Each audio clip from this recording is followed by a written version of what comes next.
Harry Potter and the Prisoner of Azkaban. Chapter 1. Owlpost. Harry Potter was a highly unusual boy in many ways. For one thing, he hated the summer holidays more than any other time of the year. For another, he really wanted to do his homework, but was forced to do it in secret, in the dead of night. And he also happened to be a wizard. It was nearly midnight, and he was lying on his front in bed, the blankets drawn right over his head like a tent, a torch in one hand, and a large leather-bound book, A History of Magic by Bathilda Bagshot, propped open against the pillow. Harry moved the tip of his eagle-feathered quill down the page, frowning as he looked for something that would help him write his essay. Witch burning in the 14th century was completely pointless. Discuss. The quill paused at the top of a likely-looking paragraph.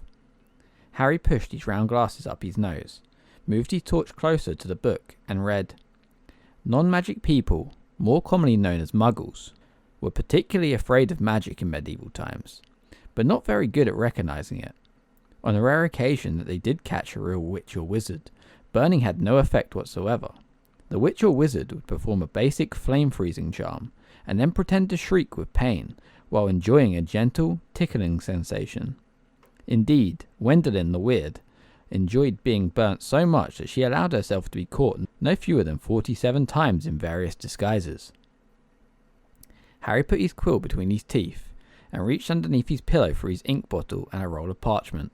Slowly and very carefully, he unscrewed the ink bottle, dipped his quill into it, and began to write, pausing every now and then to listen, because if any of the Dursleys heard the scratching of his quill on their way to the bathroom, he'd probably find himself locked in the cupboard under the stairs for the rest of the summer.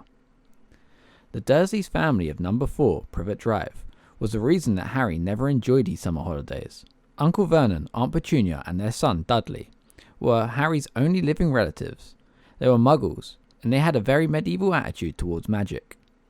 Harry's dead parents, who had been a witch and wizard themselves, were never mentioned under the Dursleys' roof. For years, Aunt Petunia and Uncle Vernon had hoped that if Harry kept quiet, as downtrodden as possible, they would be able to squash the magic out of him. To their fury, they had been unsuccessful, and now lived in terror of anyone finding out that Harry had spent most of the last 2 years at Hogwarts School of Witchcraft and Wizardry. The most the Dursleys could do these days was to lock away Harry's spellbooks, wand, cauldron, and broomstick at the start of the summer holidays, and forbid him to talk to the neighbours. This separation from his spellbooks had been a real problem for Harry, because his teachers at Hogwarts had given him a lot of holiday work. One of the essays, a particularly nasty one about shrinking potions, was for Harry's least favourite teacher, Professor Snape, who would be delighted to have an excuse to give Harry detention for a month. Harry had therefore seized his chance in the first week of the holidays, while Uncle Vernon, Aunt Petunia and Dudley had gone out into the front garden to admire Uncle Vernon's new company car, in very loud voices, so the rest of the street would notice it too. Harry had crept downstairs, picked the lock on the cupboard under the stairs, grabbed some of his books and hidden them in his bedroom. As long as he didn't leave spots of ink on the sheets, the Dursleys need never know that he was studying magic by night. Harry was keen to avoid trouble with his aunt and uncle at the moment, as they were already in a bad mood with him, all because he had received a telephone call from a fellow wizard 1 week into the school holidays. Ron Weasley, who was one of Harry's best friends at Hogwarts, came from a whole family of wizards. This meant that he knew a lot of things Harry didn't, but had never used a telephone before. Most unluckily, it had been Uncle Vernon who had answered the call. "Vernon Dursley speaking." Harry, who happened to be in the room at the time, froze as he heard Ron's voice answer. "Hello? Hello, can you hear me? I want to talk to Harry Potter." Ron was yelling so loudly that Uncle Vernon jumped and held the receiver a foot away from his ear, staring at it with an expression of mingled fury and alarm. "Who is this?" he roared in the direction of the mouthpiece. "Who are you?" "Ron Weasley," Ron bellowed back, as though he and Uncle Vernon were speaking from opposite ends of a football pitch. "I'm a friend of Harry's from school." Uncle Vernon's small eyes swiveled round to Harry, who was rooted to the spot. "There is no Harry Potter here," he roared, now holding the receiver at arm's length, as though frightened it might explode. "I don't know what school you're talking about. Never contact me again. Don't you come near my family." And he threw the receiver back onto the telephone, as if dropping a poisonous spider. The row that had followed had been one of the worst ever. "How dare you give this number to people like that? People like you!" Uncle Vernon had roared, spraying Harry with spit. Ron obviously realised that he'd got Harry into trouble, because he hadn't called again. Harry's other best friend from Hogwarts, Hermione Granger, hadn't been in touch either. Harry suspected that Ron had warned Hermione not to call, which was a pity, because Hermione, the cleverest witch in Harry's year, had Muggle parents, knew perfectly well how to use a telephone, and would probably have had enough sense not to say that she went to Hogwarts. So Harry had had no word from any of his wizarding friends for 5 long weeks, and this summer was turning out to be almost as bad as the last one. There was just one very small improvement. After swearing that he wouldn't use her to send letters to any of his friends, Harry had been allowed to let his owl, Hedwig, out at night. Uncle Vernon had given in, because of the racket Hedwig made if she was locked in her cage all the time. Harry finished writing about Wendelin the Weird and paused to listen again. The silence in the dark house was broken only by the distant, grunting snores of his enormous cousin, Dudley. It must be very late. Harry's eyes were itching with tiredness. Perhaps he'd finish his essay tomorrow night. He replaced the top of the ink bottle, pulled an old pillowcase from under his bed, put the torch, a history of magic, his essay, quill and ink inside it, got out of bed and hid the lot under a loose floorboard under his bed. Then he stood up, stretched, and checked the time on his luminous alarm clock on his bedside table. It was 1 o'clock in the morning.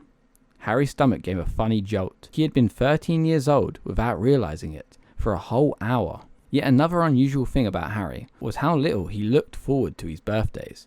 He had never received a birthday card in his life.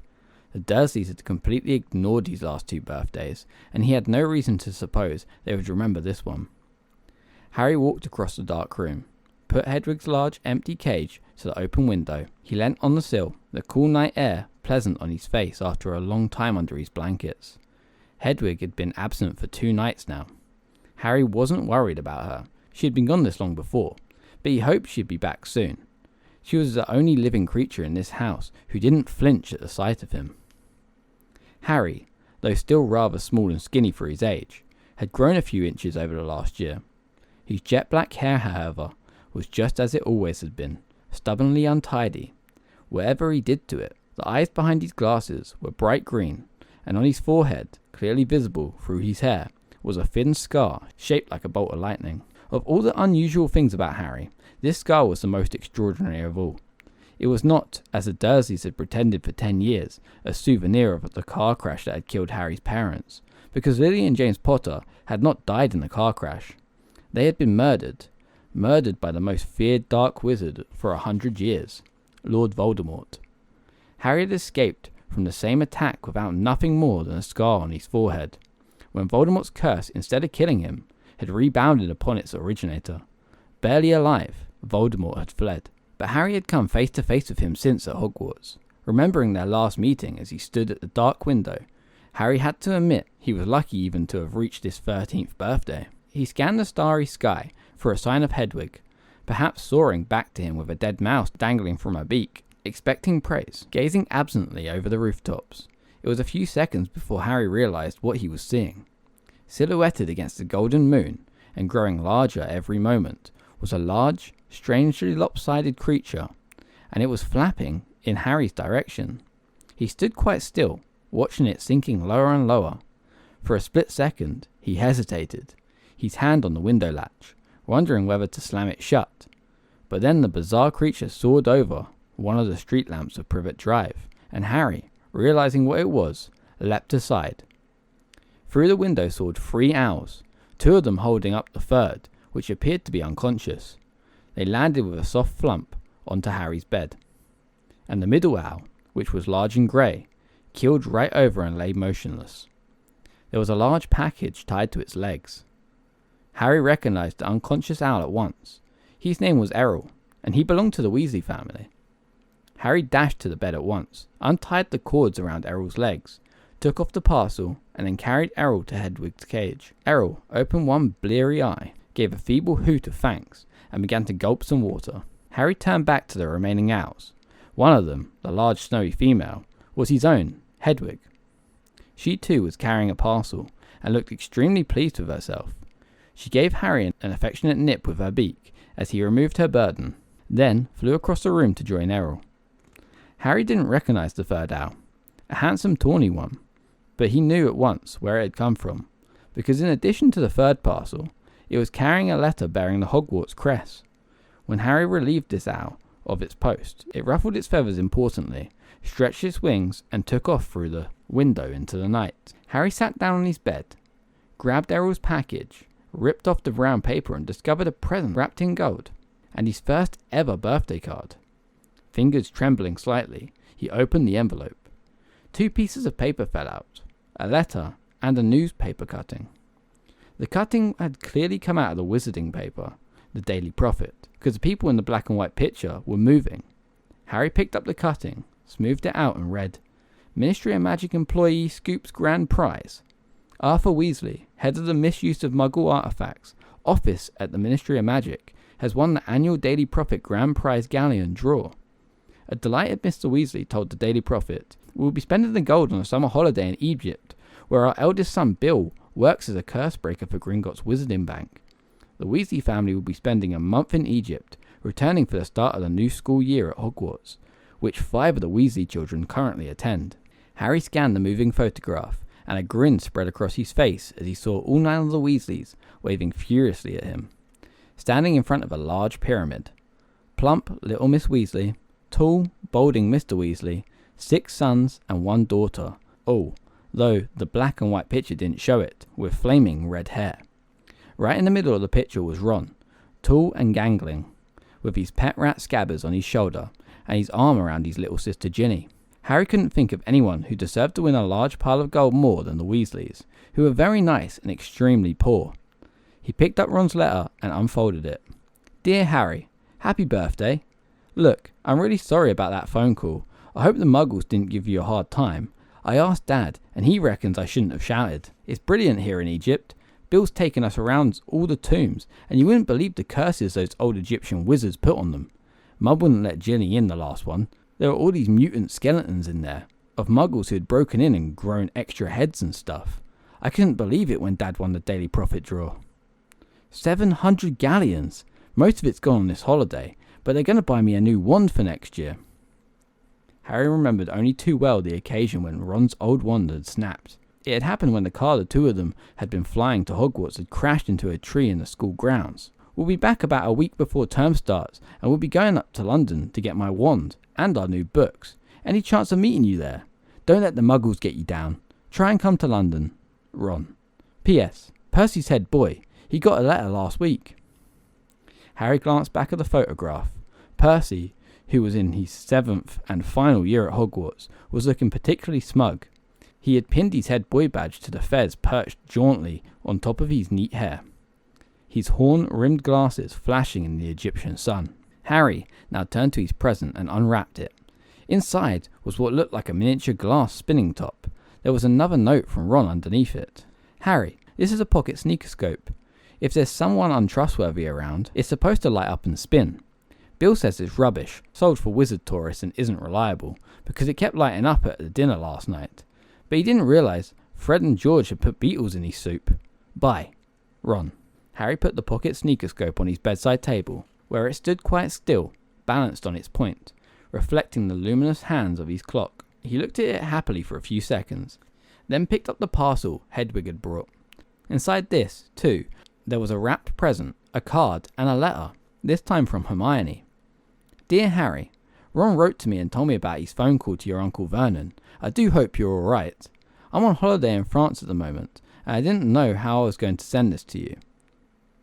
What if they opened it at customs? But then Hedwig turned up. I think she wanted to make sure you got something for your birthday for a change. I bought your present by our order. There was an advertisement in the Daily Prophet. I've been getting it delivered. It's so good to keep up with what's going on in the wizarding world. Did you see that picture of Ron and his family a week ago? I bet he's learning loads. I'm really jealous. The ancient Egyptian wizards were fascinating. There's some interesting local history of witchcraft here too. I've rewritten my whole history of magic essay to include some of the things I found out. I hope it's not too long. It's 2 rolls of parchment more than Professor Binns asked for. Ron says he's going to be in London in the last week of the holidays. Can you make it? Will your aunt and uncle let you come? I really hope you can. If not, I'll see you on the Hogwarts Express on September the 1st. Love from Hermione. P.S. Ron says Percy's head boy. I'll bet Percy's really pleased. Ron doesn't seem too happy about it. Harry laughed again as he put Hermione's letter aside and picked up her present. It was very heavy. Knowing Hermione, he was sure it would be a large book full of very difficult spells, but it wasn't. His heart gave a huge bound as he ripped back the paper and saw a sleek black leather case with silver words stamped across it. Broomstick Servicing Kit. Wow, Hermione, Harry whispered, unzipping the case to look inside.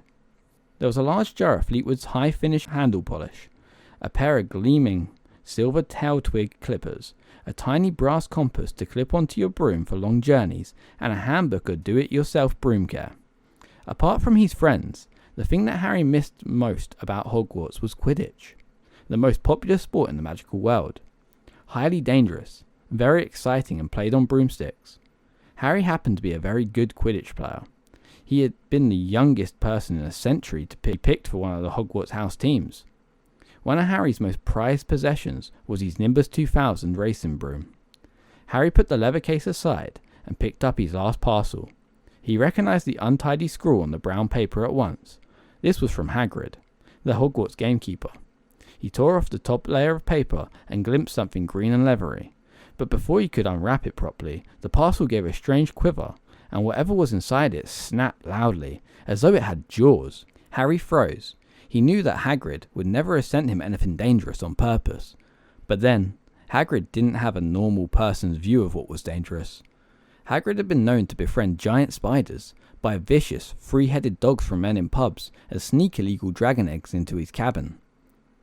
Harry poked the parcel nervously. It snapped loudly again. Harry reached for the lamp on his bedside table, gripped it firmly in one hand, and raised it over his head, ready to strike. Then he seized the rest of the wrapping paper in his other hand and pulled. And out fell a book. Harry just had time to register its handsome green cover, emblazoned with the golden title, The Monster Book of Monsters, before it flipped onto its edge and scuttled sideways along the bed like some weird crab. Uh-oh, Harry muttered. The book toppled off the bed with a loud clunk and shuffled rapidly across the room. Harry followed it stealthily. The book was hiding in the dark space under his desk. Praying that the Dursleys were still fast asleep, Harry got down on his hands and knees and reached towards it. Ouch! The book snapped shut on his hand and then flapped past him, still scuttling on its covers. Harry scrambled around, threw himself forward and managed to flatten it.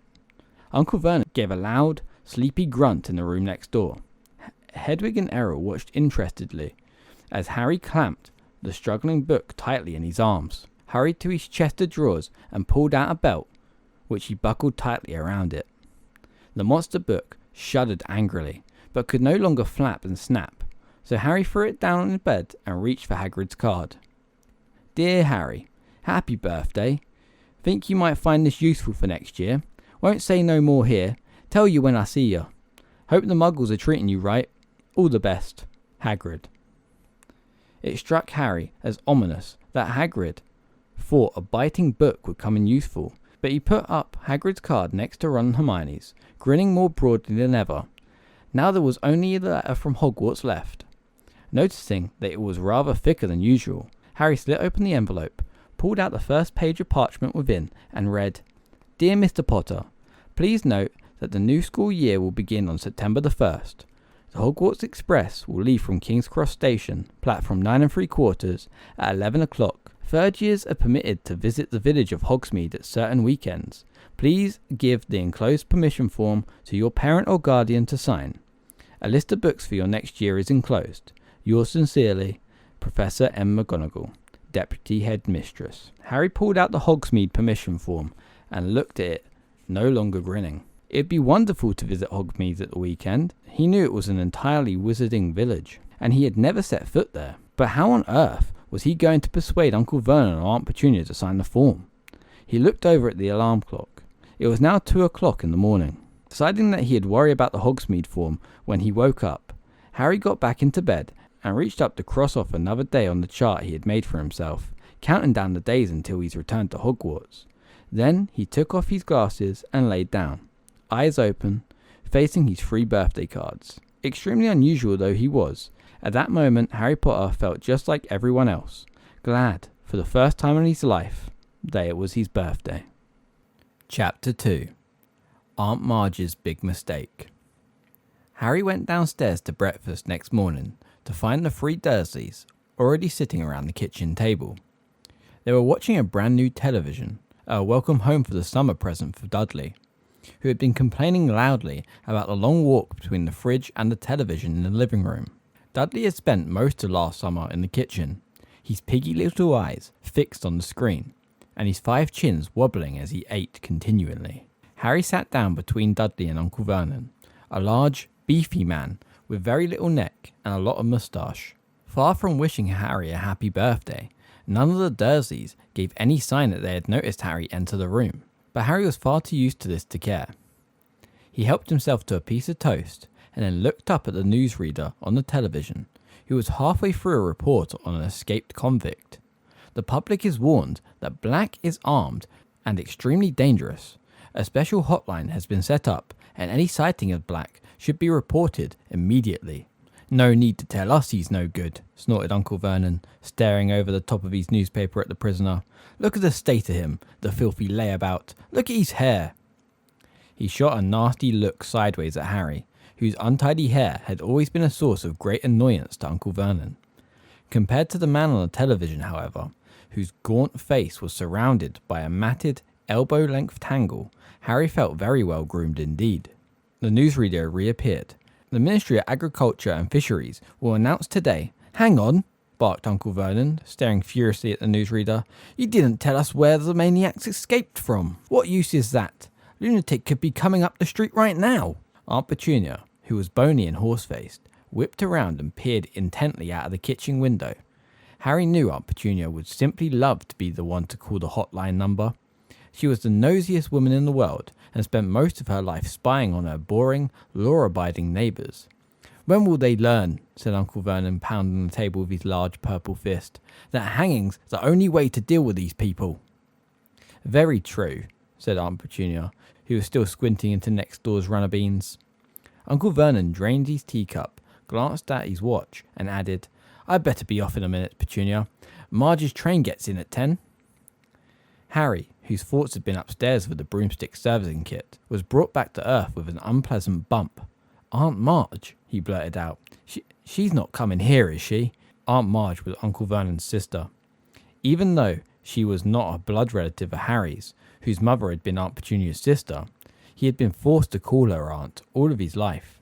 Aunt Marge lived in the country, in a house with a large garden, where she bred bulldogs.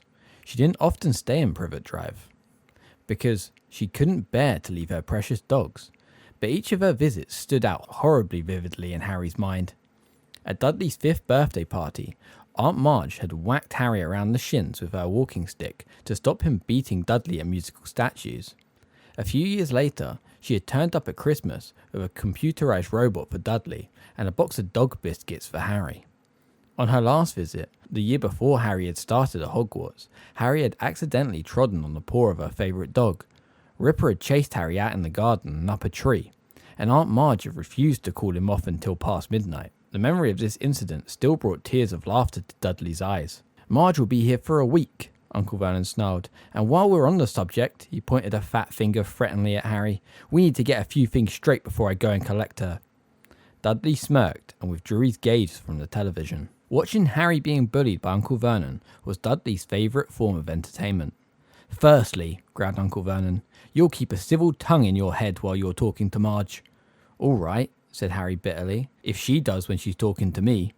Secondly, said Uncle Vernon, acting as though he had not heard Harry's reply, as Marge doesn't know anything about your abnormality, I don't want any funny stuff while she's here. You behave yourself, got me? I will if she does, said Harry through gritted teeth. And thirdly, said Uncle Vernon, his mean little eyes now slit in his great purple face, we've told Marge you attend St. Brutus's secure centre for incurable criminal boys. What? Harry yelled. And you'll be sticking to that story, boy, or there'll be trouble, spat Uncle Vernon. Harry sat there, white-faced and furious, staring at Uncle Vernon, hardly able to believe it. Aunt Marge coming for a week-long visit. It was the worst birthday present the Dursleys had ever given him, including that pair of Uncle Vernon's old socks. Well, Petunia, said Uncle Vernon, getting heavily to his feet, I'll be off to the station then. Want to come along for the ride, Dudders? No, said Dudley, whose attention had returned to the television now that Uncle Vernon had finished threatening Harry. Daddy's got to make himself smart for his auntie, said Aunt Petunia, smoothing Dudley's thick blonde hair. Mummy's bought him a lovely new bow tie. Uncle Vernon clapped Dudley on his porky shoulder. See you in a bit then, he said, and left the kitchen. Harry, who had been sitting in a kind of horrified trance, had a sudden idea. Abandoning his toast, he got quickly to his feet and followed Uncle Vernon to the front door. Uncle Vernon was pulling on his car coat. I'm not taking you, he snarled as he turned to see Harry watching him. Like I wanted to come, said Harry coldly. I want to ask you something. Uncle Vernon eyed him suspiciously. Third years at my school are allowed to visit the village sometimes, said Harry. So? Snapped Uncle Vernon, taking his car keys from a hook next to the door. I need you to sign the permission form, said Harry in a rush. And why should I do that? Sneered Uncle Vernon. Well, said Harry, choosing his words very carefully, it'll be hard work, pretending to Aunt Marge I go to St. Whatsits. St. Brutus's secure centre for incurable criminal boys, bellowed Uncle Vernon, and Harry was pleased to hear a defiant note of panic in Uncle Vernon's voice. Exactly, said Harry, looking calmly up into Uncle Vernon's large purple face. It's a lot to remember. I'll have to make it sound convincing, won't I? What if I accidentally let something slip? You'll get the stuffing knocked out of you, won't you? Roared Uncle Vernon, advancing on Harry with his fist raised. But Harry stood his ground. Knocking the stuffing out of me won't make Aunt Marge forget what I could tell her, he said grimly. Uncle Vernon stopped, his fist still raised, his face an ugly puce. But if you sign my permission form, Harry went on quickly, I swear I'll remember where I'm supposed to go to school, and I'll act like I'm normal and everything. Harry could tell that Uncle Vernon was thinking it over, even if his teeth were barred and a vein was throbbing in his temple. Right, he snapped finally. I shall monitor your behaviour carefully during Marge's visit. If, at the end of it, you've towed the line and kept to the story, I'll sign your ruddy form. He wheeled around, pulled open the door, and slammed it so hard that one of the little panels of glass at the top fell out. Harry didn't return to the kitchen. He went back upstairs to his bedroom. If he was going to act like a real muggle, he'd better start now. Slowly and sadly, he gathered up all his presents and his birthday cards and hid them under the loose floorboard with his homework. Then he went to Hedwig's cage. Errol seemed to have recovered. He and Hedwig were both asleep, heads under their wings. Harry sighed, then poked them both awake. Hedwig, he said gloomily, you're going to have to clear off for a week. Go with Errol. Ron will look after you. I'll write him a note explaining. And don't look at me like that. Hedwig's large amber eyes were reproachful. It's not my fault. It's the only way I'll be allowed to visit Hogsmeade with Ron and Hermione. 10 minutes later, Errol and Hedwig, who had a note to Ron bound to her leg, soared out of the window and out of sight. Harry, now feeling thoroughly miserable, put the empty cage away inside his wardrobe. But Harry didn't have long to brood. In next to no time, Aunt Petunia was shrieking up the stairs for Harry to come down and get ready to welcome their guest. Do something about your hair, Aunt Petunia snapped as he reached the hall. Harry couldn't see the point of trying to make his hair lie flat. Aunt Marge loved criticising him, so the untidier he looked, the happier she would be. All too soon, there was a crunch of gravel outside as Uncle Vernon's car pulled back into the driveway, then the clunk of the car doors and footsteps on the garden path. Get the door, Aunt Petunia hissed at Harry.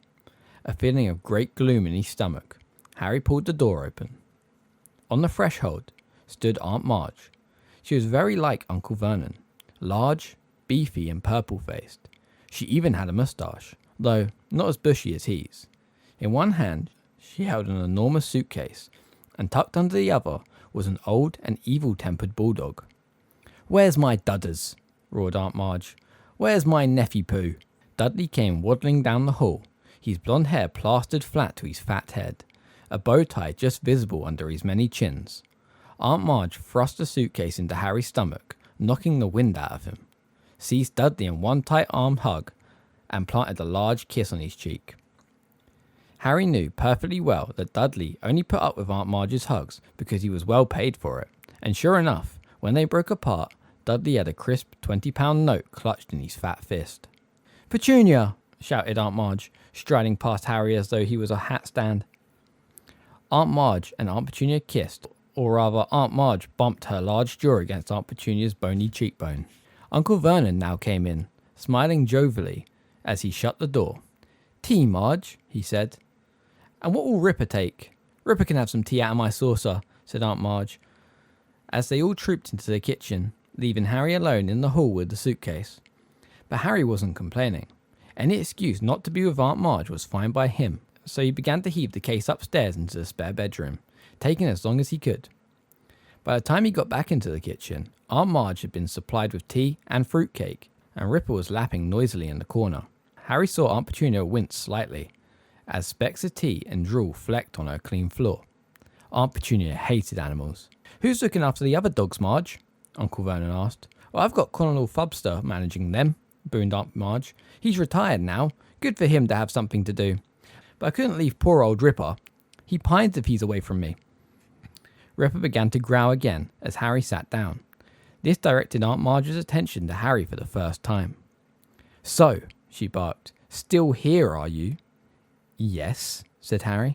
"Don't you say yes in that ungrateful tone," Aunt Marge growled. "It's damn good of Vernon and Petunia to keep you. Wouldn't have done it myself. You'd gone straight into an orphanage if you'd been dumped on my doorstep."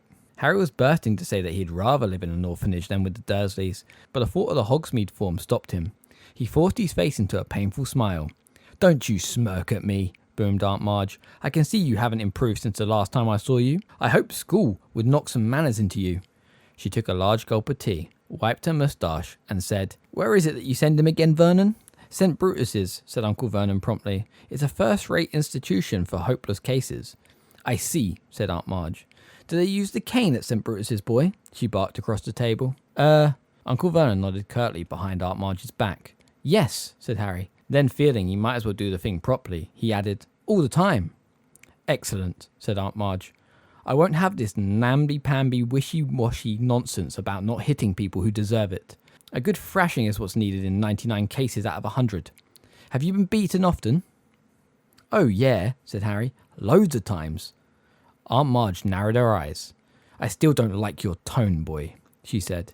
"If you can speak of your beating in that casual way, then they clearly aren't hitting you hard enough. Petunia, I'd write if I was you. Make it clear that you approve the use of extreme force in this boy's case." Perhaps Uncle Vernon was worried that Harry might forget their bargain. In any case, he changed the subject abruptly. "Heard the news this morning, Marge? What about that escaped prisoner, eh?" As Aunt Marge started to make herself at home, Harry caught himself thinking almost longingly of life at number 4 without her. Uncle Vernon and Aunt Petunia usually encouraged Harry to stay out of their way, which Harry was only too happy to do. Aunt Marge, on the other hand, wanted Harry under her eye at all times, so that she could boom out suggestions for his improvement. She delighted in comparing Harry with Dudley, and took huge pleasure in buying Dudley expensive presents while glaring at Harry as though daring him to ask why he hadn't got a present too. She also kept throwing out dark hints about what made Harry such an unsatisfactory person. "You mustn't blame yourself for the way the boys turned out, Vernon," she said over lunch on the third day. "If there's something rotten on the inside, there's nothing anyone can do about it." Harry tried to concentrate on his food, but his hands shook and his face was starting to burn with anger. "Remember the form," he told himself. "Think about Hogsmeade. Don't say anything. Don't rise." Aunt Marge reached for a glass of wine. "It's one of the basic rules of breeding," she said. "You see it all the time with dogs. If there's something wrong with the bitch, there'll always be something wrong with the pup."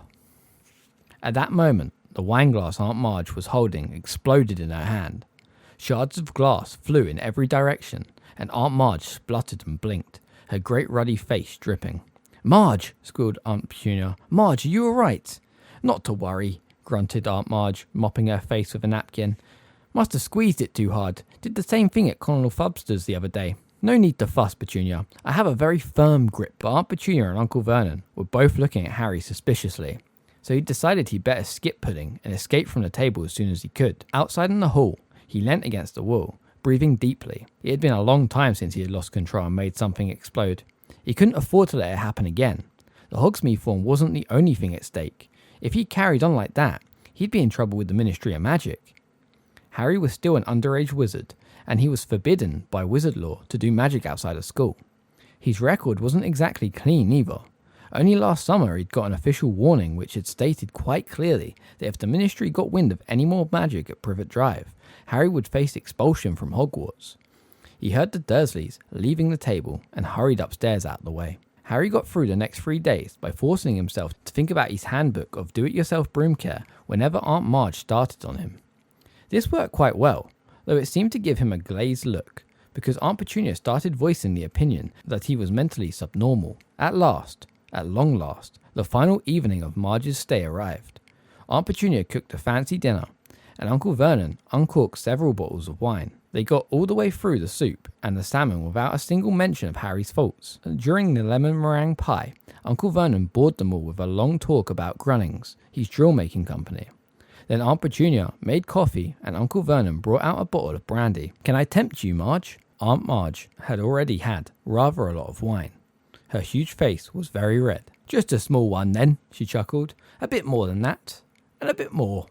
That's the boy." Dudley was eating his 4th slice of pie. Aunt Petunia was sipping coffee with her little finger sticking out.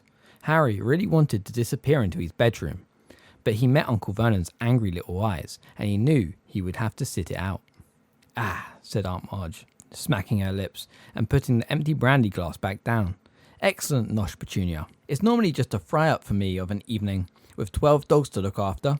She burped richly and patted her great tweed stomach. "Pardon me, but I do like to see a healthy-sized boy," she went on, winking at Dudley. "You'll be a proper-sized man, Dudders, like your father. Yes, I'll have a spot more brandy, Vernon. Now this one here."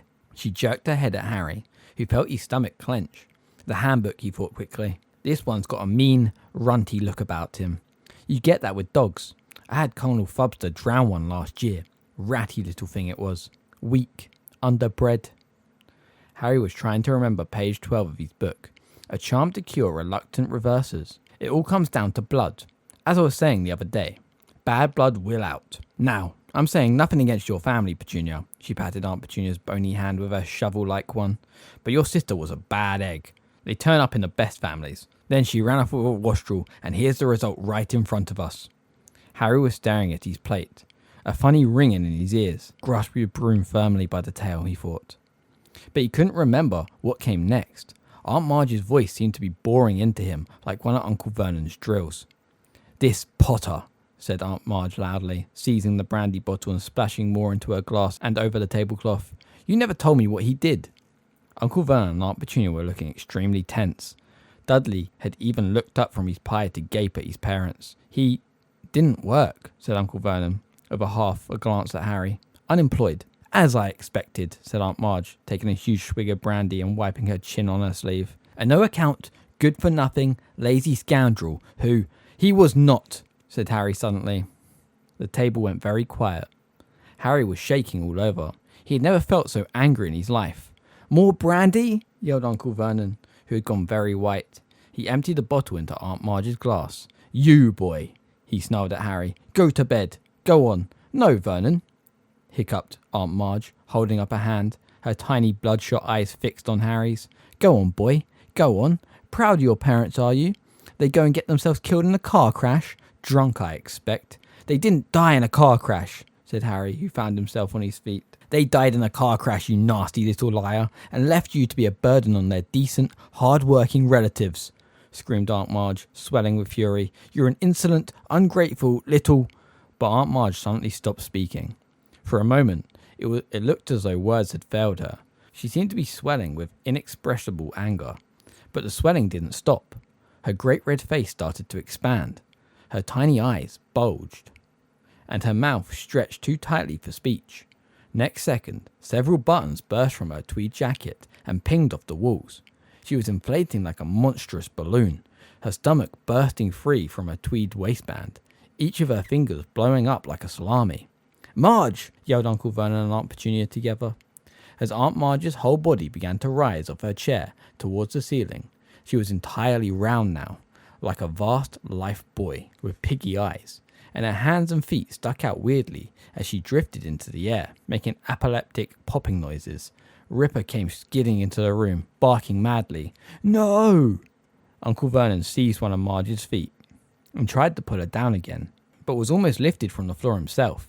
Next second, Ripper had leapt forward and sunk his teeth into Uncle Vernon's leg. Harry tore from the dining room before anyone could stop him, heading for the cupboard under the stairs. The cupboard door magically burst open as he reached it. In seconds, he heaved his trunk to the front door. He sprinted upstairs and threw himself onto the bed, wrenched up the loose floorboard, and grabbed the pillowcase full of his books and birthday presents. He wriggled out, seized Hedwig's empty cage, and dashed downstairs to his trunk. Just as Uncle Vernon burst out of the dining room, his trouser leg in bloody tatters. "Come back here," he bellowed. "Come back here and put her right." But a reckless rage had come over Harry. He kicked his trunk open, pulled out his wand, and pointed it at Uncle Vernon. "She deserved it," Harry said, breathing very fast. "She deserved what she got. You keep away from me." He fumbled behind him for the catch on the door. "I'm going," said Harry. "I've had enough." And next moment, he was out in the dark, quiet street, heaving his heavy trunk behind him, Hedwig's cage under his arm. Chapter 3. The Night Bus. Harry was several streets away before he collapsed onto a low wall in Magnolia Crescent. Panting from the effort of dragging his trunk, he sat quite still, anger still surging through him, listening to the frantic thumping of his heart. But after 10 minutes alone in the dark street, a new emotion overtook him. Panic. Whichever way he looked at it, he had never been in a worse fix. He was stranded, quite alone, in a dark Muggle world, with absolutely nowhere to go. And the worst of it was, he had just done serious magic, which meant he was almost certainly expelled from Hogwarts. He had broken the decree for the restriction of underage wizardry so badly, he was surprised the Ministry of Magic representatives weren't swooping down on him where he sat. Harry shivered and looked up and down Magnolia Crescent. What was going to happen to him? Would he be arrested? Or would he simply be outlawed from the wizarding world? He thought of Ron and Hermione, and his heart sank even lower. Harry was sure that, criminal or not, Ron and Hermione would want to help him now. But they were both abroad, and with Hedwig gone, he had no means of contacting them. He didn't have any Muggle money either. There was a little wizard gold in the money bag at the bottom of his trunk, but the rest of his fortune his parents had left him was stored in a vault at Gringotts Wizarding Bank in London. He'd never be able to drag his trunk all the way to London. Unless... He looked down at his wand, which he was still clutching in his hand. If he was already expelled, his heart was now thumping painfully fast. A bit more magic couldn't hurt. He had an invisibility cloak he had inherited from his father. What if he bewitched the trunk to make it featherlight, tied it to his broomstick, covered himself in the cloak and flew to London? Then he would get the rest of his money out of his vault and begin his life as an outcast. It was a horrible prospect, but he couldn't sit on this wall forever, or he'd find himself trying to explain to Muggle police why he was out in the dead of night with a trunk full of spellbooks and a broomstick. Harry opened his trunk again and pushed the contents aside, looking for the invisibility cloak. But before he had found it, he straightened up suddenly, looking around him once more. A funny prickling on the back of his neck had made Harry feel as if he was being watched. But the street appeared to be deserted, and no light shone from any of the large square houses. He bent over his trunk again, but almost immediately stood up once more. His hand clenched on his wand. He had sensed rather than heard it. Someone or something was standing in the narrow gap between the garage and the fence behind him. Harry squinted at the black alleyway. If only it would move. Then he'd know whether it was just a stray cat or something else. "Lumos," Harry muttered, and a light appeared at the end of his wand, almost dazzling him. He held it high over his head, and the pebble-dashed walls of number 2 silently sparkled. The garage door gleamed, and between them, Harry saw, quite distinctly, the hulking outline of something very large, with wide, gleaming eyes. Harry stepped backwards. His legs hit his trunk, and he tripped. His wand flew out of his hand as he flung out an arm to break his fall, and he landed hard in the gutter. There was a deafening bang, and Harry threw up his hands to shield his eyes against a sudden blinding light. With a yell, he rolled back onto the pavement just in time. A second later, a gigantic pair of wheels and headlights had screeched to a halt exactly where Harry had just been laying.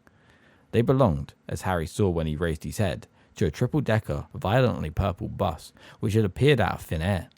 Gold lettering over the windscreen spelled, "The Night Bus." For a split second, Harry wondered if he had been knocked silly by this fall.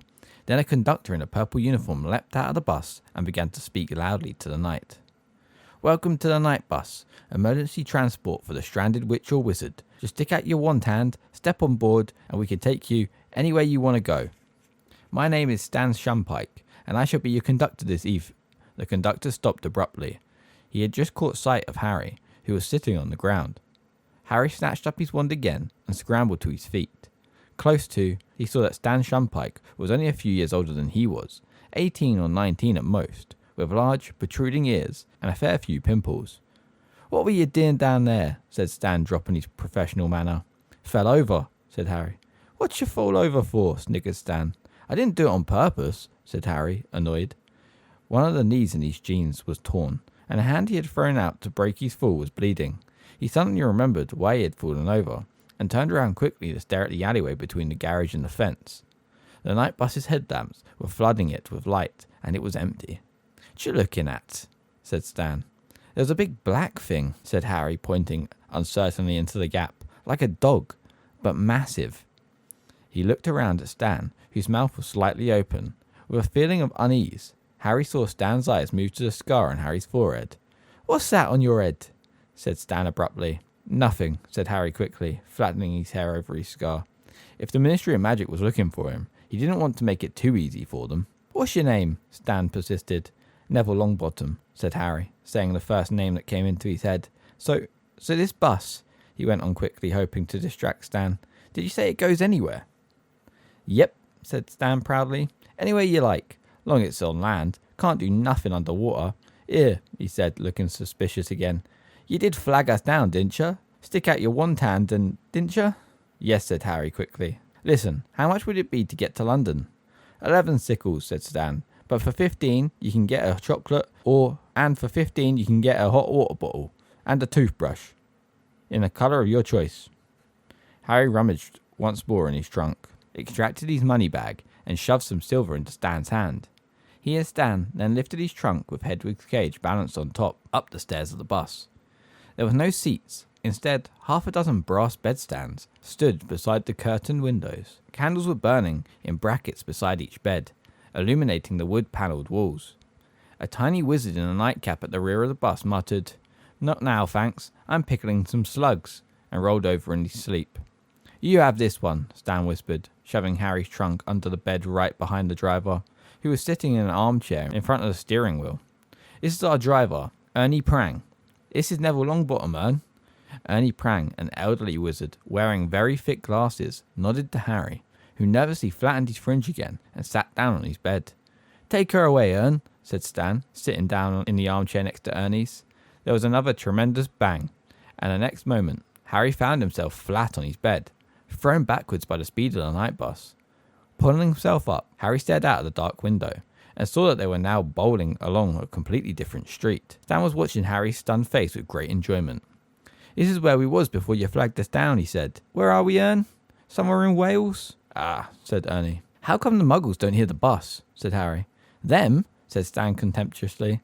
"Don't listen properly, do they? Don't look properly either. Never notice nothing, they don't. Best go wake up Madam Marsh, Stan," said Ern. "We'll be in Abergavenny in a minute." Stan passed Harry's bed and disappeared up a narrow wooden staircase. Harry was still looking out the window, feeling increasingly nervous. Ernie didn't seem to have mastered the use of the steering wheel. The night bus kept mounting the pavement, but it didn't hit anything. Lines of lampposts, letterboxes, and bins jumped out of its way as it approached, and back into position once it had passed. Stan came back downstairs, followed by a faintly green witch wrapped in a travelling cloak. "Here you go, Madam Marsh," said Stan happily. As Ern stamped on the brake, the bed slid a foot or so towards the front of the bus. Madam Marsh clamped a handkerchief to her mouth and tottered down the steps. Stan threw her bag out after her and rammed the door shut. There was another loud bang, and they were thundering down a narrow country lane, trees leaping out the way. Harry wouldn't have been able to sleep even if he had been travelling on a bus that didn't keep banging loudly and jumping 100 miles at a time. His stomach churned as he fell back to wondering what was going to happen to him, and whether the Dursleys had managed to get Aunt Marge off the ceiling yet. Stan had unfurled a copy of the Daily Prophet, and was now reading with his tongue between his teeth. A large photograph of a sunken-faced man with long, matted hair blinked slowly at Harry from the front page. He looked strangely familiar. "That man," Harry said, forgetting his troubles for a moment. He was on the Muggle news. Stanley turned to the front page and chuckled. Sirius Black, he said, nodding. Course he was on the Muggle news, Neville. Where you been? He gave a superior sort of chuckle at the blank look on Harry's face, removed the front page and handed it to Harry. You ought to read the papers more, Neville. Harry held the paper up to the candlelight and read, Black, still at large. Sirius Black, possibly the most infamous prisoner ever to be held in Azkaban Fortress, is still eluding capture. The Ministry of Magic confirmed today. We are doing all we can to recapture Black, said the Minister for Magic Cornelius Fudge this morning, and we beg the magical community to remain calm. Fudge has been criticised by members of the International Federation of Warlocks for informing the Muggle Prime Minister of the crisis. Well, really, I had to, don't you know?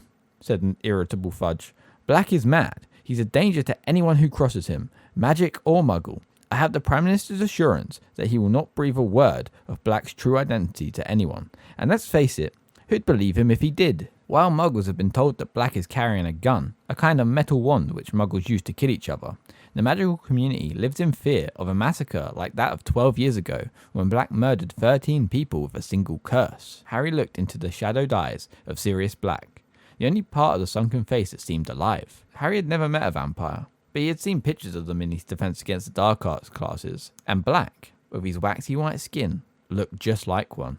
Scary looking thing, innit? Said Stan, who had been watching Harry read. He murdered 13 people, said Harry, handing the page back to Stan. With one curse. Yep, said Stan. In front of witnesses and all. Broad daylight. Big trouble it caused, didn't it, Ern? Aye, said Ern darkly. Stan swiveled in his armchair, his hands on his back, the better to look at Harry. Black was a big supporter of you-know-who, he said. What? Voldemort? Said Harry without thinking. Even Stan's pimples went white. Ern jerked the steering wheel so hard that a whole farmhouse had to jump aside to avoid the bus. You out of your tree? Yelled Stan. Did you say his name for? Sorry, said Harry hastily. Sorry, I forgot. Forgot? Said Stan weakly. Blimey, my heart's going that fast. So Black was the supporter of you-know-who? Harry prompted apologetically.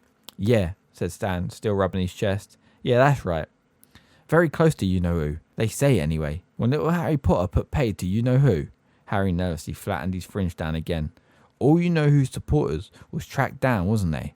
Wasn't they, Ern? Most of them knew it was over with you-know-who gone, and they came quiet, but not Sirius Black. I heard he'd have been second in command once you-know-who had taken over. Anyway, they cornered Black in the middle of a street full of muggles, and Black took out his wand and blasted all the street apart, and a wizard got it, and so did a dozen muggles what got in the way. Horrible, huh? And you know what Black did then? Said Stan, continued in a dramatic whisper. What? Said Harry. Laughed, said Stan. Just stood there and laughed. And when reinforcements from the Ministry of Magic got there, he went with them, quiet as anything, still laughing his head off. 'Cause he's mad, innit he, Ern? Ain't he mad? If he weren't when he went to Azkaban, he will be now, said Ern, in his slow voice. I'd blow myself up before I set foot in that place. Serves him right mind, after what he did. They had a job covering up, didn't they, Ern? Said Stan. A whole street blown up and all them muggles dead. What was it they said had happened, Ern?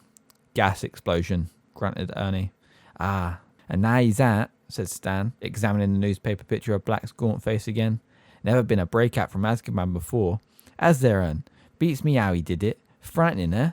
Mind, I don't fancy his chances against the Azkaban guards, Ern? Ernie suddenly shivered. Talk about something else, Stan. That is a good lad. Them Azkaban guards give me the collywobbles. Stan put the paper away reluctantly, and Harry leant against the window of the night bus, feeling worse than ever. He couldn't help imagining what Stan might be telling his passengers in a few nights' time. It is about that Harry Potter.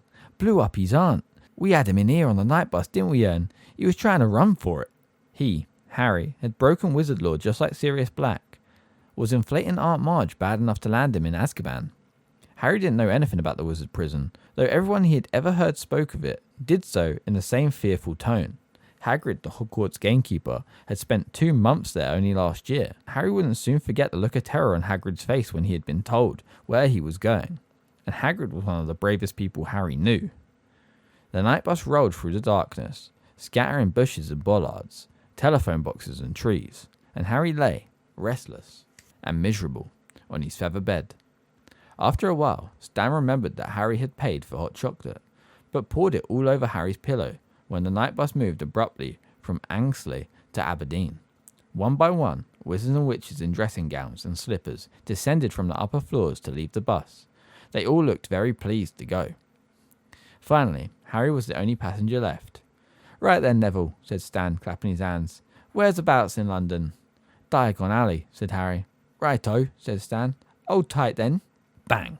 They were thundering along Charing Cross Road. Harry sat up and watched buildings and benches squeezing themselves out of the night bus's way.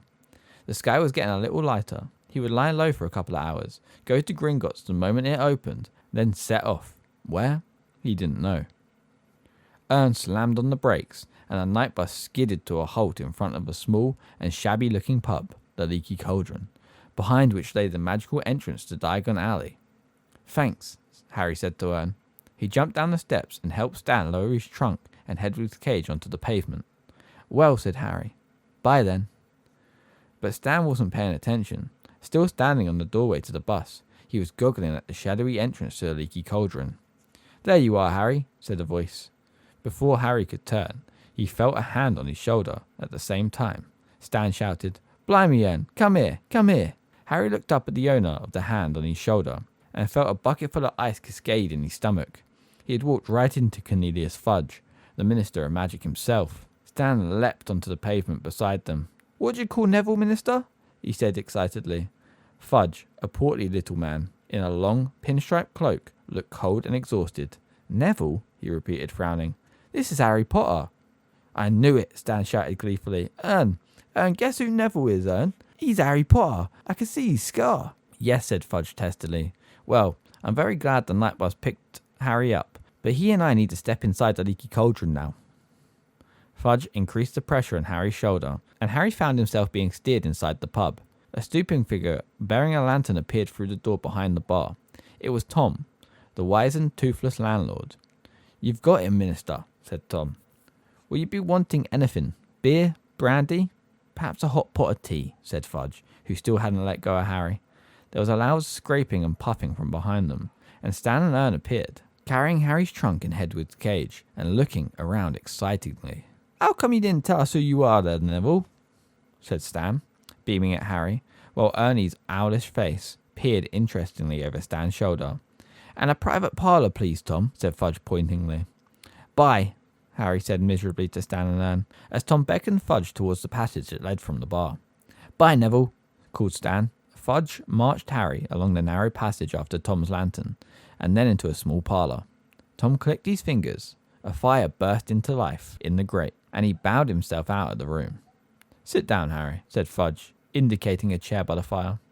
Harry sat down, feeling goosebumps rising on his arms, despite the glow of the fire. Fudge took off his pinstripe cloak and tossed it aside, then hitched up the trousers of his bottle green suit, and sat down opposite Harry. I am Cornelius Fudge, Harry, the Minister of Magic. Harry already knew this, of course. He had seen Fudge once before, but as he had been wearing his father's invisibility cloak at the time, Fudge wasn't to know that. Tom, the innkeeper, reappeared, wearing an apron over his nightshirt and bearing a tray of tea and crumpets. He placed the tray on a table between Fudge and Harry and left the parlour, closing the door behind him. Well, Harry, said Fudge, pouring out tea, you've had us all in the right flap, I don't mind telling you. Running away from your aunt and uncle's house like that? I started to think, but you're safe, and that's what matters. Fudge buttered himself a crumpet and pushed the plate towards Harry. Eat, Harry. You look dead at your feet. Now then, you'll be pleased to hear that we have dealt with the unfortunate blowing up of Miss Marjorie Dursley. 2 members of the Accidental Magic Reversal Squad were dispatched to Privet Drive a few hours ago. Miss Dursley has been punctured and her memory has been modified. She has no recollection of the incident at all. So that's that. No harm done. Fudge smiled at Harry over the rim of his teacup, rather like an uncle surveying a favourite nephew. Harry couldn't believe his ears, opened his mouth to speak, couldn't think of anything to say, and closed it again. Ah, you're worrying about the reaction of your aunt and uncle, said Fudge. Well, I won't deny that they are extremely angry, Harry, but they are prepared to take you back next summer as long as you stay at Hogwarts for the Christmas and Easter holidays. Harry unstuck his throat. I always stay at Hogwarts for the Christmas and Easter holidays, he said. And I don't ever want to go back to Privet Drive. Now, I'm sure you'll feel differently once you've calmed down, said Fudge in a worried tone. They are your family after all, and I'm sure you are fond of each other, very deep down. It didn't occur to Harry to put Fudge right. He was still waiting to hear what was going to happen to him now. So all that remains, said Fudge, now buttering himself a second crumpet, is to decide where we're going to spend the last few weeks of your holidays. I suggest you take a room here at the Leaky Cauldron and... Hang on, blurted Harry. What about my punishment? Fudge blinked. Punishment? I broke the law, Harry said. The decree of restriction of underage wizardry. Oh, my dear boy, we are not going to punish you for a little thing like that, cried Fudge, waving his crumpet impatiently. It was an accident. We don't send people to Azkaban just for blowing up their aunts. But this didn't tally at all with Harry's past dealings with the Ministry of Magic. Last year I got an official warning just because a house elf smashed a pudding in my uncle's house, said Harry, frowning. The Ministry of Magic said I'd be expelled from Hogwarts if there was any more magic there. Unless Harry's eyes were deceiving him, Fudge was suddenly looking awkward. Circumstances change, Harry. We have to put into account in the present climate. Surely you don't want to be expelled. Of course I don't, said Harry. Well then, what's all the fuss about?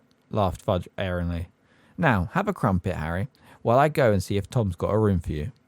Fudge strode out of the parlour, and Harry stared after him.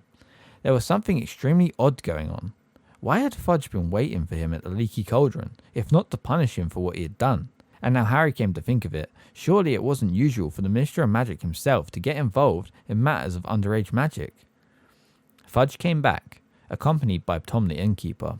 Room 11's free, Harry, said Fudge. I think you'll be very comfortable. Just one thing, and I'm sure you'll understand. I don't want you wandering off into Muggle London, all right? Keep to Diagon Alley, and you're to be back here before dark each night. Sure you'll understand. Tom will be keeping an eye on you for me. Okay, said Harry slowly. But why? Don't want to lose you again, do we? Said Fudge with a hearty laugh. No. Best we know where you are. I mean... Fudge cleared his throat loudly and picked up his pinstripe cloak. Well, I'll be off. Plenty to do, you know. Have you had any luck with Black yet? Harry asked. Fudge's fingers slipped on the silver fastenings of his coat. What's that? Oh, you've heard. Well, no, not yet. But it's only a matter of time. The Azkaban guards have never yet failed, and they are angrier than I've ever seen them. Fudge shuddered slightly. So I'll say goodbye. He held out his hand, and Harry, shaking it, had a sudden idea. Minister, can I ask you something? Certainly, smiled Fudge. Well, third years at Hogwarts are allowed to visit Hogsmeade, but my aunt and uncle didn't sign the permission form. Do you think you could? Fudge was looking uncomfortable. Ah, he said. No, I'm very sorry, Harry, but as I'm not your parent or guardian. But you're the Minister of Magic, said Harry eagerly. If you gave me permission... No, I'm sorry, Harry, but the rules are the rules, said Fudge flatly. Perhaps you'll be able to visit Hogsmeade next year. In fact, I think it's best if you don't. Yes. Well, I'll be off. Enjoy your stay, Harry. And with a last smile and shake of Harry's hand, Fudge left the room. Tom now moved forward, beaming at Harry. If you follow me, Mr. Potter, he said, I've already taken your things up. Harry followed Tom up a handsome wooden staircase to a door with a brass number 11 on it, which Tom unlocked and opened for him. Inside was a very comfortable-looking bed, some highly polished oak furniture, a cheerfully crackled fire, and perched on top of the wardrobe. Hedwig! Harry gasped. The snowy owl clicked her beak and fluttered down to Harry's arm. Very smart owl you've got there, chuckled Tom. Arrived about 5 minutes after you did. If there's anything you need, Mr. Potter, don't hesitate to ask. He gave another bow and left. Harry sat on his bed for a long time, absent-mindedly stroking Hedwig. The sky outside the window was changing rapidly from deep, velvety blue to cold, steely grey, and then slowly to pink shot with gold. Harry could hardly believe that he had only left Privet Drive a few hours ago, that he wasn't expelled, and that he was now facing 3 completely Dursley-free weeks. It's been a very weird night, Hedwig, he yawned, and without even removing his glasses, he slumped back onto his pillows and fell asleep. Chapter 4. The Leaky Cauldron. It took Harry several days to get used to his strange new freedom. Never before had he been able to get up whenever he wanted, or eat whatever he fancied. He could even go wherever he liked, as long as it was in Diagon Alley. And as this long cobbled street was packed with the most fascinating wizarding shops in the world, Harry felt no desire to break his word to Fudge and stray back into the Muggle world. Harry ate breakfast each morning in the Leaky Cauldron, where he liked watching the other guests, funny little witches from the country, up for a day's shopping, vulnerable-looking wizards arguing over the latest article in Transfiguration today, wild-looking warlocks ferocious dwarfs, and, once, what looked suspiciously like a hag, who ordered a plate of raw liver from behind a thick, woolen balaclava. After breakfast, Harry would go out into the backyard, take out his wand, tap the third brick to the left over the dustbin, and stand back as the archway in Diagon Alley opened in the wall. Harry spent the long sunny days exploring the shops and eating under the brightly coloured umbrellas outside cafes, where his fellow diners were showing each other their purchases. It's a lunoscope, old boy. No more messing around with moon charts, see? Or else discussing the case of Sirius Black. Personally, I won't let any of my children out alone until he's back in Azkaban. Harry didn't have to do his homework under the blankets by torchlight anymore. Now he could sit in the bright sunshine outside Florian Fortescue's ice cream parlour, finishing all his essays with occasional help from Florian Fortescue himself, who, apart from knowing a great deal about medieval witch burnings, gave Harry free Sundays every half hour. Once Harry had refilled his money bag with gold galleons, silver sickles, and bronze nuts from his vaults at Gringotts, he needed to exercise a lot of self-control not to spend the whole lot at once. He had to keep reminding himself that he had 5 years to go at Hogwarts, and how it would feel to ask the Dursleys for money for spellbooks, to stop himself buying a handsome set of solid gold gobstones, a wizarding game rather like marbles, in which the stones squirted a nasty-smelling liquid into the other player's face when they lost a point. He was sorely tempted, too, by the perfect, moving model of the galaxy in a large glass ball, which would have meant he'd never have to take another astronomy lesson. But the thing that tested Harry's resolution most appeared in his favourite shop, Quality Quidditch Supplies, a week after he'd arrived at Leaky Cauldron. Curious to know what the crowd in the shop was staring at, Harry edged his way inside and squeezed in amongst the excited witches and wizards until he glimpsed a newly erected podium on which was mounted the most magnificent broom he had ever seen in his life. "Just come out. Prototype," a square-jawed wizard was telling his companion. "It's the fastest broom in the world, isn't it, Dad?" squeaked a boy younger than Harry, who was swinging off his father's arm. "Iris International side's just put in an order for 7 of these beauties," the proprietor of the shop told the crowd, "and they're favourites for the World Cup." A large witch in front of Harry moved, and he was able to read the sign next to the broom. The Firebolt. This state-of-the-art racing broom sports a streamlined, super-fine handle of ash, treated with a diamond harsh polish and hand-numbered with its own registration number. Each individually selected birch twig in the broom tail has been honed in aerodynamic perfection, giving the Firebolt unsurpassable balance and pinpoint precision. The Firebolt has an acceleration of 0 to 150 miles an hour in 10 seconds and incorporates an unbreakable braking charm. Price on request. Price on request. Harry didn't like to think how much gold the Firebolt would cost. He had never wanted anything so much in his whole life, but he had never lost a Quidditch match on his Nimbus 2000, and what was the point in emptying his Gringotts vault for the Firebolt when he had a very good broom already? Harry didn't ask for the price, but he returned almost every day after that, just to look at the Firebolt.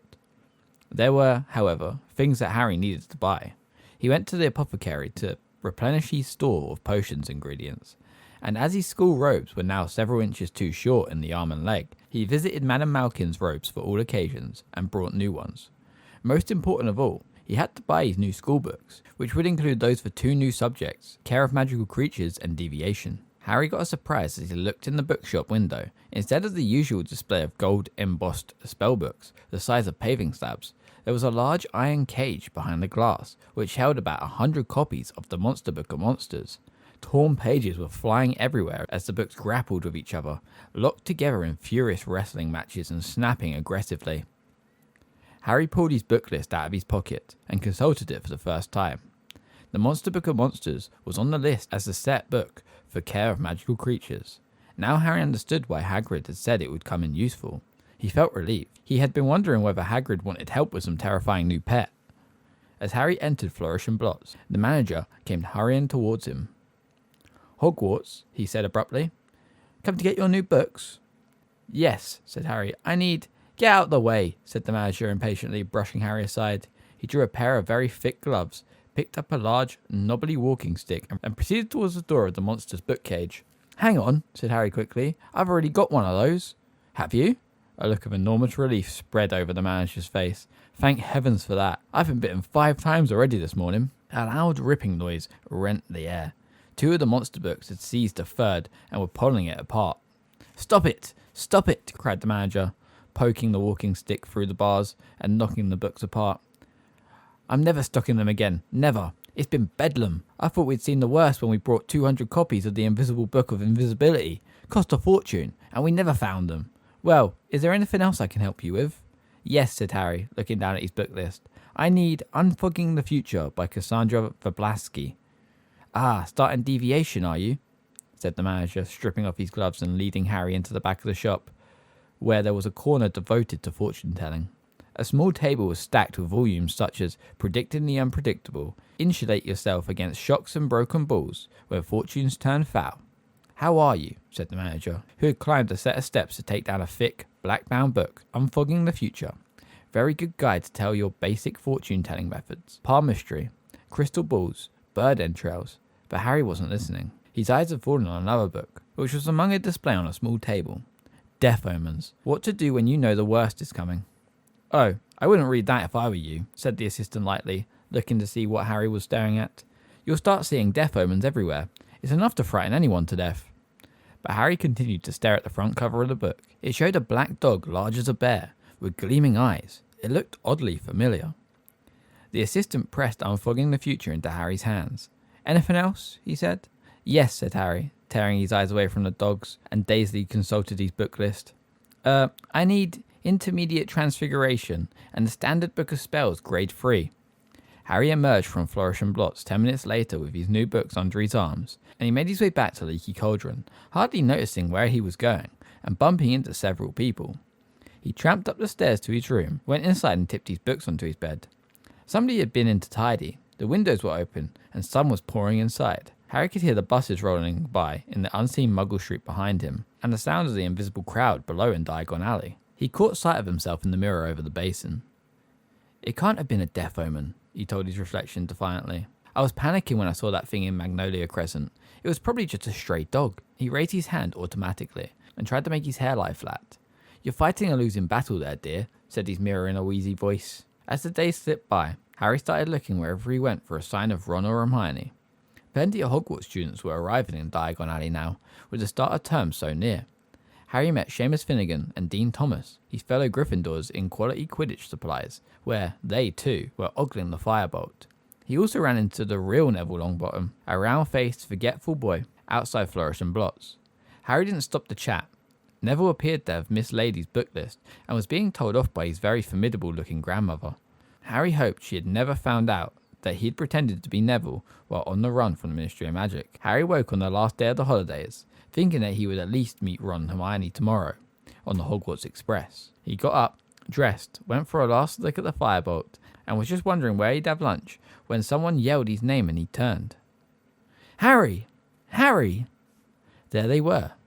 They were there, both of them, sitting outside Flora Fortescue's ice cream parlour. Ron looking incredibly freckly, Hermione very brown, both waving frantically at them. Finally, said Ron, grinning at Harry as he sat down. We went to the Leaky Cauldron, but they said you'd left. And we went to Flourish and Blots, and Madame Malkin's, and I got all my school stuff last week, Harry explained. And how come you know I was staying at the Leaky Cauldron? Dad, said Ron simply. Mr. Weasley, who worked at the Ministry of Magic, would of course have heard the whole story of what had happened to Aunt Marge. Did you really blow your aunt up, Harry? Said Hermione in a very serious voice. I didn't mean to, said Harry while Ron roared with laughter. I just lost control. It's not funny, Ron, said Hermione sharply. Honestly, I'm amazed Harry wasn't expelled. So am I, admitted Harry. Forget expelled. I thought I was going to be arrested. He looked at Ron. Your dad doesn't know why Fudge let me off, does he? Probably because it's you, isn't it? Shrugged Ron, still chuckling. Famous Harry Potter and all that. I'd hate to see what the Ministry would do to me if I blew up my aunt. Mind you, you'd have to dig me up first, because Mum would have killed me. Anyway, you can ask Dad yourself this evening. We're staying at the Leaky Cauldron tonight too, so you can come to King's Cross with us tomorrow. Hermione's there as well. Hermione nodded, beaming. Mum and Dad dropped me off this morning with all my Hogwarts things. Excellent, said Harry happily. So have you all got your new books and stuff? Look at this, said Ron, pulling a long, thin box out of a bag and opening it. Brand new wand, 14 inches, willow, containing 1 unicorn tail hair. And we've got all our books. He pointed at a large bag under his chair. What about those monster books, sir? The assistant nearly cried when we said we wanted 2. What's all that, Hermione? Harry asked, pointing at not 1, but 3 bulging bags in the chair next to her. Well, I'm taking more subjects than you, aren't I? Said Hermione. Those are my books for arithmetic, care of magical creatures, deviation, study of ancient runes, muggle studies. What are you doing muggle studies for? Said Ron, rolling his eyes at Harry. You're muggle born. Your mum and dad are muggles. You already know all about muggles. But it'll be fascinating to study them from the wizarding point of view, said Hermione earnestly. Are you planning to eat or sleep at all this year, Hermione? Asked Harry, while Ron sniggered. Hermione ignored them. I've still got 10 galleons, she said, checking her purse. It's my birthday in September and Mum and Dad gave me some money to get myself an early birthday present. How about a nice book? Said Ron innocently. No, I don't think so, said Hermione composedly. I really want an owl. I mean, Harry's got an owl, and you've got Errol. I haven't, said Ron. Errol's a family owl. All I've got is Scabbers. He pulled his pet rat out of his pocket. And I want to get him checked over, he added, placing Scabbers on the table in front of him. I don't think Egypt agreed with him. Scabbers was looking thinner than usual, and there was a definite droop in his whiskers. There's a magical creature shop just over there, said Harry, who knew Diagon Alley very well by now. You can see if they've got anything for Scabbers, and Hermione can get her owl. So they paid for their ice creams and crossed the street to the magical menagerie. There wasn't much room inside. Every inch of the wall was hidden by cages. It was smelly and very noisy because the occupants of these cages were all squeaking, squawking, jabbering or hissing. The witch behind the counter was already advising a wizard on the care of double-ended newts, so Harry, Ron and Hermione waited, examining the cages. A pair of enormous purple toads sat gulping wetly and feasting on dead blowflies. A gigantic tortoise with a jewel-encrusted shell was glittering near the window. Poisonous orange snails were oozing slowly up the side of their glass tank, and a fat white rabbit kept changing into a silk top hat and back again, with a loud popping noise. Then there were cats of every colour, a noisy cage of ravens, a basket of funny custard-coloured furballs that were humming loudly, and, on the counter, a vast cage of sleek, black rats which were playing some sort of skipping game using their long, bald tails. The double-ended newt wizard left, and Ron approached the counter. It's my rat, he told the witch. He's been a bit off colour ever since I brought him back from Egypt. Bang him on the counter, said the witch, pulling a pair of heavy black spectacles out of her pocket. Ron lifted Scabbers out of his inside pocket and placed him next to the cage of his fellow rats, who stopped their skipping tricks and scuffled to the wire for a better look. Like nearly everything Ron owned, Scabbers the rat was second-hand. He had once belonged to Ron's brother, Percy, and a bit battered. Next to the glossy rats in the cage, he looked especially woebegone. Said the witch, picking Scabbers up. How old is this rat? Dunno, said Ron. Quite old. He used to belong to my brother. What powers does he have? Said the witch, examining Scabbers closely. Said Ron. The truth was that Scabbers had never shown the faintest trace of interesting powers. The witch's eyes moved from Scabbers' tattered left ear to his front paw, which had a toe missing, and tutted loudly. He's been through the mill, this one, she said. He was like that when Percy gave him to me, said Ron defensively. An ordinary, common or garden rat like this can't be expected to live longer than 3 years or so, said the witch. Now, if you were looking for something a bit more hard-wearing, you might like one of these. She indicated the black rats, who promptly started skipping again.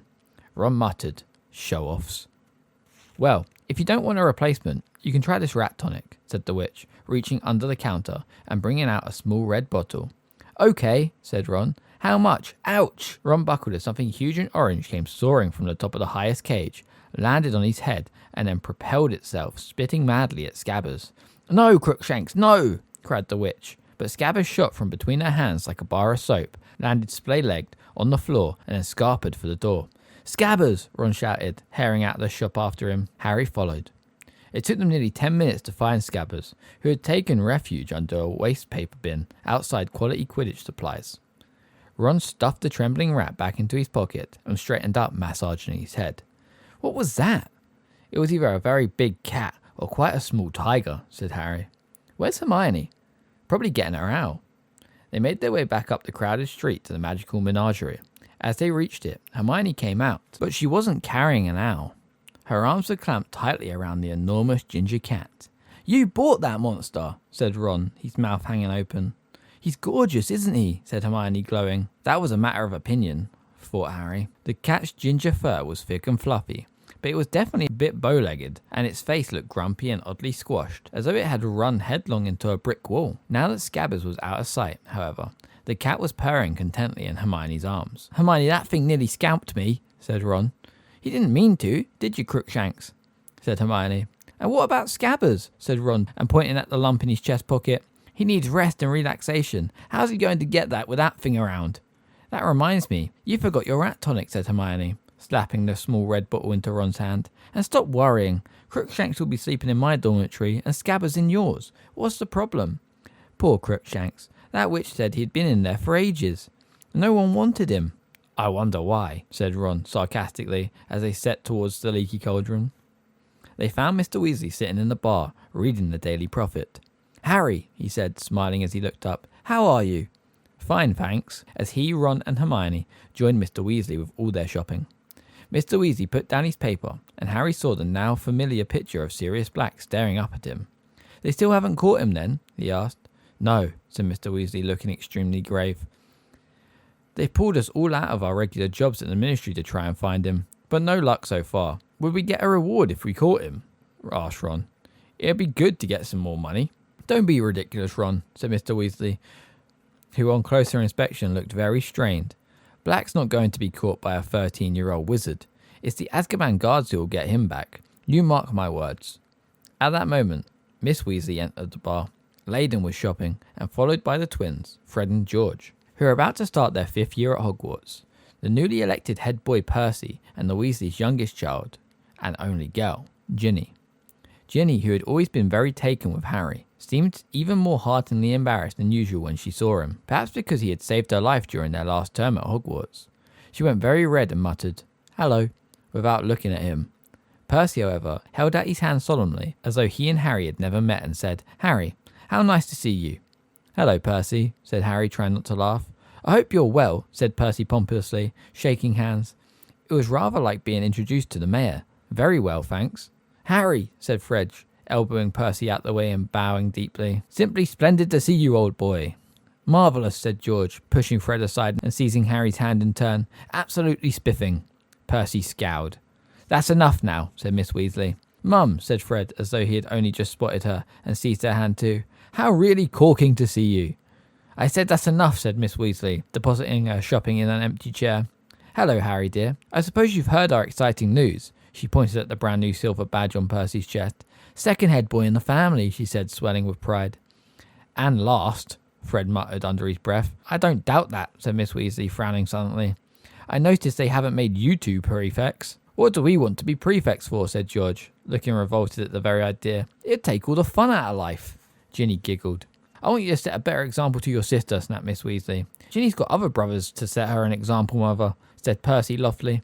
"I'm going up to change for dinner." He disappeared and John heaved a sigh.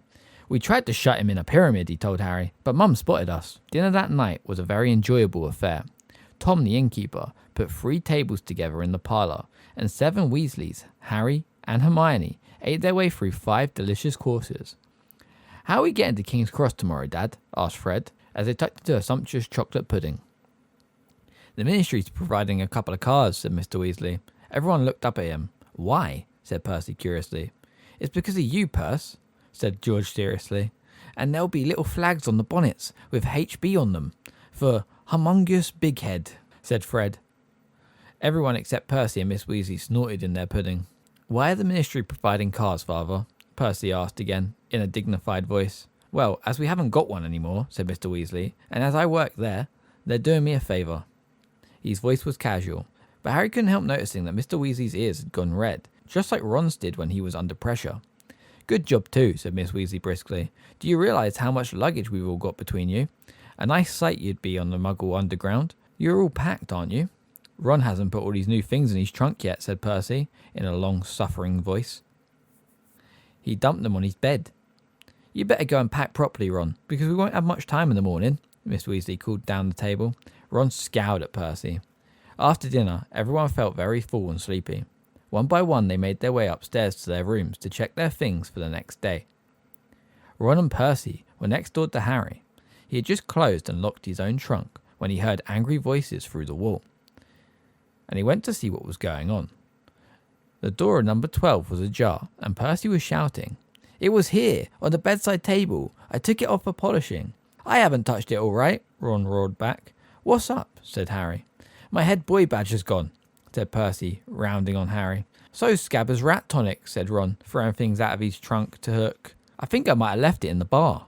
You're not going anywhere until you found my badge, yelled Percy. I'll get Scabbers' stuff, I'm packed, Harry said to Ron, and he went downstairs. Harry was halfway along the passage to the bar, which was now very dark, when he heard another pair of angry voices coming from the parlour. A second later, he recognised them as Mr. and Mrs. Weasley. He hesitated, not wanting them to know he had heard them rowing, when the sound of his own name made him stop and move closer to the parlour door. Makes no sense not to tell him, Mr. Weasley was saying heatedly. Harry's got a right to know.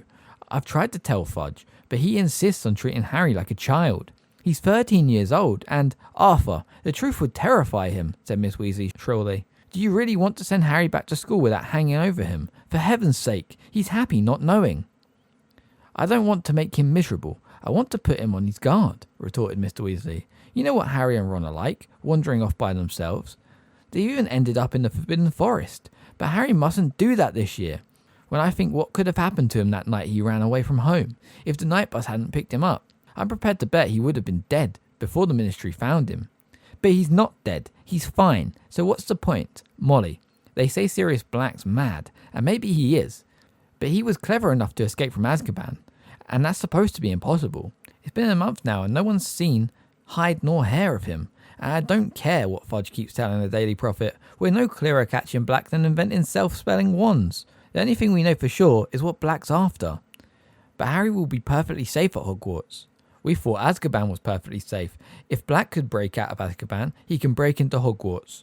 But no one's really sure that Black's after Harry. There was a thud on wood, and Harry was sure Mr. Weasley had banged his fist on the table. Molly, how many times do I have to tell you? They didn't report it in the press because Fudge wanted to keep it quiet. But Fudge went out to Azkaban the night Black escaped. The guards told Fudge that Black's been talking in his sleep for a while now. Always the same words. He's at Hogwarts. He's at Hogwarts. Black is deranged, Molly, and he wants Harry dead. If you ask me, he thinks murdering Harry will bring you-know-who back to power. Black lost everything that night. Harry stopped you-know-who, and he's had 12 years in Azkaban to brood on it. There was a silence. Harry leant still closer to the door, desperate to hear more. Well, Arthur, you must do what you think is right, but you're forgetting Albus Dumbledore. I don't think anything could hurt Harry at Hogwarts while Dumbledore's headmaster. I suppose he knows all this. Of course he knows. We had to ask him if he minds the Azkaban guards stationing themselves around the entrances to the school grounds. He wasn't happy about it, but he agreed. Not happy? Why shouldn't he be happy? If they're there to catch Black. Dumbledore isn't fond of the Azkaban guards, said Mr. Weasley heavily. Nor am I, if it comes to that. But when you're dealing with a wizard like Black, you sometimes have to join forces with those you'd rather avoid. If they save Harry, then I will never say another word against them, said Mr. Weasley warningly. It's late, Molly. We'd better go up. Harry heard chairs move. As quietly as he could, he hurried down the passage to the bar and out of sight. The parlour door opened, and a few seconds later, footsteps told him that Mr. and Mrs. Weasley were climbing the stairs. The bottle of rat tonic was lying under the table they had sat at earlier. Harry waited until he heard Mr. and Mrs. Weasley's bedroom doors close, then headed back upstairs with the bottle. Fred and George were crouching in the shadows on the landing, heaving with laughter as they listened to Percy dismantling his and Ron's room in search for his badge. We've got it, Fred whispered to Harry. We've been improving it. The badge now read, Big Head Boy. Harry forced a laugh. Went to give Ron the rat tonic, then shut himself in his room and lay on his bed. So Sirius Black was after him. That explained everything. Fudge had been lenient on him because he was so relieved to find him alive. He had made Harry promise to stay in Diagon Alley, where there was plenty of wizards to keep an eye on him, and he was sending 2 ministry cars to take them all to the station tomorrow so that the Weasleys could look after Harry until he was on the train. Harry lay listening to the muffled shouting next door and wondered why he didn't feel more scared. Sirius Black had murdered 13 people with one curse. Mr. and Mrs. Weasley obviously thought Harry would be panic-stricken if he knew the truth, but Harry happened to agree wholeheartedly with Miss Weasley that the safest place on Earth was wherever Albus Dumbledore happened to be. Didn't people always say that Dumbledore was the only person Lord Voldemort had ever been afraid of? Surely Black, as Voldemort's right-hand man, would be just as frightened of him. And then, there were these Azkaban guards everyone kept talking about. They seemed to scare most people senseless.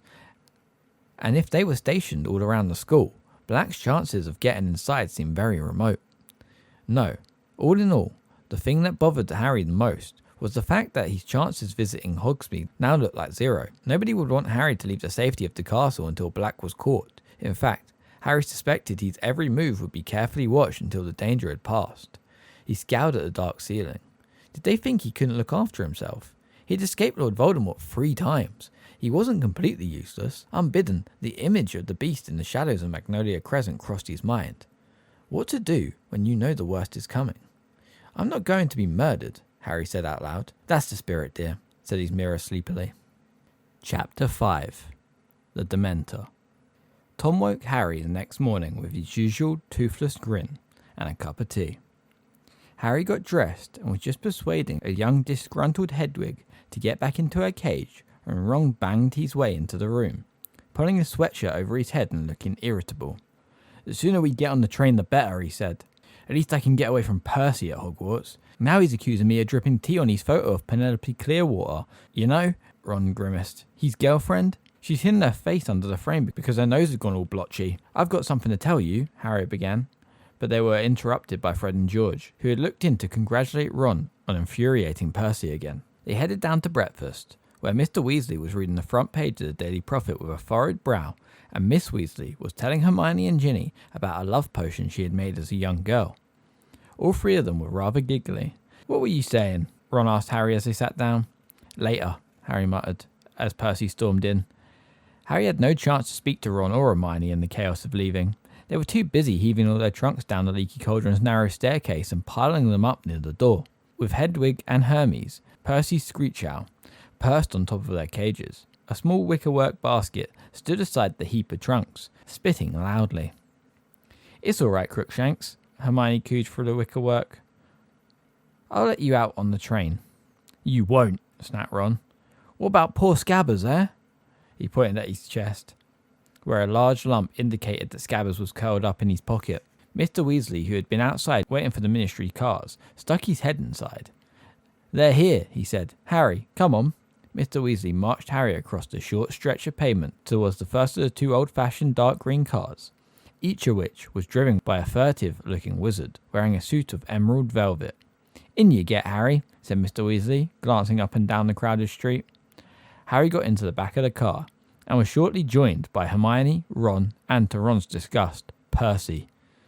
The journey to King's Cross was very uneventful compared to Harry's trip on the night bus. The Mystery and Magic cars seemed almost ordinary, though Harry noticed they could slide through the gaps that Uncle Vernon's new company cars certainly couldn't have managed.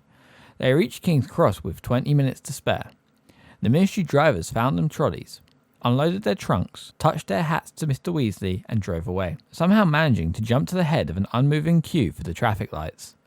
Mr. Weasley kept close to Harry's elbow all the way into the station. Right then, he said, glancing around them. Let's do this in pairs, as there are so many of us. I'll go through first with Harry. Mr. Weasley strolled towards the barrier between platforms 9 and 10, pushing Harry's trolley, and apparently very interested in the Intercity 125 that had just arrived at platform 9. With a meaningful look at Harry, he leant casually against the barrier. Harry imitated him. The next moment, they had fallen sideways through the solid metal onto platform 9 3/4 and looked up to see the Hogwarts Express, a scarlet steam engine, puffing smoke over a platform packed with witches and wizards, seeing their children onto the train. Percy and Ginny suddenly appeared behind Harry. They were panting and apparently taking the barrier at a run. Ah, there's Penelope, said Percy, smoothing his hair and going pink again. Ginny caught Harry's eye, and they both turned away to hide their laughter as Percy strode over to a girl with long, curly hair, walking with his chest thrown out so that she couldn't miss his shiny badge. Once the remaining Weasleys and Hermione had joined them, Harry and Mr. Weasley led the way to the end of the train, past packed compartments to a carriage that looked quite empty. They loaded the trunks onto it, stowed Hedwig and Crookshanks in the luggage rack, then went back outside to say goodbye to Mr. and Mrs. Weasley. Miss Weasley kissed all her children, then Hermione, and finally, Harry. He was embarrassed, but really quite pleased, when she gave him an extra hug. Do take care, won't you, Harry? She said as she straightened up, her eyes oddly bright. Then she opened her enormous handbag and said, I've made you all sandwiches. Here you are. Ron? No, they're corned beef. Fred? Where's Fred? Here you are, dear. Harry, said Mr. Weasley quietly. Come over here a moment. He jerked his head towards a pillar, and Harry followed him behind it, leaving the others crowded around Miss Weasley. "There's something I've got to tell you before you leave," said Mr. Weasley in a tense voice. "It's all right, Mr. Weasley," said Harry. "I already know." "You know? How could you know?" I heard you and Miss Weasley talking last night. I couldn't help hearing," Harry added quickly. "Sorry." "That's not the way I would have chosen for you to find out," said Mr. Weasley, looking anxious. "No, honestly, it's okay. This way you haven't broken your word to Fudge, and I know what's going on." "Harry, you must be very scared." "I'm not," said Harry sincerely. "Really," he added, because Mr. Weasley was looking disbelieving. "I'm not trying to be a hero, but seriously, Sirius Black can't be worse than Voldemort, can he?" Mr. Weasley flinched at the sound of his name, but overlooked it. "Harry, I knew you were, well, made of stronger stuff than Fudge seems to think, and I'm obviously pleased that you're not scared, but—" "Arthur," called Miss Weasley, who was now shepherding the rest onto the train. "Arthur, what are you doing? It's about to go." "He's coming, Molly," said Mr. Weasley. But he turned back to Harry, and kept talking in a lower and more hurried voice. "Listen, I want you to give me your word that I'll be a good boy and stay in the castle," said Harry gloomily. "Not entirely," said Mr. Weasley, who looked more serious than Harry had ever seen him. "Harry, swear to me you won't go looking for Black." Harry stared. "What?" There was a loud whistle. Guards were walking along the train, slamming all the doors shut. "Promise me, Harry," said Mr. Weasley, talking more quickly still, "that whatever happens—" "Why would I go looking for someone who wants to kill me?" said Harry blankly. "Swear to me that whatever you might hear—" "Arthur, quickly!" cried Miss Weasley. Steam was billowing from the train. It had started to move. Harry ran to the compartment door and Ron threw it open and stood back to let him on. They leant out the window and waved at Mr. and Mrs. Weasley until the train turned a corner and blocked them from view. "I need to talk to you in private," Harry muttered to Ron and Hermione as the train picked up speed. "Go away, Ginny," said Ron. "Oh, that's nice," said Ginny huffily, and stalked off. Harry, Ron and Hermione set off down the corridor, looking for an empty compartment, but all were full except for the one at the very end of the train. This only had one occupant, a man sitting fast asleep to the window.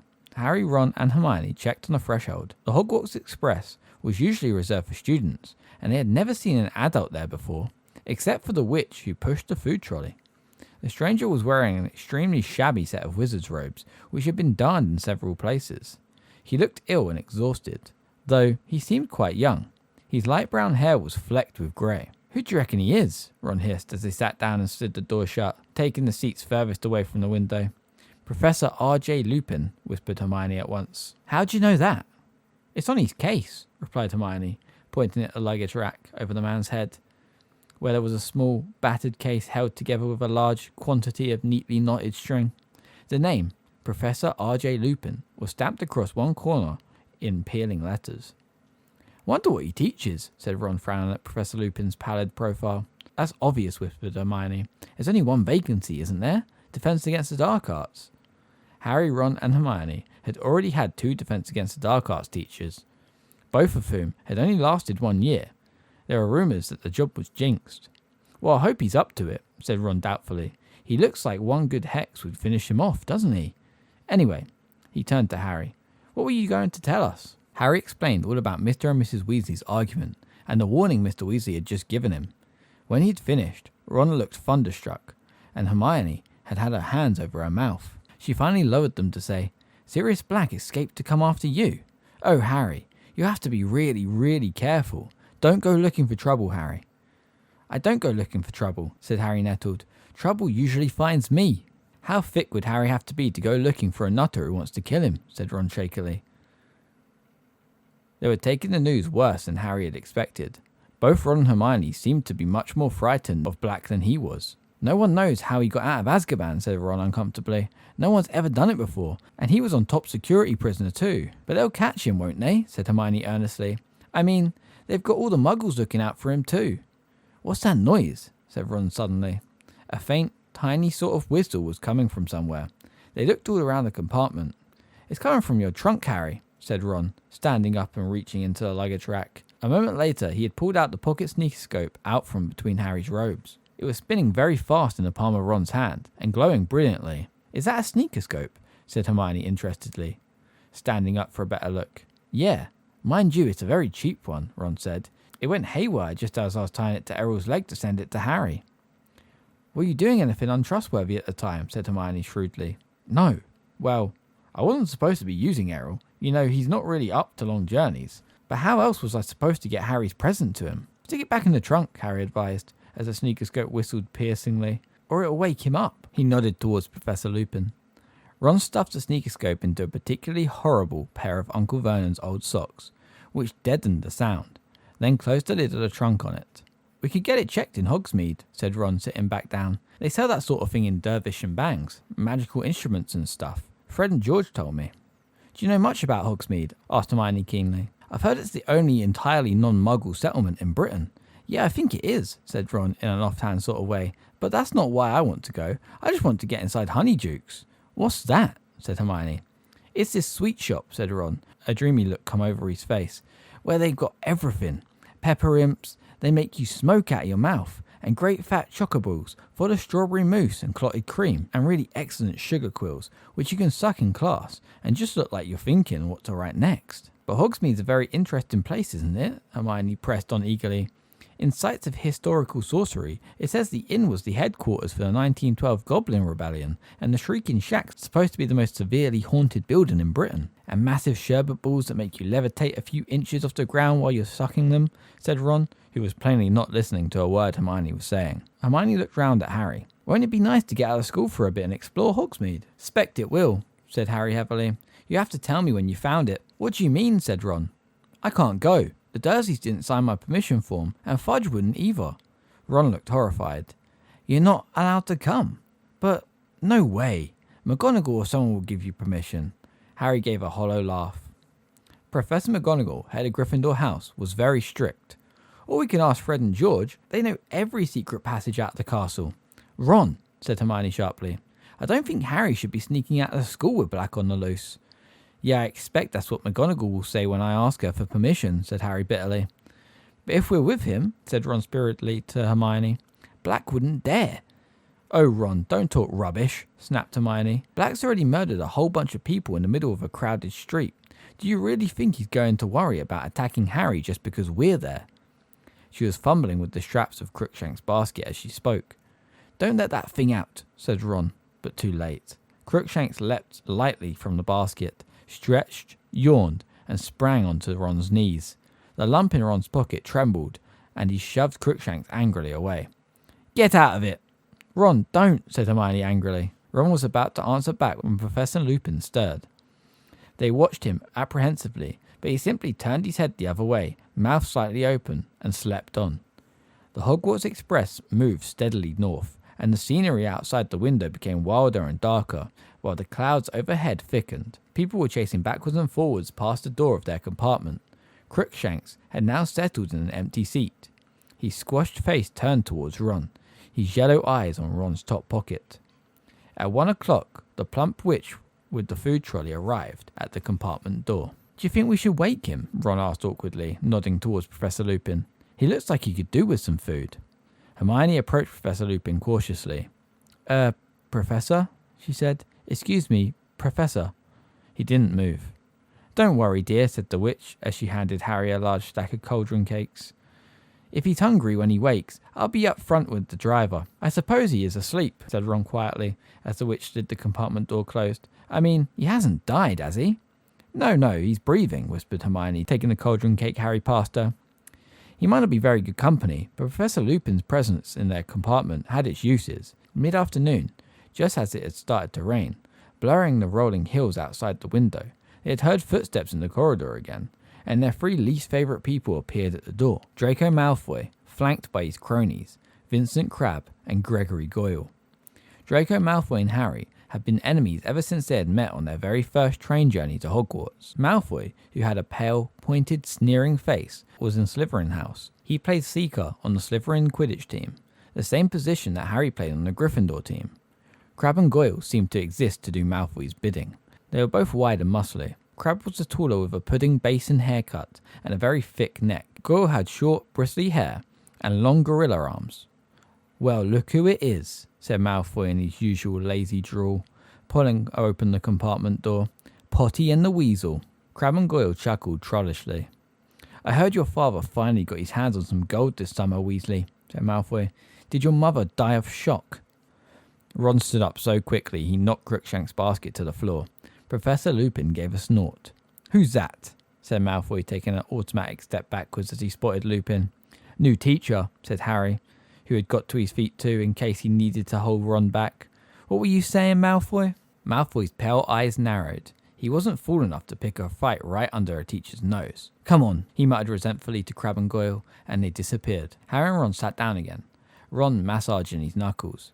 I'm not going to take any rubbish from Malfoy this year, he said angrily. I mean it. If he makes one more crack about my family, I'm going to get hold of his head, and... Ron made a violent gesture in midair. Ron, hissed Hermione, pointing at Professor Lupin. Be careful. But Professor Lupin was still fast asleep. The rain thickened as the train sped yet further north. The windows were now a solid, shimmering grey, which gradually darkened until lanterns flicked into life all along the corridors and over the luggage racks. The train rattled, the rain hammered, the wind roared, but still Professor Lupin slept. We must be nearly there, said Ron, leaning forward to look past Professor Lupin at the now completely black window. The words had hardly left him when the train started to slow down. Brilliant, said Ron, getting up and walking carefully past Professor Lupin to try and see outside. I'm starving. I want to get to the feast. We can't be there yet, said Hermione, checking her watch. So why are we stopping? The train was getting slower and slower as the noises of pistons fell away. The wind and the rain sounded louder than ever against the windows. Harry, who was nearest the door, got up to look into the corridor. All along the carriage, heads were sticking curiously out of their compartments. The train came to a stop with a jolt, and distant thuds and bangs told them that the luggage had fallen out of the racks. Then, without warning, all the lamps went out, and they were plunged into total darkness. What's going on? Said Ron's voice from behind Harry. Ouch, gasped Hermione. Ron, that was my foot. Harry felt his way back to his seat. Do you think we've broken down? Dunno. There was a squeaking sound, and Harry saw the dim black outline of Ron, wiping a patch clean on the window and peering out. There's something moving out there, Ron said. I think people are coming aboard. The compartment door suddenly opened, and someone fell painfully over Harry's legs. Sorry, do you know what's going on? Ouch, sorry. Hello, Neville, said Harry, feeling around in the dark and pulling Neville up by his cloak. Harry, is that you? What's happening? No idea. Sit down. There was a loud hissing and a yelp of pain. Neville had tried to sit on Crookshanks. I'm going to go and ask the driver what's going on, came Hermione's voice. Harry felt her pass him, heard the door slide open again, and then a thud and two loud squeals of pain. Who's that? Who's that? Ginny? Hermione? What are you doing? I was looking for Ron. Come in and sit down. Ouch. Not here, said Harry hurriedly. I'm here. Ouch, said Neville. Quiet, said a hoarse voice suddenly. Professor Lupin appeared to have woken up at last. Harry could hear movements in the corner. None of them spoke. There was a soft crackling noise, and a shivering light filled the compartment. Professor Lupin appeared to be holding a handful of flames. They illuminated his tired grey face, but his eyes looked alert and wary. Stay where you are, he said in the same hoarse voice, and he got up slowly to his feet, with his handful of fire held out in front of him. But the door slid slowly open before Lupin could reach it. Standing in the doorway, illuminated by shivering flames in Lupin's hand, was a cloaked figure that towered to the ceiling. Its face was completely hidden beneath its hood. Harry's eyes darted downwards, and what he saw made his stomach contract. There was a hand protruding from the cloak, and it was glistening, greyish, slimy looking and scabbed, like something dead that had decayed in water. It was visible only for a split second, as though the creature beneath the cloak sensed Harry's gaze. The hand was suddenly withdrawn into the folds of the black material, and then the thing beneath the hood, whatever it was, drew a long, slow rattling breath, as though it was trying to suck something more than air from its surroundings. An intense cold swept over all of them. Harry felt his own breath catch in his chest. The cold went deeper than his skin. It was inside his chest. It was inside his very heart. Harry's eyes rolled up into his head. He couldn't see. He was drowning in cold. There was a rushing in his ears, as though of water. He was being dragged downwards, the roaring growing louder. And then, from far away, he heard screaming. Terrible, terrified, pleading screams. He wanted to help whoever it was. He tried to move his arms, but he couldn't. A thick white fog was swirling around him, inside him. Harry! Harry, are you alright? Someone was slapping his face. What? Harry opened his eyes. There were lanterns above him, and the doors were shaking. The Hogwarts Express was moving again, and the lights had come back on. He seemed to have slid out of his seat onto the floor. Ron and Hermione were kneeling next to him, and above them he could see Neville and Professor Lupin watching. Harry felt very sick. When he put up his hand to push his glasses back on, he felt cold sweat on his face. Ron and Hermione heaved him back onto his seat. "Are you okay?" Ron asked nervously. "Yeah," said Harry, looking quickly towards the door. The hooded creature had vanished. "What happened? Where's that thing? Who screamed?" "No one screamed," said Ron more nervously still. Harry looked around the bright compartment. Ginny and Neville looked back at him, both very pale. "But I heard screaming." A loud snap made them all jump. Professor Lupin was breaking an enormous slab of chocolate into pieces. "Here," he said to Harry, handing him a particularly large piece. "Eat it. It will help." Harry took the chocolate, but didn't eat it. "What was that thing?" he asked Lupin. "A Dementor," said Lupin, who was now giving chocolate to everyone else.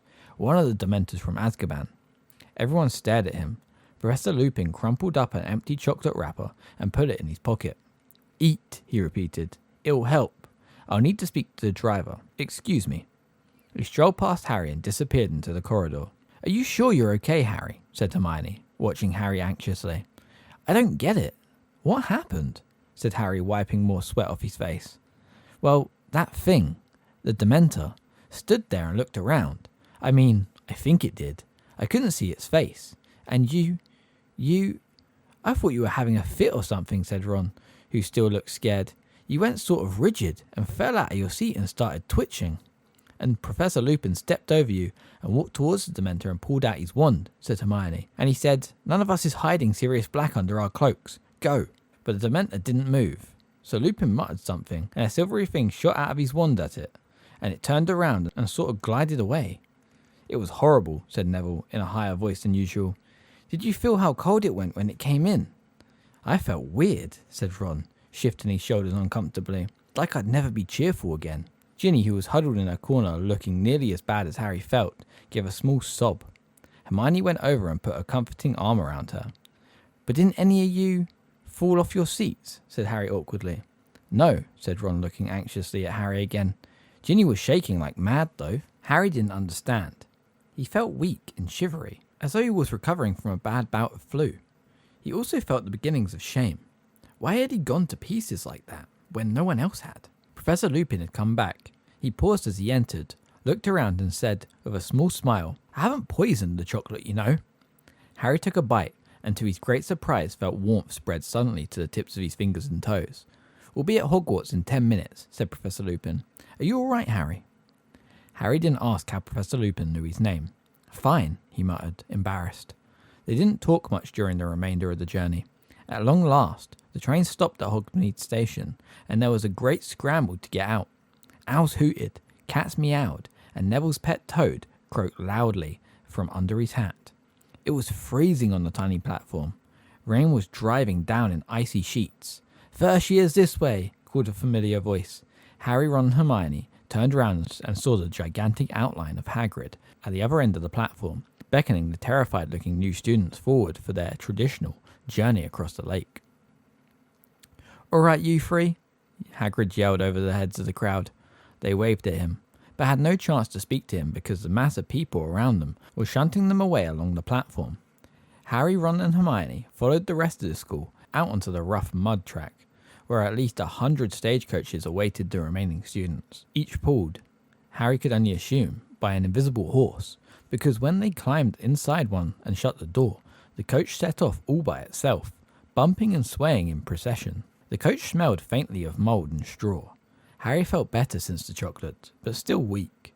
Ron and Hermione kept looking at him sideways, as though frightened he might collapse again. As the carriage trundled towards a pair of magnificent wrought iron gates, flanked with stone columns topped with winged boars, Harry saw 2 more towering, hooded Dementors standing guard on either side. A wave of cold sickness threatened to engulf him again. He leant back in the lumpy seat and closed his eyes until they had passed through the gates. The carriage picked up speed on the long, sloping drive up to the castle. Hermione was leaning out of a tiny window, watching the many turrets and towers draw nearer. At last, the carriage swayed to a halt, and Hermione and Ron got out. As Harry stepped down, a drooling, delighted voice sounded in his ear. "You fainted, Potter. Is Longbottom telling the truth? You actually fainted." Malfoy elbowed past Hermione to block Harry's way up to the stone steps of the castle. His face gleeful and his pale eyes glinting maliciously. "Shove off, Malfoy," said Ron, whose jaw was clenched. "Did you faint as well, Weasley?" said Malfoy loudly. "Did the scary old Dementor frighten you too, Weasley?" "Is there a problem?" said a mild voice. Professor Lupin had just got out of the next carriage. Malfoy gave Professor Lupin an insolent stare, which took in the patches on his robes and dilapidated suitcase. With a tiny hint of sarcasm in his voice, he said, "Oh, no, Professor." Then he smirked at Crabbe and Goyle and led them up the steps into the castle. Hermione prodded Ron in the back to make him hurry, and the three of them joined the crowd swarming up the steps, through the giant oak front doors, and into the cavernous entrance hall, which was lit with flaming torches and housed a magnificent marble staircase which led to the upper floors. The door into the great hall stood open at the right. Harry followed the crowd towards it, but he had barely glimpsed the enchanted ceiling, which was black and cloudy tonight, when a voice called, "Potter! Granger! I want to see you both!" Harry and Hermione turned round, surprised. Professor McGonagall, Transfiguration teacher and head of Gryffindor House, was calling over the heads of the crowd. She was a stern-looking witch who wore her hair in a tight bun. Her sharp eyes were framed with square spectacles. Harry fought his way over to her with a feeling of foreboding. Professor McGonagall had a way of making him feel he must have done something wrong. "There's no need to look so worried. I just want a word in my office," she told them. "Move along there, Weasley." Ron stared as Professor McGonagall ushered Harry and Hermione away from the chattering crowd. They accompanied her across the entrance hall, up the marble staircase and along a corridor. Once they were in her office, a small room with a large welcoming fire, Professor McGonagall motioned Harry and Hermione to sit down. She settled herself behind her desk and said abruptly, "Professor Lupin sent me an hour ahead to say that you were taken ill on the train, Potter." Before Harry could reply, there was a soft knock on the door, and Madame Pomfrey, the matron, came bustling in. Harry felt himself going red in the face. It was bad enough that he had passed out, or whatever he had done, without everyone making all this fuss. "I'm fine," he said. "I don't need anything." "Oh, it's you, is it?" said Madame Pomfrey, ignoring this and bending down to stare closely at him. "I suppose you've been doing something dangerous again." "It was a Dementor, Poppy," said Professor McGonagall. They exchanged a dark look, and Madame Pomfrey clucked disapprovingly. "Setting Dementors around a school," she muttered, pushing Harry's hair back and feeling his forehead. "He won't be the first one who collapses. Yes, he's all clammy. Terrible things they are, and the effect they have on people who are already delicate." "I'm not delicate," said Harry crossly. "Of course you're not," said Madame Pomfrey absent-mindedly, now taking his pulse. "What does he need?" said Professor McGonagall crisply. "Bed rest? Should he perhaps spend tonight in the hospital wing?" "I'm fine," said Harry, jumping up. The idea of what Draco Malfoy would say if he had to go to the hospital wing was torture. "Well, he should have had some chocolate at the very least," said Madame Pomfrey, who was now trying to peer into Harry's eyes. "I've already had some," said Harry. "Professor Lupin gave me some. He gave it to all of us."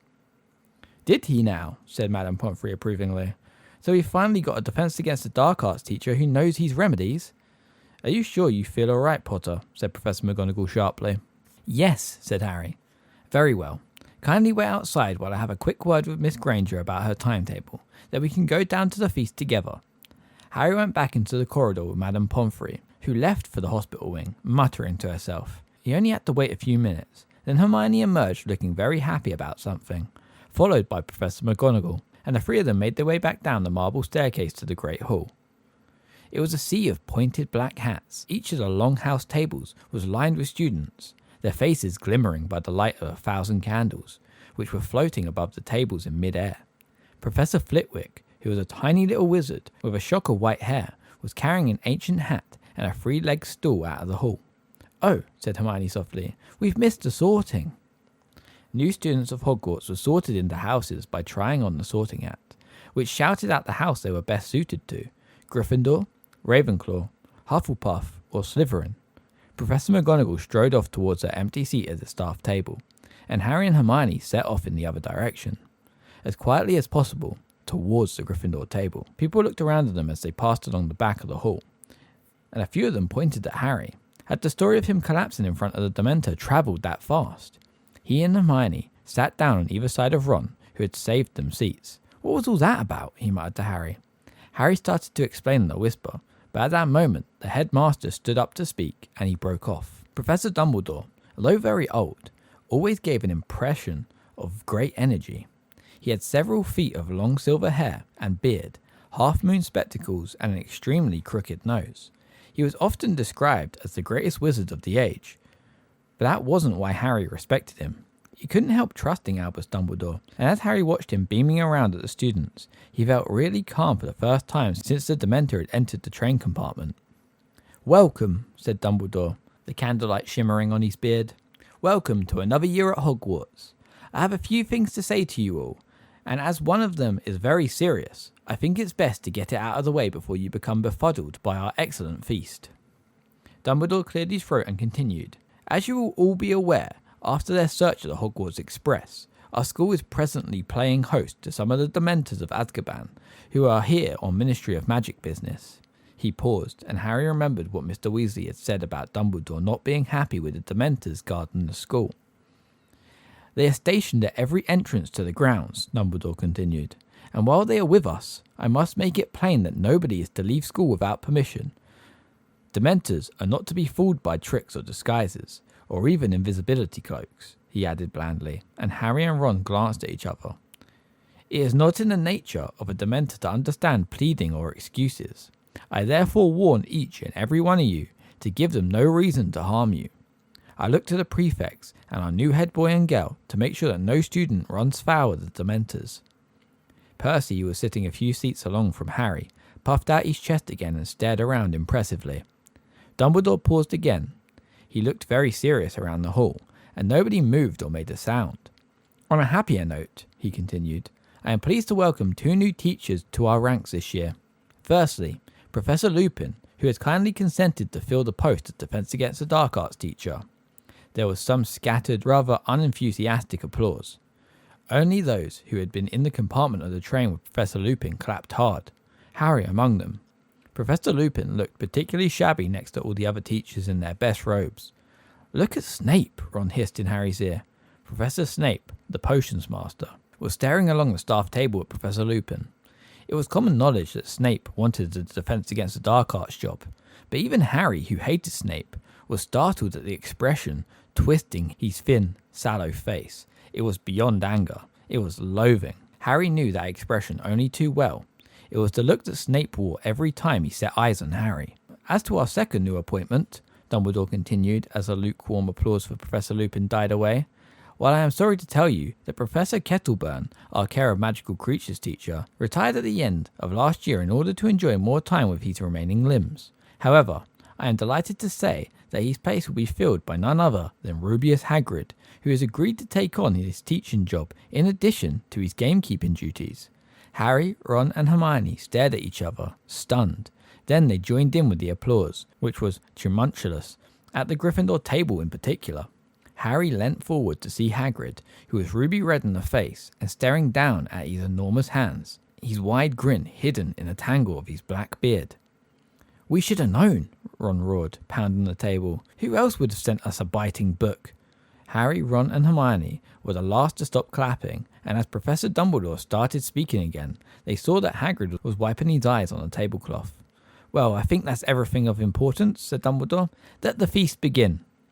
The golden plates and goblets before them filled suddenly with food and drink. Harry, suddenly ravenous, helped himself to everything he could reach and began to eat.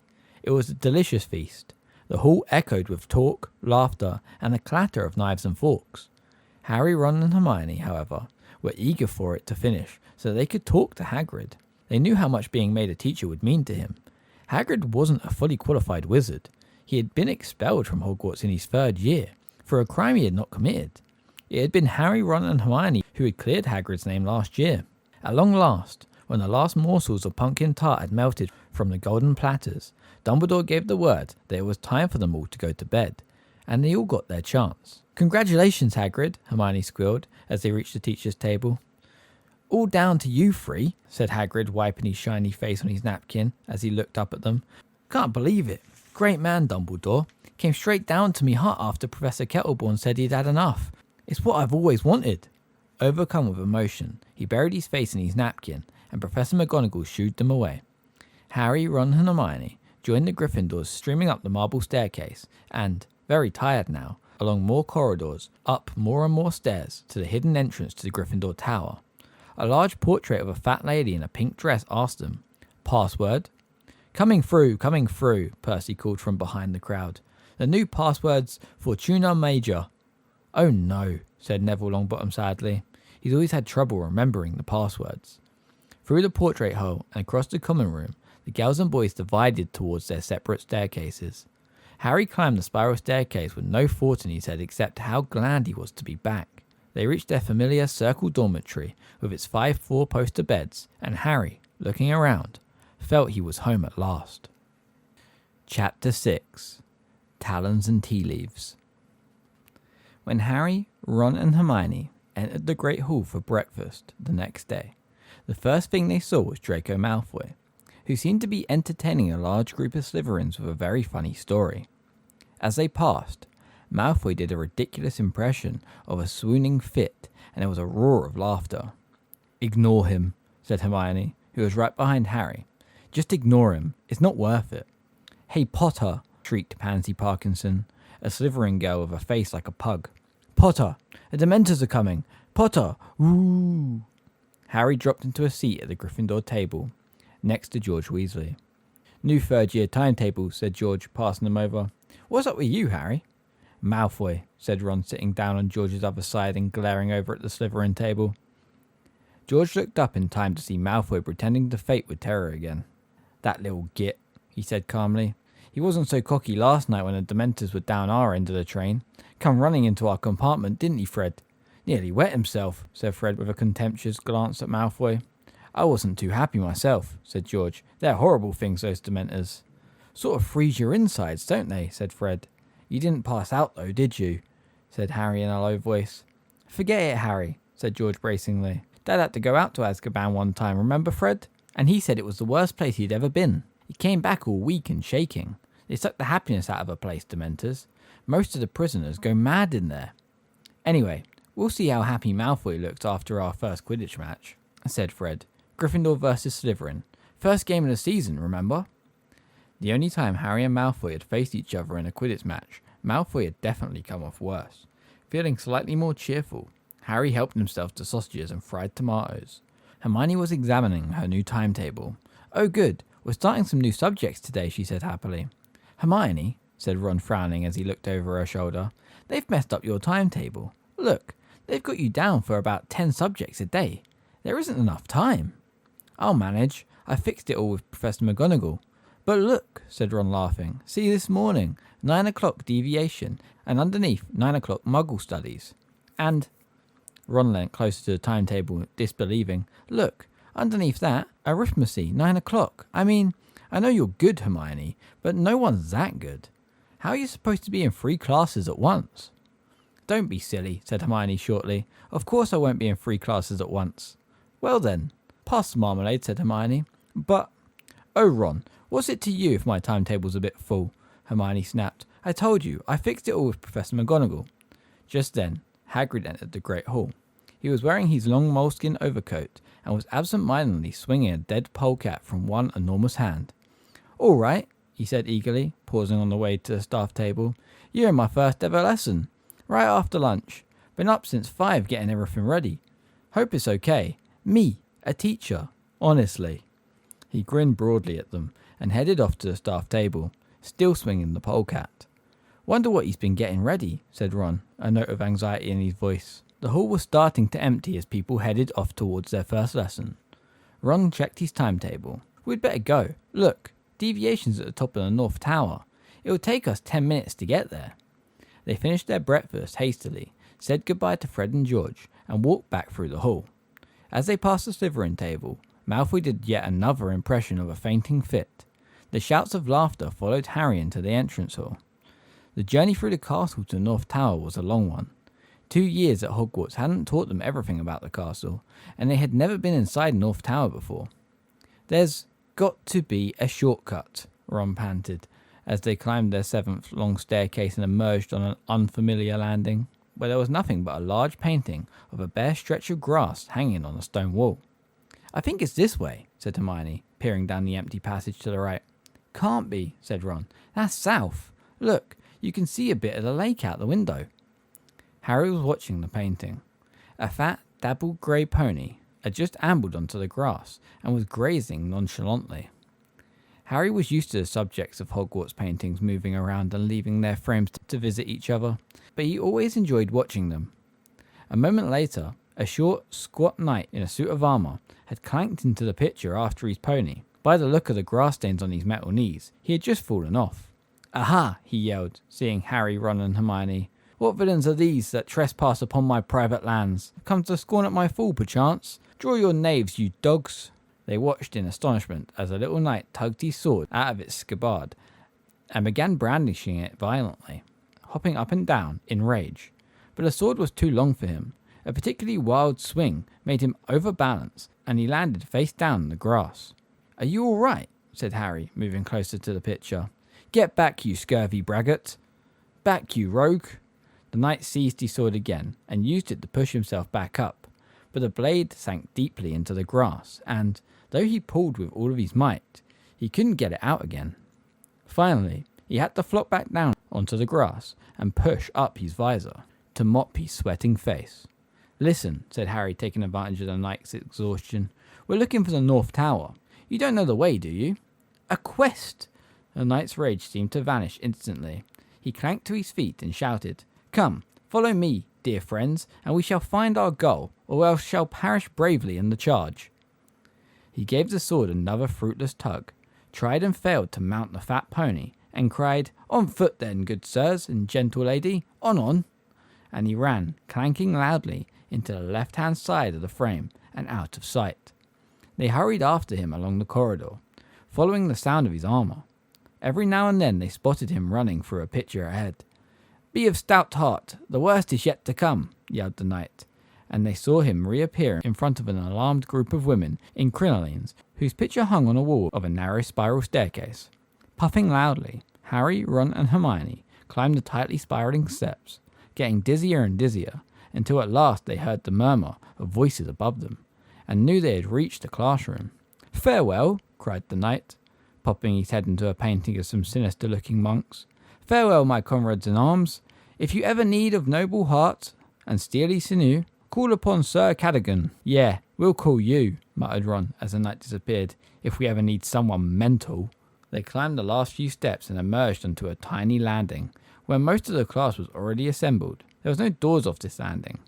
Ron nudged Harry and pointed at the ceiling, where there was a circular trapdoor and a brass plaque on it. "Sybil Trelawney, deviation teacher," Harry read. "How are we supposed to get up there?" As though in answer to his question, the trapdoor suddenly opened, and a silvery ladder descended right at Harry's feet. Everyone went quiet. "After you," said Ron, grinning. So Harry climbed the ladder first. He emerged into the strangest looking classroom he had ever seen. In fact, it didn't look like a classroom at all, more like a cross between someone's attic and an old-fashioned tea shop. At least 20 small circular tables were crammed inside it, all surrounded by chintz armchairs and fat little buffets. Everything was lit with a dim, crimson light. The curtains at the windows were all closed, and the many lamps were draped with dark red scarves. It was stiffingly warm, and the fire which was burning under the crowded mantelpiece was giving off a heavy, sickly sort of perfume as it heated a large copper kettle. The shelves running around the circular walls were crammed with dusty-looking feathers, stubs of candles, many packs of tattered playing cards, countless silvery crystal balls, and a huge array of teacups. Ron appeared at Harry's shoulders as the class assembled around them, all talking in whispers. "Where is she?" Ron said. A voice came suddenly out of the shadows, a soft, misty sort of voice. "Welcome," it said. "How nice to see you in the physical world at last." Harry's immediate impression was of a large, glittering insect. Professor Trelawney moved into the firelight, and they saw she was very thin. Her large glasses magnified their eyes to several times their natural size, and she was draped in a gauzy spangled shawl. Innumerable chains and beads hung around her spindly neck, and her arms and hands were encrusted with bangles and rings. "Sit, my children, sit," she said, and they all climbed awkwardly into armchairs or sank onto puffies. Harry, Ron and Hermione sat themselves around the same round table. "Welcome to Deviation," said Professor Trelawney, who had seated herself in a winged armchair in front of the fire. "My name is Professor Trelawney. You may not have seen me before. I find that descending too often into the hustle and bustle of the main school clouds my inner eye." Nobody said anything in answer to this extraordinary pronouncement. Professor Trelawney delicately rearranged her shawl and continued. "So you have chosen to study deviation, the most difficult of all magical arts. I must warn you at the outset that if you do not have the sight, there is very little I will be able to teach you. Books can take you only so far in this field." At these words, both Harry and Ron glanced, grinning at Hermione, who looked startled at the news that books wouldn't be much help in this subject. Many witches and wizards, talented though they are in the area of loud bangs and smells and sudden disappearings, are yet unable to penetrate the veiled mysteries of the future. Professor Trelawney went on, her enormous gleaming eyes moving from face to nervous face. "It is a gift granted to few. You, boy," she said suddenly to Neville, who almost toppled off his puffy, "is your grandmother well?" "I think so," said Neville tremulously. "I wouldn't be so sure if I were you, dear," said Professor Trelawney, the firelight glinting on her long emerald earrings. Neville gulped. Professor Trelawney continued placidly. "We will be covering the basic methods of deviation this year. The first term will be devoted to reading the tea leaves. Next term, we shall progress to palmistry. By the way, my dear," she shot suddenly at Parvati Patel, "beware a red-haired man." Parvati gave a startled look at Ron, who was right behind her, and edged her chair away from him. "In the summer term," Professor Trelawney went on, "we shall progress to the crystal ball. If we are finished with fire omens, that is. Unfortunately, classes will be disrupted in February by a nasty bout of flu. I myself will lose my voice, and around Easter, one of our numbers will leave us forever." A very tense silence followed this pronouncement, but Professor Trelawney seemed unaware of it. "I wonder, dear," she said to Lavender Brown, who was nearest and shrank back in her chair, "if you could pass me the largest silver teapot?" Lavender, looking relieved, stood up, took an enormous teapot from the shelf and put it down on the table in front of Professor Trelawney. "Thank you, my dear. Incidentally, that thing you were dreading, it will happen on Friday the 16th of October. Lavender trembled. "Now, I want you all to divide into pairs. Collect a teacup from the shelf. Come to me and I will fill it. Then sit down and drink. Drink until only the dregs remain. Swirl these around the cup 3 times with the left hand, then turn the cup upside down on its saucer. Wait for the last of the tea to drain away, then give your cup to your partner to read. You will interpret the patterns using pages 5 and 6 of Unfogging the Future. I shall move among you, helping and instructing. Oh, and dear," she caught Neville by the arm as he made to stand up, "after you've broken your first cup, would you be so kind to select one of the blue patterned ones? I'm rather attached to the pink." Sure enough, Neville had no sooner reached the shelf of the teacups than there was a tinkle of breaking china. Professor Trelawney swept over to him holding a dustpan and brush and said, "One of the blue ones then, dear, if you wouldn't mind. Thank you." When Harry and Ron had had their teacups filled, they went back to their table and tried to drink the scalding tea quickly. They swirled the dregs around as Professor Trelawney had instructed, then drained the cups and swapped them. "Right," said Ron, as they both opened their books at pages 5 and 6. "What can you see in mine?" "A load of soggy brown stuff," said Harry. The heavily perfumed smoke in the room was making him feel sleepy and stupid. "Broaden your minds, my dears, and allow your eyes to see past the mundane," Professor Trelawney cried through the gloom. Harry tried to pull himself together. "Right, you've got a wonky sort of cross," he said, consulting Unfogging the Future. "That means you're going to have trials and suffering. Sorry about that, but there's a thing that could be the sun. Hang on, that means great happiness. So you're going to suffer, but be very happy?" "You need your inner eye testing, if you ask me," said Ron, and they both had to stifle their laughs as Professor Trelawney gazed in their direction. "My turn." Ron peered into Harry's teacup, his forehead wrinkled with effort. "There's a blob, a bit like a bowler hat," he said. "Maybe you're going to work for the Ministry of Magic." He turned the teacup the other way round. "But this way it looks more like an acorn. What's that?" He scanned his copy at Unfogging the Future. A windfall, unexpected gold. Excellent. You can lend me some. And then there's a thing here. He turned the cup again. That looks like an animal. Yeah. If that was its head, it looks like a hippo. No, a sheep. Professor Trelawney whirled around as Harry let out a snort of laughter. Let me see that, my dear, she said reprovingly to Ron, sweeping over and snatching Harry's cup from him. Everyone went quiet to watch. Professor Trelawney was staring into the teacup, rotating it anti-clockwise. The falcon. My dear, you have a deadly enemy. But everyone knows that, said Hermione in a loud whisper. Professor Trelawney stared at her. Well, they do, said Hermione. Everyone knows about Harry and you-know-who. Harry and Ron stared at her with a mixture of amazement and admiration. They had never heard Hermione speak to a teacher like that before. Professor Trelawney chose not to reply.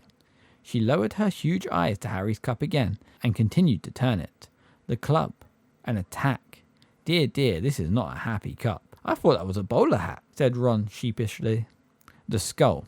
Danger in your path, my dear. Everyone was staring transfixed at Professor Trelawney, who gave the cup a final turn, gasped, and then screamed. There was another tinkle of breaking china. Neville had smashed his second cup. Professor Trelawney sank into a vacant armchair, her glittering hand at her heart and her eyes closed. My dear boy. My poor dear boy. No. It is kinder not to say. No, don't ask me. What is it, Professor? Said Dean Thomas at once. Everyone had got to their feet and slowly they crowded around Harry and Ron's table, pressing close to Professor Trelawney's chair to get a good look at Harry's cup. My dear, Professor Trelawney's huge eyes opened dramatically. You have the grim. The what? Said Harry. He could tell that he wasn't the only one who didn't understand. Dean Thomas shrugged at him, and Lavender Brown looked puzzled, but nearly everybody else clapped their hands to their mouths in horror. The grim, my dear. The grim, cried Professor Trelawney, who looked shocked that Harry hadn't understood. The giant spectral dog that haunts churchyards. My dear boy, it is an omen, the worst omen, of death. Harry's stomach lurched. That dog on the cover of Death Omens in Flourish and Blots. The dog in the shadows of Magnolia Crescent. Lavender Brown clapped their hands to her mouth too. Everyone was looking at Harry. Everyone except Hermione, who had got up and moved around to the back of Professor Trelawney's chair. I don't think it looks like a grim, she said flatly. Professor Trelawney surveyed Hermione with mounting dislike. You'll forgive me for saying so, my dear, but I perceive very little aura around you, very little receptivity to the resonances of the future. Seamus Finnegan was tilting his head from side to side. It looks like a grim if you do this, he said, with his eyes almost shut. But it looks more like a donkey from here, he said, leaning to the left. When you've all finished deciding whether I'm going to die or not, said Harry, taken even himself by surprise. Now nobody seemed to want to look at him. I think we will all leave the lesson here for today, said Professor Trelawney, in her mistiest voice. Yes, please pack away your things. Silently, the class took their teacups back to Professor Trelawney, packed away their books and closed their bags. Even Ron was avoiding Harry's eyes. Until we meet again, said Professor Trelawney faintly. Fair fortune be yours. Oh, and dear, she pointed at Neville.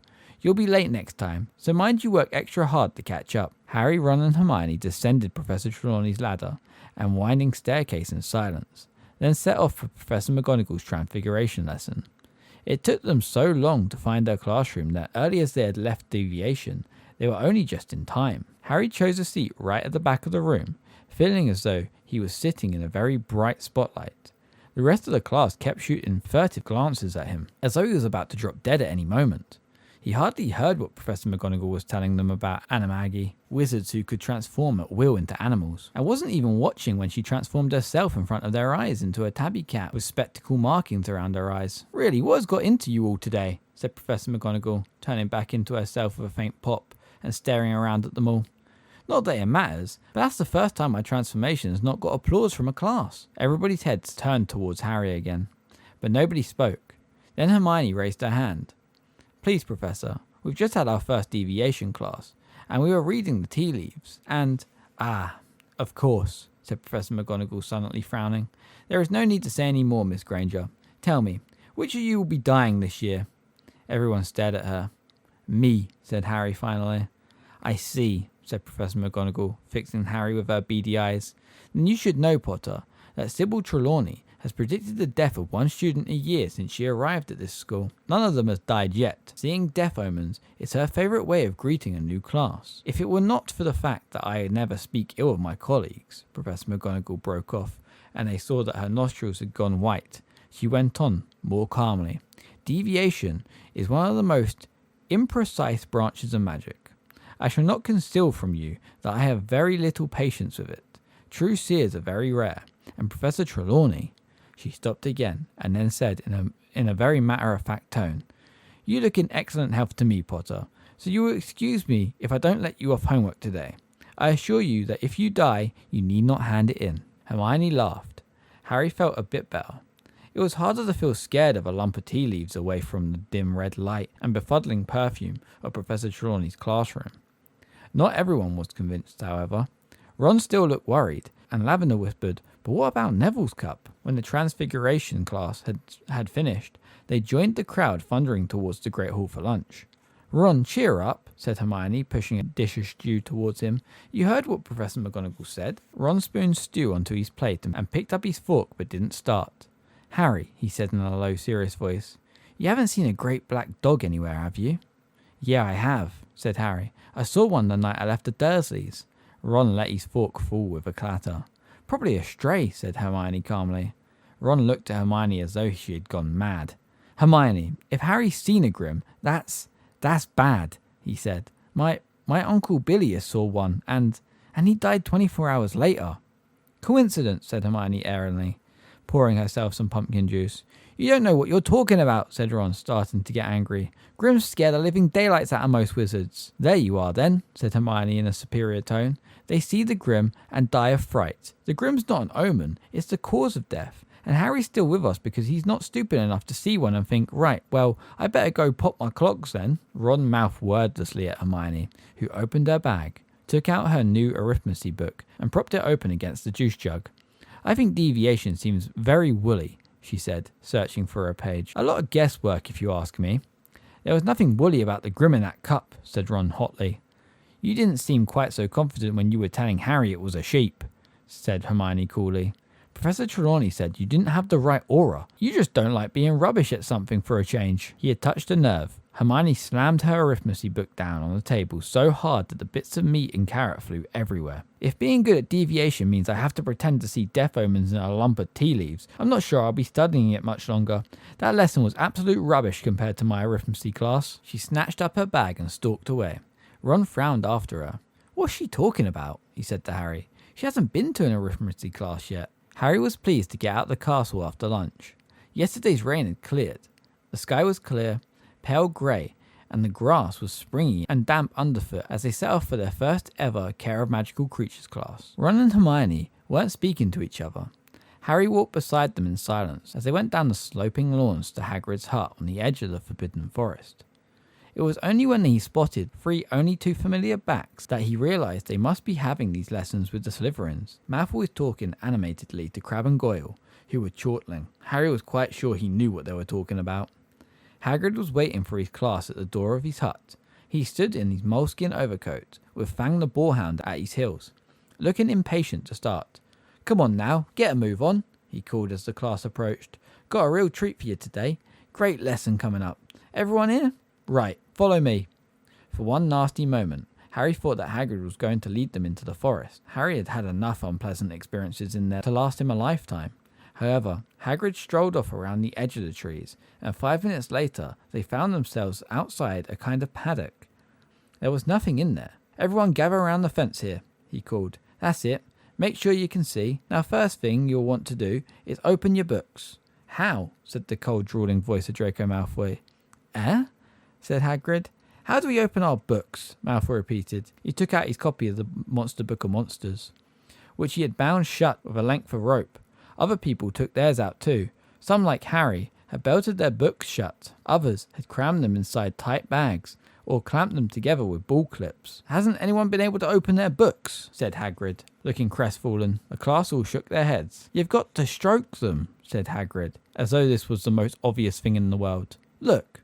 He took Hermione's copy and ripped off the spellotape that bound it. The book tried to bite, but Hagrid ran a giant forefinger down its spine, and the book shivered and then fell open and lay quiet in his hand.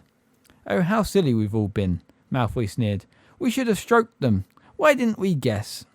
I thought they were funny," Hagrid said uncertainly to Hermione. "Oh, tremendously funny," said Malfoy. "Really witty, giving us books that try and rip our hands off." "Shut up, Malfoy," said Harry quietly. Hagrid was looking downcast, and Harry wanted Hagrid's first lesson to be a success. "Right then," said Hagrid, who seemed to have lost his thread. So you've got your books, and now you need the magical creatures. Yeah. So I'll go get them. Hang on." He strode away from them into the forest and out of sight. "God, this place is going to the dogs," said Malfoy loudly. "That oaf teaching us classes. My father will have a fit when I tell him." "Shut up, Malfoy," Harry repeated. "Careful, Potter. There's a Dementor behind you." "Ooh," squealed Lavender Brown, pointing towards the opposite side of the paddock. Trotting towards them were a dozen of the most bizarre creatures Harry had ever seen. They had the bodies, hind legs, and tails of horses, but the front legs, wings, and heads of what seemed to be giant eagles, with cruel, steel-coloured beaks and large, brilliant orange eyes. The talons on their front legs were 1/2 foot long and deadly-looking. Each of the beasts had a thick leather collar around its neck, which was attached to a long chain, and the ends of all these were held in the vast hands of Hagrid, who came jogging into the paddock behind the creatures. "Gee up there," he roared, shaking the chains and urging the creatures towards the fence where the class stood. Everyone drew back slightly as Hagrid reached them and tethered the creatures to the fence. "Hippogriffs," Hagrid roared happily, waving a hand at them. "Beautiful, aren't they?" Harry could sort of see what Hagrid meant. Once you got over the first shock of seeing something that was half horse, half bird, you started to appreciate the hippogriffs' gleaming coats, changing smoothly from feather to hair, each of them a different colour: stormy grey, bronze, a pinkish roan, gleaming chestnut, and inky black. "So," said Hagrid, rubbing his hands together and beaming around, "if you want to come a bit nearer." No one seemed to want to. Harry, Ron, and Hermione, however, approached the fence cautiously. "Now, first thing you got to know about hippogriffs is they're proud," said Hagrid. "Easily offended, hippogriffs are. Don't ever want to insult one, because it might be the last thing you do." Malfoy, Crabbe, and Goyle weren't listening. They were talking in an undertone, and Harry had a nasty feeling they were plotting how best to disrupt the lesson. "You always wait for the hippogriff to make the first move," Hagrid continued. "It's polite, see? You walk towards him, and you bow, and you wait. If he bows back, you're allowed to touch him. If he doesn't bow, then get away from him sharpish, because them talons hurt. Right, who wants to go first?" Most of the class backed further away in answer. Even Harry, Ron, and Hermione had misgivings. The hippogriffs were tossing their fierce heads and flexing their powerful wings. They didn't seem to like being tethered like this.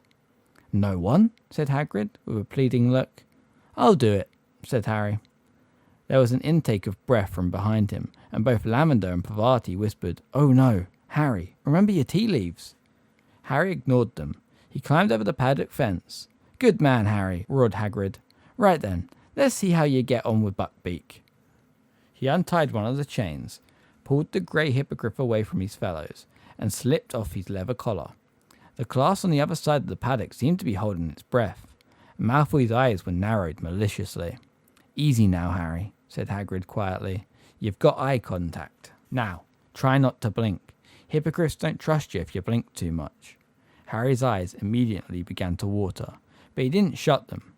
Buckbeak had turned his great, sharp head and was staring at Harry with one fierce orange eye. "That's it," said Hagrid. "That's it, Harry. Now bow." Harry didn't feel much like exposing the back of his neck to Buckbeak, but he did as he was told. He gave a short bow and looked up. The hippogriff was still staring haughtily at him. It didn't move. "Ah," said Hagrid, sounding worried. "Right. Back away now. Harry, easy does it." But then, to Harry's enormous surprise, the hippogriff suddenly bent his scaly front knees and sank into what was unmistakably a bow. "Well done, Harry," said Hagrid ecstatically. "Right, you can touch him. Pat his beak. Go on."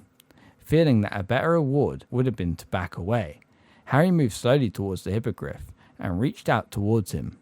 He patted the beak several times, and the hippogriff closed his eyes lazily, as though enjoying it. The class broke into applause, all except for Malfoy, Crabbe, and Goyle, who were looking deeply disappointed. "Right then, Harry," said Hagrid. "I reckon he might let you ride him." This was more than Harry had bargained for. He was used to a broomstick, but he wasn't sure a hippogriff would be quite the same. "You climb up there, just behind the wing joint," said Hagrid, "and mind you don't pull any of his feathers out. He won't like that." Harry put his foot on top of Buckbeak's wing and hoisted himself onto his back. Buckbeak stood up. Harry wasn't sure where to hold on. Everything in front of him was covered in feathers. "Go on then," roared Hagrid, slapping the hippogriff's hindquarters. Without warning, 12-foot wings flapped open on either side of Harry. He had just time to seize the hippogriff around the neck before it was soaring upwards. It was nothing like a broomstick, and Harry knew which one he preferred. The hippogriff's wings were beating uncomfortably on either side of him, catching him under his legs and making him feel he was about to be thrown off. The glossy feathers slipped under his fingers, and he didn't dare get a stronger grip. Instead of the smooth action of his Nimbus 2000, he felt himself rocking backwards and forwards as his hindquarters of the hippogriff rose and fell with his wings. Buckbeak flew him once around the paddock, and then headed back to the ground. This was the bit Harry had been dreading. He leant back as the smooth neck lowered, feeling he was going to slip off over the beak. Then he felt a heavy thud as all 4 ill-assorted feet hit the ground, and just managed to hold on and push himself straight again. "Good work, Harry," roared Hagrid. Everyone except Malfoy, Crabbe and Goyle cheered. "Okay, who else wants to go?" Emboldened by Harry's success, the rest of the class climbed cautiously into the haddock. Hagrid untied the hippogriffs one by one, and soon people were bowing nervously all over the paddock. Neville ran repeatedly backwards from his, which didn't seem to want to bend its knees. Ron and Hermione practiced on the chestnut, whilst Harry watched. Malfoy, Crabbe and Goyle had taken over Buckbeak. He had bowed to Malfoy, who was now patting his beak, looking disdainful. "This is very easy," Malfoy drawled, loud enough for Harry to hear him. "I knew it must have been, if Potter could do it. I bet you're not dangerous at all, are you?" he said to the hippogriff. "Are you, you ugly great brute?" It happened in a flash of steely talons. Malfoy let out a high-pitched scream, and the next moment, Hagrid was wrestling Buckbeak back into his collar as he strained to get Malfoy, who lay curled in the grass, blood blossoming over his robes. "I'm dying," Malfoy yelled as the class panicked. "I'm dying, look at me, it's killed me." "You're not dying," said Hagrid, who had gone very white. "Someone help me. Gotta get him out of here." Hermione ran over to open the gate while Hagrid lifted Malfoy easily. As they passed, Harry saw that there was a long, deep gash in Malfoy's arm. Blood splattered over the grass, and Hagrid ran with him up the slope towards the castle. Very shaken, the Care of Magical Creatures class followed at a walk. The Slytherins were all shouting about Hagrid. "They should sack him straight away," said Pansy Parkinson, who was in tears. "It was Malfoy's fault," snapped Dean Thomas. Crabbe and Goyle flexed their muscles threateningly. They all climbed the stone steps into the deserted entrance hall. "I'm going to see if he's okay," said Pansy, and they all watched her run up the marble staircase. The Slytherins, still muttering about Hagrid, headed away in the direction of their dungeon common room. Harry, Ron and Hermione proceeded upstairs to the Gryffindor tower. "Do you think he'll be all right?" said Hermione nervously. "Course he will. Madame Pomfrey can mend cuts in about a second," said Harry, who had had far worse injuries mended magically by the matron. "That was a really bad thing to happen in Hagrid's first lesson though, wasn't it?" said Ron, looking worried. "Trust Malfoy to mess things up for him." They were among the first to reach the Great Hall at dinner time, hoping to see Hagrid, but he wasn't there. "They wouldn't sack him, would they?" said Hermione anxiously, not touching her steak and kidney pudding. "They better not," said Ron, who wasn't eating either. Harry was watching the Slytherin table. A large group, including Crabbe and Goyle, were huddled together deep in conversation. Harry was sure they were cooking up their own version of how Malfoy had got injured. "Well, you can't say it wasn't an interesting first day back," said Ron gloomily. They went up to the crowded Gryffindor common room after dinner and tried to do the homework Professor McGonagall had set them, but all 3 of them kept breaking off and glancing out of the tower window. "There's a light on in Hagrid's window," Harry said suddenly. Ron looked at his watch. "If we hurried, we could go down and see him. It's still quite early." "I don't know," Hermione said slowly, and Harry saw her glance at him. "I'm allowed to walk across the grounds," he said pointingly. "Sirius Black hasn't got past the Dementors here, has he?" So they put their things away and headed out of the portrait hole, glad not to meet anybody on their way to the front doors, as they weren't entirely sure they were supposed to be out. The grass was still wet and looked almost black in the twilight. When they reached Hagrid's hut, they knocked, and a voice growled, Come in. Hagrid was sitting in his shirt sleeves at his scrubbed wooden table. His boarhound, Fang, had his head in Hagrid's lap. One look told them that Hagrid had been drinking a lot. There was a pewter tankard, almost as big as a bucket, in front of him, and he seemed to be having difficulty in getting them into focus. "'Spect it's a record," he said thickly, when he recognised them. "Don't reckon they ever had a teacher who'd only lasted a day before." "You haven't been sacked, Hagrid," gasped Hermione. "Not yet," said Hagrid miserably, taking a huge gulp of whatever was in the tankard. "But it's only a matter of time, isn't it? After Malfoy." "How is he?" said Ron, as they all sat down. "It wasn't serious, was it?" "Madame Pomfrey fixed him the best she could," said Hagrid dully. "But he's saying it's still agony. Covered in bandages, moaning. He's faking it," said Harry at once. "Madame Pomfrey can mend anything. She regrew half my bones last year. Trust Malfoy to milk it for all it's worth." "School governors have been told, of course," said Hagrid miserably. "They reckon I started too big. Should have left hippogriffs for later. Done flobberworms or something. Just thought it'd make a good first lesson. It's all my fault." "It's all Malfoy's fault, Hagrid," said Hermione earnestly. "We're witnesses," said Harry. "You said hippogriffs attack if you insult them. It's Malfoy's problem he wasn't listening. We'll tell Dumbledore what really happened." "Yeah, don't worry, Hagrid. We'll back you up," said Ron. Tears leaked out of the crinkled corners of Hagrid's beetle black eyes. He grabbed both Harry and Ron and pulled them into a bone-breaking hug. "I think you've had enough to drink, Hagrid," said Hermione firmly. She took the tankard from the table and went outside to empty it. "Ah, maybe she's right," said Hagrid, letting go of Harry and Ron, who both staggered away, rubbing their ribs. Hagrid heaved himself out of his chair and followed Hermione unsteadily outside. They heard a loud splash. "What's he done?" said Harry nervously, as Hermione came back in with an empty tankard. "Stuck his head in the water barrel," said Hermione, putting the tankard away. Hagrid came back, his long hair and beard sopping wet, wiping the water out of his eyes. "That's better," he said, shaking his head like a dog and drenching them all. "Listen, it was good of you to come and see me. I really..." Hagrid stopped dead, staring at Harry, as though he had only just realised he was there. "What do you think you're doing here?" He roared so suddenly they all jumped a foot in the air. "You're not to go wandering around after dark, Harry, and you two letting him." Hagrid strode over to Harry, grabbed his arm and pulled him to the door. "Come on," Hagrid said angrily. "I'm taking you all back up to the school, and don't let me catch you walking down to see me after dark again. I'm not worth that." Chapter 7. The Boggart in the Wardrobe. Malfoy didn't reappear in classes until late on Thursday morning, when the Slytherins and Gryffindors were halfway through double potions. He swaggered into the dungeon, his right arm covered in bandages and bound up in a sling, acting, in Harry's opinion, as though he was the heroic saviour of some dreadful battle. "How is it, Draco?" simpered Pansy Parkinson. "Does it hurt much?" "Yeah," said Malfoy, putting on a brave sort of grimace. But Harry saw him wink at Crabbe and Goyle when Pansy had looked away. Settle down," said Professor Snape idly. Harry and Ron scowled at each other. Snape wouldn't have said settle down if they had walked in late. He'd have given them detention. But Malfoy had always been able to get away with anything in Snape's classes. Snape was head of Slytherin House, and generally favoured his own students before all others. They were making a new potion today, a shrinking solution. Malfoy set up his cauldron right next to Harry and Ron, so that they were preparing their ingredients on the same table. "Sir," Malfoy called, "Sir, I'll need help cutting these daisy roots because of my arm."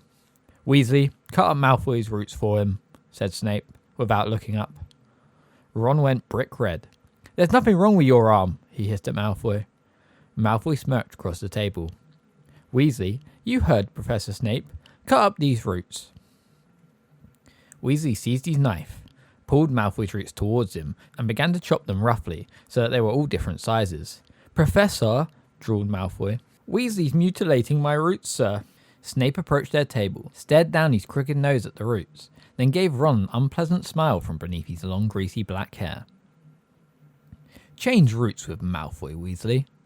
"But sir," Ron spent the last quarter of an hour carefully shredding his own roots into exactly equal pieces. "Now," said Snape in his most dangerous voice.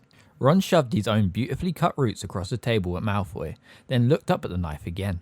"And sir, I'll need this shrivelfig skinned," said Malfoy, his voice full of malicious laughter. "Potter, you can skin Malfoy's shrivelfig," said Snape, giving Harry the look of loathing he always reserved just for him.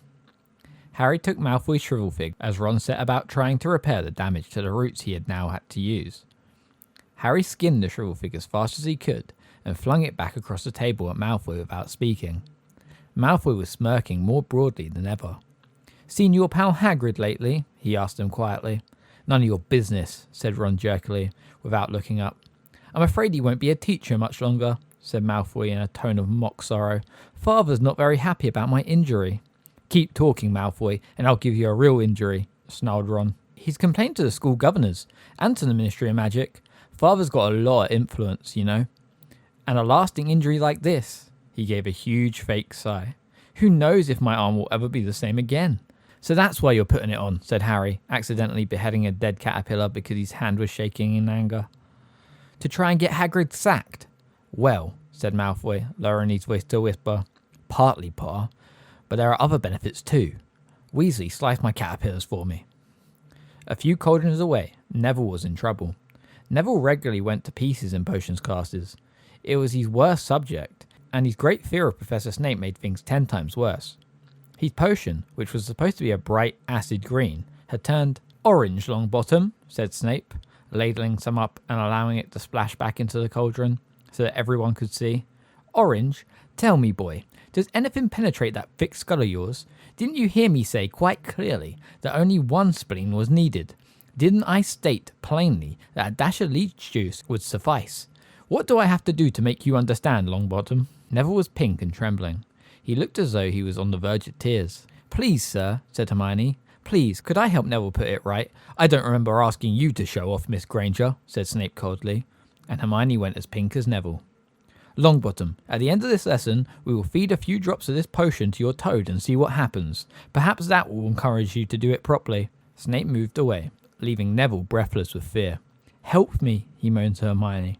"Hey, Harry," said Seamus Finnegan, leaning over to borrow Harry's brass scales. "Have you heard? Daily Prophet this morning, they reckon Sirius Black's been sighted." "Where?" said Harry and Ron quickly. On the other side of the table, Malfoy looked up, listening closely. "Not too far from here," said Seamus, who looked excited. "It was a muggle who saw him. Of course, she didn't really understand. The muggles think he's just an ordinary criminal, don't they? So she phoned the telephone hotline. By the time the Ministry of Magic got there, he was gone." "Not too far from here," Ron repeated, looking significantly at Harry. He turned around and saw Malfoy watching closely. "What, Malfoy? Need something else skinning?" But Malfoy's eyes were shining malevolently, and they were fixed on Harry. He leant across the table. "Thinking of trying to catch Black single-handed, Potter?" "Yeah, that's right," said Harry offhandedly. Malfoy's thin mouth was curving into a mean smile. "Of course, if it was me," he said quietly, "I'd have done something before now. I wouldn't be staying in the school like a good boy. I'd be out there looking for him." "What are you talking about, Malfoy?" said Ron roughly. "Don't you know, Potter?" breathed Malfoy. His pale eyes narrowed. "Know what?" Malfoy let out a low, sneering laugh. "Maybe you'd rather not risk your neck," he said. "Want to leave it to the Dementors, do you? But if it was me, I'd want revenge. I'd hunt him down myself." "What are you talking about?" said Harry angrily, but at that moment, Snape called. "You should have finished adding your ingredients by now. This potion needs to stew before it can be drunk. Clear away while it simmers, and then we'll test Longbottoms." Crabbe and Goyle laughed openly, watching Neville sweat as he stirred his potion feverishly. Hermione was muttering instructions to him out of the corner of her mouth, so that Snape wouldn't see. Harry and Ron packed away their unused ingredients and went to wash their hands and ladles in the stone basin in the corner. "What did Malfoy mean?" Harry muttered to Ron as he sunk his hands under the icy jet that poured from a gargoyle's mouth. "Why would I want revenge on Black? He hasn't done anything to me. Yet." "He's making it up," said Ron savagely. "He's trying to make you do something stupid." The end of the lesson in sight, Snape strode over to Neville, who was cowering by his cauldron. "Everyone gather round," said Snape, his black eyes glittering, "and watch what happens to Longbottom's toad. If he has managed to produce a shrinking potion, it will shrink to a tadpole. If, as I don't doubt, he has done it wrong, his toad is likely to be poisoned." The Gryffindors watched fearfully. The Slytherins looked excited. Snape picked up Trevor the toad in his left hand and dipped a small spoon into Neville's potion, which was now green. He trickled a few drops down Trevor's throat. There was a moment of hushed silence, in which Trevor gulped. Then there was a small pop, and Trevor the tadpole was wriggling in Snape's hand. The Gryffindors burst into applause. Snape, looking sour, pulled a small bottle from the pocket of his robes, poured a few drops on top of Trevor, and he reappeared suddenly, fully grown. 5 points from Gryffindor, said Snape, which whipped the smiles from every face. I told you not to help him, Miss Granger. Class dismissed. Harry, Ron and Hermione climbed the steps to the entrance hall. Harry was still thinking about what Malfoy had said, while Ron was seething about Snape. 5 points from Gryffindor because the potion was alright. Why didn't you lie, Hermione? You should have said Neville did it all by himself. Hermione didn't answer. Ron looked around. Where is she? Harry turned too. They were at the top of the steps now, watching the rest of the class pass them, heading for the Great Hall and lunch. She was right behind us, said Ron, frowning. Malfoy passed them, walking between Crabbe and Goyle. He smirked at Harry and disappeared. There she is, said Harry. Hermione was panting slightly, hurrying up the stairs. One hand was clutching her bag. The other seemed to be tucking something down the front of her robes. How do you do that? Said Ron. What? Said Hermione, joining them. 1 minute you were right behind us, and next moment you were back at the bottom of the stairs again. What? Hermione looked slightly confused. Oh, I had to go back for something. Oh no. A seam had split on Hermione's bag. Harry wasn't surprised. He could see that it was crammed with at least a dozen large and heavy books. Why are you carrying all these around with you? Ron asked her. You know how many subjects I'm taking, said Hermione breathlessly. Couldn't hold these for me, could you? But Ron was turning over the books she had handed him, looking at the covers. You haven't got any of these subjects today. It's only Defense Against the Dark Arts this afternoon. Oh yes, said Hermione vaguely, but she packed all the books back into her bag just the same. I hope there's something good for lunch. I'm starving, she added, and she marched off to the Great Hall. Do you get the feeling Hermione's not telling us something? Ron asked Harry. Professor Lupin wasn't there when they arrived at his first Defense Against the Dark Arts lesson. They all sat down, took out their books, quills and parchment, and were talking when he finally entered the room. Lupin smiled vaguely and placed his tatty old briefcase on the teacher's desk. He was as shabby as ever, but looked healthier than he had on the train, as though he had had a few square meals. Good afternoon, he said. Would you please put all your books back in your bags? Today's will be a practical lesson. You will only need your wands. A few curious looks were exchanged as the class put away their books. They had never had a practical defense against the dark arts before. Unless you counted the memorable class last year when their old teacher had brought out a cage full of pixies to the class and set them loose. Right then, said Professor Lupin when everyone was ready. If you'd follow me. Puzzled but interested, the class got to their feet and followed Professor Lupin out of the classroom. He led them along the deserted corridor and around a corner, where the first thing they saw was Peeves the poltergeist, who was floating upside down in midair and stuffing the nearest keyhole with chewing gum. Peeves didn't look up until Professor Lupin was 2 feet away. Then he wriggled his curly-toed feet and broke into song. Loony loopy Lupin, Peeves sang. Loony loopy Lupin, loony loopy Lupin, loony loopy Lupin. Rude and unmanageable, as he almost always was. Peeves usually showed some respect towards the teachers. Everyone looked quickly at Professor Lupin to see how he would take this. To their surprise, he was still smiling.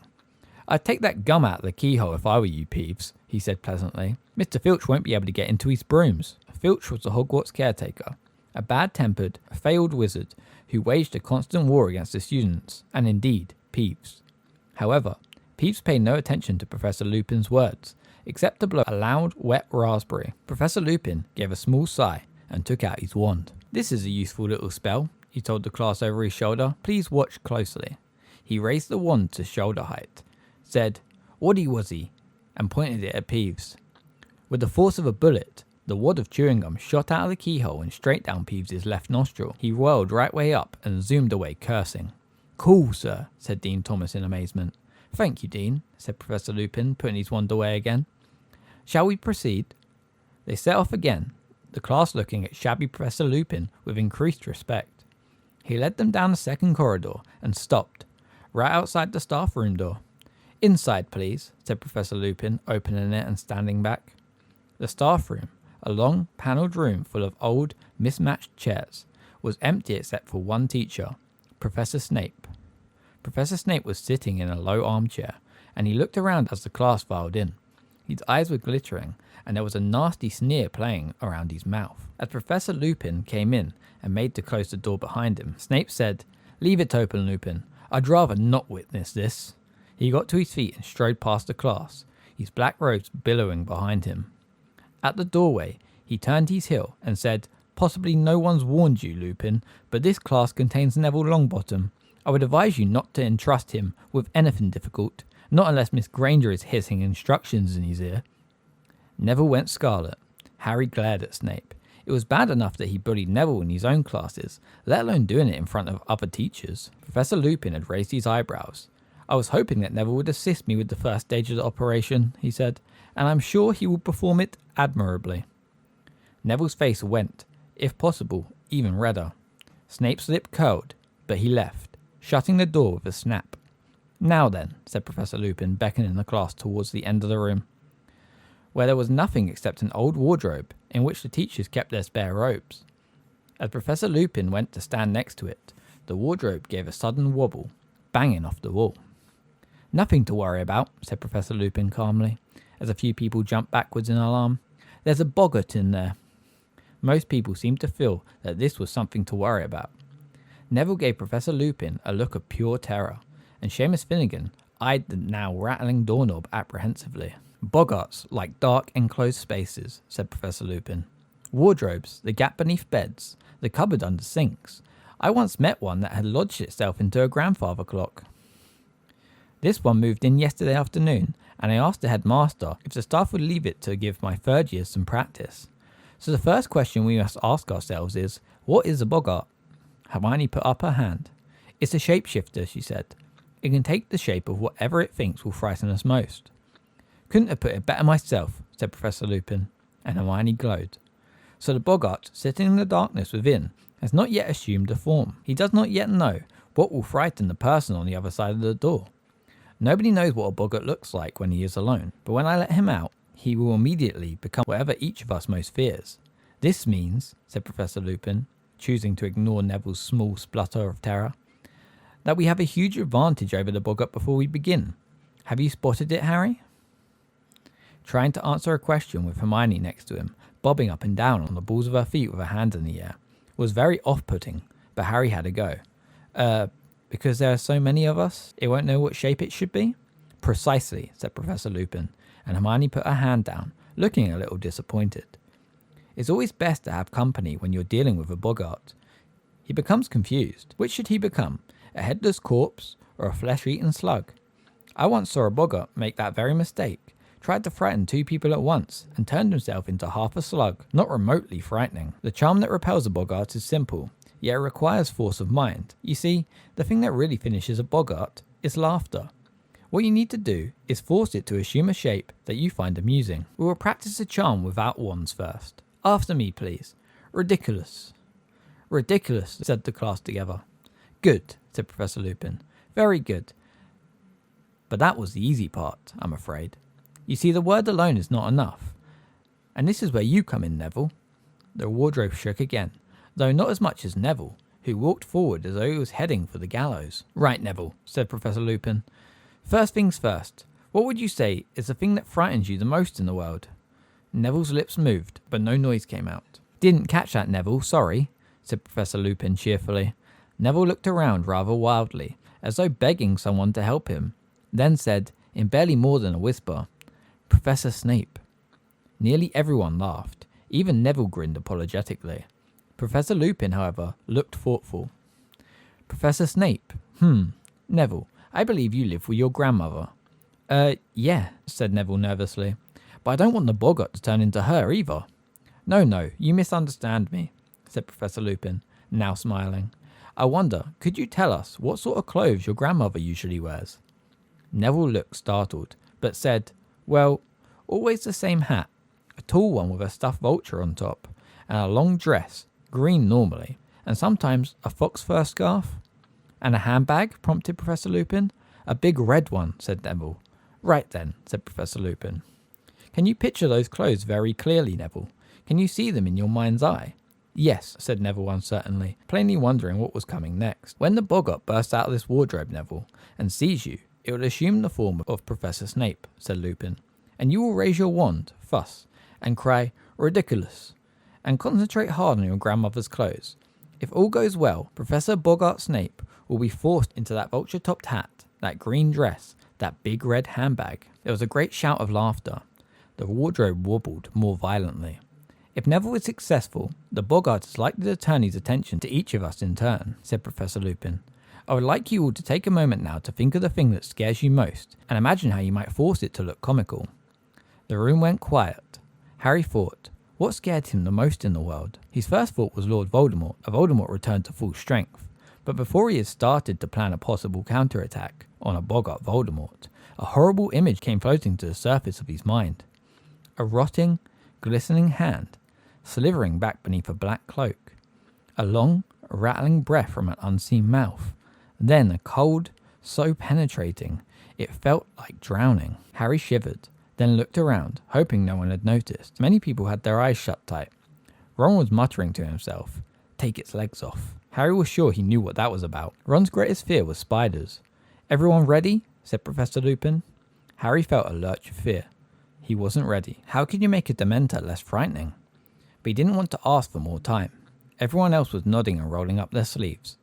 Neville, we're going to back away, said Professor Lupin. Let you have a clear field, alright? I'll call the next person forward. Everyone back now, so Neville can get a clear shot. They all retreated, backing against the walls, leaving Neville alone beside the wardrobe. He looked pale and frightened, but he had pushed up the sleeves of his robe and was holding his wand ready. On the count of 3, Neville, said Professor Lupin, who was pointing his own wand at the handle of the wardrobe. 1, 2, 3. Now! A jet of sparks shot from the end of Professor Lupin's wand and hit the doorknob. The wardrobe burst open, hook-nosed and menacing. Professor Snape stepped out, his eyes flashing at Neville. Neville backed away, his wand up, mouthing wordlessly. Snape was bearing down upon him, reaching inside his robes. Ridiculous, squeaked Neville. There was a noise like a whip crack. Snape stumbled. He was wearing a long, lace-trimmed dress and a towering hat topped with a moth-eaten vulture, and swinging a huge crimson handbag from his hand. There was a roar of laughter. The Boggart paused, confused, and Professor Lupin shouted, Parvati, forward! Parvati walked forward, her face set. Snape rounded on her. There was another crack, and where he stood was a blood-stained, bandaged mummy. Its sightless face was turned to Parvati, and it began to walk towards her, very slowly, dragging its feet, its stiff arms rising. Ridiculous, cried Parvati. A bandage unravelled at the mummy's feet. It became entangled, fell face forwards, and its head rolled off. Seamus, roared Professor Lupin. Seamus darted past Parvati. Crack. Where the mummy had been was a woman with floor-length black hair and a skeletal green-tinged face, a banshee. She opened her mouth wide, and an unearthly sound filled the room. A long, wailing shriek, which made the hair on Harry's head stand on end. Ridiculous, shouted Seamus. The banshee made a rasping noise and clutched her throat. Her voice was gone. Crack, the banshee turned into a rat, which chased its tail in circles. Then crack, became a rattlesnake, which slithered and writhed before crack, becoming a single bloody eyeball. It's confused, shouted Lupin. We're getting there. Dean! Dean hurried forward. Crack, the eyeball became a severed hand, which flipped over and began to creep along the floor like a crab. Ridiculous, yelled Dean. There was a snap, and a hand was trapped in a mousetrap. Excellent. Ron, you next. Ron leapt forward. Crack, quite a few people screamed. A giant spider, 6 feet tall and covered in hair, was advancing on Ron, clicking its pincers menacingly. For a moment, Harry thought Ron had frozen. Then, ridiculous, bellowed Ron, and the spider's legs vanished. It rolled over and over. Lavender Brown squealed and ran out of its way, and it came to a halt at Harry's feet. He raised his wand, ready, but... Here, shouted Professor Lupin, suddenly hurrying forward. Crack. The legless spider had vanished. For a second, everyone looked wildly around to see where it was. Then they saw a silvery white orb hanging in the air in front of Lupin, who said, Ridiculous, almost lazily. Crack. Forward, Neville, and finish him off, said Lupin, as the Boggart landed on the floor as a cockroach. Crack. Snape was back. This time, Neville charged forward looking determined. Ridiculous, he shouted, and it had a split-second's view of Snape in his lacy dress before Neville let out a great ha of laughter, and the Boggart exploded, burst into 1,000 tiny wisps of smoke, and was gone. Excellent, cried Professor Lupin, as the class broke into applause. Excellent, Neville. Well done. Well done, everyone. Let me see. 5 points to Gryffindor for every person to tackle the Boggart. 10 points for Neville because he did it twice, and 5 each to Hermione and Harry. But I didn't do anything, said Harry. You and Hermione answered my questions correctly at the start of the class, Harry, Lupin said lightly. Very well. Everyone an excellent lesson. Homework, kindly read the chapter on Boggarts and summarise it for me. To be handed in on Monday. That will be all. Talking excitedly, the class left the staff room. Harry, however, wasn't feeling cheerful. Professor Lupin had deliberately stopped him tackling the Boggart. Why? Was it because he'd seen Harry collapse on the train and thought he wasn't up to much? Had he thought Harry would pass out again? But no one else seemed to have noticed anything. Did you see me take that banshee? Shouted Seamus. And the hand, said Dean, waving his own around. And Snape in that hat. And my mummy.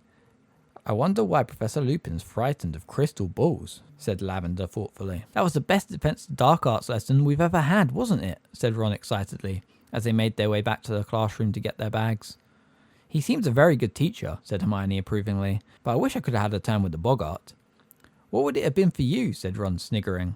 A piece of homework that only got 9 out of 10. Chapter 8. Fly to the Fat Lady. In no time at all, Defense Against the Dark Arts had become most people's favourite class. Only Draco Malfoy and his gang of Slytherins had anything bad to say about Professor Lupin. Look at the state of his robes, Malfoy would say in loud whispers as Professor Lupin passed. He dresses like an old house elf.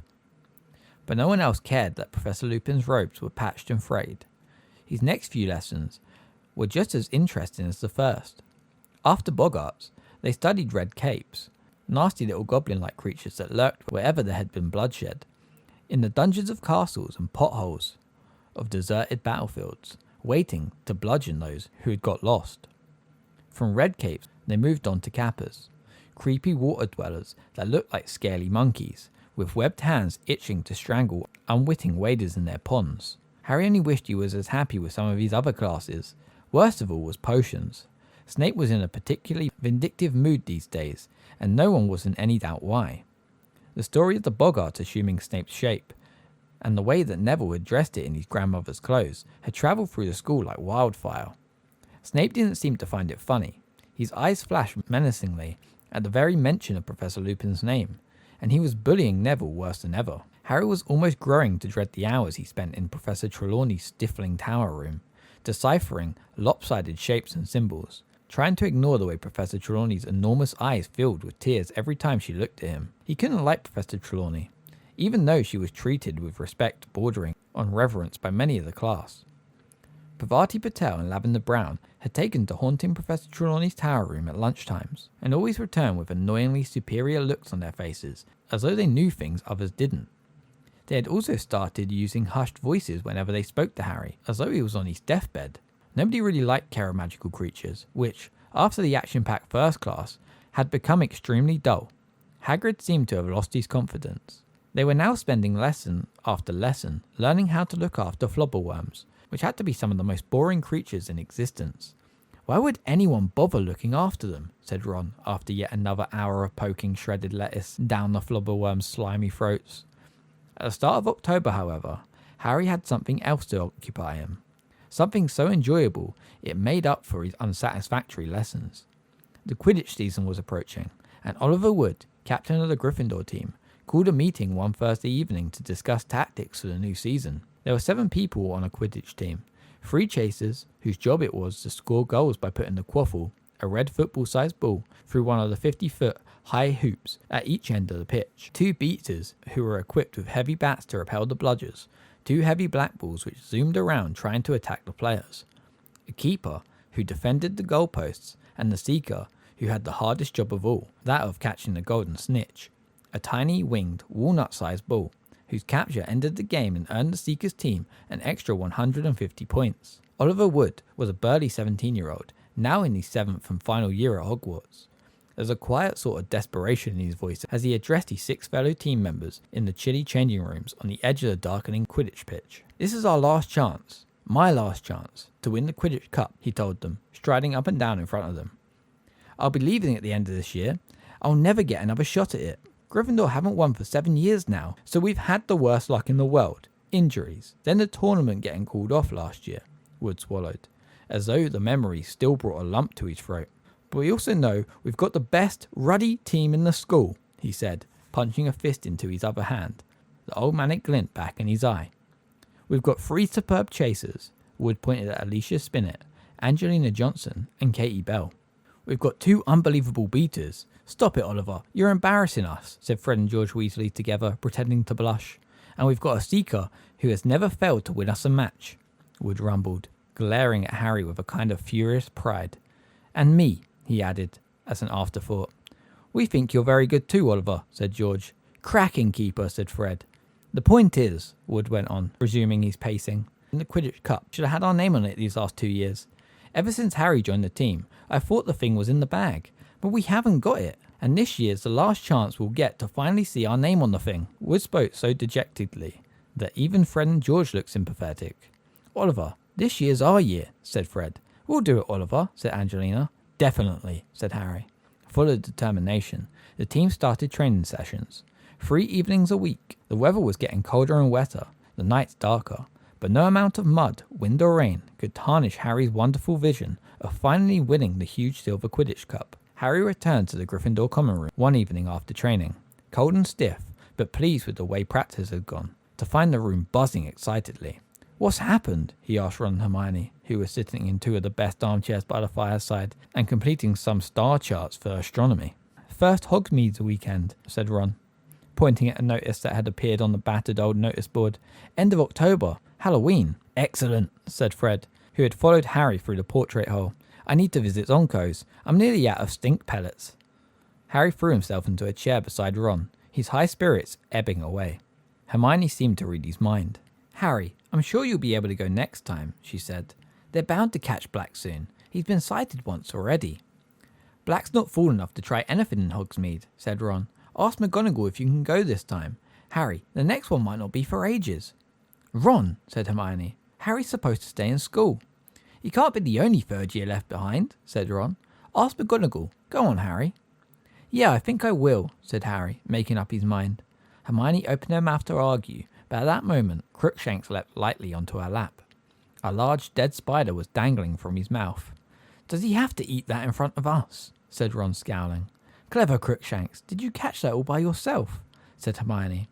Crookshanks slowly chewed up the spider, his yellow eyes fixed insolently on Ron. Just keep him over there, that's all, said Ron irritably, turning back to his star chart. I've got Scabbers asleep in my bag. Harry yawned. He really wanted to go to bed, but he still had his own star chart to complete. He pulled his bag towards him, took out parchment, ink and a quill, and started work. You can copy mine if you like, said Ron, labelling his last star with a flourish and shoving the chart towards Harry. Hermione, who disapproving of copying, pursed her lips, but didn't say anything. Crookshanks was still staring unblinkably at Ron, flicking the end of his bushy tail. Then, without warning, he pounced. Oi! Ron roared, as Crookshanks sank 4 sets of claws deeply into it and began tearing ferociously. Get off, you stupid animal! Ron pulled the bag away from Crookshanks, but Crookshanks clung on, spitting and slashing. Ron, don't hurt him, squealed Hermione. The whole common room was watching. Ron whirled the bag around, Crookshanks still hanging to it, and Scabbers came flying out the top. Catch that cat! Ron yelled, as Crookshanks freed himself from the remnants of the bag, sprang over the table, and chased after the terrified Scabbers. George Weasley made a lunge for Crookshanks, but missed. Scabbers streaked through 20 pairs of legs and shot beneath an old chest of drawers. Crookshanks skidded to a halt, crouched low on his bandy legs, and started making furious swipes beneath the chest of drawers with his front paw. Ron and Hermione hurried over. Hermione grabbed Crookshanks around the middle and heaved him away. Ron threw himself onto his stomach and with great difficulty pulled Scabbers out by the tail. Look at him, he said furiously to Hermione, dangling Scabbers in front of her. He's skin and bone. You keep that cat away from him. Crookshanks doesn't understand it's wrong, said Hermione, her voice shaking. All cats chase rats, Ron. There's something funny about that animal, said Ron, who was trying to persuade her frantically wiggling Scabbers back into his pocket. It heard me say that Scabbers was in my bag. Oh, what rubbish, said Hermione impatiently. Crookshanks could smell him, Ron. How else do you think?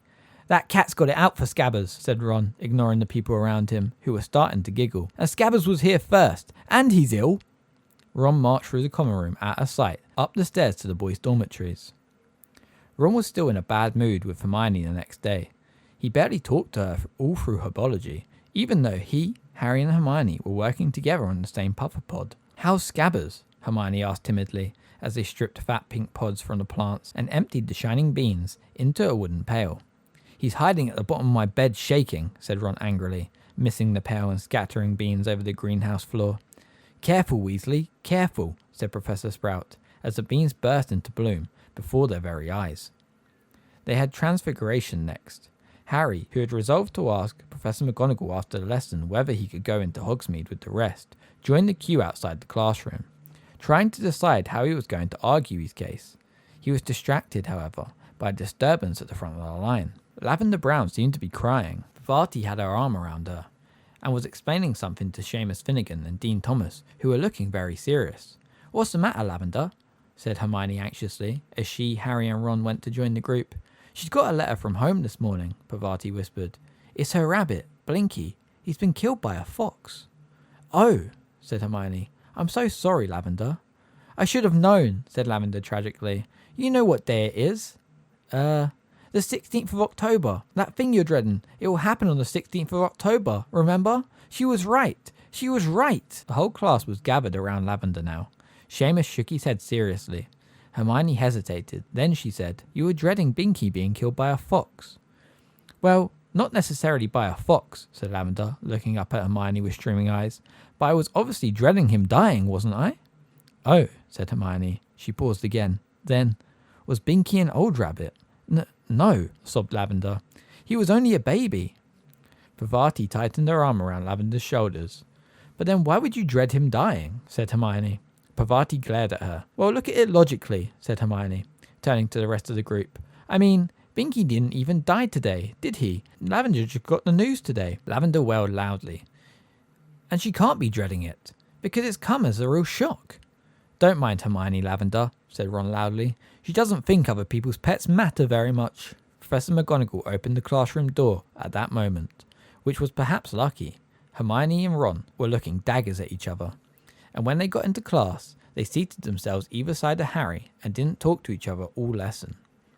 Harry still hadn't decided what he was going to say to Professor McGonagall when the bell rang at the end of the lesson, but it was she who brought up the subject of Hogsmeade first. "One moment, please," she called as the class made to leave. "As you're all in my house, you should hand Hogsmeade permission forms to me before Halloween. No form, no visit in the village, so don't forget." Neville put up his hand. "Please, Professor, I think I've lost." "Your grandmother sent yours to me directly, Longbottom," said Professor McGonagall. "She seemed to think it was safer. Well, that's all. You may leave." "Ask her now," Ron hissed at Harry. "Oh, but," Hermione began. "Go for it, Harry," said Ron stubbornly. Harry waited for the rest of the class to disappear, then headed nervously for Professor McGonagall's desk. "Yes, Potter?" Harry took a deep breath. "Professor, my aunt and uncle, forgot to sign my form," he said. Professor McGonagall looked over her square spectacles at him, but didn't say anything. "So, do you think it would be alright? I mean, would it be okay if I go to Hogsmeade?" Professor McGonagall looked down and began shuffling papers on her desk. "I'm afraid not, Potter," she said. "You heard what I said. No form, no visit in the village. That's the rule. But, Professor, my aunt and uncle, you know, they're muggles. They don't really understand about Hogwarts forms and stuff," Harry said, while Ron egged him on with vigorous nods. "If you said I could go..." "But I don't say so," said Professor McGonagall, standing up and piling her papers neatly into a drawer. "The form clearly states that the parent or guardian must give permission." She turned to look at him, with an odd expression on her face. Was it pity? "I'm sorry, Potter, but that's my final word. You had better hurry, or you'll be late for your next lesson." There was nothing to be done. Ron called Professor McGonagall a lot of names that greatly annoyed Hermione.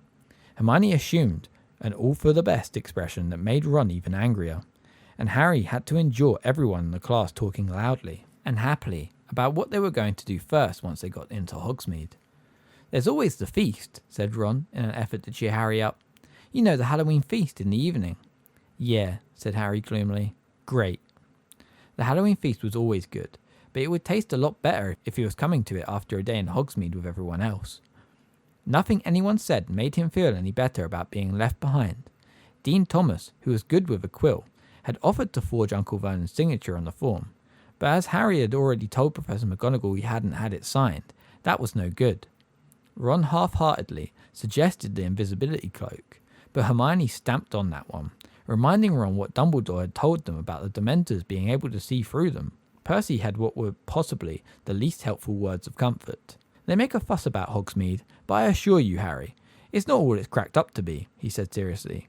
Alright, the sweet shops are rather good, but Zonko's joke shop's frankly dangerous, and yes, the Shrieking Shack's always worth a visit, but really, Harry, apart from that, you're not missing anything.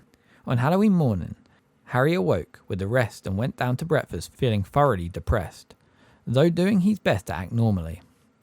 We'll bring you lots of sweets back from Honeydukes, said Hermione, looking desperately sorry for him. Yeah, loads, said Ron. He and Hermione had finally forgotten their squabble about Crookshanks in the face of Harry's disappointment. Don't worry about me, in what he hoped was an offhand voice. I'll see you at the feast. Have a good time. He accompanied them to the entrance hall, where Filch, the caretaker, was standing inside the front doors, checking off names against a long list, peering suspiciously into every face, and making sure that no one was sneaking out who shouldn't be going. Staying here, Potter, shouted Malfoy, who was standing in line with Crabbe and Goyle. Scared of passing the Dementors? Harry ignored him and made his solitary way up the marble staircase, through the deserted corridors, and back to the Gryffindor Tower. Password, said the fat lady, jerking out of a doze. Fortuna Major, said Harry listlessly. The portrait swung open, and he climbed through the hole in the common room. It was full of chattering first and second years, and a few older students who had obviously visited Hogsmeade so often novelty had worn off. Harry! Harry! Hi, Harry! It was Colin Creevey, a second year who was deeply in awe of Harry and never missed an opportunity to speak to him. Aren't you going to Hogsmeade, Harry? Why not? Hey, Colin. Hey! Colin looked eagerly around at his friends. You can come and sit with us if you like, Harry. No thanks, Colin, said Harry, who wasn't in the mood to have a lot of people staring avidly at his scar on his forehead. I've got to go to the library. Got to go get some work done. After that, he had no choice but to turn right around and head back out of the portrait hole again. What was the point of waking me up? The fat lady called grumpily after him as he walked away. Harry wandered dispiritedly towards the library, but halfway there he changed his mind. He didn't feel like working. He turned around and came face to face with Filch, who had obviously just seen off the last of the Hogsmeade visitors. What are you doing? Filch snarled suspiciously. Nothing, said Harry truthfully. Nothing? Spat Filch, his jaws quivering unpleasantly. A likely story. Sneaking around on your own. Why aren't you in Hogsmeade buying stink pellets and belch powder and whizzing worms like the rest of your nasty little friends? Harry shrugged. Well, get back to your common room where you belong, snapped Filch, and he stood glaring until Harry had passed out of sight. But Harry didn't go back to the common room. He climbed a staircase, thinking vaguely of visiting the owlery to see Hedwig, and was walking along another corridor when a voice from inside one of the rooms said, Harry? Harry doubled back to see who had spoken, and met Professor Lupin, looking around his office. What are you doing? Said Lupin, in a very different voice from Filch. Where are Ron and Hermione? Hogsmeade, said Harry, in a would-be casual voice. Ah, said Lupin. He considered Harry for a moment. Why don't you come in? I've just taken delivery of a Grindylow for our next lesson. Oh, what? Said Harry. He followed Lupin into his office. In the corner stood a very large tank of water. A sickly green creature with sharp little horns had its face pressed against the glass, pulling faces and flexing its long, spindly fingers. Water demon, said Lupin, surveying the Grindylow thoughtfully. We shouldn't have much difficulty with him, not after the Kappas. The trick is to break his grip. You notice the abnormally long fingers, strong but very brittle. The Grindylow bared his green teeth, then buried himself into a tangle of weed in the corner. Cup of tea? Lupin said, looking around for his kettle. I was just thinking of making one. All right, said Harry awkwardly. Lupin tapped the kettle with his wand, and a blast of steam issued suddenly from the spout. Sit down, said Lupin, taking the lid off the dusty tin. I've only got tea bags, I'm afraid, but I dare say you've had enough of tea leaves. Harry looked at him. Lupin's eyes were twinkling. How did you know that? Harry asked. Professor McGonagall told me, said Lupin, passing Harry a chipped mug of tea. You're not worried, are you? No, said Harry. He thought for a moment of telling Lupin about the dog he'd seen in Magnolia Crescent, but decided not to. He didn't want Lupin to think he was a coward, especially since Lupin already seemed to think he couldn't cope with a boggart. Something of Harry's thoughts seemed to have shown on his face, because Lupin said, "Anything worrying you, Harry?" "No," Harry lied. He drank a bit of tea and watched the Grindylow brandishing a fist at him. "Yes," he said silently, putting his tea down on Lupin's desk. "You know that day we fought the boggart?" "Yes," said Lupin slowly. "Why didn't you let me fight it?" said Harry abruptly. Lupin raised his eyebrows. "I would have thought that was obvious, Harry," he said, sounding surprised. Harry, who had expected Lupin to deny that he had done any such thing, was taken aback. "Why?" he said again. "Well," said Lupin, frowning slightly, "I assumed that if the boggart faced you, it would assume the shape of Lord Voldemort." Harry stared. Not only was this the last answer he'd expected, but Lupin had said Voldemort's name. The only person Harry ever heard say the name aloud, apart from himself, was Professor Dumbledore. "Clearly I was wrong," said Lupin, still frowning at Harry. "But I didn't think it was a good idea for Lord Voldemort to materialize in the staff room. I imagined that people would panic." "I did think of Voldemort first," said Harry honestly, "but then I remembered those Dementors." "I see," said Lupin thoughtfully. Well, I'm impressed." He smiled slightly at the look of surprise on Harry's face. "That suggests that what you fear the most of all is fear. Very wise, Harry." Harry didn't know what to say to that, so he drank some more tea. "So you've been thinking that I didn't believe you were capable of fighting the boggart," said Lupin shrewdly. "Well, yeah," said Harry. He was suddenly feeling a lot happier. "Professor Lupin, you know the Dementors." He was interrupted by a knock on the door. "Come in," called Lupin. The door opened, and in came Snape. He was carrying a goblet, which was smoking faintly, and stopped at the sight of Harry, his black eyes narrowing. "Ah, Severus," said Lupin, smiling. "Thanks very much. Could you leave it here on the desk for me?" Snape set the smoking goblet down, his eyes wandering between Harry and Lupin. "I was just showing Harry my Grindylow," said Lupin pleasantly, pointing at the tank. "Fascinating," said Snape without looking at it. "You should drink that directly, Lupin." Yes, I will," said Lupin. "I made an entire cauldron full," Snape continued, "if you need more." "I should probably take some again tomorrow. Thanks very much, Severus." "Not at all," said Snape, but there was a look in his eye Harry didn't like. He backed out of the room, unsmiling and watchful. Harry looked curiously at the goblet. Lupin smiled. "Professor Snape has very kindly concocted a potion for me," he said. "I have never been much of a potion brewer, and this one is particularly complex." He picked up the goblet and sniffed it. "Pity sugar makes it useless," he added, taking a sip and shuddering. "Why?" Harry began. Lupin looked at him and answered the unfinished question. "I've been feeling a bit off colour," he said. "This potion is the only thing that helps. I am very lucky to be working alongside Professor Snape. There aren't many wizards who are up to making it." Professor Lupin took another sip, and Harry had a mad urge to knock the goblet out of his hands. "Professor Snape's very interested in the dark arts," he blurted out. "Really?" said Lupin, looking only mildly interested as he took another gulp of the potion. "Some people reckon—" Harry hesitated, then plunged recklessly on. "Some people reckon he'd do anything to get the Defense Against the Dark Arts job." Lupin drained the goblet and pulled a face. "Disgusting," he said. "Well, Harry, I'd better get back to work. I'll see you at the feast later."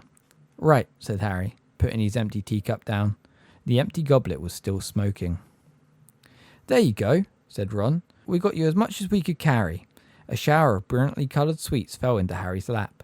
It was dusk, and Ron and Hermione had just turned up in the common room, pink-faced from the cold wind and looking as though they'd had the time of their lives. "Thanks," said Harry, picking up a packet of tiny black pepper imps. "What's Hogsmeade like? Where did you go?" By the sound of it, everywhere. Dervish and Bangs, the Wizarding Equipment Shop, Zonko's Joke Shop, into the Three Broomsticks with foaming mugs of hot butterbeer, and many places besides. "The post office, Harry, and 200 owls all sitting on shelves, all colour-coded depending on how fast you want your letter to get there. Honeydukes have got a new kind of fudge. They were giving out free samples. There's a bit, look. We think we saw an ogre. Honestly, they get all sorts at the Three Broomsticks. Wish we could have brought you some butterbeer. Really warms you up." "What did you do?" said Hermione, looking anxious. "Did you get any work done?"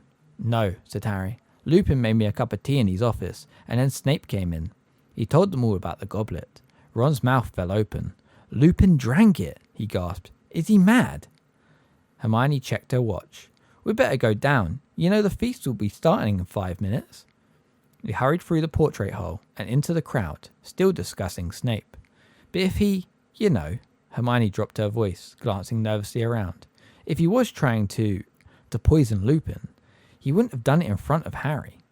Yeah, maybe, said Harry, as they reached the entrance hall and crossed into the Great Hall. It had been decorated with hundreds and hundreds of candle-filled pumpkins, a cloud of fluttering live bats, and many flaming orange streamers, which were swimming lazily across the stormy ceiling like brilliant water snakes. The food was delicious. Even Hermione and Ron, who were full to bursting with honeydew sweets, managed second helpings of everything. Harry kept glancing at the staff table. Professor Lupin looked cheerful and as well as he ever did. He was talking animatedly to tiny little Professor Flitwick, the charms teacher. Harry moved his eyes along the table to the place where Snape sat. Was he imagining it, or were Snape's eyes flickering towards Lupin more often than was natural? The feast finished, with an entertainment provided by the Hogwarts ghosts. They popped out the walls and tables to do a spot of formation gliding. Nearly Headless Nick, the Gryffindor ghost, had a great success with a reenactment of his own botched beheading. It had been such a good evening that Harry's good mood couldn't even be spoiled by Malfoy, who shouted through the crowd as they all left the hall. The Dementors send their love, Potter! Harry, Ron and Hermione followed the rest of the Gryffindors along the usual path to Gryffindor Tower, but when they reached the corridor which ended with the portrait of the fat lady, they found it jammed with students. Why isn't anyone going in? Said Ron curiously. Harry peered over the heads in front of him. The portrait seemed to be closed. Let me through, please, came Percy's voice, and he came bustling importantly through the crowd. What's the hold up here? You can't all have forgotten the password. Excuse me, I'm head boy. And then silence fell over the crowd, from the front first, so that a chill seemed to spread down the corridor. They heard Percy say, in a suddenly sharp voice, "Somebody get Professor Dumbledore, quick!" People's heads turned. Those at the back were standing on tiptoe. "What's going on?" said Ginny, who had just arrived. Next moment, Professor Dumbledore was there, sweeping towards the portrait. The Gryffindors squeezed together to let him through, and Harry, Ron and Hermione moved closer to see what the trouble was. "Oh my," Hermione exclaimed, and grabbed Harry's arm. The fat lady had vanished from her portrait, which had been slashed so viciously that strips of canvas littered the floor. Great chunks of it had been torn away completely. Dumbledore took one look at the ruined painting and turned, his eyes somber, to see Professor McGonagall, Lupin and Snape hurrying towards him. "We need to find her," said Dumbledore. "Professor McGonagall, please go to Mr. Filch at once and tell him to search every painting in the castle for the fat lady." "You'll be lucky," said a cackling voice. It was Peeves the poltergeist, bobbing over the crowd and looking delighted, as he always did, at the sight of wreckage or worry. "What do you mean, Peeves?" said Dumbledore calmly, and Peeves' grin faded a little. He didn't dare taunt Dumbledore. Instead, he adopted an oily voice that was no better than his cackle. "Ashamed, your headship, sir. Doesn't want to be seen. She's a horrible mess. Saw her running through the landscape up on the 4th floor, sir, dodging between the trees, crying something dreadful," he said happily. "Poor thing," he added, unconvincingly. "Did she say who did it?" said Dumbledore quietly.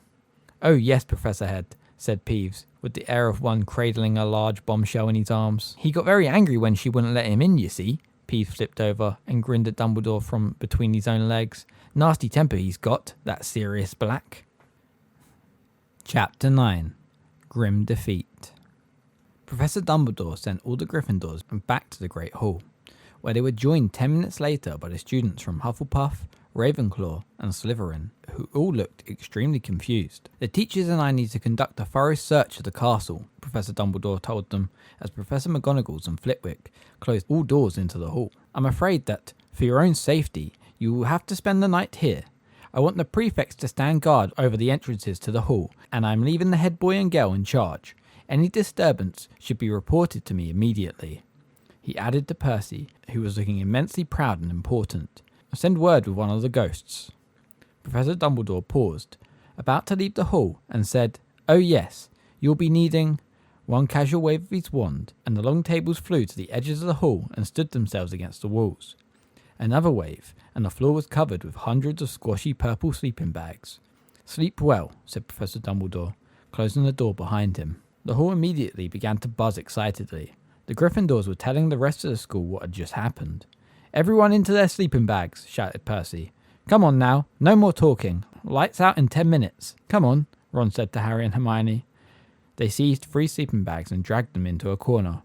Do you think Black's still in the castle? Hermione whispered anxiously. Dumbledore obviously thinks he might be, said Ron. It's very lucky he picked tonight, you know, said Hermione, as they climbed fully dressed into their sleeping bags and propped themselves on their elbows to talk. The one night we weren't in the tower. I reckon he's lost track of time, being on the run, said Ron. Didn't realise it was Halloween. Otherwise, he'd come bursting in here. Hermione shuddered.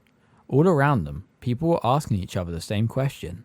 How did he get in? Maybe he knows how to apparate, said a Ravenclaw a few feet away. Just appear out of thin air, you know. Disguised himself, probably, said a Hufflepuff 5th year. He could have flown in, suggested Dean Thomas. Honestly, am I the only person who's ever bothered to read Hogwarts history? Said Hermione crossly to Harry and Ron. Probably, said Ron. Why? Because the castle's protected by more than walls, you know, said Hermione. There are all sorts of enchantments on it, to stop people entering by stealth. You can't just apparate in here, and I'd like to see the disguise that could fool those Dementors. They're guarding every single entrance to the grounds. They'd have seen him fly in too, and Filch knows all the secret passages. They'll have them covered. The lights are going out now, Percy shouted. I want everyone in their sleeping bags, and no more talking. The candles all went out at once. The only light now came from the silvery ghosts, who were drifting about, talking seriously to the prefects, and the enchanted ceiling, which, like the sky outside, was scattered with stars. What with that and the whispering that still filled the hall, Harry felt as though he was sleeping out of doors in a light wind. Once every hour, a teacher would reappear in the hall to check that everything was quiet. Around 3 in the morning, when many students had finally fallen asleep, Professor Dumbledore came in. Harry watched him looking around for Percy, who had been prowling between the sleeping bags, telling people off for talking. Percy was only a short way away from Harry, Ron and Hermione, who quickly pretended to be asleep as Dumbledore's footsteps drew nearer. Any sign of him, Professor? Asked Percy in a whisper. No, all well here. Everything's under control, sir. Good. There's no point moving them now. I found a temporary guardian for the Gryffindor portrait hole. You'll be able to move them back in tomorrow. And the fat lady, sir? Hiding in a map of Argyleshire on the 2nd floor. Apparently, she refused to let Black in without the password, so he attacked. She's still very distressed, but once she's calmed down, I'll have Filch restore her. Harry heard the door of the hall creak open again, and more footsteps. Headmaster? It was Snape. Harry kept quite still, listening hard. The whole of the 3rd floor has been searched. He's not there, and Filch has done the dungeons. Nothing there either. What about the astronomy tower? Professor Trelawney's room? The owlery? All searched. Very well, Severus. I didn't really expect Black to linger. Have you any theory as to how he got in, Professor? Asked Snape. Harry raised his head slightly off his arms to free his other ear. Many, Severus, each of them as unlikely as the next. Harry opened his eyes a fraction and squinted up to where they stood. Dumbledore's back was to him, but he could see Percy's face, rapt with attention, and Snape's profile, which looked angry. You remember the conversation we had, Headmaster, just before, the start of term? Said Snape, who was barely opening his lips, as though trying to block Percy out of the conversation. I do, Severus, said Dumbledore, and there was something like warning in his voice. It seems almost impossible that Black could have entered the school without inside help. I did express my concerns when you appointed. I do not believe a single person inside this castle would have helped Black enter it, said Dumbledore, and his tone made it so clear that the subject was closed that Snape didn't reply. I must go down to the Dementors, said Dumbledore. I said I would inform them when our search was complete. Didn't they want to help, sir? Said Percy. Oh yes, said Dumbledore coldly, but I'm afraid no Dementor will cross the threshold of this castle while I'm headmaster. Percy looked slightly abashed. Dumbledore left the hall, walking quickly and quietly. Snape stood for a moment, watching the headmaster with an expression of deep resentment on his face. Then he, too, left. Harry glanced sideways at Ron and Hermione. Both of them had their eyes open, too, reflecting the starry ceiling. What was all that about? Ron mouthed. The school talked of nothing but Sirius Black for the next few days. The theories about how he had entered the castle became wilder and wilder. Hannah Abbott, from Hufflepuff, spent much of their next topology class telling everyone who'd listen that Black could turn into a flowering shrub. The fat lady's ripped canvas had been taken off the wall and replaced with a portrait of Sir Cadogan and his fat grey pony. Nobody was very happy about this. Sir Cadogan spent half the time challenging people to duels, and the rest thinking up ridiculously complicated passwords, which he changed at least twice a day. "He's barking mad," said Seamus Finnegan angrily to Percy. "Can we get anyone else?" "None of the other pitchers wanted the job," said Percy. "Forgetting what happened to the fat lady, Sir Cadogan was the only one brave enough to volunteer." Sir Cadogan, however, was the least of Harry's worries. He was now being closely watched. Teachers found excuses to walk along corridors with him, and Percy Weasley, acting, Harry suspected, on his mother's orders, was tailing him everywhere like an extremely pompous guard dog. To cap it all, Professor McGonagall summoned Harry into her office. With such a sombre expression on her face, Harry thought someone must have died. "There's no point hiding it from you any longer, Potter," she said in a very serious voice. "I know this will come as a shock to you, but Sirius Black—" "I know he's after me," said Harry wearily. "I heard Ron's dad telling his mum. Mr. Weasley works for the Ministry of Magic." Professor McGonagall seemed very taken aback. She stared at Harry for a moment or two, then said, "I see. Well, in that case, Potter, you'll understand why I don't think it's a good idea for you to be practicing Quidditch in the evenings. Out on the pitch with only your team members is very exposed, Potter." "We've got our first match on Saturday," said Harry, outraged. "I've got to train, Professor." Professor McGonagall considered him intently. Harry knew she was deeply interested in the Gryffindor team's prospect. It had been she, after all, who had suggested him as Seeker in the first place. He waited, holding his breath. Professor McGonagall stood up and stared out of the window at the Quidditch pitch, just visible through the rain. "Well, goodness knows, I'd like to see us win the cup at last, but all the same, Potter, I'd be happier if a teacher was present. I'll ask Madam Hooch to oversee your training sessions." The weather worsened steadily as the first Quidditch match drew nearer. Undaunted, the Gryffindor team were training harder than ever under the eye of Madam Hooch. Then, at their final training session, before Saturday's match, Oliver Wood gave his team some unwelcome news. "We're not playing Slytherin," he told them, looking very angry. "Flint's just been to see me. We're playing Hufflepuff instead." "Why?" chorused the rest of the team. "Flint's excuse is that their Seeker's arm's still injured," said Wood, grinding his teeth furiously. "But it's obvious why they're doing it. Don't want to play in this weather. Think you'll damage their chances." There had been strong winds and heavy rain all day, and as Wood spoke, they heard a distant rumble of thunder. "There's nothing wrong with Malfoy's arm," said Harry furiously. "He's faking it." "I know that, but we can't prove it," said Wood bitterly. "And we've been practicing all those moves assuming we're playing Slytherin, and instead it's Hufflepuff, and their style's quite different. They've got a new captain and Seeker, Cedric Diggory." Angelina, Alicia and Katie suddenly giggled. "What?" said Wood, frowning at this light-hearted behaviour. "He's that tall, good-looking one, isn't he?" said Angelina. "Strong and silent," said Katie, and he started to giggle again. "He's only silent because he's too thick to string two words together," said Fred impatiently. "I don't know why you're worried, Oliver. Hufflepuff are a pushover. Last time we played them, Harry caught the snitch in about 5 minutes, remember?" "We were playing in completely different conditions," Wood shouted, his eyes bulging slightly. "Diggory's put a very strong side together. He's an excellent Seeker. I was afraid you'd take it like this. We mustn't relax. We must keep our focus. Slytherin are trying to wrong-foot us. We must win." "Oliver, calm down," said Fred, looking slightly alarmed. "We're taking Hufflepuff very seriously. Seriously." The next day before the match, the winds reached howling point, and the rain fell harder than ever. It was so dark inside the corridors and classrooms that extra torches and lanterns were lit. The Slytherin team were looking very smug indeed, and none of them more so than Malfoy. "Ah, if only my arm was feeling a bit better," he sighed, as the gale outside pounded the windows. Harry had no room in his head to worry about anything except the match the next day. Oliver Wood kept hurrying up to him between classes and giving him tips. The third time this happened, Wood talked for so long that Harry suddenly realised he was 10 minutes late for Defence Against the Dark Art, and set off at a run, with Wood shouting after him. "Diggory's got a very fast swerve, Harry, so you might want to try looping him." Harry skidded to a halt outside the Defence Against the Dark Arts classroom, pulled the door open, and dashed inside. "Sorry I'm late, Professor Lupin, But it wasn't Professor Lupin who looked up from the teacher's desk. It was Snape. "This lesson began 10 minutes ago, Potter, so I think we'll make it 10 points from Gryffindor. Sit down." But Harry didn't move. "Where's Professor Lupin?" he said.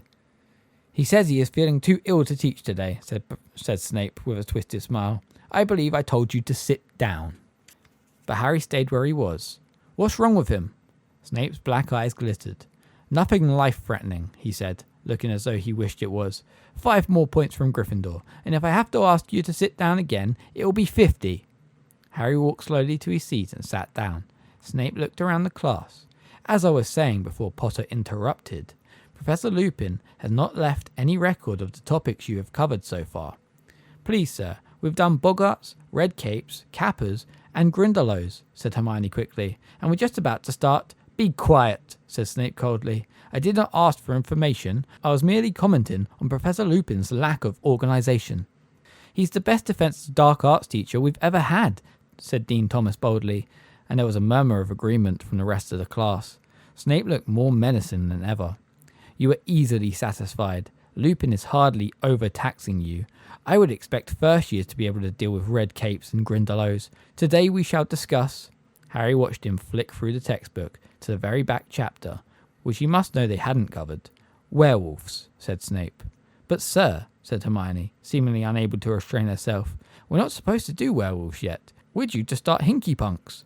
"Miss Granger," said Snape, in a voice of deadly calm, "I was under the impression that I was taking this lesson, not you, and I am telling you all to turn to the page 394. He glanced around again. "All of you, now!" With many bitter, sidelong looks and some sullen muttering, the class turned their books. "Which of you can tell me how we distinguish between the werewolf and the true wolf?" said Snape.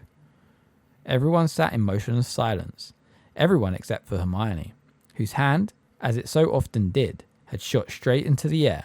"Anyone," said Snape, ignoring Hermione. His twisted smile was back. "Are you telling me that Professor Lupin hasn't even taught you the basic distinction between—" "We told you," said Parvati silently. "We haven't got as far as werewolves yet. We're still on—" "Silence," snarled Snape. Well, well, well.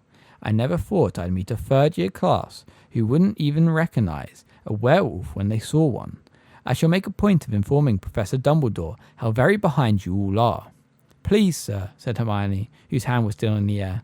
"The werewolf differs from the true wolf in several small ways. The snout of the werewolf—" "That is the second time you have spoken out of turn, Miss Granger," said Snape coolly. 5 more points from Gryffindor for being an insufferable know-it-all." Hermione went very red, put down her hand, and stared at the floor with her eyes full of tears.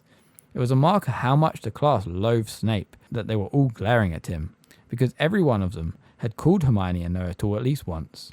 And Ron, who told Hermione she was a know-it-all at least twice a week, said loudly, "You asked us a question, and she knows the answer. Why ask if you don't want to be told?" The class knew instantly he had gone too far. Snape advanced on Ron slowly, and the room held its breath. "Detention, Weasley," Snape said silkily, his face very close to Ron's. "And if I ever hear you criticise the way I teach a class again, you will be very sorry indeed." No one made a sound throughout the rest of the lesson. They sat and made notes on werewolves from the textbook, while Snape prowled up and down the rows of desks, examining the work they had been doing with Professor Lupin. "Very poorly explained. That is incorrect. The Kappa is more commonly found in Mongolia. Professor Lupin gave this 8 out of 10. I wouldn't have even given it 3. When the bell rang at last, Snape held them back. "You will each write an essay to be handed in to me on the ways you recognise and kill werewolves. I want 2 rolls of parchment on the subject, and I want them done by Monday morning. It is time somebody took this class in hand. Weasley, stay behind. We need to arrange your detention." Harry and Hermione left the room with the rest of the class, who waited until they were all out of earshot, then burst into a furious tirade about Snape. "Snape's never been like this with any of our defence against the dark arts teachers, even if he did want the job," Harry said to Hermione. "Why has he got it in for Lupin? Do you think this is all because of the Boggart?" "I don't know," said Hermione pensively. "But I really hope Professor Lupin gets better soon." Ron caught up with them 5 minutes later, in a towering rage. "Do you know what that—" he called Snape something that made Hermione say, "Ron!" "is making me do? I've got to scrub out the bedpans in the hospital wing, without magic." He was breathing deeply, his fist clenched. "Why couldn't Black have hidden in Snape's office, eh? He could have finished him off for us."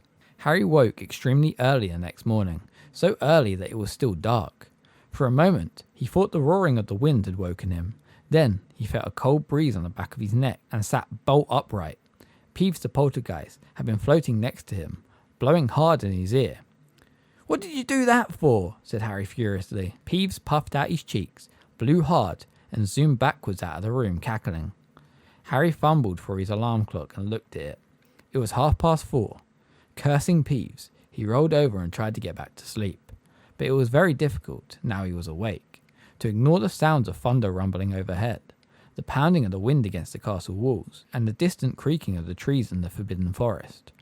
In a few hours, he would be out on the Quidditch pitch, battling through that gale.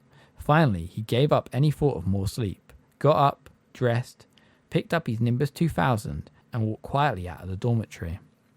As Harry opened the door, something brushed against his leg. He bent down just in time to grab Crookshanks by the end of his bushy tail and drag him inside. "You know, I reckon Ron was right about you," Harry told Crookshanks suspiciously.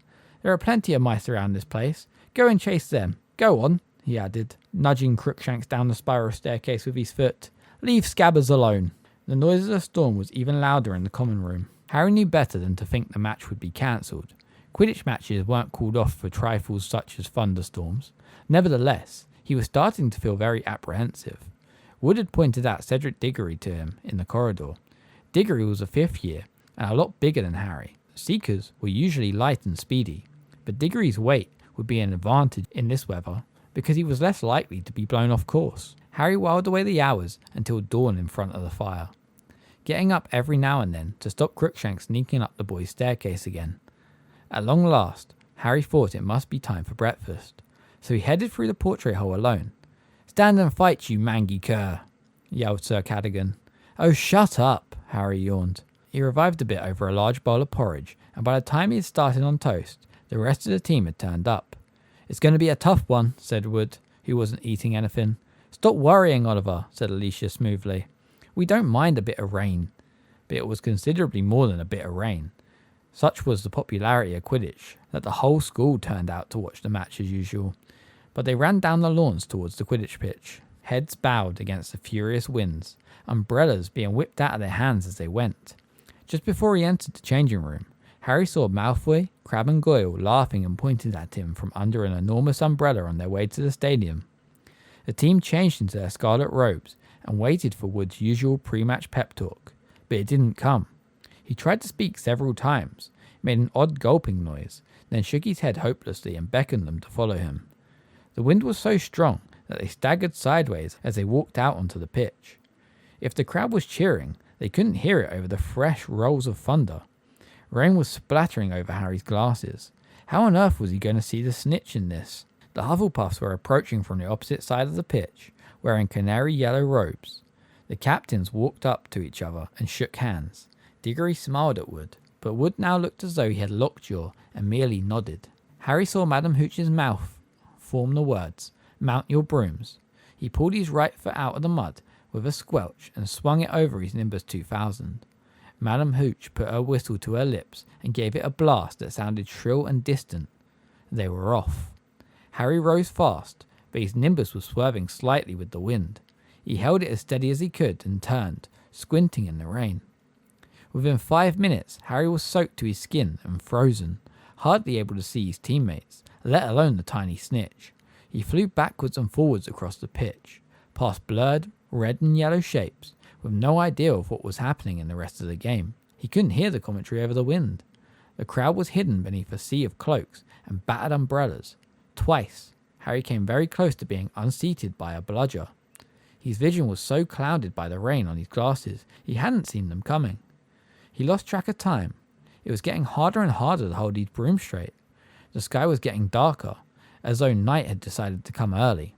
Twice Harry nearly hit another player, without knowing whether it was a teammate or an opponent. Everyone was now so wet, and the rain so thick, he could hardly tell them apart. With the first flash of light came the sound of Madam Hooch's whistle. Harry could just see the outline of Wood through the thick rain, gesturing him to the ground. The whole team splashed down into the mud. "I called for time out," Wood roared at his team. "Come on, under here." They huddled at the edge of the pitch under a large umbrella. Harry took off his glasses and wiped them hurriedly on his robes. "What's the score?" "We're 50 points up," said Wood. "But unless we get the snitch soon, we'll be playing into the night." "I've got no chance with these on," Harry said exasperately, waving his glasses. At that very moment, Hermione appeared over his shoulder. She was holding her cloak over her head and was inexplicably beaming. "I've had an idea, Harry. Give me your glasses, quick."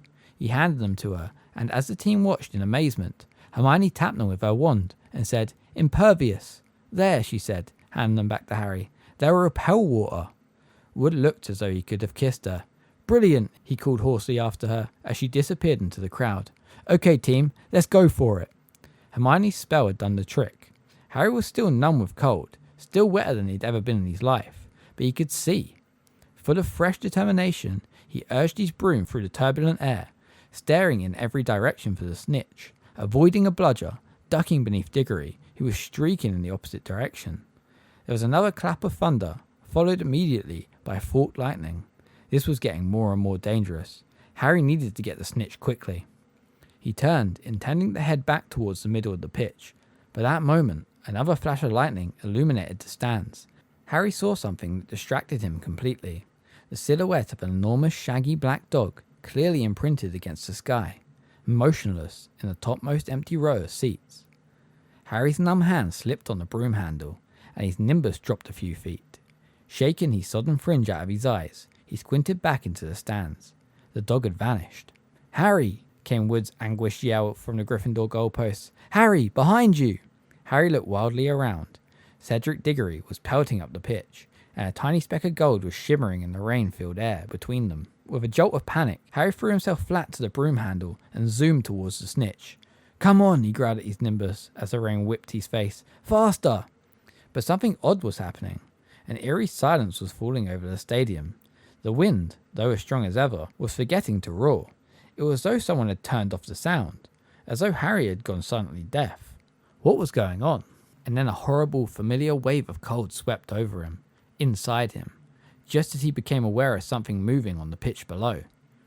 Before he had had time to think, Harry had taken his eyes off the snitch and looked down. At least 100 Dementors, their hidden faces pointing up at him, were standing below. It was as though freezing water rising in his chest, cutting at his insides. And then he heard it again. Someone was screaming inside his head. A woman. "Not Harry! Not Harry! Please not Harry! Stand aside, you silly girl! Stand aside now! Not Harry! Please no! Take me! Kill me instead!"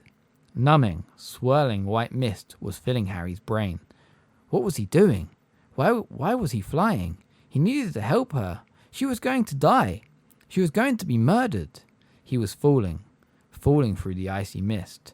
"Not Harry, please! Have mercy! Have mercy!" A shrill voice was laughing. The woman was screaming, and Harry knew no more. "Lucky the ground was so soft. I thought he was dead for sure." But he didn't even break his glasses. Harry could hear the voices whispering, but they made no sense whatsoever. He didn't have a clue where he was, or how he had got there, or what he'd be doing before he got there. All he knew was that every inch of him was aching as though it had been beaten. That was the scariest thing I've ever seen in my life. The scariest thing. Hooded black figures, cold, screaming. Harry's eyes snapped open. He was lying in the hospital wing. The Gryffindor Quidditch team, splattered with mud from head to foot, was gathered around his bed. Ron and Hermione were also there, looking as though they'd just climbed out of a swimming pool. "Harry," said Fred, who looked extremely white underneath the mud. "How you feeling?" It was as though Harry's memory was on fast forward. The lightning, the Grim, the snitch, and the Dementors. "What happened?" he said, sitting up so suddenly that they all gasped. "You fell off," said Fred. "Must have been, 50 feet? "We thought you died," said Alicia, who was shaking. Hermione made a small squeaky noise. Her eyes were extremely bloodshot. "But the match," said Harry. "What happened? Are we having a replay?" No one said anything. The horrible truth sank into Harry like a stone. "We didn't lose." "Diggory got the snitch," said George, "just after you fell. He didn't realise what had happened. When he looked back and saw you on the ground, he tried to call it off, wanted a rematch, but they won fair and square. Even Woods admits it." "Where is Wood?" said Harry, suddenly realising he wasn't there. "Still in the showers," said Fred. "We think he's trying to drown himself." Harry put his face to his knees, his hands gripping his hair. Fred grabbed his shoulder and shook it roughly. "Come on, Harry. You never missed snitch before. There had to be one time you didn't get it, said George. It's not over yet, said Fred. We lost by 100 points, right? So if Hufflepuff lose to Ravenclaw and we beat Ravenclaw and Slytherin, Hufflepuff have to lose by at least 100 points, said George. But if they beat Ravenclaw, no way, Ravenclaw are too good. But if Slytherin lose against Hufflepuff, it all depends on the points. A margin of 100 either way. Harry lay there, not saying a word. They had lost. For the first time ever, he had lost a Quidditch match. After 10 minutes or so, Madame Pomfrey came over to tell the team to leave him in peace. We'll come and see you later, Fred told him. Don't beat yourself up, Harry. You're still the best seeker we've ever had. The team trooped out, trailing mud behind them. Madame Pomfrey shut the door behind them, looking disapproving. Ron and Hermione moved nearer to Harry's bed. Dumbledore was really angry, Hermione said in a quaking voice. I've never seen him like that before. He ran onto the pitch as you fell, waved his wand, and you sort of slowed down before you hit the ground. Then he whirled his wand at the Dementors, shot silver stuff at them. They left the stadium right away. He was furious they'd come into the grounds. We heard him. Then he magicked you onto a stretcher, said Ron, and walked up to the school with you floating on it. Everyone thought you were... His voice faded away, but Harry hardly noticed. He was thinking about what the Dementors had done to him, about the screaming voice. He looked up and saw Ron and Hermione looking at him so anxiously that he quickly cast around for something matter-of-fact to say. Did someone get my Nimbus? Ron and Hermione looked quickly at each other. What? Said Harry, looking from one to the other.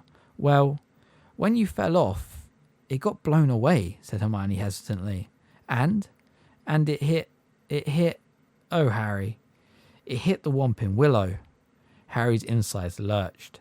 The Whomping Willow was a very violent tree which stood alone in the middle of the grounds. And, he said, dreading the answer. Well, you know the Whomping Willow, said Ron. It doesn't like being hit. Professor Flitwick brought it back just before you came around, said Hermione in a very small voice. Slowly, she reached down for a bag at her feet, turned it upside down, and tipped a dozen bits of splintered wood and twig onto the bed, the only remains of Harry's fateful, finally beaten broomstick. Chapter 10. The Marauder's Map. Madame Pomfrey insisted on keeping Harry in the hospital wing for the rest of the weekend. He didn't argue or complain, but he wouldn't let her throw away the shattered remains of his Nimbus 2000. He knew he was being stupid, knew that his Nimbus was beyond repair, but Harry couldn't help it. He felt as though he had lost one of his best friends. He had a stream of visitors, all intent on cheering him up. Hagrid sent him a bunch of earwiggy flowers that looked like yellow cabbages, and Ginny Weasley, blushing furiously, turned up with a get-well card she made herself, which sang shrilly unless Harry kept it shut under his bowl of fruit. The Gryffindor team visited again on Sunday morning, this time accompanied by Wood, who told Harry in a hollow, dead sort of voice that he didn't blame him in the slightest. Ron and Hermione only left Harry's bedside at night, but nothing anyone said or did could make Harry feel any better, because they only knew half of what was troubling him. He hadn't told anyone about the Grim, not even Ron and Hermione, because he knew Ron would panic and Hermione would scoff. The fact remained, however, that he had now appeared twice, and both appearances had been followed by near-fatal accidents. The first time, he had nearly been run over by the night bus. The second, fallen 50 feet from his broomstick. Was the Grim going to haunt him until he actually died? Was he going to spend the rest of his life looking over his shoulder for the beast? And then there were Dementors. Harry felt sick and humiliated every time he thought of them. Everyone said the Dementors were horrible, but no one else collapsed every time they were near one. No one else heard echoes in their head of their dying parents. For Harry knew who that screaming voice belonged to now. He had heard her words, heard them over and over again, during the night hours in the hospital wing while he lay awake, staring at the strips of moonlight on the ceiling. When the Dementors approached him, he heard the last moments of his mother's life, her attempts to protect him, Harry, from Lord Voldemort, and Voldemort's laughter before he murdered her. Harry dozed fitfully, sinking into dreams full of clammy, rotted hands and petrified pleading, jerking awake only to dwell again on the sound of his mother's voice. It was a relief to return on Monday to the noise and bustle of the main school, where he was forced to think about other things, even if he had to endure Draco Malfoy's taunting.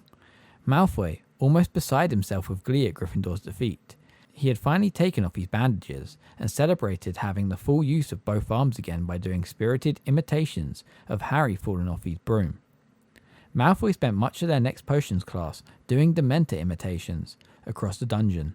Ron finally cracked, flinging a large, slippery crocodile heart at Malfoy, which hit him in the face and caused Snape to take 50 points from Gryffindor. "If Snape's taking Defense Against the Dark Arts again, I'm going off sick," said Ron, as they headed towards Lupin's classroom after lunch. "Check who's in there, Hermione." Hermione peered around the classroom door. "It's okay." Professor Lupin was back at work. It certainly looked as though he had been ill. His old robes were hanging more loosely on him, and there were dark shadows beneath his eyes. Nevertheless, he smiled at the class as they took their seats, and they burst at once into an explosion of complaints about Snape's behaviour while Lupin had been ill. "It's not fair. He was only filling in. Why should he have set us homework? We don't know anything about werewolves. 2 rolls of parchment. Did you tell Professor Snape we hadn't covered them yet?" Lupin asked, frowning slightly. The babble broke out again. "Yes, but he said we were really behind. He wouldn't listen.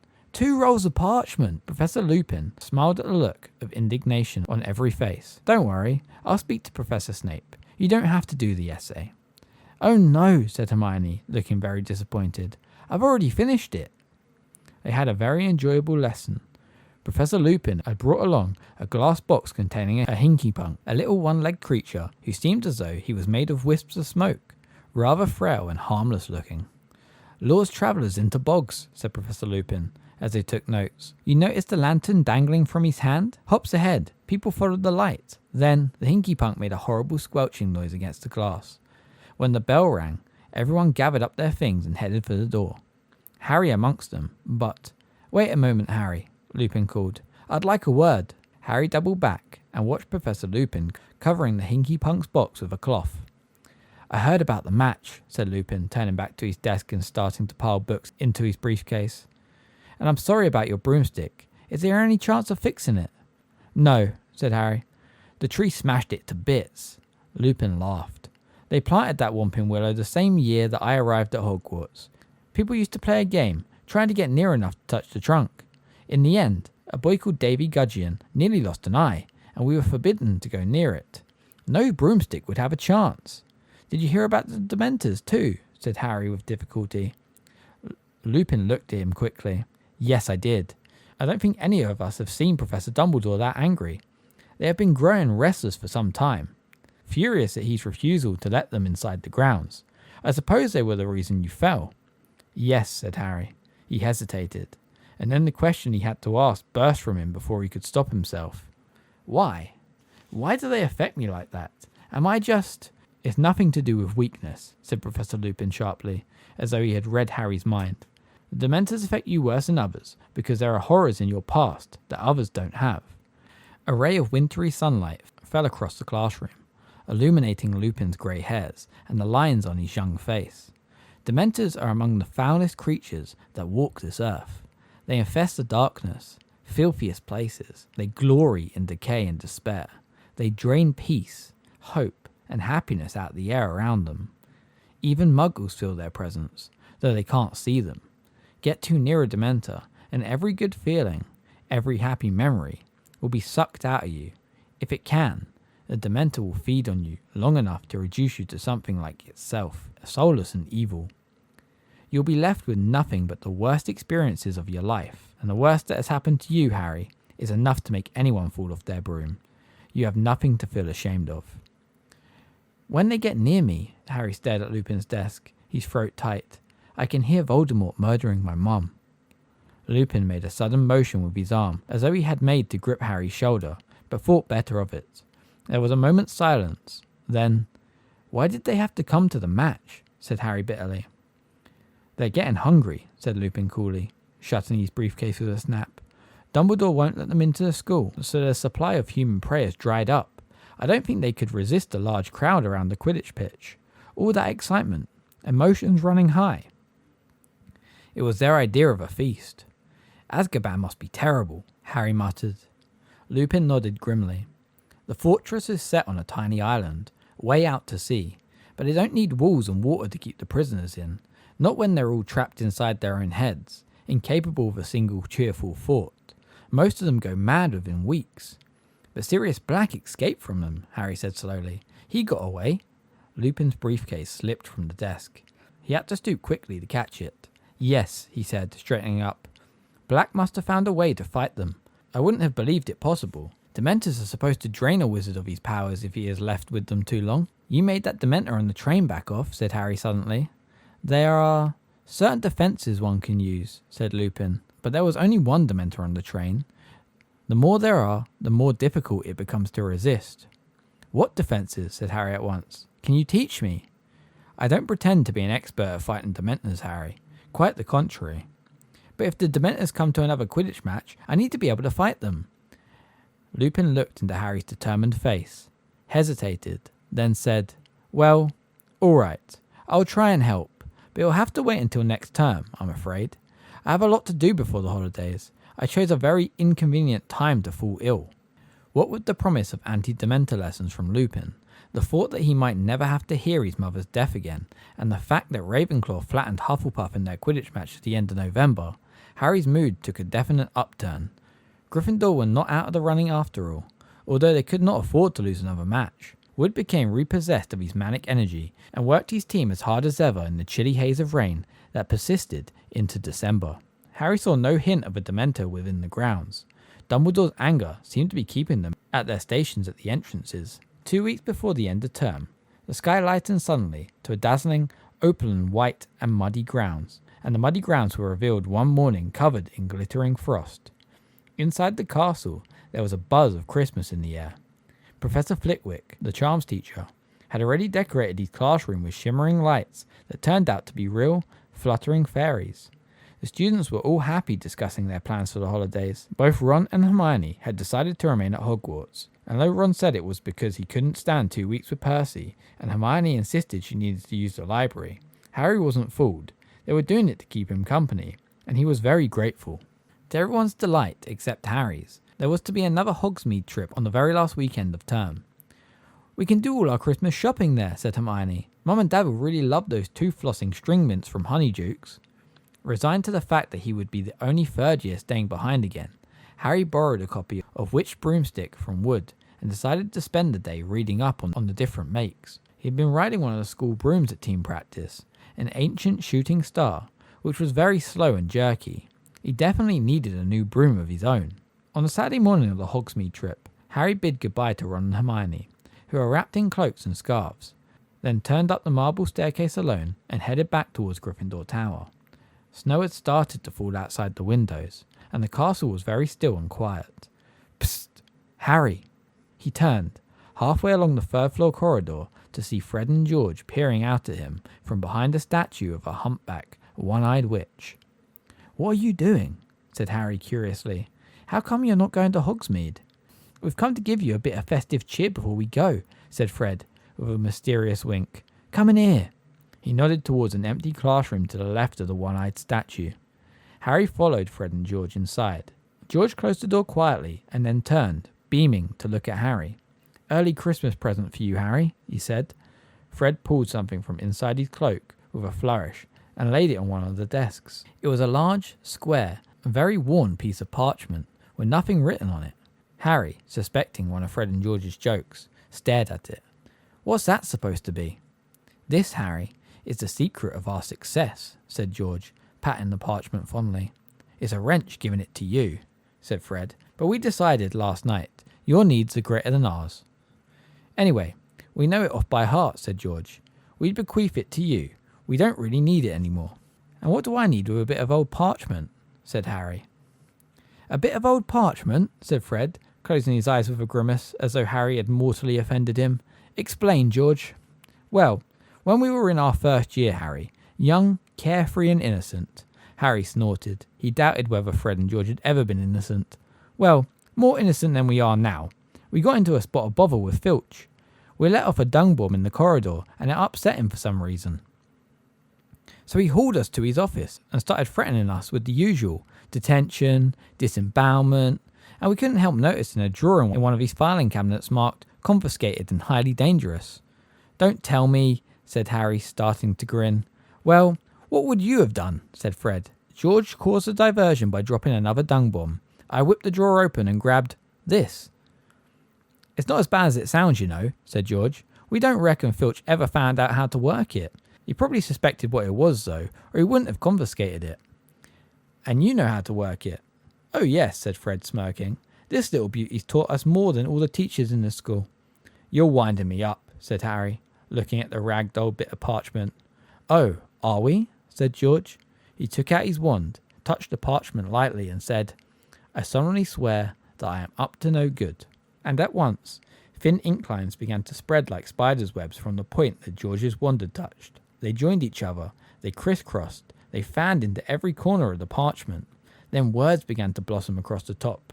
Great curly green words that proclaimed, Mrs. Mooney, Wormtail, Padfoot and Prongs, purveyors of aids to magical mischief makers, are proud to present the Marauder's Map. It was a map showing every detail of the Hogwarts castle and grounds, but the truly remarkable thing was the tiny ink dots moving around it, each labelled with a name in minuscule writing.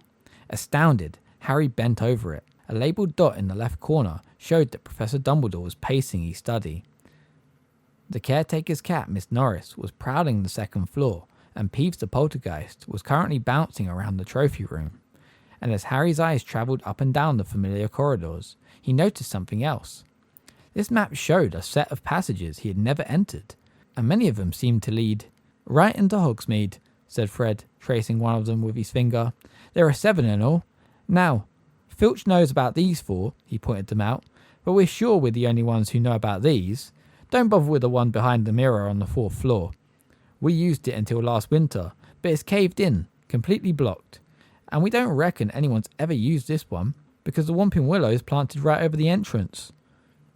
But this one here, this one leads right into the cellar of Honeydukes. We've used it loads of times.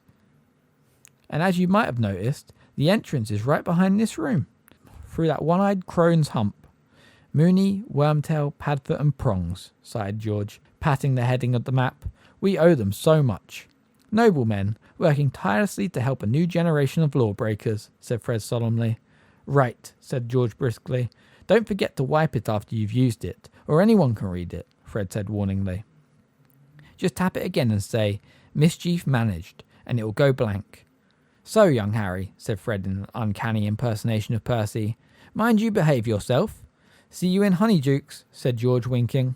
They left the room, both smirking in a satisfied sort of way. Harry stood there, gazing at the miraculous map. He watched the tiny ink Miss Norris turn left and pause to sniff at something on the floor. If Filch really didn't know, he wouldn't have to pass the Dementors at all. But even as he stood there, flooded with excitement, something Harry had once heard Mr. Weasley say came floating into his memory. Never trust anything that can think for itself, if you can't see where it keeps its brain. This map was one of those dangerous magical objects Mr. Weasley had been warning against. Aids to magical mischief makers. But then, Harry reasoned, he only wanted to use it to get into Hogsmeade. It wasn't as though he wanted to steal anything or attack anyone. And Fred and George had been using it for years without anything horrible happening. Harry traced a secret passage to Honeydukes with his finger. Then, quite suddenly, as though following orders, he rolled up the map, stuffed it inside his robes, and hurried to the door of the classroom. He opened it a couple of inches. There was no one inside. Very carefully, he edged out of the room and slipped behind the statue of the one-eyed witch. What did he have to do?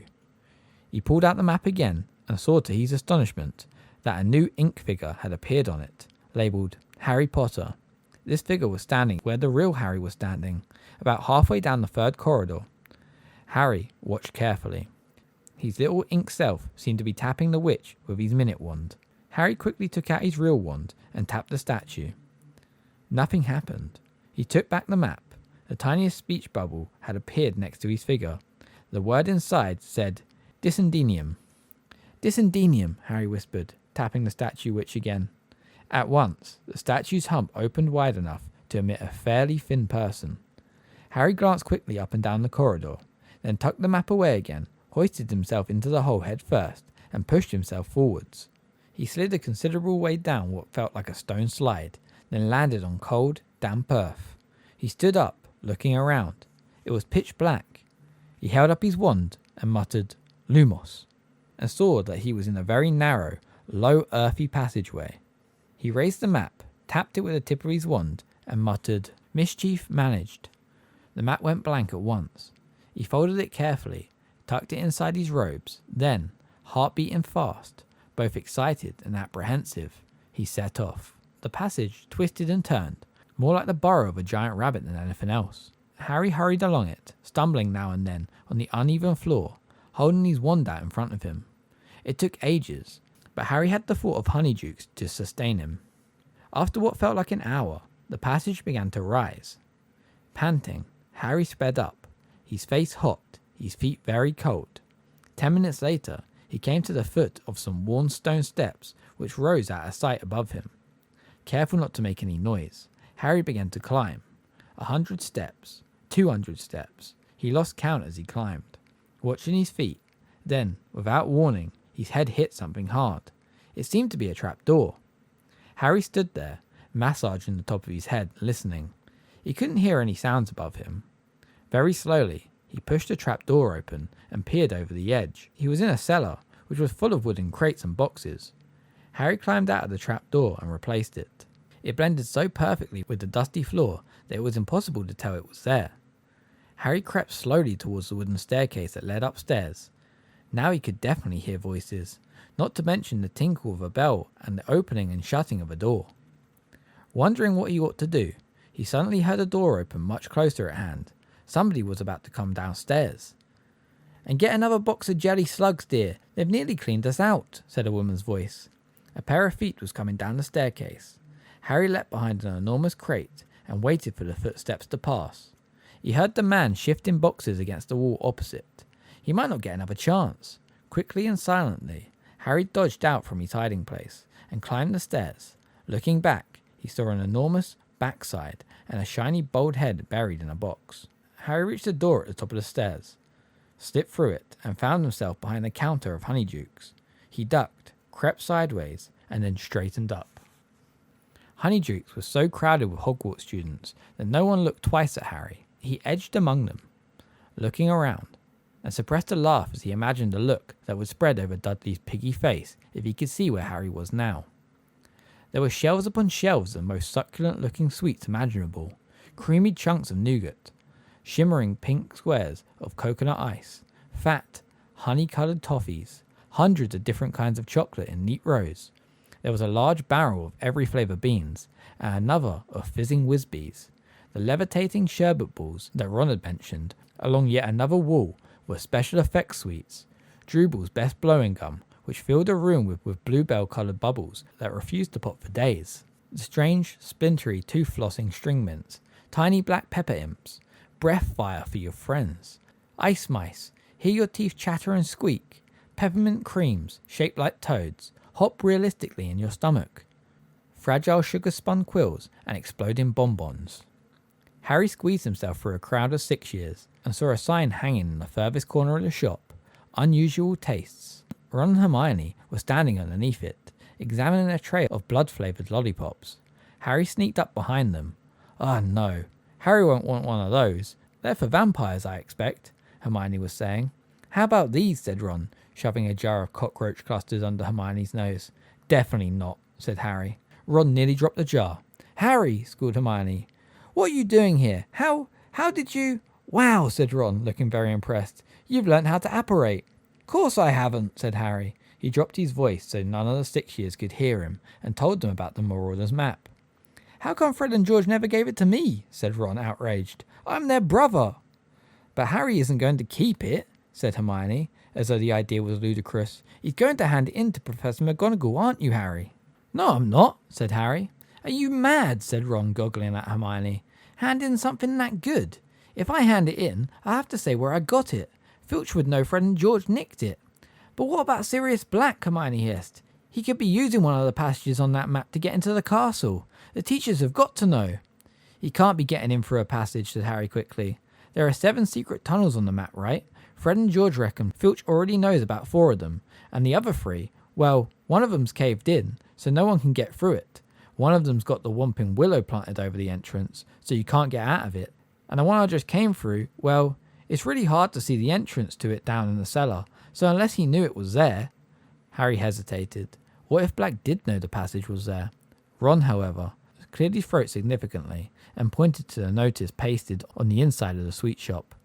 By order of the Ministry of Magic, customers are reminded that until further notice, Dementors will be patrolling the streets of Hogsmeade every night after sundown. This measure has been put in place for the safety of Hogsmeade residents and will be lifted upon the recapture of Sirius Black. It is therefore advisable that you complete your shopping well before nightfall. Merry Christmas. See, said Ron quietly, I'd like to see Black try and break into Honeydukes with Dementors swarming all over the village. Anyway, Hermione, the Honeydukes owners would hear a break-in, wouldn't they? They live over the shop. Yes, but... Hermione seemed to be struggling to find another problem. Look, Harry still shouldn't be coming into Hogsmeade. He hasn't got a signed form. If anyone finds out, he'll be in so much trouble. And it's not nightfall yet. What if Sirius Black turns up today? Now? He'd have a job spotting Harry in this, said Ron, nodding through the mullioned windows at the thick, swirling snow. Come on, Hermione. It's Christmas. Harry deserves a break. Hermione bit her lip, looking extremely worried. Are you going to report me? Harry asked her, grinning. Oh, of course not. But honestly, Harry. Seen the Fizz and Whizbees, Harry? Said Ron, grabbing him and leading him over to a barrel. And the jelly slugs, and acid pops. Fred gave me one of those when I was 7. It burnt a hole right through my tongue. I remember Mum walloping him with her broomstick. Ron stared broodingly into the acid pop box. Reckon Fred would take a bite of cockroach cluster if I told him they were peanuts. When Ron and Hermione had paid for all their sweets, the three of them left Honeydukes for the blizzard outside. Hogsmeade looked like a Christmas card. The little thatched cottages and shops were all covered in a layer of crisp snow. There were holly wreaths on the doors and strings of enchanted candles hanging in the trees. Harry shivered. Unlike the other two, he didn't have his cloak. They headed up the street, heads bowed against the wind. Ron and Hermione shouting through their scarves. That's the post office. Zonkos is up there. We could go to the Shrieking Shack. Tell you what, said Ron, his teeth chattering. Shall we go for a butterbeer and the 3 broomsticks? Harry was more than willing. The wind was fierce, and his hands were freezing, so they crossed the road and in a few minutes were entering the tiny inn. It was extremely crowded, noisy, warm and smoky. A curvy sort of woman with a pretty face was serving a bunch of rowdy warlocks up at the bar. That's Madame Rosemerta, said Ron. I'll get the drink, shall I? He added, going slightly red. Harry and Hermione made their way to the back of the room, where there was a small, vacant table between the window and a handsome Christmas tree which stood next to the fireplace. Ron came back 5 minutes later, carrying 3 foaming tankards of hot butterbeer. Happy Christmas, he said happily, raising his tankard. Harry drank deeply. It was the most delicious thing he had ever tasted, and seemed to heat every bit of him from the inside. A sudden breeze ruffled his hair. The door of the 3 broomsticks had opened again. Harry looked over the rim of his tankard and choked. Professor McGonagall and Flitwick had just entered the pub in a flurry of snowflakes, shortly followed by Hagrid, who was deep in conversation with a portly man in a lime green bowler hat and a pinstripe cloak, Cornelius Fudge, Minister for Magic. In an instant, Ron and Hermione had placed both hands over the top of Harry's head and forced him off his stool and under the table. Dripping with butterbeer and crouching out of sight, Harry clutched his empty tankard and watched the teacher's and Fudge's feet move towards the bar, pause, then turn and walk right towards him. Somewhere above him, Hermione whispered, Morbilibus. The Christmas tree beside their table rose a few inches off the ground, drifted sideways, and landed with a soft thump right in front of their table, hiding them from view. Staring through the dense lower branches, Harry saw 4 sets of chair legs move back from the table right beside theirs, then heard the grunts and sighs of the teachers and minister as they sat down. Next he saw another pair of feet, wearing sparkly turquoise high heels, and heard a woman's voice. A small gilly water. Mine, said Professor McGonagall's voice. 4 pints of mulled mead. Ta, Rosemerta, said Hagrid. A cherry syrup and soda with ice and umbrella. Said Professor Flitwick, smacking his lips. So you'll be the red currant rum minister. Thank you, Rosemerta, my dear, said Fudge's voice. Lovely to see you again, I must say. Have one yourself, won't you? Come and join us. Well, thank you very much, Minister. Harry watched the glistening hills march away and back again. His heart was pounding uncomfortably in his throat. Why hadn't it occurred to him that this was the last weekend of term for teachers too? And how long were they going to sit there? He needed time to sneak back into Honeydukes if he wanted to return to school tonight. Hermione's leg gave a nervous twitch next to him. So what brings you to this neck of the woods, Minister? Came Madame Rosemerta's voice. Harry saw the lower part of Fudge's body twist in his chair, as though he was checking for eavesdroppers. Then he said in a quiet voice, "What else, my dear?" But Sirius Black. "I dare say you heard what happened up at the school at Halloween." "I did hear a rumour," admitted Madame Rosemerta. "Did you tell the whole pub, Hagrid?" said Professor McGonagall exasperately. "Do you think Black's still in the area, Minister?" whispered Madame Rosemerta. "I'm sure of it," said Fudge shortly. "You know that the Dementors have searched my pub twice," said Madame Rosemerta, a slight edge to her voice. "Scared all my customers away. It's very bad for business, Minister." "Rosemerta, my dear, I don't like them any more than you do," said Fudge uncomfortably. "Necessary precaution. Unfortunate, but they are. I've just met some of them. They're in a fury against Dumbledore. He won't let them inside the castle grounds." "I should think not," said Professor McGonagall sharply. "How are we supposed to teach with those horrors floating around?" "Hear, hear," squeaked tiny Professor Flitwick, whose feet were dangling a foot from the ground. "All the same," demurred Fudge, "they are here to protect you all from something much worse. We all know what Black's capable of." "Do you know, I still have trouble believing it," said Madame Rosemerta thoughtfully. "Of all the people to go over to the dark side, Sirius Black was the last I'd have thought. I mean, I remember him when he was a boy at Hogwarts. If you told me then what he was going to become, I'd have said you'd had too much mead." "You don't know the half of it, Rosemerta," said Fudge gruffly. "The worst he did isn't widely known." "The worst?" said Madame Rosemerta, her voice alive with curiosity. "Worse than murdering all those poor people, you mean?" "I certainly do," said Fudge. "I can't believe that. What could possibly be worse?" "You say you remember him at Hogwarts, Rosemerta," murmured Professor McGonagall. "Do you remember who his best friend was?" "Naturally," said Madame Rosemerta with a small laugh. "Never saw one without the other, did you? A number of times I had them in here. Oh, they used to make me laugh. Quite the double act, Sirius Black and James Potter." Harry dropped his tankard with a loud clunk. Ron kicked him. "Precisely," said Professor McGonagall. "Black and Potter, ringleaders of their little gang. Both very bright, of course. Exceptionally bright, in fact. But I don't think we've ever had such a pair of troublemakers." "I don't know," chuckled Hagrid. "Fred and George Weasley could give them a run for their money." "You'd have thought Black and Potter were brothers," chimed in Professor Flitwick. "Inseparable." "Of course they were," said Fudge. "Potter trusted Black beyond all of his other friends. Nothing changed when they left school. Black was best man when James married Lily. Then they named him godfather to Harry. Harry has no idea, of course. You can imagine how the idea would torment him, because Black turned out to be in league with you-know-who," whispered Madame Rosemerta. "Worse even than that, my dear." Fudge dropped his voice and proceeded in a sort of low rumble. "Not many people are aware that the Potters knew you-know-who was after them. Dumbledore, who was of course working tirelessly against you-know-who, had a number of useful spies. One of them tipped him off, and he alerted James and Lily at once. He advised them to go into hiding. Well, of course, you-know-who wasn't an easy person to hide from. Dumbledore told them that their best chance was the Fidelius charm." "How does that work?" said Madame Rosemerta, breathless with interest. Professor Flitwick cleared his throat. "An immensely complex spell," he said squeakily, "involving the magical concealment of a secret inside a single, living soul. The information is hidden inside the chosen person, or secret keeper, and is henceforth impossible to find, unless, of course, the secret keeper chooses to divulge it. As long as the secret keeper refused to speak, you-know-who could search the village where Lily and James were staying for years and never find them. Not even if he had his nose pressed against their sitting room window." "So Black was the Potter's secret keeper," whispered Madame Rosemerta. "Naturally," said Professor McGonagall. "James Potter told Dumbledore that Black would die rather than tell where they were, that Black was planning to go into hiding himself, and yet Dumbledore remained worried. I remember him offering to be Potter's secret keeper himself." "He suspected Black," gasped Madame Rosemerta. "He was sure that somebody close to the Potters had been keeping you-know-who informed of their movements," said Professor McGonagall darkly. Indeed, he has suspected for some time that someone on our side had turned traitor and was passing a lot of information to you-know-who. But James Potter insisted on using Black." "He did," said Fudge heavily. And then, barely a week after the Fidelius charm had been performed, Black betrayed them," breathed Madame Rosemerta.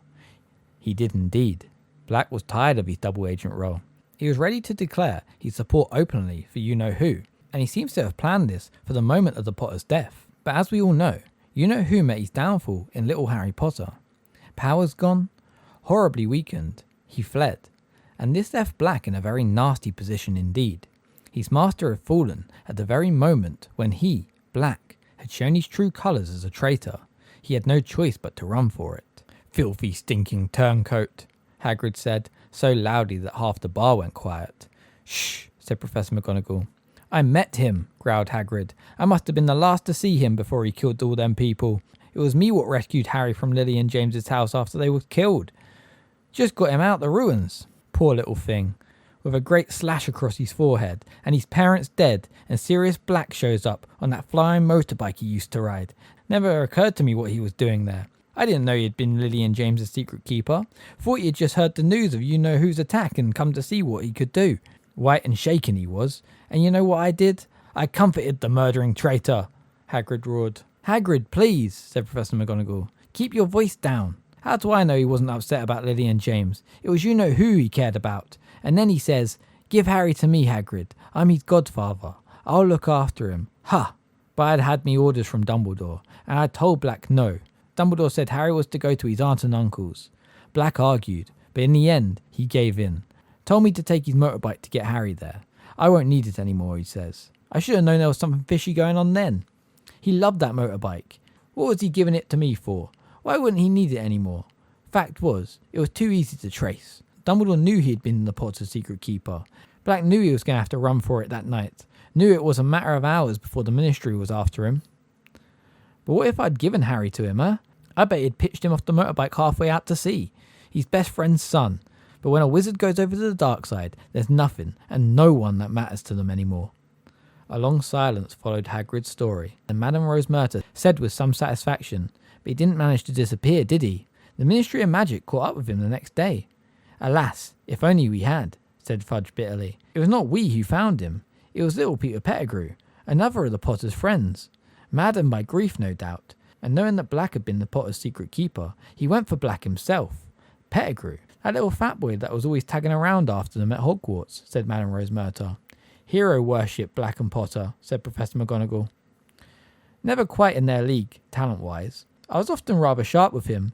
You can imagine how I regret that now." She sounded as though she had had a sudden head cold. "There now, Minerva," said Fudge kindly. "Pettigrew died a hero's death. Eyewitnesses.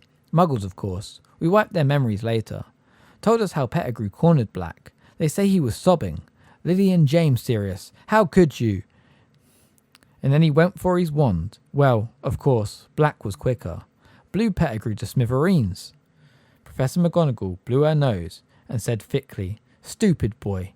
Foolish boy. He was always hopeless at duelling. Should have left it to the Ministry. I tell ya, if I'd got to Black before little Pettigrew did, I wouldn't have messed around with wands. I would have ripped him limb from limb," Hagrid growled. "You don't know what you're talking about, Hagrid," said Fudge sharply. "Nobody but trained hit wizards from the Magical Law Enforcement Squad would have stood a chance against Black once he was cornered. I was junior minister in the Department of Magical Catastrophes at the time, and I was one of the first on the scene after Black murdered all those people. I will never forget it.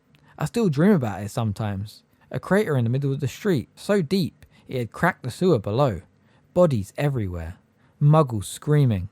And Black standing there laughing, with what was left of Pettigrew in front of him, a heap of blood-stained robes, and a few fragments." Fudge's voice stopped abruptly. There was a sound of 5 noses being blown. "Well, there you have it, Rose Merta," said Fudge thickly. "Black was taken away by 20 members of the Magical Law Enforcement Patrol, and Pettigrew received the Order of Merlin, first class, which I think was some comfort to his poor mother. Black's been in Azkaban ever since." Madame Rose Merta let out a long sigh. "Is it true he's mad, Minister?" "I wish I could say that he was," said Fudge slowly. "I certainly believe his master's defeat unhinged him for a while. The murder of Pettigrew and all those muggles was the action of a cornered and desperate man. Cruel, pointless. Yet I met Black on my last inspection of Azkaban. You know, most of the prisoners in there sitting muttering to themselves in the dark. There's no sense in them. But I was shocked at how normal Black seemed. He spoke quite rationally to me. It was unnerving. You'd have thought he was merely bored. Asked if I'd finished with my newspaper. Called as you please. Said he missed doing the crossword. Yes, I was astounded at how little effect the Dementors seemed to be having on him. And he was one of the most heavily guarded in the place. You know, Dementors outside his door day and night. But what do you think he's broken out to do? Said Madame Rosemerta. Good gracious, Minister, he isn't trying to rejoin you-know-who, is he? I dare say that is his eventful plan, said Fudge evasively. But we hope to catch Black long before that. I must say, you-know-who alone and friendless is one thing, but give him back his most devoted servant, and I shudder to think how quickly he will rise again. There was a small chink of glass on wood. Someone had set down their glass. You know, Cornelius, if you're dining with the headmaster, we'd better head back up to the castle, said Professor McGonagall. One by one, the pairs of feet in front of Harry took the weight of their owners once more. Hems of cloaks swung into sight, and Madame Rosemerta's glittering heels disappeared behind the bar. The door at the Three Broomsticks opened again. There was another flurry of snow, and the teachers disappeared. Harry? Ron and Hermione's faces appeared under the table. They were both staring at him, lost for words. Chapter 11. The Firebolt. Harry didn't have a very clear idea of how he had managed to get back into Honeyduke's cellar, through the tunnel and into the castle once more. All he knew was that the return trip seemed to take no time at all, and that he hardly noticed what he was doing, because his head was still pounding with the conversation he had just heard. Why had nobody ever told him? Dumbledore, Hagrid, Mr. Weasley, Cornelius Fudge. Why hadn't anyone mentioned the fact that Harry's parents had died because their best friend had betrayed them? Ron and Hermione watched Harry nervously all through dinner, not daring to talk about what they had overheard, because Percy was sitting close by them. When they went upstairs to the crowded common room, it was to find Fred and George had set off half a dozen dung bombs in a fit of end-of-term high spirits. Harry, who didn't want Fred and George asking him whether he'd reach Hogsmeade or not, sneaked quietly up to the empty dormitory and headed straight for his bedside cabinet. He pushed his books aside and quickly found what he was looking for, the leather-bound photo album Hagrid had given him 2 years ago, which was full of wizard pictures of his mother and father. He sat down on his bed, drew the hangings around him, and started turning the pages, searching, until he stopped on a picture of his parents' wedding day. There was his father waving up at him, beaming, the untidy black hair Harry had inherited standing up in all directions. There was his mother, alight with happiness, arm in arm with his dad. And there, that must be him, their best man. Harry had never given him a thought before. If he hadn't known it was the same person, he would have never guessed it was black in this old photograph. His face wasn't sunken and waxy, but handsome, full of laughter. Had he already been working for Voldemort when this picture had been taken? Was he already planning the deaths of the two people next to him? Did he realise he was facing 12 years in Azkaban? 12 years, which would make him unrecognisable. But the Dementors don't affect him, Harry thought, staring into the handsome, laughing face. He doesn't have to hear my mum screaming if they get too close. Harry slammed the album shut, reached over and stuffed it back into his cabinet, took off his robes and glasses, and got into bed, making sure the hangings were hiding from view. The dormitory door opened. Harry? Said Ron's voice uncertainly. But Harry lay still, pretending to be asleep. He heard Ron leave again, and rolled over on his back. His eyes wide open. A hatred such as he had never known before was coursing through Harry like poison. He could see Black laughing at him through the darkness, as though somebody had pasted the picture from the album over his eyes. He watched as though somebody was playing him a piece of film.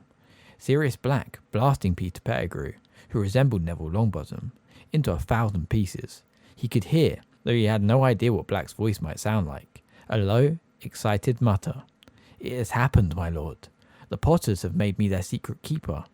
And then came another voice, laughing shrilly. The same laugh that Harry heard inside his head whenever the Dementors drew near. "Harry, you look terrible." Harry hadn't got to sleep until daybreak.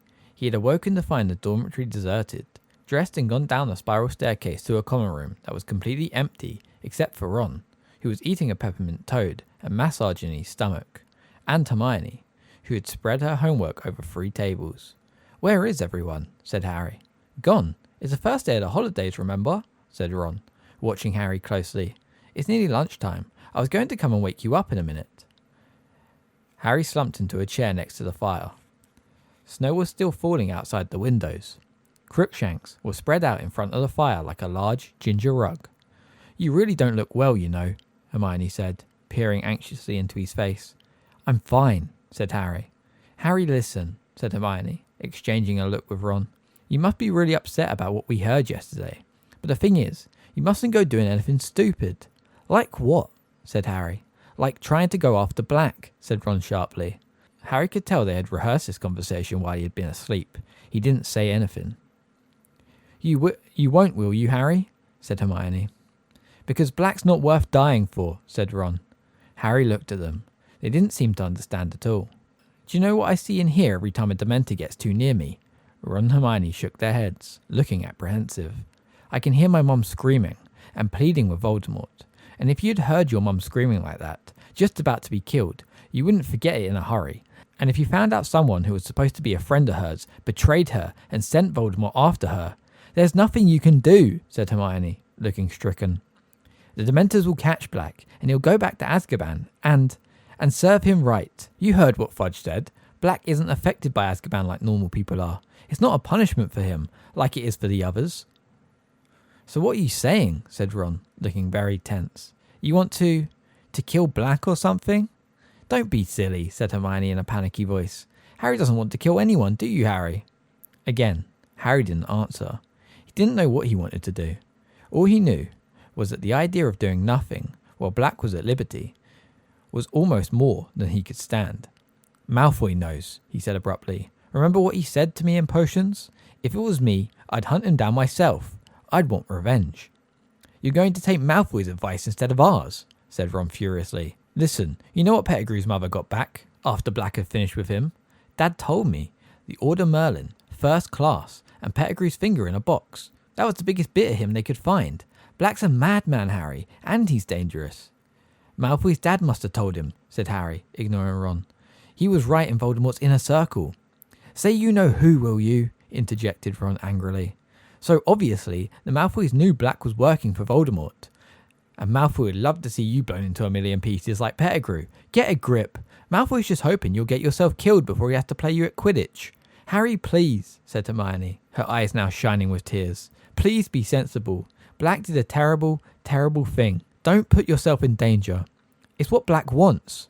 Oh, Harry, you'd be playing right into Black's hands if you went looking for him.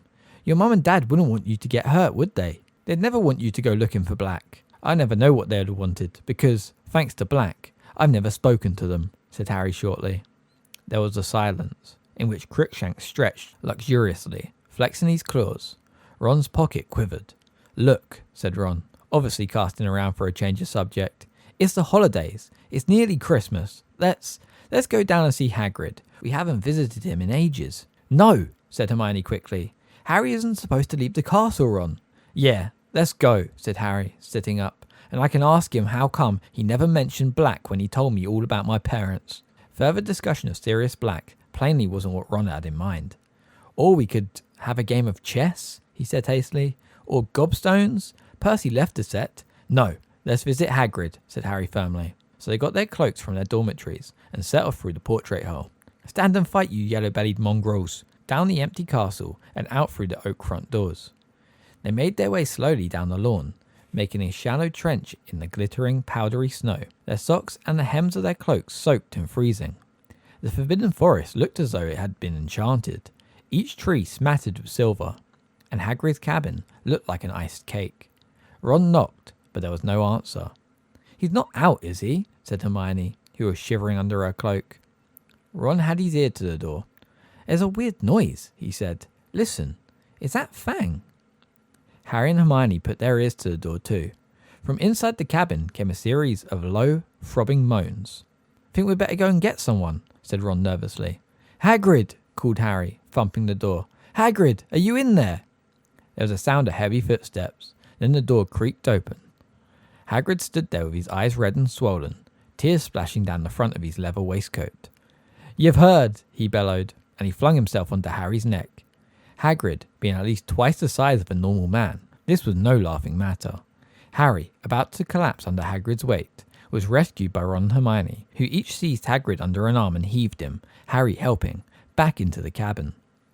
Hagrid allowed himself to be steered into a chair and slumped over the table, sobbing uncontrollably. His face glazed with tears, which dripped down into his tangled beard.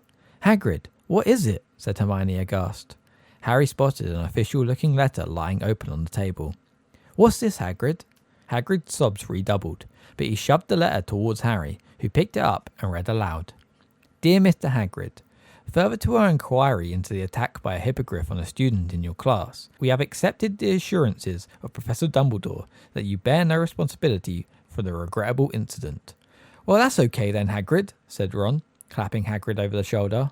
But Hagrid continued to sob, and waved one of his gigantic hands, inviting Harry to read on. However, we must register our concern about the hippogriff in question. We have decided to uphold the official complaint of Mr. Lucius Malfoy, and this matter will therefore be taken to the Committee for the Disposal of Dangerous Creatures. The hearing will take place on April 20th, and we ask you to present yourself and your hippogriff at the committee's offices in London on that date. In the meantime, the hippogriff should be kept tethered and isolated. Yours in fellowship. There followed a list of school governors. Oh, said Ron. But you said Buckbeak isn't a bad hippogriff, Hagrid. I bet he'll get off. Yeah. You don't know them gargoyles at the Committee for the Disposal of Dangerous Creatures, choked Hagrid, wiping his tears on his sleeve. They've got it in for interesting creatures. A sudden sound from the corner of Hagrid's cabin made Harry, Ron and Hermione whip around. Buckbeak, the hippogriff, was lying in the corner, chomping on something that was oozing blood all over the floor. I couldn't leave him tied up out there in the snow, choked Hagrid. All on his own, at Christmas. Harry, Ron and Hermione looked at each other. They had never seen eye to eye with Hagrid about what he called interesting creatures, and other people called terrifying monsters. On the other hand, there didn't seem to be any particular harm in Buckbeak. In fact, by Hagrid's usual standards, he was positively cute. You have to put up a good strong defence, Hagrid, said Hermione, sitting down and laying a hand on Hagrid's massive forearm. I'm sure you can prove Buckbeak is safe. Won't make no difference, sobbed Hagrid. Them disposal devils, they're all in Lucius Malfoy's pocket, scared of him, and if I lose the case, Buckbeak... Hagrid drew his finger swiftly across his throat, then gave a great wail and lurched forwards, his face in his arms. What about Dumbledore, Hagrid? Said Harry. He's done more than enough for me already, groaned Hagrid. Got enough on his plate what with keeping them Dementors out of the castle, and Sirius Black lurking around. Ron and Hermione looked quickly at Harry, as though expecting him to start berating Hagrid for not telling him the truth about Black. But Harry couldn't bring himself to do it. Not now he saw Hagrid so miserable and scared. Listen, Hagrid, he said. You can't give up. Hermione's right. You just need a good defence. You can call us as witnesses. I'm sure I've read about a case of hippogriff baiting, said Hermione thoughtfully, where the hippogriff got off. I'll look it up for you, Hagrid, and see exactly what happened. Hagrid howled still more loudly. Harry and Hermione looked at Ron to help them. Shall I make a cup of tea? Said Ron. Harry stared at him. It's what Mum does whenever someone's upset, Ron muttered, shrugging. At last, after many more assurances of help, with a steaming mug of tea in front of him, Hagrid blew his nose on a handkerchief the size of a tablecloth and said, You're right. I can't afford to go to pieces. Got to pull myself together. Fang the boarhound came timidly out from under the table and laid his head on Hagrid's knee. I've not been myself lately, said Hagrid, stroking Fang with one hand and mopping his face with the other. Worried about Buckbeak, and no one liking me classes. We do like them, lied Hermione at once. Yeah, they're great, said Ron, crossing his fingers under the table. How about the flobberworms? Dead, said Hagrid gloomily. Too much lettuce. Oh no, said Ron, his lip twitching. And them Dementors make me feel ruddy terrible and all, said Hagrid, with a sudden shudder. Gotta walk past them every time I want a drink in the Three Broomsticks. It's like being back in Azkaban. He fell silent, gulping his tea. Harry, Ron and Hermione watched him breathlessly. They had never heard Hagrid talk about his brief spell in Azkaban before. After a brief pause, Hermione said timidly, Is it awful in there, Hagrid? You've no idea, said Hagrid quietly. Never been anywhere like it. Thought I was going mad. Keep going over horrible stuff in my mind. The day I got expelled from Hogwarts. The day my dad died. The day I had to let Norbert go. His eyes filled with tears. Norbert was the baby dragon Hagrid had once won in a game of cards. You can't really remember who you are after a while, and you can't see no point of living at all. I used to hope I'd just die in my sleep. When they let me out, it was like being born again. Everything came flooding back. It was the best feeling in the world. Mind the Dementors weren't keen on letting me go. But you were innocent, said Hermione. Hagrid snorted. Think that matters to them? They don't care, long as they've got a couple of hundred humans stuck there with them, so they can leech all the happiness out of them. They don't give a damn who's guilty and who's not. Hagrid went quiet for a moment, staring into his tea. Then he said quietly, "Thought I'd just let him Buckbeak go, trying to make him fly away. But how do you explain to a hippogriff it's got to go into hiding? And I'm scared of breaking the law." He looked up at them, tears leaking down his face again. "I don't ever want to go back to Azkaban." The trip to Hagrid's, though far from fun, had nevertheless had the effect Ron and Hermione had hoped. Though Harry had no means forgotten about Black, he couldn't brood constantly on revenge if he wanted to help Hagrid with his case against the committee for the disposal of dangerous creatures. He, Ron and Hermione went to the library the next day, and returned to the empty common room laden with books which might help prepare a defence for Buckbeak. The three of them sat in front of the roaring fire, slowly turning the pages of dusty volumes about famous cases of marauding beasts, speaking occasionally when they ran across something relevant. "Here's something. There was a case in 1722, but the hippogriff was convicted. Ugh, look what they did to it. That's disgusting. This might help. Look, a manticore savaged someone in 1296, and they let the manticore off. Oh, no, that was only because everyone was too scared to go near it." Meanwhile, in the rest of the castle, the usual magnificent Christmas decorations had been put up, despite the fact that hardly any of the students remained to enjoy them. Thick streamers of holly and mistletoe were strung along the corridors. Mysterious lights shone from inside every suit of armour, and the great hall was filled with its usual 12 Christmas trees, glittering with golden stars. A powerful and delicious smell of cooking pervaded the corridors, and by Christmas Eve it had grown so strong that even Scabbers poked his nose out of the shelter of Ron's pocket to sniff hopefully at the air. On Christmas morning, Harry was woken by Ron throwing his pillow at him. "Oi! Presents!" Harry reached for his glasses and put them on, squinting through the semi-darkness to the foot of his bed, where a small heap of parcels had appeared. Ron was already ripping the paper off his own presents. "Another jumper from Mum. Maroon again. See if you got one." Harry had. Miss Weasley had sent him a scarlet jumper with the Gryffindor lion knitted on the front, also a dozen home-baked mince pies, some Christmas cake, and a box of nut brittle. As he moved all these things aside, he saw a long, thin package lying underneath. "What's that?" said Ron, looking over, a freshly unwrapped pair of maroon socks in his hand. "Dunno." Harry ripped the parcel open and gasped as the magnificent, gleaming broomstick rolled onto his bedspread. Ron dropped his socks and jumped off his bed for a closer look. "I don't believe it," he said hoarsely.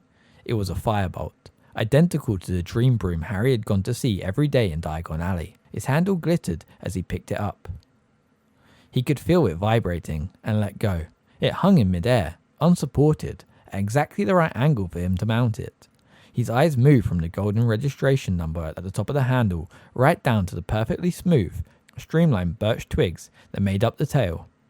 "Who sent it to you?" said Ron in a hushed voice. "Look and see if there's a card," said Harry. Ron ripped apart the firebolt's wrappings. "Nothing. Blimey, who'd spend that much on you?" "Well," said Harry, feeling stunned, "I'm betting it wasn't the Dursleys." "I bet it was Dumbledore," said Ron, now walking round and round the firebolt, taking in every glorious inch. "He sent you the invisibility cloak anonymously." "That was my dad's though," said Harry. "Dumbledore was just passing it on to me. He wouldn't spend hundreds of galleons on me. He can't go giving students stuff like this." "That's why he wouldn't say it was from him," said Ron, "in case some git like Malfoy said it was favoritism. Hey, Harry." Ron gave a great whoop of laughter. "Malfoy, wait till he sees you on this. He'll be sick as a pig. This is an international standard broom, this is." "I can't believe this," Harry muttered, running a hand along the firebolt, while Ron sank onto Harry's bed, laughing his head off at the thought of Malfoy. "Who?" "I know," said Ron, controlling himself. "I know who it could have been. Lupin." "What?" said Harry, starting to laugh to himself. "Lupin? Listen, if he had this much gold, he'd be able to buy himself some new robes." "Yeah, but he likes you," said Ron. "And he was away when your Nimbus got smashed. And he might have heard about it and decided to visit Diagon Alley and get this for you." "What do you mean he was away?" said Harry. "He was ill when I was playing in that match." "Well, he wasn't in the hospital wing," said Ron. "I was there, cleaning out the bedpans on that detention from Snape, remember?" Harry frowned at Ron. "I can't see Lupin affording something like this." "What are you two laughing about?" Hermione had just come in, wearing her dressing gown and carrying Crookshanks, who was looking very grumpy, with a string of tinsel tied around his neck. "Don't bring him in here," said Ron. hurriedly snatching Scabbers from the depths of his bed and stowing him in his pyjama pocket. But Hermione wasn't listening. She dropped Crookshanks onto Seamus's empty bed and stared, open-mouthed, at the firebolt. "Oh, Harry, who sent you that?" "No idea," said Harry. "There wasn't a card or anything with it." To his great surprise, Hermione did not appear either excited or intrigued by this news. On the contrary, her face fell and she bit her lip. "What's the matter with you?" said Ron. "I don't know," said Hermione slowly, "but it's a bit odd, isn't it? I mean, this is supposed to be quite a good broom, isn't it?" Ron sighed exasperately. "It's the best broom there is, Hermione," he said. "So it must have been really expensive. Probably cost more than all the Slytherin brooms put together," said Ron happily. "Well, who'd send Harry something as expensive as that, and not even tell him they'd sent it?" said Hermione. "Who cares?" said Ron impatiently. "Listen, Harry, can I have a go on it? Can I?" "I don't think anyone should ride the broom at all just yet," said Hermione shrilly. Harry and Ron looked at her. "What do you think Harry's going to do with it? Sweep the floor?" said Ron. But before Hermione could answer, Crookshanks sprang from Seamus's bed, right at Ron's chest. "Get him out of here!" Ron bellowed, as Crookshanks' claws ripped his pyjamas and Scabbers attempted a wild escape over his shoulder. Ron seized Scabbers by the tail and aimed a misjudged kick at Crookshanks, which hit the trunk at the end of Harry's bed, knocking it over and causing Ron to hop on the spot, howling with pain. Crookshanks' fur suddenly stood on end. A shrill, tinny whistling was filling the room. The pocket sneakoscope had become dislodged from Uncle Vernon's old socks and was whirling and gleaming on the floor. "I forgot about that," Harry said, bending down and picking up the sneakoscope. "I never wear those socks if I can help it." The sneakoscope whirled and whistled in his palm. Crookshanks was hissing and spitting at it. "You better take that cat out of here, Hermione," said Ron furiously. He was sitting on Harry's bed, nursing his toe. "Can't you shut that thing up?" he added to Harry, as Hermione strode out the room, Crookshanks' yellow eyes still fixed maliciously on Ron. Harry stuffed the sneakoscope back inside the socks and threw it back into his trunk.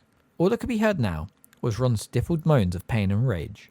Scabbers was huddled in Ron's hands. It had been a while since Harry had seen him out of Ron's pocket, and he was unpleasantly surprised to see that Scabbers, once so fat, was now very skinny. Patches of fur seemed to have fallen out too. "He's not looking too good, is he?" Harry said. "It's stress," said Ron. "He'd be fine if that stupid great furball left him alone." But Harry, remembering what the woman at the magical menagerie had said about rats only living 3 years, couldn't help feeling that unless Scabbers had powers he had never revealed, he was reaching the end of his life. And despite Ron's frequent complaints about Scabbers was both boring and useless, he was sure Ron would be very miserable if Scabbers died. Christmas spirit was definitely thin on the ground in the Gryffindor common room that morning. Hermione had shut Crookshanks in her dormitory, but was furious with Ron for trying to kick him. Ron was still fuming about Crookshanks' fresh attempt to eat Scabbers. Harry gave up trying to make them talk to each other, and devoted himself to examining the firebolt, which he had brought down to the common room with him. For some reason, this seemed to annoy Hermione as well. She didn't say anything, but she kept looking darkly at the broom, as though it, too, had been criticising her cat. At lunchtime, they went down to the Great Hall to find that the house tables had been moved against the walls again, and that a single table, set for 12, stood in the middle of the room. Professors Dumbledore, McGonagall, Snape, Sprout and Flitwick were there, along with Filch, the caretaker, who had taken off his usual brown coat and was wearing a very old and rather mouldy-looking tailcoat. There were only 3 other students, 2 extremely nervous-looking first years and a sullen-faced slithering 5th year. "Merry Christmas," said Dumbledore, as Harry, Ron and Hermione approached the table. "As there are so few of us, it seemed foolish to use the house tables. Sit down, sit down." Harry, Ron and Hermione sat down side by side at the end of the table. "Crackers," said Dumbledore enthusiastically, offering the end of a large silver one to Snape, who took it reluctantly and tugged. With a bang like a gunshot, the cracker flew apart to reveal a large, pointed witch's hat, topped with a stuffed vulture. Harry, remembering the boggart, caught Ron's eye, and they both grinned. Snape's mouth thinned, and he pushed the hat towards Dumbledore, who swapped it for his wizard hat at once. "Tuck in," he advised the table, beaming around. As Harry was helping himself to roast potatoes, the doors of the Great Hall opened again. It was Professor Trelawney, gliding towards them as though on wheels. She had put on a green sequined dress in honour of the occasion, making her look more than ever like a glittering oversized dragonfly. "Sybil, This is a pleasant surprise, said Dumbledore, standing up. I have been crystal gazing, Headmaster, said Professor Trelawney, in her mistiest, most faraway voice. And to my astonishment, I saw myself abandoning my solitary luncheon and coming to join you. Who am I to refuse the promptings of fate? I at once hastened from my tower, and I do beg you to forgive my lateness. Certainly, said Dumbledore, his eyes twinkling. Let me draw you up a chair. And he did indeed draw a chair in mid-air with his wand, which revolved for a few seconds before falling with a thud between Professor Snape's and McGonagall. Professor Trelawney, however, did not sit down. Her enormous eyes had been roving the table, and she suddenly uttered a kind of soft scream. I dare not, Headmaster. If I join the table, we shall be 13. Nothing could be more unlucky. Never forget that when 13 dine together, the first to rise will be the first to die. Well, risk it, Sybil, said Professor McGonagall impatiently. Do sit down. The turkey's getting stone cold. Professor Trelawney hesitated, then lowered herself into the empty chair. Eyes shut and mouth clenched tight, as though expecting a thunderbolt to hit the table. Professor McGonagall poked a large spoon into the nearest tureen. Tripe, Sybil. Professor Trelawney ignored her. Eyes open again, she looked around once more and said, But where is dear Professor Lupin? I'm afraid the poor fellow is ill again, said Dumbledore, indicating that everybody should start serving themselves. Most unfortunate that it should happen on Christmas Day. But surely you knew that already, Sybil, said Professor McGonagall, her eyebrows raised. Professor Trelawney gave Professor McGonagall a very cold look. Certainly I knew, Minerva, she said quietly, but one does not parade the fact that one is all-knowing. I frequently act as though I am not possessed of the inner eye, so as not to make others nervous. That explains a great deal, said Professor McGonagall tartly. Professor Trelawney's voice suddenly became a good deal less misty. If you must know, Minerva, I have seen that poor Professor Lupin will not be with us for very long. He seems aware himself that his time is short. He positively fled when I offered to crystal gaze for him. Imagine that, said Professor McGonagall dryly. I doubt, said Dumbledore in a cheerful but slightly raised voice, which put an end to Professor McGonagall and Professor Trelawney's conversation, that Professor Lupin is in any immediate danger. Severus, you made the potion for him again? Yes, Headmaster, said Snape. Good, said Dumbledore. Then he should be up and about in no time. Derek, have you had any of these chipolatas? They're great. The first-year boy went furiously red on being addressed directly by Dumbledore, and took the platter of sausages with trembling hands. Professor Trelawney behaved almost normally until the very end of Christmas dinner. 2 hours later, full to bursting with Christmas dinner and still wearing their cracker hats, Harry and Ron got up first from the table, and she shrieked loudly, My dears, which of you left his seat first? Which? Dunno, said Ron, looking uneasily at Harry. I doubt it'll make much difference, said Professor McGonagall coldly, unless a mad axeman is waiting outside the doors to slaughter the first into the entrance hall. Even Ron laughed. Professor Trelawney looked highly affronted. Coming? Harry said to Hermione. No, Hermione muttered. I want a quick word with Professor McGonagall. Probably trying to see if she can take any more classes, yawned Ron, as they made their way into the entrance hall, which was completely devoid of mad axemen. When they reached the portrait hole, they found Sir Cadogan enjoying a Christmas party with a couple of monks, several previous headmasters of Hogwarts, and his fat pony. He pushed up his visor and toasted them with a flagon of mead. Merry Christmas. Password? Scurvy cur, said Ron. And the same to you, sir, roared Sir Cadogan as the painting swung forward to admit them. Harry went straight up to the dormitory, collected his firebolt and the broomstick servicing kit Hermione had given him for his birthday, brought them downstairs and tried to find something to do to the firebolt. However, there were no bent twigs to clip, and the handle was so shiny already it seemed pointless to polish it. He and Ron simply sat admiring it from every angle, until the portrait hole opened and Hermione came in, accompanied by Professor McGonagall. Though Professor McGonagall was head of Gryffindor House, Harry had only seen her in the common room once before, and that had been to make a very grave announcement. He and Ron stared at her, both holding the firebolt. Hermione walked around them, sat down, picked up the nearest book, and hid her face behind it. So that's it, is it? Said Professor McGonagall beadily, walking over to the fireside and staring at the firebolt.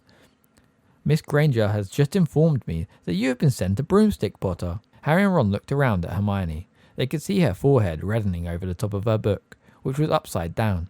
May I? Said Professor McGonagall, but she didn't wait for an answer before pulling the fire stick out of their hands. She examined it carefully from handle to twig ends. And there was no note at all, Potter? No card? No message of any kind? No, said Harry blankly. I see, said Professor McGonagall. Well, I'm afraid I will have to take this, Potter. What? Said Harry, scrambling to his feet. Why? It will need to be checked for jinxes, said Professor McGonagall. Of course, I'm no expert, but I dare say Madam Hooch and Professor Flitwick will strip it down. Strip it down, repeated Ron, as though Professor McGonagall was mad. It shouldn't take more than a few weeks, said Professor McGonagall. You'll have it back if we are sure it's jinx-free. There's nothing wrong with it, said Harry, his voice shaking slightly. Honestly, Professor. You can't know that, Potter, said Professor McGonagall quite kindly. Not until you've flown it at any rate, and I'm afraid that is out of the question until we are certain that it has not been tampered with. I shall keep you informed. Professor McGonagall turned on her heel and carried the firebolt out of the portrait hole, which closed behind her. Harry stood staring after her, the tin of high-finished polish still clutched in his hands. Ron, however, rounded on Hermione. What did you go running to McGonagall for? Hermione threw her book aside. She was still pink in the face, but stood up and faced Ron defiantly. Because I thought, and Professor McGonagall agrees with me, that broom was probably sent to Harry by Sirius Black. Chapter 12. The Patronus. Harry knew that Hermione had meant well, but that didn't stop him being angry with her. He had been the owner of the best broom in the world for a few short hours, and now, because of her interference, he didn't know whether he would ever see it again. He was positive that there was nothing wrong with the firebolt now, but what sort of state would it be in once it had been subjected to all sorts of anti-jinx tests? Ron was furious with Hermione too. As far as he was concerned, the stripping down of a brand new firebolt was nothing less than criminal damage. Hermione, who remained convinced that she had acted for the best, started avoiding the common room. Harry and Ron supposed she had taken refuge in the library and didn't try and persuade her to come back.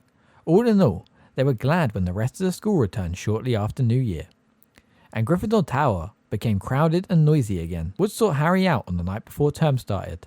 Had a good Christmas, he said, and then, without waiting for an answer, he sat down, lowered his voice and said, I've been doing some thinking over Christmas, Harry.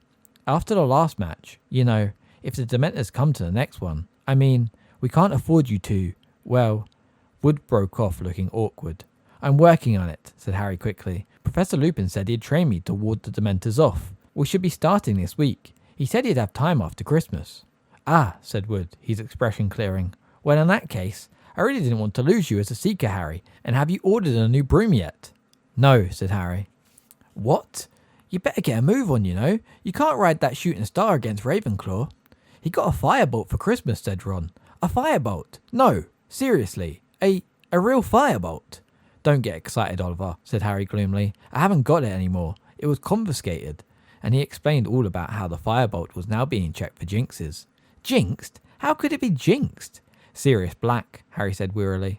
He's supposed to be after me, so McGonagall reckons he might have sent it. Waving aside the information that a furious murderer was after his seeker, Wood said, But Black couldn't have bought a firebolt. He's on the run. The whole country's on the lookout for him. How could he just walk into Quality Quidditch Supplies and buy a broomstick? I know, said Harry, but McGonagall still wants to strip it down. Wood went pale. I'll go and talk to her, Harry, he promised. I'll make her see reason. A firebolt. A real firebolt on our team. She wants Gryffindor to win as much as we do. I'll make her see sense. A firebolt. Lessons started again the next day. The last thing anyone felt like doing was spending 2 hours in the grounds on a raw January morning. But Hagrid had provided a bonfire full of salamanders for their enjoyment, and they spent an unusually good lesson collecting dry wood and leaves to keep the fire blazing, while the flame-loving lizards scampered up and down the crumpling white-hot logs. The first deviation lesson of the new term was much less fun. Professor Trelawney was now teaching them palmistry, and she lost no time in informing Harry that he had the shortest lifelines she had ever seen. It was defense against the dark arts that Harry was keen to get to. After his conversation with Wood, he wanted to get started on his anti-Dementor lessons as soon as possible. Ah yes, said Lupin, when Harry reminded him of his promise at the end of the class. Let me see. How about 8 o'clock on Thursday evening? The History and Magic classroom should be large enough. I'll have to think carefully about how we're going to do this. We can't bring a real Dementor into the castle to practice on. Still looks ill, doesn't he? Said Ron, as they walked down the corridor heading to dinner. What do you reckon's the matter with him? There was a loud and impatient "tuh" from behind them. It was Hermione, who had been sitting at the feet of a suit of armour, repacking her bag, which was so full of books it wouldn't close. "And what are you tutting at us for?" said Ron irritably. "Nothing," said Hermione in a lofty voice, heaving her bag back over her shoulder. "Yes, you were," said Ron. "I said, I wonder what's wrong with Lupin. And you—" "Well, isn't it obvious?" said Hermione, with a look of maddening superiority. "If you don't want to tell us, don't," snapped Ron. "Fine," said Hermione hotly, and she marched off. "She doesn't know," said Ron, staring resentfully after Hermione. "She's just trying to get us to talk to her again." At 8 o'clock on Thursday evening, Harry left Gryffindor Tower for the History of Magic classroom. It was dark and empty when he arrived, but he lit the lamps with his wand and had waited only 5 minutes when Professor Lupin turned up, carrying a large packing case, which he heaved onto Professor Bin's desk. "What's that?" said Harry. "Another boggart," said Lupin, stripping off his cloak. "I've been combing the castle ever since Tuesday, and very luckily I found this one lurking inside Mr. Filch's filing cabinet. It's the nearest we'll get to a real Dementor. The boggart will turn into a Dementor when he sees you, so we'll be able to practice on him. I can store him in my office when we're not using him. There's a cupboard under my desk he'll like." "Okay," said Harry, trying to sound as though he wasn't apprehensive at all, and merely glad that Lupin had found such a good substitute for a real Dementor. "So," Professor Lupin had taken out his own wand and indicated that Harry should do the same. "The spell I'm going to teach you is highly advanced magic, Harry. Well, beyond ordinary wizarding level. It is called the Patronus Charm." "How does it work?" said Harry nervously. "Well, when it works correctly, it conjures up a Patronus," said Lupin, "which is a kind of anti-Dementor, a guardian which acts as a shield between you and the Dementor." Harry had a sudden vision of himself crouching behind a Hagrid-sized figure holding a large club. Professor Lupin continued. "The Patronus is a kind of positive force, a projection of the very things that the Dementor feeds upon. Hope, happiness, the desire to survive, but it cannot feel despair as real humans can. So the Dementors can't hurt it. But I must warn you, Harry, that the charm might be too advanced for you. Many qualified wizards have difficulty with it." "What does a Patronus look like?" said Harry curiously. "Each one is unique to a wizard who conjures it." "And how do you conjure it?"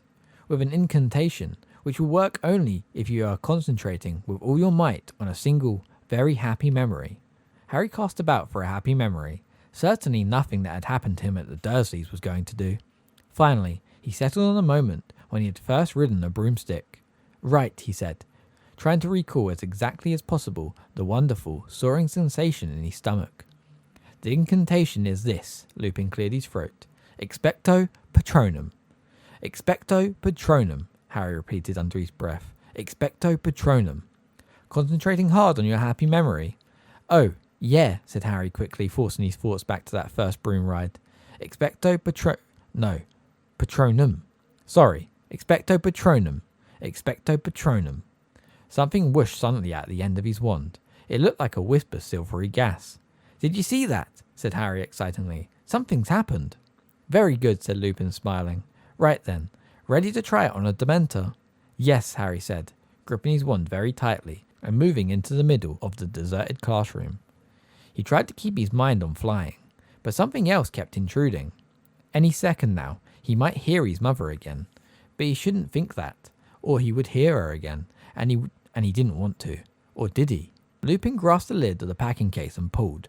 A Dementor rose slowly from the box, its hooded face turned towards Harry, one glistening, scabbed hand gripping its cloak. The lamps around the classroom flickered and went out. The Dementor stepped from the box and started to sweep silently towards Harry. Drawing a deep, rattling breath, a wave of piercing cold broke over him. "Expecto Patronum!" Harry yelled. "Expecto Patronum! Expecto—" But the classroom and the Dementor were dissolving. Harry was falling again through thick white fog, and his mother's voice was louder than ever, echoing inside his head. Not Harry, please. I'll do anything. Stand aside, girl." "Harry!" Harry jerked back to life. He was laying flat on his back on the floor. The classroom lamps were alight again. He didn't have to ask what had happened. "Sorry," he muttered, sitting up and feeling cold sweat trickling down behind his glasses. "Are you all right?" said Lupin. "Yes." Harry pulled himself up on one of the desks and leant against it. "Here," Lupin handed him a chocolate frog. Eat this before we try again. I didn't expect you to do it first time. In fact, I would have been astounded if you had. It's getting worse, Harry muttered, biting the frog's head off. I could hear her louder that time, and him, Voldemort. Lupin looked paler than usual. Harry, if you don't want to continue, I will more than understand. I do, said Harry fiercely, stuffing the rest of the chocolate frog in his mouth. I've got to. What if the Dementors turn up at our match against Ravenclaw? I can't afford to fall off again. If we lose this game, we've lost the Quidditch Cup. All right then, said Lupin. You might want to select another memory. A happy memory, I mean, to concentrate on. That one doesn't seem to be strong enough. Harry thought hard and decided his feelings when Gryffindor had won the house championship last year had definitely qualified as very happy. He gripped his wand tightly again and took up his position in the middle of the classroom. Ready? Said Lupin, gripping the box lid. Ready, said Harry, trying hard to fill his head with happy thoughts about Gryffindor winning and not dark thoughts about what's going to happen when the box opens. Go, said Lupin, pulling off the lid. The room went icy cold and dark once more. The Dementor glided forwards, drawing its rattly breath. One rotting hand was extending towards Harry. Expecto Patronum, Harry yelled. Expecto Patronum! White fog obscured his lenses. Big, blurred shapes were moving around him. Then came a new voice, a man's voice shouting, panicking. Lily, take Harry and go. It's him. Go. Run. I'll hold him off. The sounds of someone stumbling from a room, a door bursting open, a cackling of high-pitched laughter. Harry! Harry, wake up! Lupin was tapping Harry hard on the face. This time, it was a minute before Harry understood why he was lying on a dusty classroom floor. I hurt my dad, Harry mumbled. That's the first time I've ever heard him. He tried to take on Voldemort himself, to give my mum time to run for it. Harry suddenly realised that there were tears on his face, mingling with sweat. He bent his face low as possible, wiping them off his robes, pretending to do up his shoelace, so that Lupin wouldn't see. You heard James, said Lupin in a strange voice. Yeah. Face dry, Harry looked up. Why, you didn't know my dad, did you? I did, as a matter of fact, said Lupin. We were friends at Hogwarts. Listen, Harry, perhaps we should leave it here for tonight. This charm is ridiculously advanced. I shouldn't have suggested putting you through this. No, said Harry. He got up again. I'll have one more go. I'm not thinking of happy enough things. That's what it is. Hang on. He racked his brains. A really, really happy memory. One that he could turn into a good, strong Patronus. The moment when he had first found out he was a wizard and would be leaving the Dursleys for Hogwarts. If that wasn't a happy memory, he didn't know what was. Concentrating very hard on how he had felt when he had realised he would be leaving Private Drive. Harry got to his feet and faced the packing case once more. Ready? Said Lupin, who looked as though he was doing this against his better judgment. Concentrating hard. All right, go. He pulled off the lid of the case for the third time. The Dementor rose out of it. The room felt cold and dark. Expecto Patronum, Harry belled. Expecto Patronum! Expecto Patronum! The screaming inside Harry's head had started again, except this time it sounded as though it was coming from a badly tuned radio. Softer and louder and softer again, and he could still see the Dementor. It had halted, and then a huge, silver shadow came bursting out of the end of Harry's wand to hover between him and the Dementor. And though Harry's legs felt like water, he was still on his feet, though for how much longer, he wasn't sure. Ridiculous, roared Lupin, springing forwards. There was a loud crack, and Harry's cloudy Patronus vanished along with the Dementor. He sank into a chair, feeling as exhausted as if he had just ran a mile, his legs shaking. Out the corner of his eye, he saw Professor Lupin forcing the boggart back into the case with his wand. It had turned into a silvery orb again. Excellent, Lupin said, striding over to where Harry sat. Excellent, Harry. That was definitely a start. Can we have another go? Just one more. Not now, said Lupin firmly. You've had enough for one night. Here. He handed Harry a large bar of Honeyduke's best chocolate. Eat the lot, or Madame Pomfrey will be after my blood. Same time next week. Okay, said Harry. He took a bite of the chocolate and watched Lupin extinguishing the lamps that had rekindled with the disappearance of the Dementor. A thought had just occurred to him. Professor Lupin, he said, if you knew my dad, you must have known Sirius Black as well. Lupin turned very quickly. What gives you that idea? He said sharply. Nothing. I mean, I just knew they were friends at Hogwarts too. Lupin's face relaxed. Yes, I knew him, he said shortly. Or I thought I did. You better get off, Harry. It's getting late.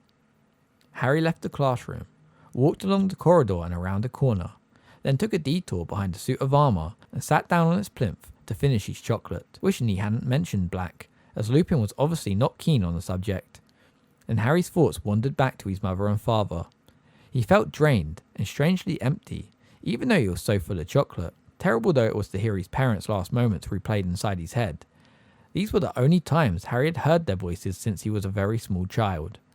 But he had never been able to produce a proper Patronus if he half wanted to hear his parents again. They're dead, he told himself sternly. They're dead, and listening to echoes of them won't bring them back. You better get a grip of yourself if you want that Quidditch cup. He stood up, crammed the last bit of chocolate into his mouth, and headed back to Gryffindor Tower. Ravenclaw played Slytherin a week after the start of term. Slytherin won, though narrowly. According to Wood, this was good news for Gryffindor, who would take second place if they beat Ravenclaw too. He therefore increased the number of team practices to 5 a week. This meant that with Lupin's anti-Dementor classes, which in themselves were more draining than 6 Quidditch practices, Harry had just 1 night a week to do all his homework. Even so, he wasn't showing the strain nearly as much as Hermione, whose immense workload finally seemed to be getting to her. Every night, without fail, Hermione was to be seen in a corner of the common room, several tables spread with books, arithmetic charts, rune dictionaries, diagrams of muggles lifting heavy objects, and file upon file of extensive notes. She barely spoke to anybody, and snapped when she was interrupted. How's she doing it? Ron muttered to Harry one evening, as Harry sat finishing a nasty essay on undetectable poisons for Snape. Harry looked up. Hermione was barely visible behind a tottering pile of books. Doing what? Getting to all her classes, Ron said. I heard her talking to Professor Vector, that arithmetic witch, this morning.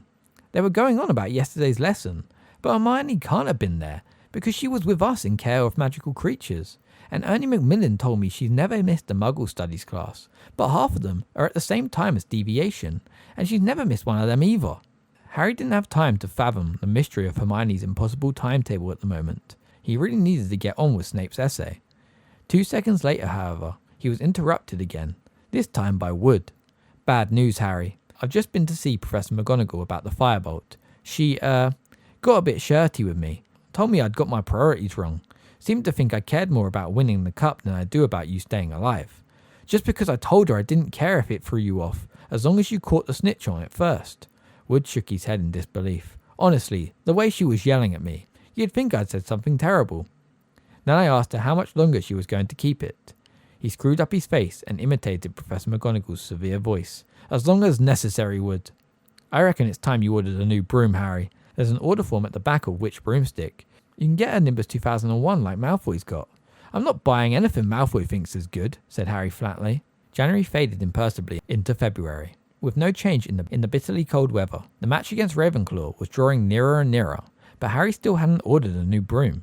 He was now asking Professor McGonagall for news of the firebolt after every Transfiguration lesson, Ron standing hopefully over his shoulder. Hermione rushing past with her face averted. No, Potter, you can't have it back yet, Professor McGonagall told him the 12th time this happened, before he had even opened his mouth. We've checked for most of the usual curses, but Professor Flitwick believes the broom might be carrying a hurling hex. I shall tell you once we've finished checking it. Now please, stop badgering me. To make matters even worse, Harry's anti-Dementor lessons were not going nearly as well as he had hoped. Several sessions on, he was able to produce an indistinct, silvery shadow every time the Boggart Dementor approached him, but his Patronus was too feeble to drive the Dementor away. All it did was hover, like a semi-transparent cloud, draining Harry of energy as he fought to keep it there. Harry felt angry with himself, guilty about his secret desire to hear his parents' voices again. You're expecting too much of yourself, said Professor Lupin sternly, in their 4th week of practice. For a 13-year-old wizard, even an indistinct Patronus is a huge achievement. You aren't passing out anymore, are you? I thought a Patronus would charge the Dementors down or something, said Harry dispiritedly.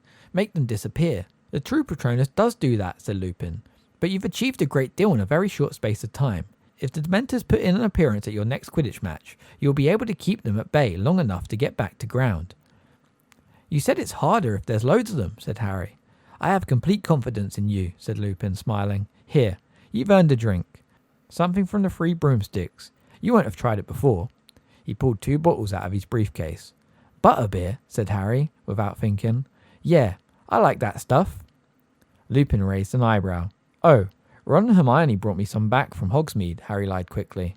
I see, said Lupin, though he still looked slightly suspicious. Well, let's drink to a Gryffindor victory against Ravenclaw. Not that I'm supposed to take sides as a teacher, he added hastily. They drank the butterbeer in silence, until Harry voiced something he'd been wondering for a while.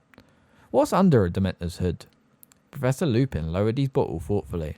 Well, the only people who really know are in no condition to tell us. You see, a Dementor only lowers its hood to use its last and worst weapon. What's that?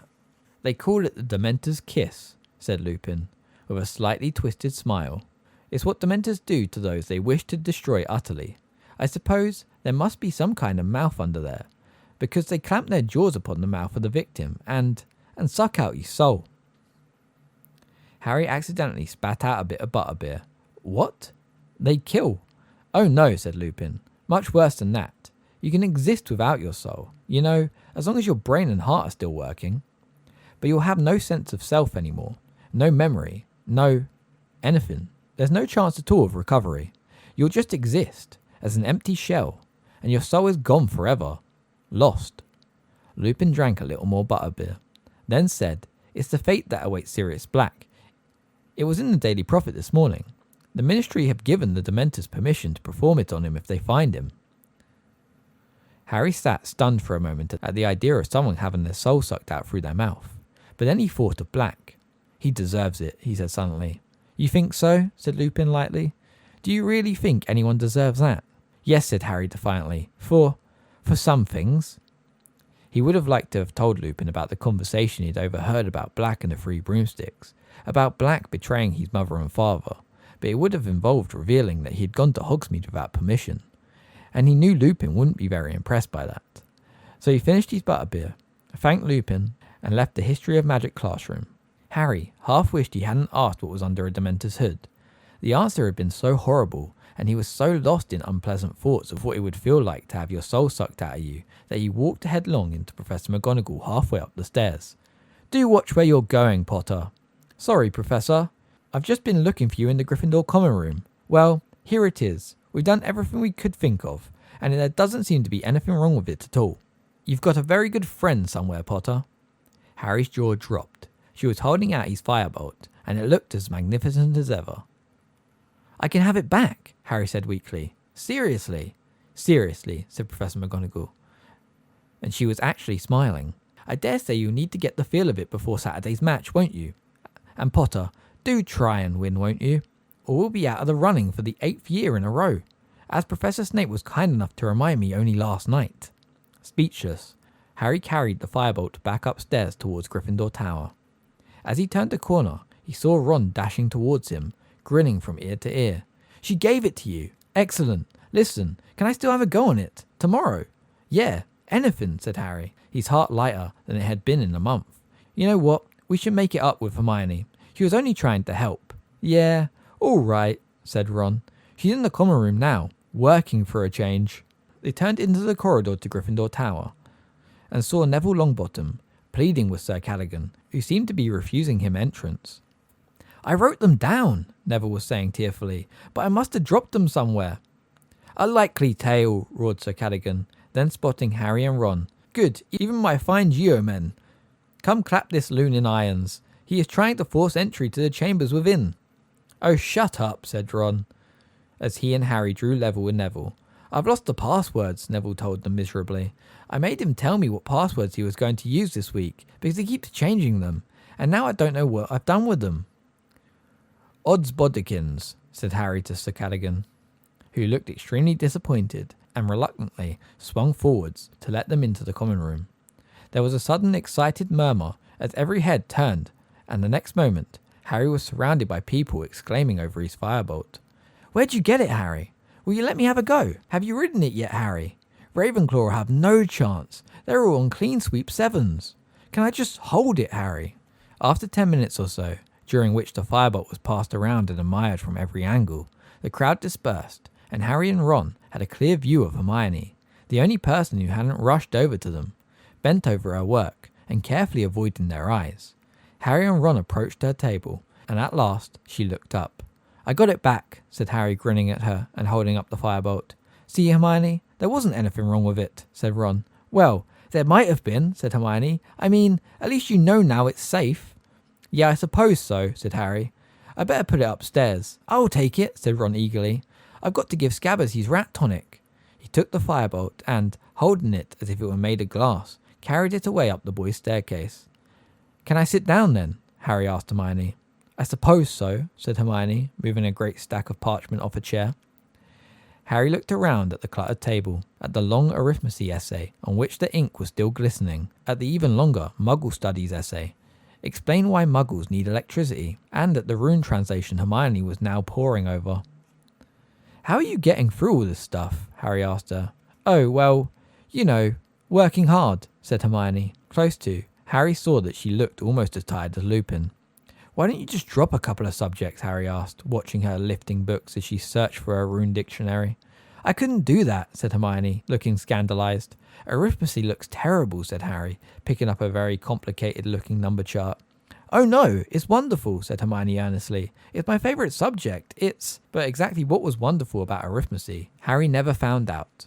At that precise moment, a strangled yell echoed down the boys' staircase. The whole common room fell silent, staring, petrified at the entrance. There came hurried footsteps growing louder and louder, and then Ron came leaping into view, dragging with him a bedsheet. "Look!" he bellowed, striding over to Hermione's table. "Look!" he yelled, shaking the sheets in her face. "Ron, what?" "Scabbers, look! Scabbers!" Hermione was leaning away from Ron, looking utterly bewildered. Harry looked down at the sheet Ron was holding. There was something red on it, something that looked horribly like blood. Ron yelled into the stunned silence. "He's gone! And you know what was on the floor?" No, said Hermione in a trembling voice. Ron threw something down onto Hermione's rune translation. Hermione and Harry leant forward. Lying on top of the weird, spiky shapes were several long, ginger cat hairs. Chapter 13. Gryffindor vs. Ravenclaw. It looked like the end of Ron and Hermione's friendship. Each was so angry with each other that Harry couldn't see how they'd ever make it up. Ron was enraged that Hermione had never taken Crookshank's attempts to eat Scabbers seriously, hadn't bothered to keep a close enough watch on him, and was still trying to pretend that Crookshanks was innocent by suggesting Ron look for Scabbers under all the boys' beds. However, Hermione, meanwhile, maintained fiercely that Ron had no proof that Crookshanks had eaten Scabbers, that the ginger hairs might have been there since Christmas, and that Ron had been prejudiced against her cat ever since Crookshanks had landed on Ron's head in the magical menagerie. Personally, Harry was sure that Crookshanks had eaten Scabbers, and when he tried to point out to Hermione that the evidence all pointed that way, she lost her temper with Harry too. "Okay, side with Ron, I knew you would," she said shrilly. "First a firebolt, now Scabbers. Everything's my fault, isn't it? Just leave me alone, Harry. I've got lots of work to do." Ron had taken the loss of his rat very hard indeed. "Come on, Ron. You were always saying how boring Scabbers was," said Fred bracingly. "And he's been off colour for ages. He was wasting away. It was probably better for him to snuff it quickly. One swallow, he probably didn't feel a thing." "Fred," said Ginny indignantly. "All he did was eat and sleep, Ron. You said it yourself," said George. "He bit Goyle for us once," Ron said miserably. "Remember, Harry?" "Yeah, that's true," said Harry. "His finest hour," said Fred, unable to keep a straight face. "Let the scar on Goyle's finger stand as a lasting tribute to his memory. Oh, come on, Ron. Get yourself down to Hogsmeade and buy a new rat. What's the point of moaning?" In a last-ditch attempt to cheer Ron up, Harry persuaded him to come along to the Gryffindor team's practice before the Ravenclaw match, so that he could have a go on the firebolt after they'd finished. It did seem to take Ron's mind off Scabbers for a moment. "Brilliant. Can I try and shoot a few goals on it?" So they set off for the Quidditch pitch together. Madam Hooch, who was still overseeing Gryffindor practices to keep an eye on Harry, was just as impressed with the firebolt as everyone else had been. She took it in her hands before takeoff and gave them the benefit of her professional opinion. "Look at the balance on it. If the Nimbus series has a vault, it's a slight list to the tail end. You often find they develop a drag after a few years. They've updated the handle too, a bit slimmer than the clean sweeps. Reminds me of the old silver arrows. A pity they've stopped making them. I learnt to fly on one, and a very fine broom it was too. She continued in this vein for some time, until Wood said, Madam Hooch, is it okay if Harry has the firebolt back? Only, we need to practice. Oh, right. Here you are then, Potter, said Madam Hooch. I'll sit over here with Weasley. She and Ron left the pitch to sit in the stadium, and the Gryffindor team gathered around Wood for his final instructions for tomorrow's match. Harry, I just found out who Ravenclaw are playing as Seeker. It's Cho Chang. She's a 4th year, and she's pretty good. I really hoped she wouldn't be fit.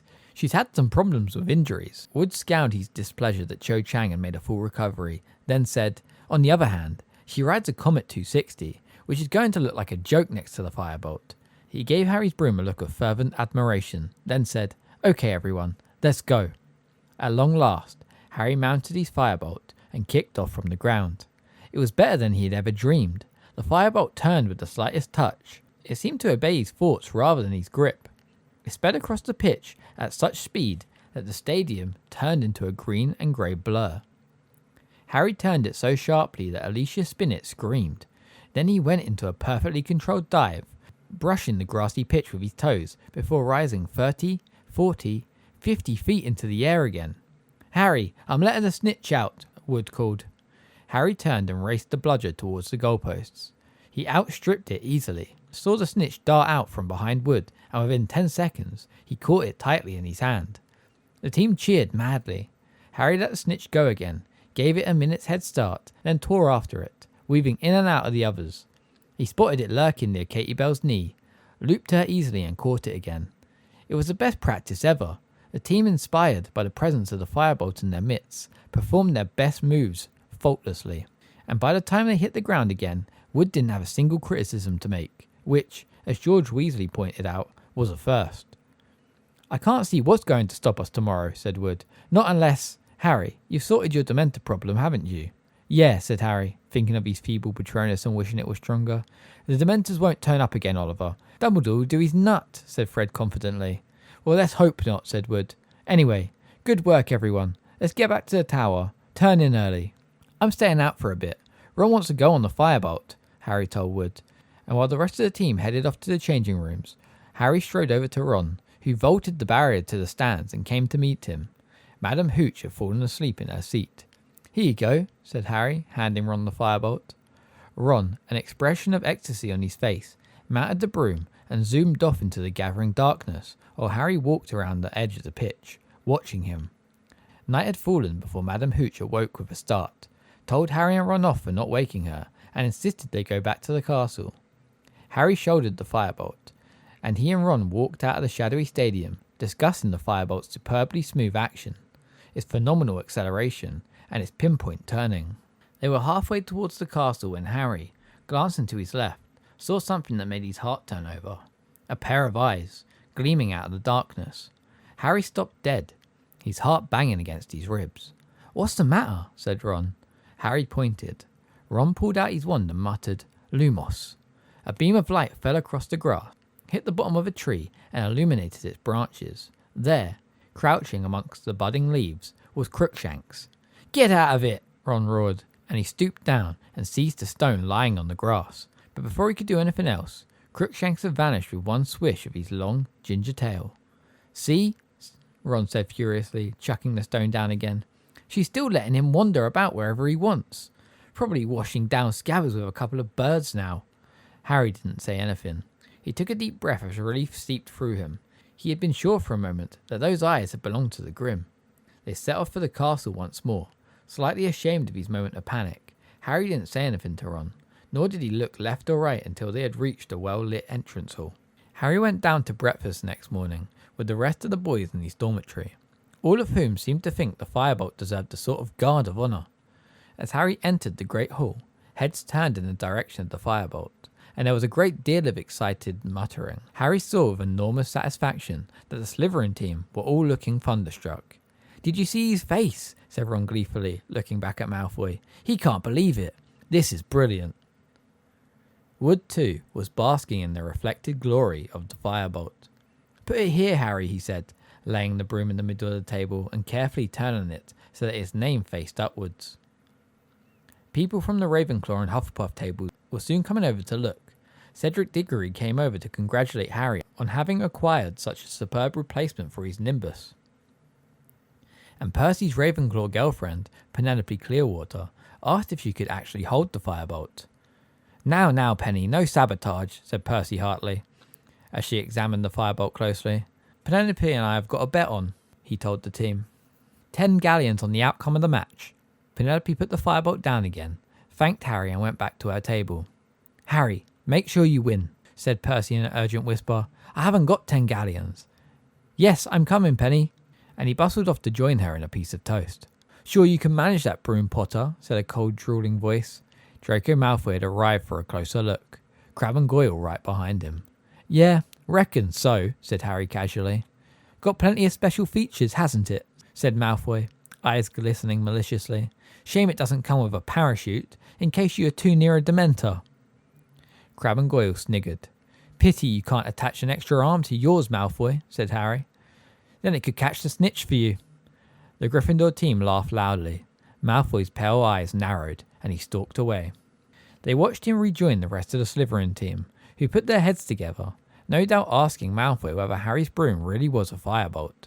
At 11:15, the Gryffindor team set off for the changing rooms. The weather couldn't have been more different from their match against Hufflepuff. It was a clear, cool day with a very light breeze. There would be no visibility problems this time, and Harry, though nervous, was starting to feel the excitement only a Quidditch match could bring. They could hear the rest of the school moving into the stadium beyond. Harry took off his black school robes, removed his wand from his pocket, and stuck it inside the t-shirt he was going to wear under his Quidditch robes. He only hoped he wouldn't need it. He wondered suddenly whether Professor Lupin was in the crowd, watching. You know what we've got to do, said Wood, as they prepared to leave the changing rooms. If we lose this match, we're out of the running. Just fly like you did in practice yesterday, and we'll be okay. They walked out onto the pitch to tumultuous applause. The Ravenclaw team, dressed in blue, were already standing in the middle of the pitch. Their seeker, Cho Chang, was the only girl in their team. She was shorter than Harry by about a head, and Harry couldn't help noticing, nervous as he was, that she was extremely pretty. She smiled at Harry as the teams faced each other behind their captains, and he felt a slight jolt in the region of his stomach that he didn't think had anything to do with nerves. Wood, Davies, shake hands, Madam Hooch said briskly, and Wood shook hands with the Ravenclaw captain. Mount your brooms. On my whistle, 3, 2, 1. Harry kicked off into the air, and the firebolt zoomed higher and faster than any other broom. He soared around the stadium and began squinting around for the snitch, listening all the while to the commentary which was being provided by the Weasley twins' friend, Lee Jordan. They're off, and the big excitement this match is the firebolt which Harry Potter is flying for Gryffindor. According to which broomstick, the firebolt's going to be the broom of choice for the national teams at this year's World Championship. Jordan, would you mind telling us what's going on in the match? Interrupted Professor McGonagall's voice. Right you are, Professor. Just giving a bit of background information. The firebolt, incidentally, has a built-in auto brake and... Jordan! Okay. Gryffindor in possession. Katie Bell of Gryffindor heading for goal. Harry streaked past Katie in the opposite direction, gazing around for a glint of gold, and noticing that Cho Chang was tailing him closely. She was undoubtedly a very good flyer. She kept cutting across him, forcing him to change direction. Show your acceleration, Harry, Fred yelled, as he whooshed past in pursuit of a bludger that was aiming for Alicia. Harry urged the firebolt forward as they rounded the Ravenclaw goalposts, and Cho fell behind, just as Katie succeeded in scoring the first goal of the match, and the Gryffindor end of the pitch went wild. He saw it. The snitch was close to the ground, flittering near one of the barriers. Harry dived. Cho saw what he was doing and tore after him. Harry was speeding up, excitement flooding him. Dives were his speciality. He was 10 feet away. Then a bludger, hit by one of the Ravenclaw beaters, came pelting out of nowhere. Harry veered off course, avoiding it by an inch, and in those few crucial seconds, the snitch had vanished. There was a great ooh of disappointment from the Gryffindor supporters, but much applause for their beater from the Ravenclaw end. George Weasley vented his feelings by hitting the second bludger directly at the offending beater, who was forced to roll over in mid-air to avoid it. Gryffindor lead by 80 points to 0, and look at that firebolt go. Potter's really putting it through its paces now. See it turn. Chang's Comet is just no match for it. The firebolt's precision balance is really noticeable in these long... Jordan, are you being paid to advertise the firebolts? Get on with the commentary. Ravenclaw were pulling back. They had now scored 3 goals, which put Gryffindor only 50 points ahead. If Cho got the snitch before him, Ravenclaw would win.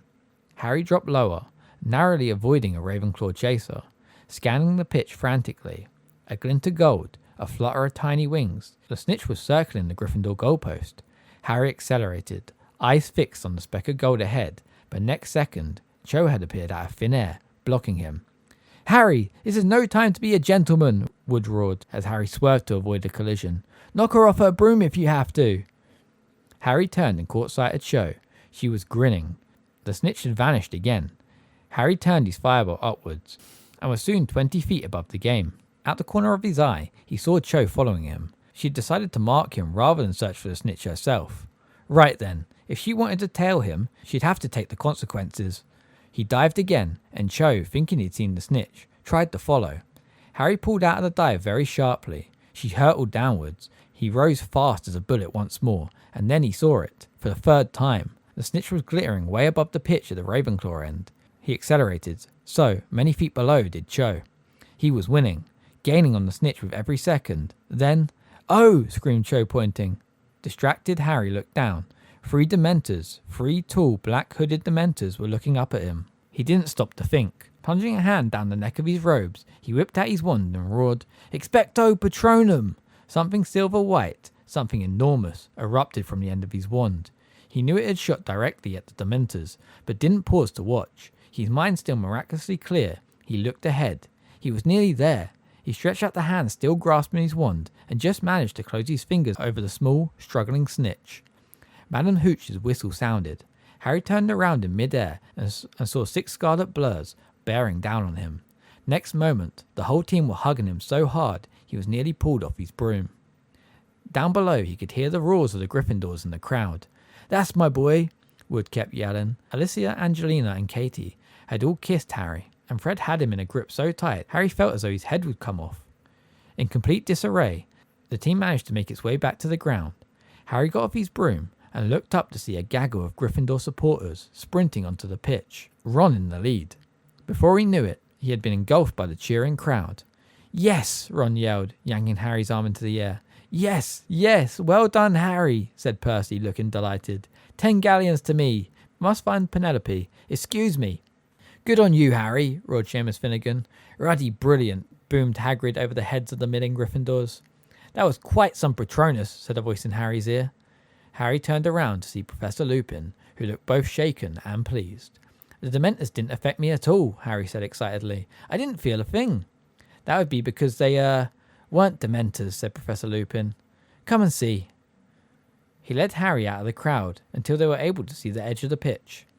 "You gave Mr. Malfoy quite a fright," said Lupin. Harry stared. Lying in a crumpled heap on the ground were Malfoy, Crabbe, Goyle, and Marcus Flint, the Slytherin team captain, all struggling to remove themselves from long, black-hooded robes. It looked as though Malfoy had been standing on Goyle's shoulders.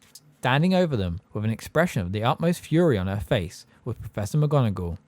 "An unworthy trick," she was shouting. "A low and cowardly attempt to sabotage the Gryffindor Seeker. Detention for all of you, and 50 points from Slytherin. I shall be speaking to Professor Dumbledore about this. Make no mistake. Ah, here he comes now."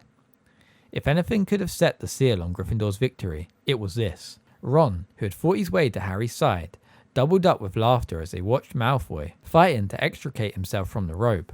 Goyle's head still stuck inside it. "Come on, Harry," said George, fighting his way over. "Party, Gryffindor common room, now."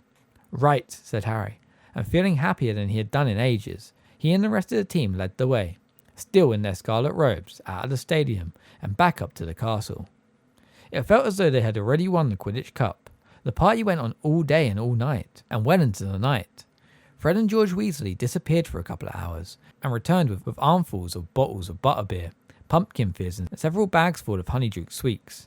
"How did you do that?" squealed Angelina Johnson, as Fred started throwing peppermint toes into the crowd. "With a little help from Moony, Wormtail, Padfoot, and Prongs," Fred muttered in Harry's ear. Only one person wasn't joining in the festivities. Hermione, incredibly, was sitting in a corner, attempting to read an enormous book entitled Home Life and Social Habits of British Muggles. Harry broke away from the table where Fred and George had started juggling butterbeer bottles and went over to her. "Did you even come to the match?" he asked her. "Of course I did," said Hermione in a strangely high-pitched voice, not looking up. "And I'm very glad we won, and I think you did really well, but I need to read this by Monday." "Come on, Hermione. Come and have some food," Harry said, looking over at Ron and wondering whether he was in a good enough mood to bury the hatchet. "I can't, Harry. I've still got 422 pages to read," said Hermione, now sounding slightly hysterical. "Anyway," she glanced over at Ron too, "he doesn't want me to join in." There was no arguing with this, as Ron chose that moment to say loudly, "If Scabbers hadn't just been eaten, he could have had some of these fudge flies. He used to really like them." Hermione burst into tears. Before Harry could say or do anything, she had tucked the enormous book under her arm and, still sobbing, run towards the staircase to the girls' dormitories and out of sight. "Can't you give her a break?" Harry asked Ron quietly. "No," said Ron flatly. "If she had just acted like she was sorry, but she'll never admit she's wrong, Hermione. She's still acting like Scabbers has gone on holiday or something." The Gryffindor party only ended when Professor McGonagall turned up in her tartan dressing gown and hairnet at 1 a.m. to insist that they all went to bed. Harry and Ron climbed the stairs to their dormitory, still discussing the match. At last, exhausted, Harry climbed into bed, twitched the hangings of his 4-poster shut to block out a ray of moonlight, lay back and felt himself almost instantly drifting off to sleep. He had a very strange dream. He was walking through a forest, his firebolt over his shoulder, following something silvery white. It was winding its way through the trees ahead, and he could only catch glimpses of it between the leaves. Anxious to catch up with it, he sped up, but as he moved faster, so did his quarry. Harry broke into a run, and ahead he heard hooves gathering speed. Now he was running flat out, and ahead he could hear galloping. Then he turned a corner into a clearing and, "Ah! No!" Harry woke as suddenly as though he'd been hit in the face. Disorientated in the total darkness, he fumbled with his hangings. He could hear movements around him, and Seamus Finnegan's voice from the other side of the room. "What's going on?" Harry thought he heard the dormitory door slam. At last, finding the divide in his curtains, he ripped them back, and at the same moment, Dean Thomas lit his lamp. Ron was sitting up in his bed, the hangings torn from one side, a look of utmost terror on his face. "Black! Sirius Black with a knife!" "What? Here! Just now! Slashed the curtains! Woke me up!" "You sure you weren't dreaming, Ron?" said Dean. "Look at the curtains! I tell you, he was here!" They all scrambled out of bed. Harry reached the dormitory door first, and they sprinted back down the staircase. Doors opened behind them, and sleepy voices called after them. "Who shouted? What are you doing?" The common room was lit by the glow of the dying fire, still littered with debris from the party. It was deserted. "Are you sure you weren't dreaming, Ron? I'm telling you, I saw him." "What's all the noise?" "Professor McGonagall told us to go to bed." A few of the girls had come down their staircase, pulling on dressing gowns and yawning. Boys too were reappearing. "Excellent. Are we carrying on?" said Fred Weasley brightly. "Everyone back upstairs," said Percy, hurrying into the common room and pinning his head boy badge to his pyjamas as he spoke. "Sirius Black," said Ron faintly, "in our dormitory, with a knife, woke me up." The common room went very still. "Nonsense," said Percy, looking startled. "You had too much to eat, Ron. Had a nightmare. I'm telling you. Now, really, enough's enough." Professor McGonagall was back.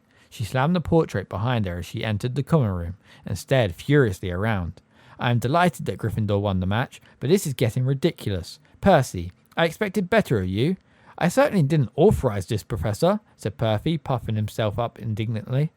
"I was just telling them all to get back to bed. My brother Ron here had a nightmare." "It wasn't a nightmare," Ron yelled. "Professor, I woke up and Sirius Black was standing over me holding a knife." Professor McGonagall stared at him. "Don't be ridiculous, Weasley. How could he possibly have got through the portrait hole?" "Ask him," said Ron, pointing a shaking finger at the back of Sir Cadogan's picture. "Ask him if he saw—" Glaring suspiciously at Ron, Professor McGonagall pushed the portrait back open and went outside. The whole common room listened with bated breath. "Sir Cadogan, did you just let a man enter Gryffindor Tower?" "Certainly, good lady," cried Sir Cadogan. There was a stunned silence, both inside and outside the common room. You did," said Professor McGonagall. "But the password?" "He had 'em," said Sir Cadogan proudly. "He had the whole week's, my lady. Read 'em off a little piece of paper." Professor McGonagall pulled herself back through the portrait hole to face the stunned crowd. She was as white as chalk. "Which person," she said, her voice shaking, "which abysmally foolish person wrote down this week's passwords and left them lying around?" There was utter silence, broken by the smallest of terrified squeaks. Neville Longbottom, trembling from head to fluffy slippered toes, raised his hand slowly into the air. Chapter 14. Snape's Grudge. No one in Gryffindor Tower slept that night. They knew that the castle was being searched again, and the whole house stayed awake in the common room, waiting to hear whether Black had been caught. Professor McGonagall came back at dawn to tell them that he had again escaped. Everywhere they went the next day they saw signs of tighter security. Professor Flitwick could be seen teaching the front doors to recognise a large picture of Sirius Black. Filch was suddenly bustling up and down the corridors, boarding up everything from tiny cracks in the walls to mouse holes. The Cadogan had been sacked. His portrait had been taken back to its lonely landing on the 7th floor, and the fat lady was back. She had been expertly restored, but was still extremely nervous, and had only agreed to return to her job on condition that she was given extra protection. A bunch of surely security trolls had been hired to guard her. They paced the corridor in a menacing group, talking in grunts and comparing the size of their clubs. Harry couldn't help noticing that the statue of the one-eyed witch on the 3rd floor remained unguarded and unblocked. It seemed that Fred and George had been right in thinking that they, and now Harry, Ron and Hermione, were the only ones who knew about the hidden passageway within it. "Do you reckon we should tell someone?" Harry asked Ron. "We know he's not coming in through Honeydukes," said Ron dismissively. "We would have heard it if the shop had been broken into." Harry was glad Ron took his view. If the one-eyed witch was boarded up too, he would never be able to go into Hogsmeade again. Ron had become an instant celebrity for the first time in his life. People were paying more attention to him than Harry, and it was clear that Ron was rather enjoying the experience. Though still severely shaken by the night's events, he was happy to tell anyone who asked what had happened with a wealth of detail. "I was asleep, and I heard this ripping noise, and I thought it was in my dream, you know. But then there was this draft. I woke up and one side of the hangings on my bed had been pulled down. I rolled over, and I saw him standing over me, like a skeleton, with loads of filthy hair, holding this great long knife. Must have been 12 inches, and he looked at me, and I looked at him, and then I yelled, and he scarpered." "Why though?" Ron added to Harry, as a group of second-year girls who had been listening to his chilling tale departed. Why did he scarper? Harry had been wondering the same thing. Why had Black, having got the wrong bed, not silenced Ron and proceeded to Harry? Black had proved 12 years ago that he didn't mind murdering innocent people, and this time he'd been facing 5 unarmed boys, 4 of whom were asleep. He must have known he'd have a job getting back out the castle once she had yelled and woken people up, said Harry thoughtfully. He'd have to kill the whole house to get back through the portrait hole. Then he would have met the teachers. Neville was in total disgrace. Professor McGonagall was so furious with him, she had banned him from all future Hogsmeade visits, given him a detention, and forbidden anyone to give him the password into the tower. Poor Neville was forced to wait outside the common room every night for somebody to let him in, while the security trolls leered unpleasantly at him. None of these punishments, however, came close to matching the one his grandmother had in store for him. 2 days after Black's break-in, she sent Neville the very worst thing a Hogwarts student could receive over breakfast: a howler. The school now swooped into the Great Hall, carrying the post as usual, and Neville choked as a huge barn owl landed in front of him, a scarlet envelope clutched in its beak. Harry and Ron, who were sitting opposite him, recognised the letter as a howler at once. Ron had got one from his mother the year before. "Run for it, Neville," Ron advised. Neville didn't need telling twice. He seized the envelope and, holding it before him like a bomb, sprinted out of the hall, while the Slytherin table exploded with laughter at the sight of him. They heard the howler go off in the entrance hall. Neville's grandmother's voice, magically magnified to 100 times its usual volume, shrieking about how he had brought shame on the whole family. Harry was too busy feeling sorry for Neville to notice immediately that he had a letter too. Hedwig got his attention by nipping him sharply on the wrist. "Ouch! Oh, thanks, Hedwig." Harry tore open the envelope while Hedwig helped herself to some of Neville's cornflakes. The note inside said, "Dear Harry and Ron, how about having tea with me this evening round 6? I'll come and collect you from the castle. Wait for me in the entrance hall. You're not allowed out on your own.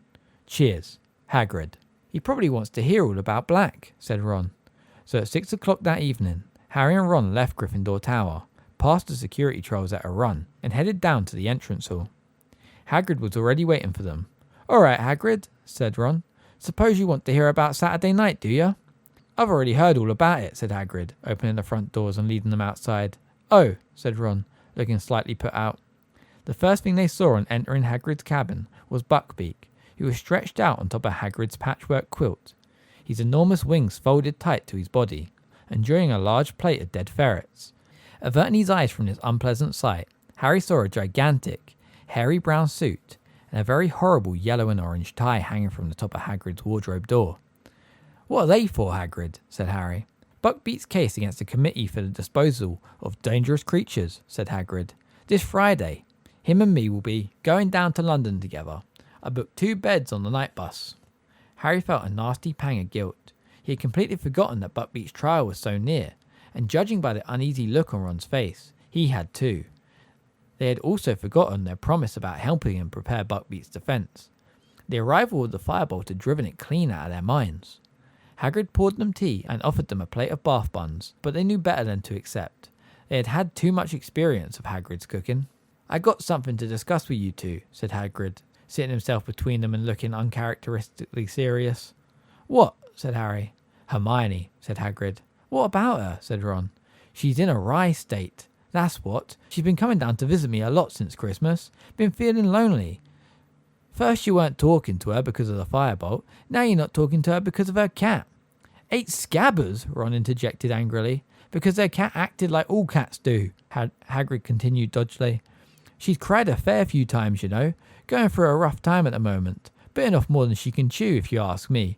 All the work she's trying to do. Still found time to help me with Buckbeak's case, mind. She's found some really good stuff for me. Reckon he'll stand a good chance now.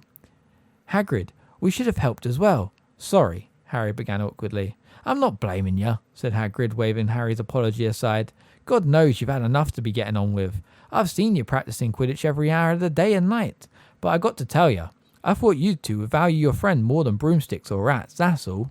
Harry and Ron exchanged uncomfortable looks. Really upset she was when Black nearly stabbed you, Ron. She got her heart in the right place, Hermione has, and you two not talking to her. If she'd get rid of that cat, I'd speak to her again, Ron said angrily. But she's still sticking up for it. It's a maniac, and she won't hear a word against it. Ah, well, people can be a bit stupid around their pets, said Hagrid wisely. Behind him, Buckbeak spat out a few ferret bones onto Hagrid's pillow. They spent the rest of their visit discussing Gryffindor's improved chances for the Quidditch Cup. At 9 o'clock, Hagrid walked them back up to the castle. A large group of people was bunched around the notice board when they returned to the common room. Hogsmeade next weekend, said Ron, craning over their heads to read the new notice. What do you reckon? He added quietly to Harry as they went to sit down. Well, Filch hasn't done anything about the passage into Honeydukes, Harry said, even more quietly. Harry, said a voice in his right ear. Harry started and looked around at Hermione, who was sitting at the table right behind them and clearing a space in the wall of books that had been hiding her. Harry, if you go into Hogsmeade again, I'll tell Professor McGonagall about that map, said Hermione. Can you hear something talking, Harry? Growled Ron, not looking at Hermione. Ron, how can you let him go with you? After what Sirius Black nearly did to you. I mean it. I'll tell. So now you're trying to get Harry expelled, said Ron furiously. Haven't you done enough damage this year? Hermione opened her mouth to respond, but with a soft hiss, Crookshanks leapt onto her lap. Hermione took one frightened look at the expression on Ron's face, gathered Crookshanks up, and hurried away towards the girls' dormitories. So how about it? Ron said to Harry, as though there had been no interruption. Come on, last time we went you didn't see anything. You haven't even been inside Zonko's yet. Harry looked around to check that Hermione was well out of earshot. Okay, he said, but I'm taking the invisibility cloak this time.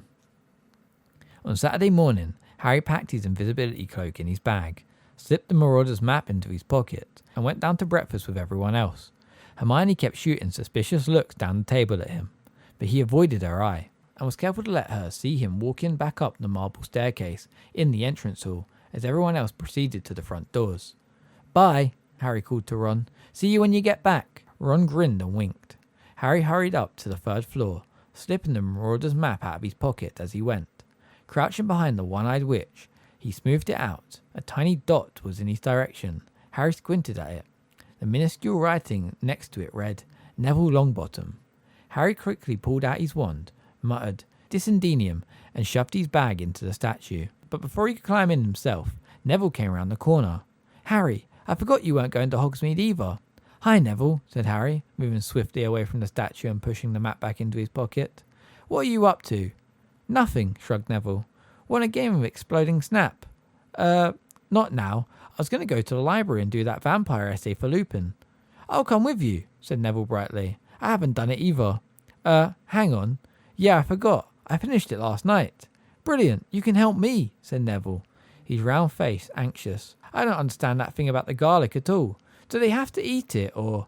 Neville broke off with a small gasp. Looking over Harry's shoulder, it was Snape. Neville took a quick step behind Harry. And what are you two doing here? Said Snape, coming to a halt and looking from one to the other. An odd place to meet. To Harry's immense disquiet, Snape's black eyes flicked to the doorways of either side of them, and then to the one-eyed witch. We're not meeting here, said Harry. We just met here. Indeed, said Snape. You have a habit of turning up in unexpected places, Potter, and you are rarely there for no reason. I suggest to Perry you return to Gryffindor Tower where you belong. Harry and Neville set off without another word.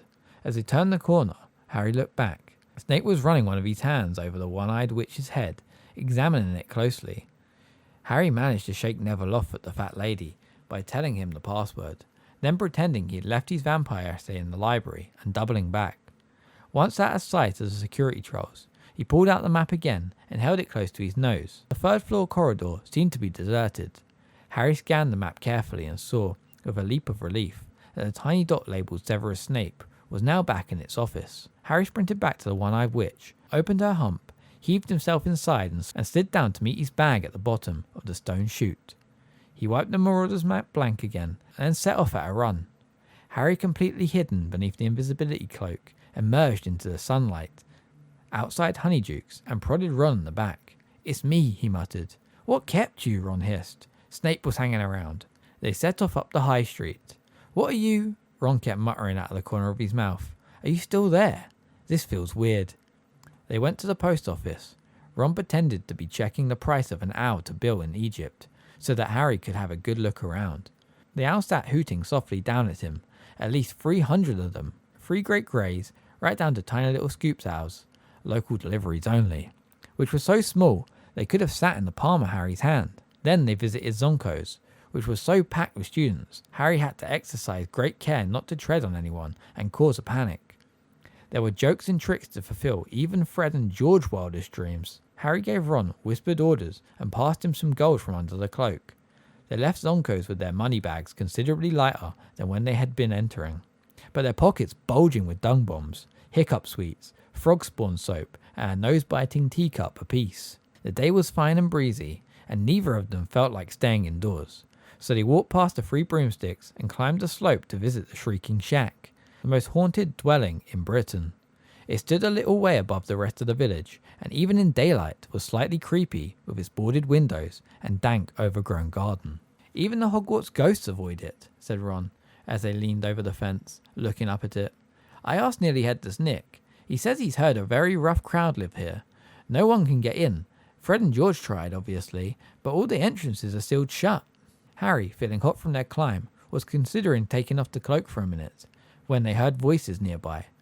Someone was climbing towards the house from the other side of the hill.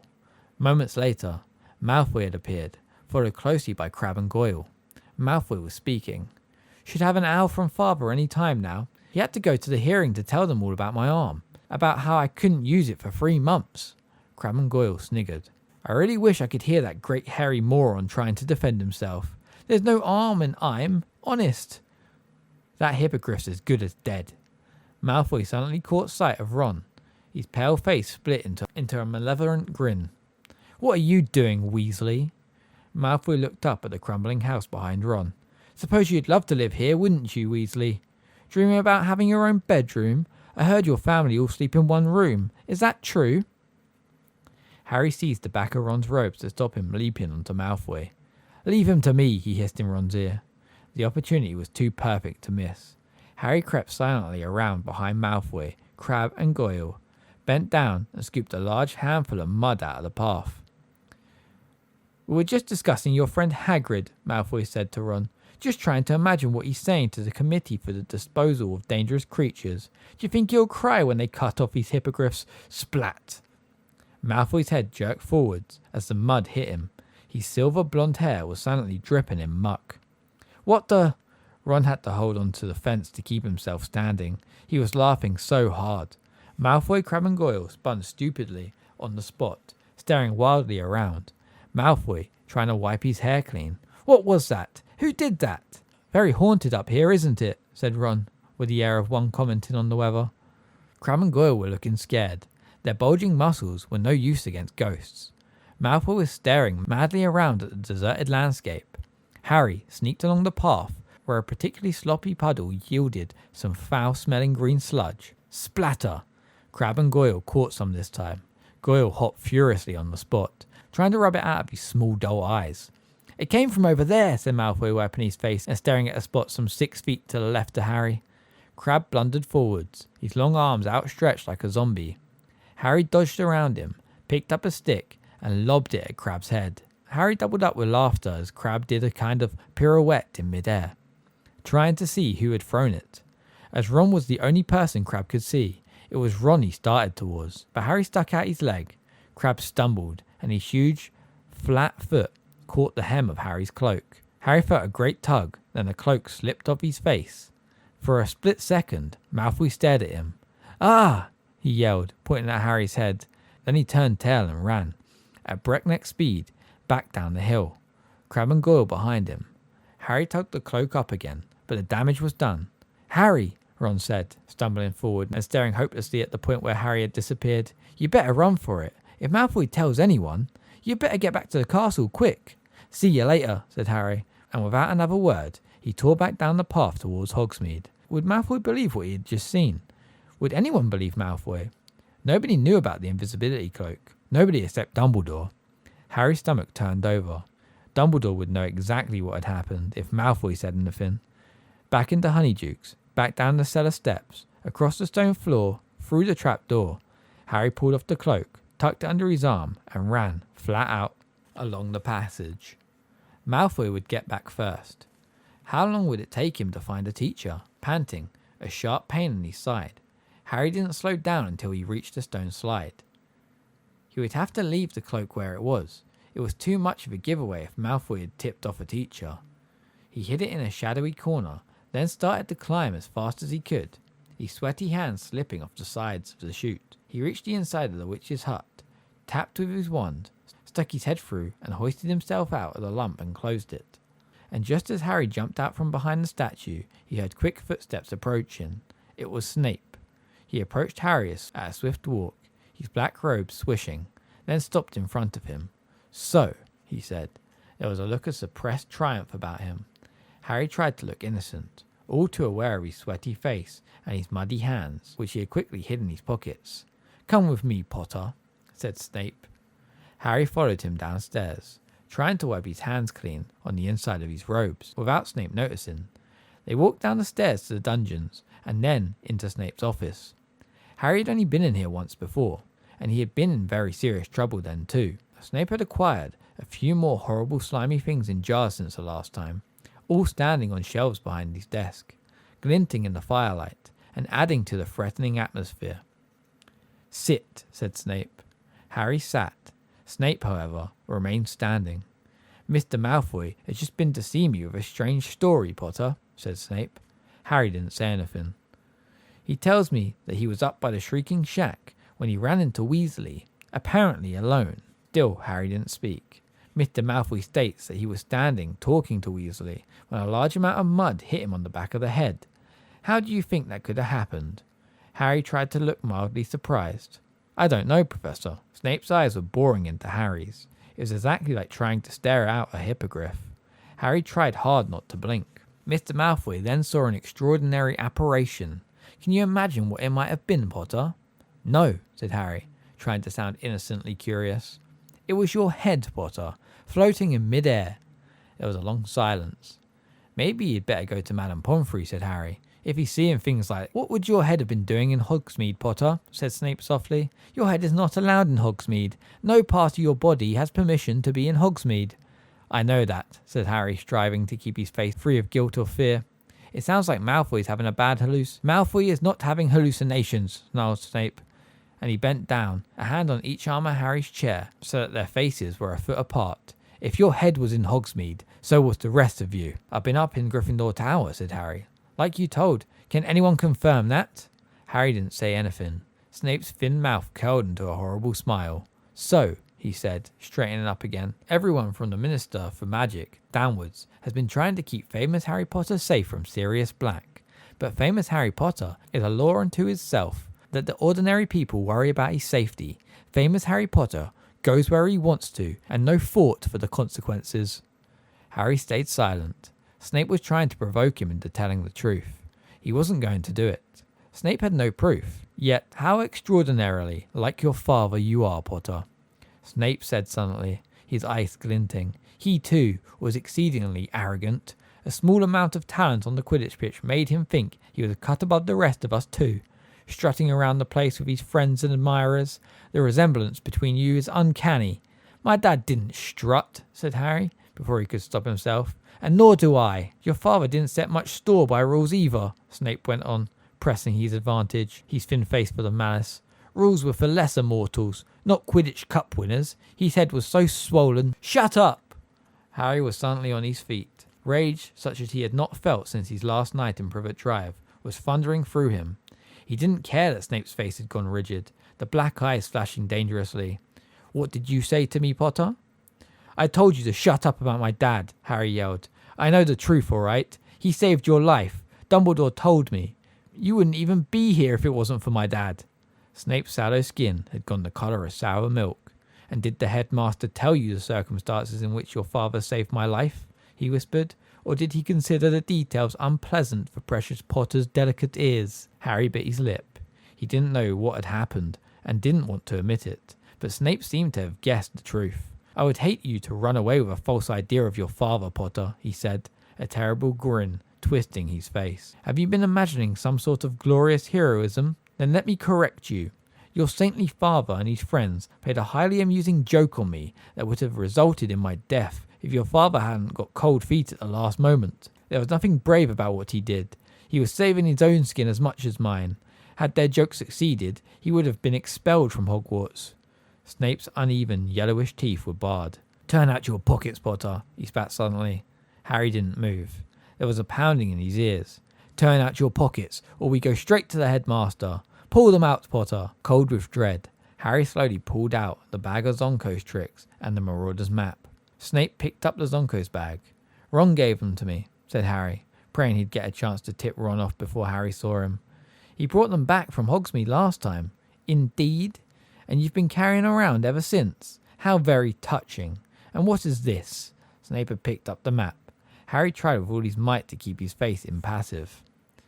Spare bit of parchment, he shrugged. Snape turned it over, his eyes on Harry. Surely you don't need such a very old piece of parchment, he said. Why don't I just throw this away? His hand moved towards the fire. No, Harry said quickly. So, said Snape, his long nostrils quivering, is this another treasured gift from Mr. Weasley, or is it something else? A letter, perhaps, written in invisible ink, or instructions to get into Hogsmeade without passing the Dementors? Harry blinked. Snape's eyes gleamed. Let me see, he muttered, taking out his wand and smoothing the map out on his desk. Reveal your secret, he said, touching the wand to the parchment. Nothing happened. Harry clenched his hands to stop them shaking. Show yourself, Snape said, tapping the map sharply. It stayed blank. Harry was taking deep, calming breaths. Professor Severus Snape, master of this school, commands you to yield the information you conceal, Snape said, hitting the map with his wand. As though an invisible hand was writing upon it, words appeared on the smooth surface of the map. Mr. Mooney presents his compliments to Professor Snape and begs him to keep his abnormally large nose out of other people's business. Snape froze. Harry stared dumbstruck at the message, but the map didn't stop there. More writing was appearing beneath the first. Mr. Prongs agrees with Mr. Moody and would like to add that Professor Snape is an ugly git. It would have been very funny if the situation hadn't been so serious. And then there was more. Mr. Padfoot would like to register his astonishment that an idiot like that ever became a professor. Harry closed his eyes in horror. When he opened them, the map had had its last word. Mr. Wormtail bids Professor Snape good day and advises him to wash his hair, the slime ball. Harry waited for the blow to fall. So, said Snape softly, we'll see about this.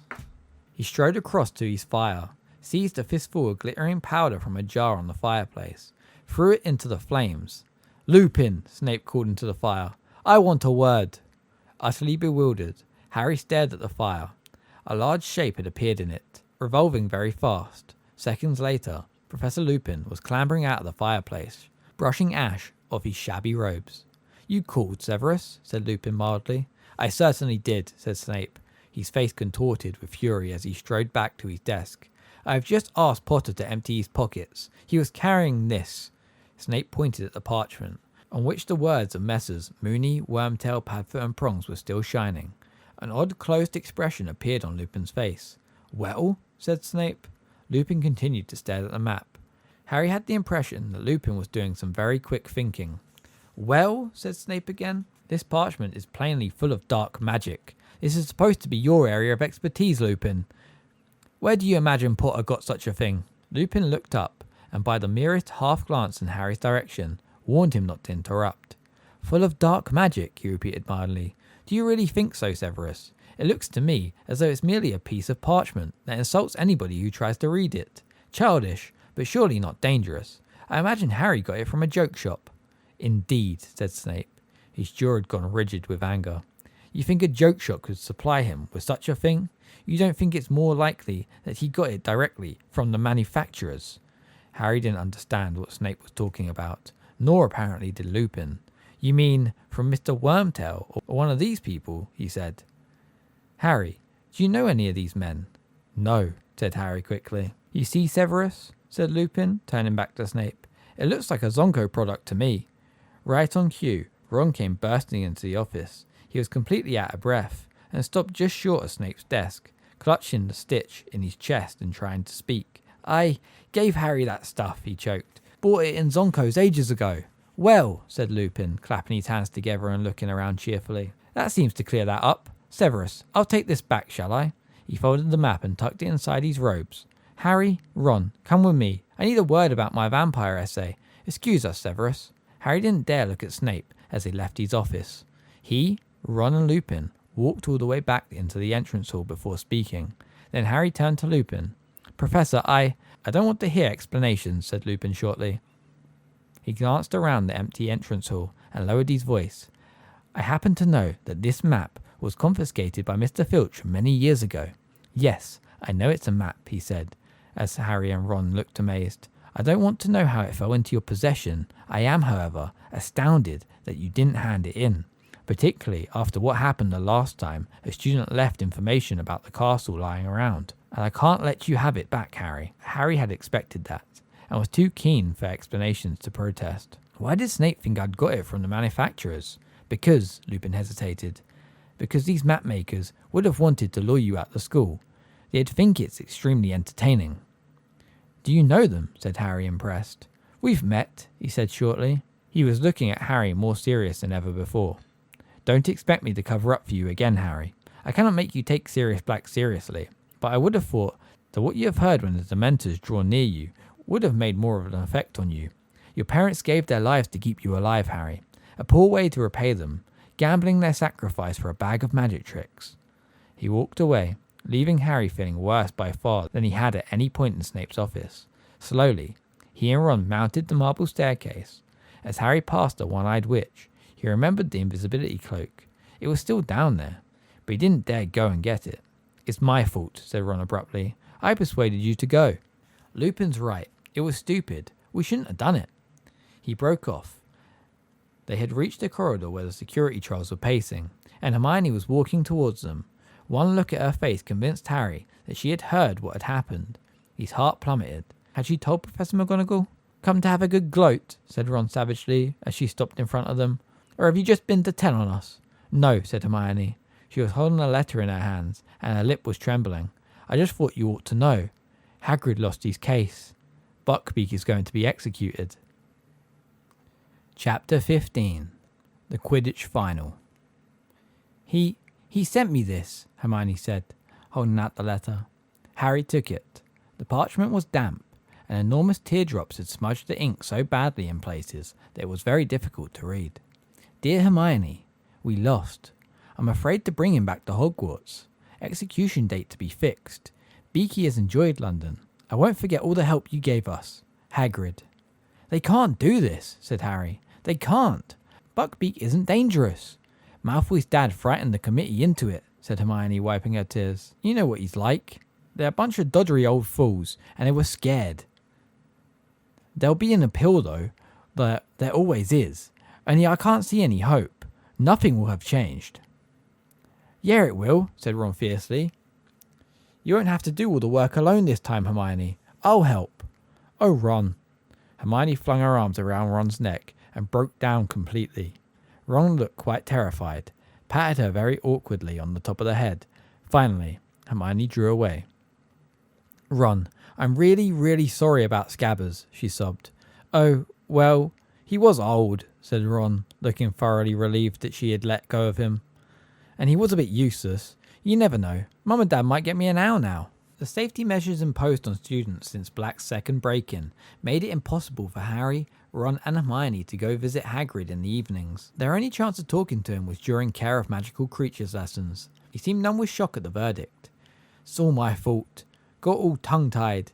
They were all sitting there in black robes and I kept dropping me notes and forgetting. All them dates you looked up for me, Hermione. And then Lucius Malfoy stood up and said he's bit, and the committee just did exactly what he told them. There's still the appeal, said Ron fiercely. Don't give up yet. We're working on it.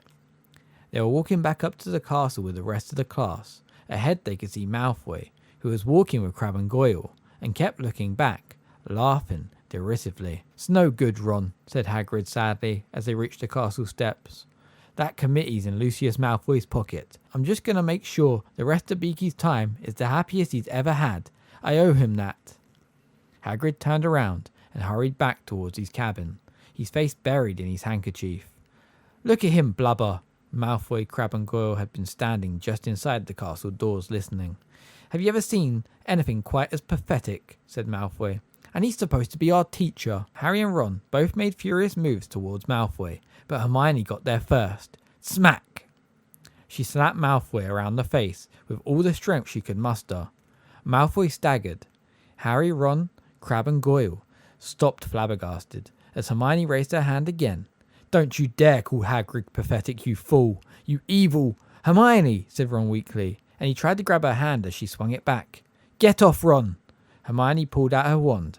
Malfoy stepped backwards. Crabbe and Goyle looked at him for instructions, thoroughly bewildered. Come on, Malfoy muttered, and next moment, all three of them had disappeared into the passageway to the dungeons. Hermione, Ron said again, sounding both stunned and impressed. Harry, you'd better beat him in the Quidditch final, Hermione said shrilly. You just better had, because I can't stand it if Slytherin win. We're due in charms, said Ron, still goggling over Hermione. We'd better go. They hurried up the marble staircase towards Professor Flitwick's classroom. You're late, boys, said Professor Flitwick, reprovingly, as Harry opened the classroom door. Come along, quickly. Wands out. We're experimenting with cheering charms today. We've already divided into pairs. Harry and Ron hurried to a desk at the back and opened their bags. Ron looked behind him. Where's Hermione gone? Harry looked around too. Hermione hadn't entered the classroom yet. Harry knew she'd been right next to him when he had opened the door.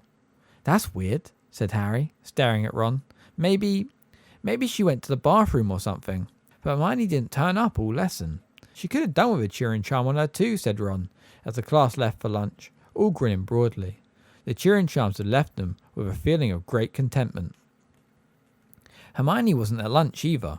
By the time they had finished their apple pie, the after effects of the cheering charms were wearing off, and Harry and Ron had started to get slightly worried. You don't think Malfoy did something to her? Said Ron anxiously, as they hurried upstairs towards Gryffindor Tower. They passed the security trolls, gave the fat lady the password, flibbered to gibbet, and scrambled through the portrait hole into the common room. Hermione was sitting at a table, fast asleep, her head resting on an open arithmetic book. They went to sit down either side of her. Harry prodded her awake. What? Said Hermione, waking with a start, and staring wildly around. Is it time to go? Which lesson have we got now? Deviation, but it's not for another 20 minutes, said Harry. Hermione, why didn't you come to Charms? What? Oh no, Hermione squeaked. I forgot to go to Charms. But how could you forget, said Harry. You were with us until we were right outside the classroom. I don't believe it, Hermione wailed. Was Professor Flitwick angry? Oh, it was Malfoy. I was thinking about him and I lost track of things. You know what, Hermione? Said Ron, looking down at the enormous arithmetic book Hermione had been using as a pillow. I reckon you're cracking up. You're trying to do too much. No, I'm not, said Hermione, brushing her hair out of her eyes and staring hopelessly around for her bag. I just made a mistake, that's all. I'd better go and see Professor Flitwick and say sorry. I'll see you in Deviation. Hermione joined them at the foot of the ladder to Professor Trelawney's classroom 20 minutes later, looking extremely harassed. I can't believe I missed cheering charms, and I bet they come up in our exams. Professor Flitwick hinted they might. Together they climbed the ladder into the dim, stifling tower room. Glowing with every little table was a crystal ball full of pearly white mist. Harry, Ron and Hermione sat down together at the same rickety table. I thought we weren't starting crystal balls until next term, Ron muttered, casting a weary eye around for Professor Trelawney, in case she was lurking nearby. Don't complain. This means we finished palmistry, Harry muttered back. I was getting sick of her flinching every time she looked at my hands. Good day to you, said the familiar misty voice, and Professor Trelawney made her usual dramatic entrance out of the shadows. Parvati and Lavender quivered with excitement, their faces lit by the milky glow of their crystal ball. I had decided to introduce the crystal ball a little earlier than I had planned, said Professor Trelawney, sitting herself with her back to the fire and gazing around. The fates have informed me that your examination in June will concern the orb, and I am anxious to give you sufficient practice. Hermione snorted. Well, honestly, the fates have informed her. Who sets the exam? She does. What an amazing prediction, she said, not troubling to keep her voice low. It was hard to tell whether Professor Trelawney had heard them, as her face was hidden in shadow. She continued, however, as though she had not. Crystal gazing is a particularly refined art, she said dreamily. I do not expect any of you to see when you first peer into the orb's infinite depths. We shall start by practicing relaxing the conscious mind and external eyes. Ron began to snigger uncontrollably and had to stuff his fist in his mouth to stifle the noise, so as to clear the inner eye and the superconscious. Perhaps, if we are lucky, some of you will see before the end of the classroom. And so they began. Harry, at least, felt extremely foolish, staring blankly at the crystal ball, trying to keep his mind empty when thoughts such as, "This is stupid," kept drifting across it. It didn't help that Ron kept breaking into silent giggles and Hermione kept tutting. Seen anything yet? Harry asked him, after a quarter of an hour's quiet crystal gazing. Yeah. There's a burn on this table, said Ron, pointing. Someone spilled their candle. This is such a waste of time, Hermione hissed. I could be practicing something useful. I could be catching up on cheering charms. Professor Trelawney rustled past. Would anyone like me to help them interpret the shadowy portents within their orb? She murmured, over the clinking of her bangles. I don't need help, Ron whispered. It's obvious what this means. There's going to be loads of fog tonight. Both Harry and Hermione burst out laughing. Now, really, said Professor Trelawney, as everyone's heads turned in their direction. Parvati and Lavender were looking scandalized. You were disturbing the clairvoyant vibrations. She approached their table and peered in their crystal ball. Harry felt his heart sinking. He was sure he knew what was coming. There is something here, Professor Trelawney whispered, lowering her face to the ball so it was reflected twice in her large glasses. Something moving. But what is it? Harry was prepared to bet anything he owned, including his firebolt, that it wasn't good news, whatever it was. And sure enough, my dear, Professor Trelawney breathed, gazing up at Harry, it is here. Plainer than ever before, my dear, stalking towards you, growing ever closer. Oh, for goodness sake, said Hermione loudly. Not that ridiculous grim again. Professor Trelawney raised her enormous eyes to Hermione's face. Parvati whispered something to Lavender, and they both glared at Hermione too. Professor Trelawney stood up, surveying Hermione with unmistakable anger.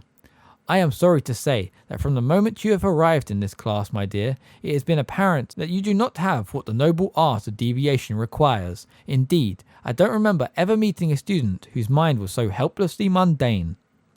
There was a moment's silence. Then, "Fine," said Hermione suddenly, getting up and cramming Unfogging the Future back into her bag. "Fine," she repeated, swinging the bag over her shoulder and almost knocking Ron off his chair. "I give up. I'm leaving." And to the whole class's amazement, Hermione strode over to the trapdoor, kicked it open, and climbed the ladder out of sight. It took a few minutes for the class to settle down again. Professor Trelawney seemed to have forgotten all about the Grim. She turned abruptly from Harry and Ron's table, breathing rather heavily, as she tugged her gauzy shawl more closely to her. "Ooh," said Lavender suddenly, making everyone start. "Ooh, Professor Trelawney, I just remembered. You saw her leaving, didn't you? Didn't you, Professor? Around Easter, one of our number will leave us forever. You said it ages ago, Professor." Professor Trelawney gave a dewy smile. "Yes, my dear. I did indeed know that Miss Granger would be leaving us. One hopes, however, that one might have mistaken the signs. The inner eye can be a burden, you know." Lavender and Parvati looked deeply impressed and moved over so that Professor Trelawney could join their table instead. "Some day Hermione's having her," Ron muttered to Harry, looking awed. "Yeah." Harry glanced into the crystal ball, but saw nothing but swirling white mist. Had Professor Trelawney really seen the Grim again? Would he?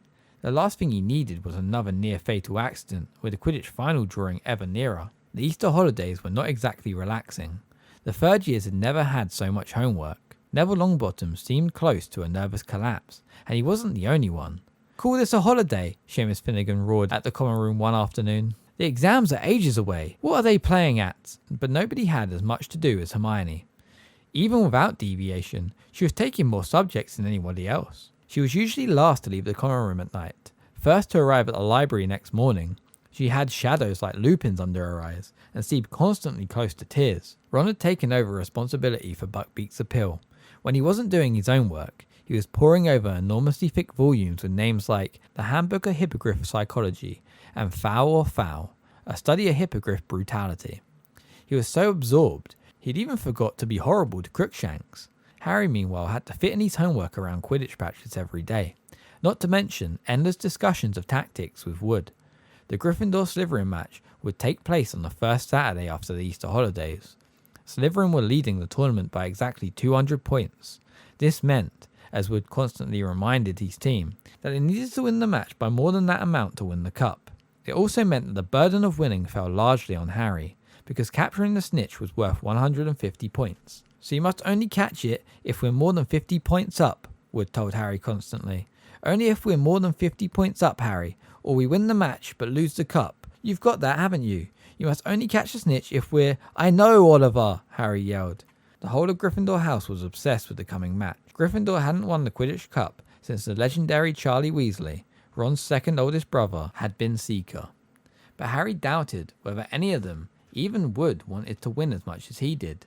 The enmity between Harry and Malfoy was at its highest point ever. Malfoy was still smarting about the mud-throwing incident in Hogsmeade, and even more furious that Harry had somehow wormed his way out of the punishment.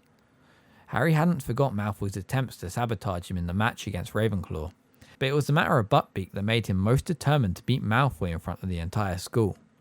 Never, in anyone's memory, had a match approached in such a highly charged atmosphere. By the time the holidays were over, tensions between the two teams and their houses were at breaking point. A number of small scuffles broke out in the corridors, culminating in a nasty incident in which a Gryffindor 4th year and Slytherin 6th year ended up in the hospital wing with leaks sprouting out of their ears. Harry was having a particularly bad time of it. He couldn't walk to class without Slytherin sticking out their legs and trying to trip him up. Crabbe and Goyle kept popping up wherever he went, and slouching away looking disappointed when they saw him surrounded by people. Wood had given instructions that Harry should be accompanied everywhere, in case the Slytherins tried to put him out of action. The whole of Gryffindor House took up the challenge enthusiastically, so that it was impossible for Harry to get to classes on time because he was surrounded by a vast, chattering crowd. Harry was more concerned for his firebolt's safety than his own. When he wasn't flying it, he locked it securely in his trunk, and frequently dashed back up to the Gryffindor Tower at break times to check that it was still there. All usual pursuits were abandoned in the Gryffindor common room the night before the match. Even Hermione had put down her books. "I can't work. I can't concentrate," she said nervously. There was a great deal of noise. Fred and George Weasley were dealing with the pressure by being louder and more exuberant than ever. Oliver Wood was crouched over a model of a Quidditch pitch in the corner, prodding little figures across it with his wand and muttering to himself. Angelina, Alicia and Katie were laughing at Fred and George's jokes.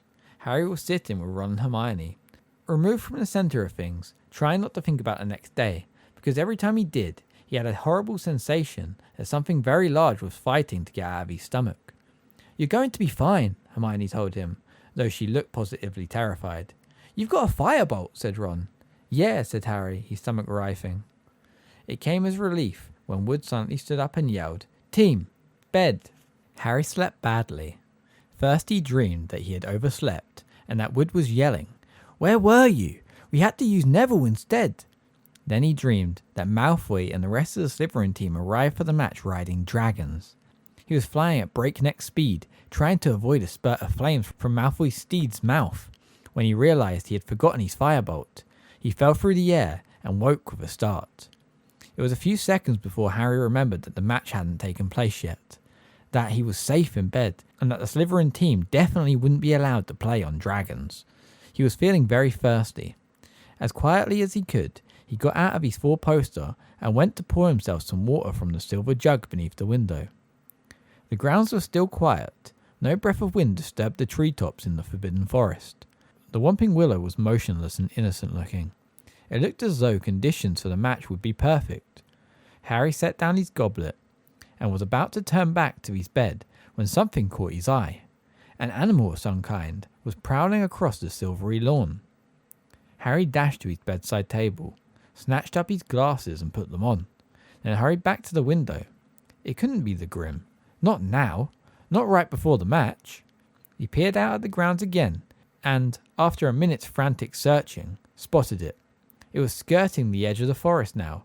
It wasn't the Grim at all. It was a cat. Harry clutched the window ledge in relief as he recognised the bottle-brush tail. It was only Crookshanks. Or was it only Crookshanks? Harry squinted, pressing his nose flat against the glass. Crookshanks seemed to have come to a halt. Harry was sure he could see something else moving in the shadow of the trees too. And the next moment it had emerged. A gigantic, shaggy black dog, moving stealthily across the lawn. Crookshanks trotting at his side. Harry stared. What did this mean? If Crookshanks could see the dog as well, how could it be an omen of Harry's death? "Ron," Harry hissed. "Ron, wake up!" "Huh? I need you to tell me if you can see something." "It's all dark, Harry," Ron muttered thickly. "What are you on about?"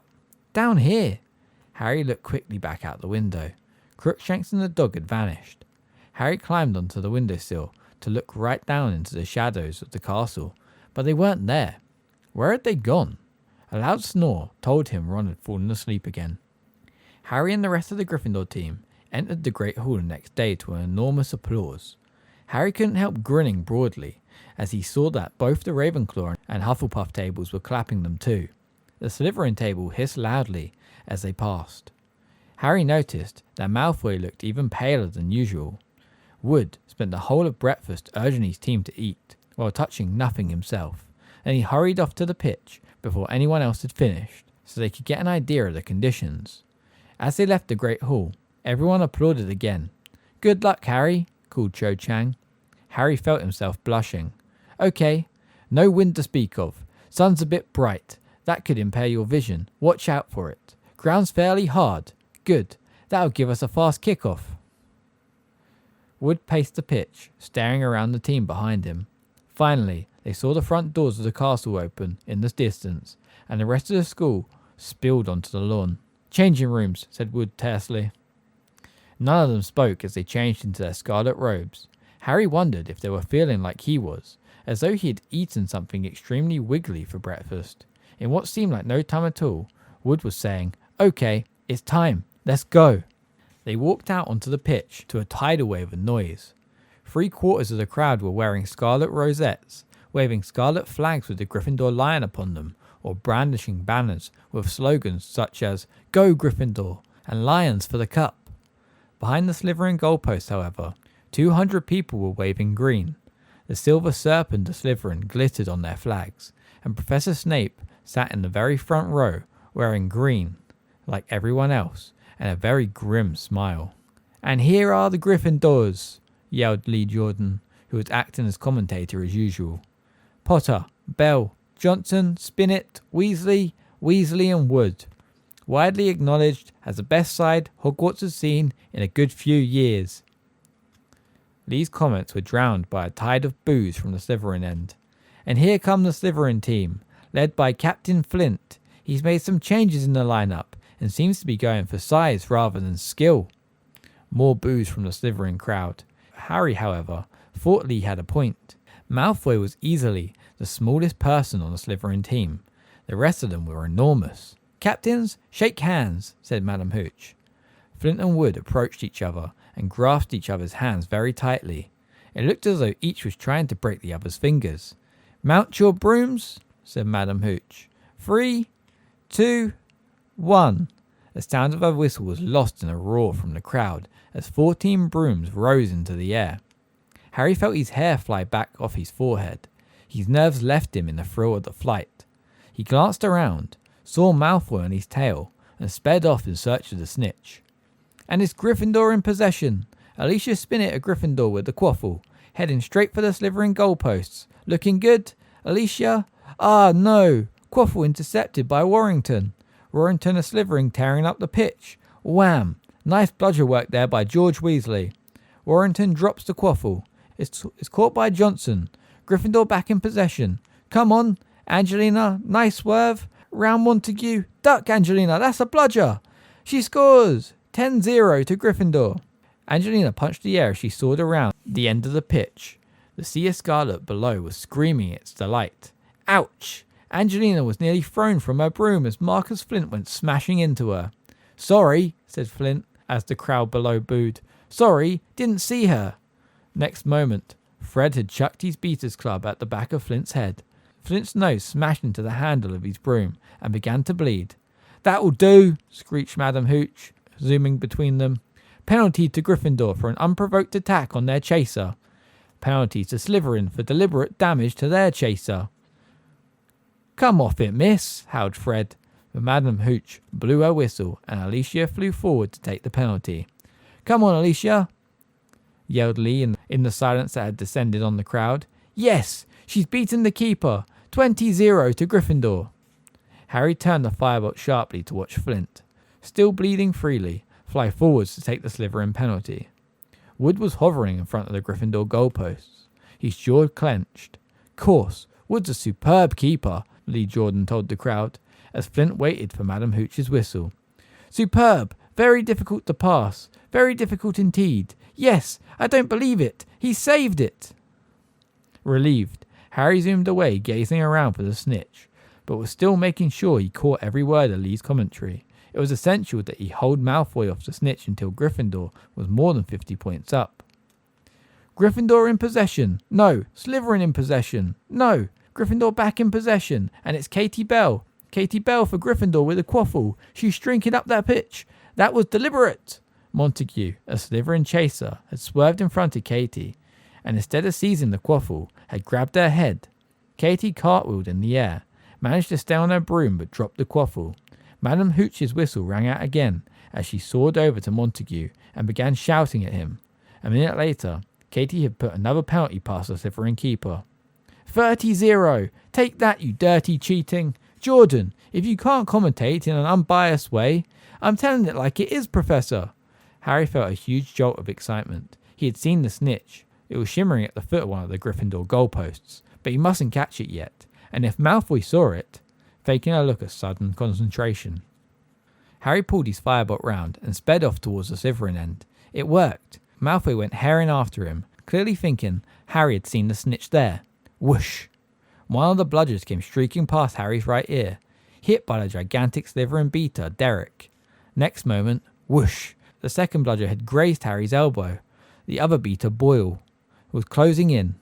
Harry had a fleeting glimpse of Boyle and Derek, zooming towards him, clubs raised. He turned the firebolt upwards at the last second, and Boyle and Derek collided with a sickening crunch.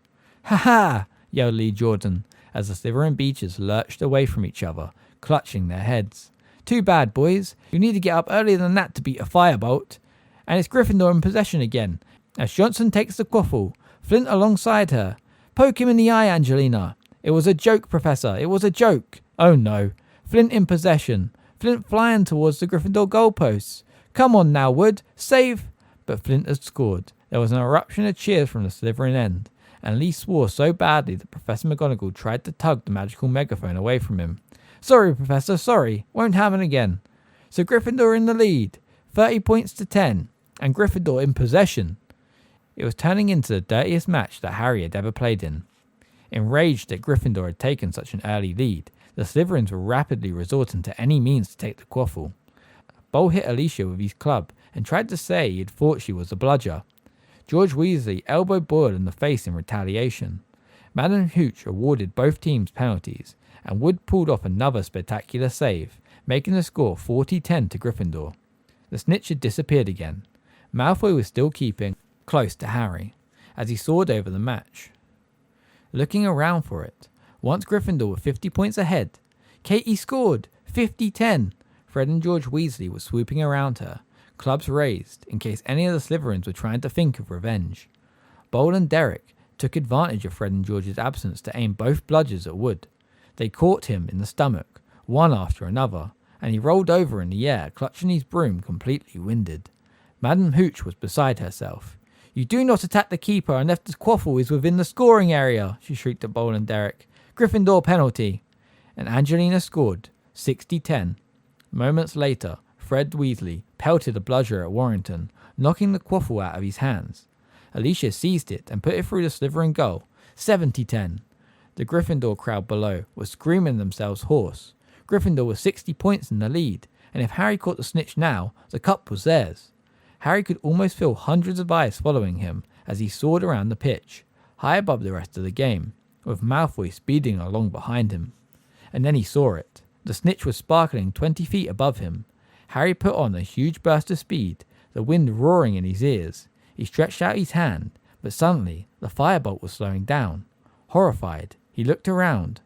Malfoy had thrown himself forward, grabbed hold of the firebolt's tail, and was pulling it back. You! Harry was angry enough to hit Malfoy, but he couldn't reach. Malfoy was panting with effort of holding onto the firebolt, but his eyes were sparkling maliciously. He had achieved what he had wanted. The snitch had disappeared again. Penalty! Penalty to Gryffindor! I've never seen such tactics, Madam Hooch screeched, shooting up to where Malfoy was sliding back onto his Nimbus 2001. You cheating scum! Lee Jordan was howling into the megaphone, dancing out of Professor McGonagall's reach. You filthy cheating but... Professor McGonagall didn't even bother to tell him off. She was actually shaking her fist in Malfoy's direction. Her hat had fallen off, and she too was shouting furiously. Alicia took Gryffindor's penalty, but she was so angry she missed by several feet. The Gryffindor team were losing concentration, and the Slytherins, delighted by Malfoy's foul on Harry, were being spurred on to greater heights. Slytherin in possession! Slytherin heading for goal! Montague scores! Lee groaned. 70-20 to Gryffindor. Harry was now marking Malfoy so closely, their knees kept hitting each other. Harry wasn't going to let Malfoy anywhere near the snitch. Get out of it, Potter! Malfoy yelled in frustration as he tried to turn and found Harry blocking him. Angelina Johnson gets the quaffle for Gryffindor. Come on, Angelina, come on! Harry looked around. Every single Slytherin player apart from Malfoy, even the Slytherin keeper, was streaking up the pitch towards Angelina. They were all going to block her. Harry wheeled the firebolt about, bent so low he was lying flat along the handle, and kicked it forwards. Like a bullet, he shot towards the Slytherins. Ugh! They scattered as the firebolt zoomed towards them. Angelina's way was clear. She scores! She scores! Gryffindor lead by 80 points to 20. Harry, who had almost pelted headlong into the stands, skidded to a halt in midair, reversed and zoomed back into the middle of the pitch. And then he saw something to make his heart stand still. Malfoy was diving, a look of triumph on his face. There, a few feet above the grass below, was a tiny golden glimmer. Harry urged the firebolt downwards, but Malfoy was miles ahead. Go, go, go! Harry urged his broom. They were gaining on Malfoy. Harry flattened himself to the broom handle as Bull sent a bludger at him. He was at Malfoy's ankles. He was level. Harry threw himself forwards, taking both hands off his broom. He knocked Malfoy's arm out of the way, and yes! He pulled out of his dive, his hand in the air, and the stadium exploded. Harry soared above the crowd, an odd ringing in his ears. The tiny golden ball was held tight in his fist, beating its wings hopelessly against his fingers. Then Wood was speeding towards him, half blinded by tears. He seized Harry around the neck and sobbed unrestrainedly into his shoulder. Harry felt 2 large lumps as Fred and George hit them, then Angelina, Alicia, and Katie's voices. "We've won the cup! We've won the cup!" Tangled together in a many-armed hug, the Gryffindor team sank, yelling hoarsely, back to earth. Wave upon wave of Crimson supporters were pouring over the barriers onto the pitch. Hands were raining down on their backs. Harry had a confused impression of noise and bodies pressing in on him. Then he and the rest of the team were hoisted onto the shoulders of the crowd, thrust into the light. He saw Hagrid plastered with crimson rosettes. "You beat 'em, Harry! You beat 'em! Wait till I tell Buckbeak!" There was Percy, jumping up and down like a maniac, all dignity forgotten. Professor McGonagall was sobbing harder even than Wood, wiping her eyes with an enormous Gryffindor flag. And there, fighting their way towards Harry, were Ron and Hermione. Words failed them. They simply beamed as Harry was borne towards the stands, where Dumbledore stood waiting with the enormous Quidditch cup. If only there had been a Dementor around. As a sobbing Wood passed Harry the cup, as he lifted it into the air, Harry felt he could have produced the world's best Patronus. Chapter 16. Professor Trelawney's Prediction. Harry's euphoria at finally winning the Quidditch Cup lasted at least a week. Even the weather seemed to be celebrating. As June approached, the days became cloudless and sultry, and all anybody felt like doing was strolling into the grounds and flopping down on the grass with several pints of iced pumpkin juice, perhaps playing a casual game of gobstones, or watching the giant squid propel itself dreamily across the surface of the lake. But they couldn't.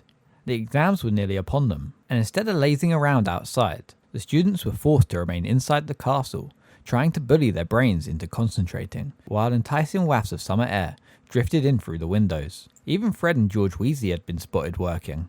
They were about to take their owls, ordinary wizarding levels. Percy was getting ready to sit his newts, nastily exhausting wizarding tests, the highest qualification Hogwarts offered. As Percy hoped to enter the Ministry of Magic, he needed top grades.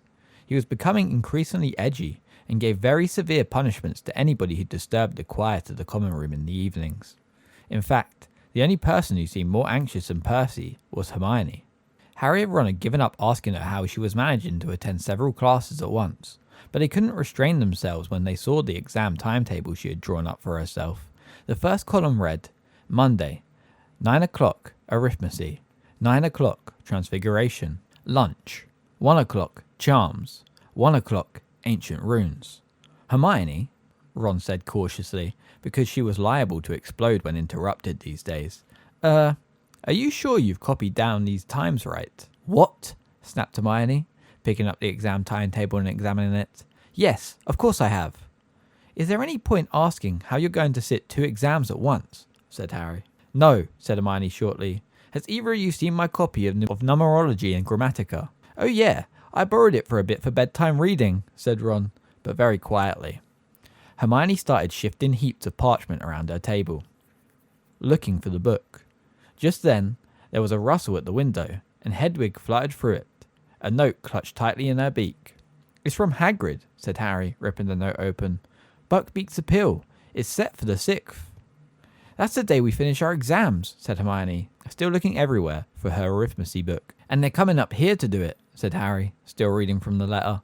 Someone from the Ministry of Magic, and an executioner. Hermione looked up, startled. They're bringing the executioner to the appeal, but that sounds as though they've already decided. Yeah, it does, said Harry slowly. They can't, Ron howled. I've spent ages reading up stuff for him. They can't just ignore it all. But Harry had a horrible feeling that the Committee for the Disposal of Dangerous Creatures had had its mind made up for it by Mr. Malfoy.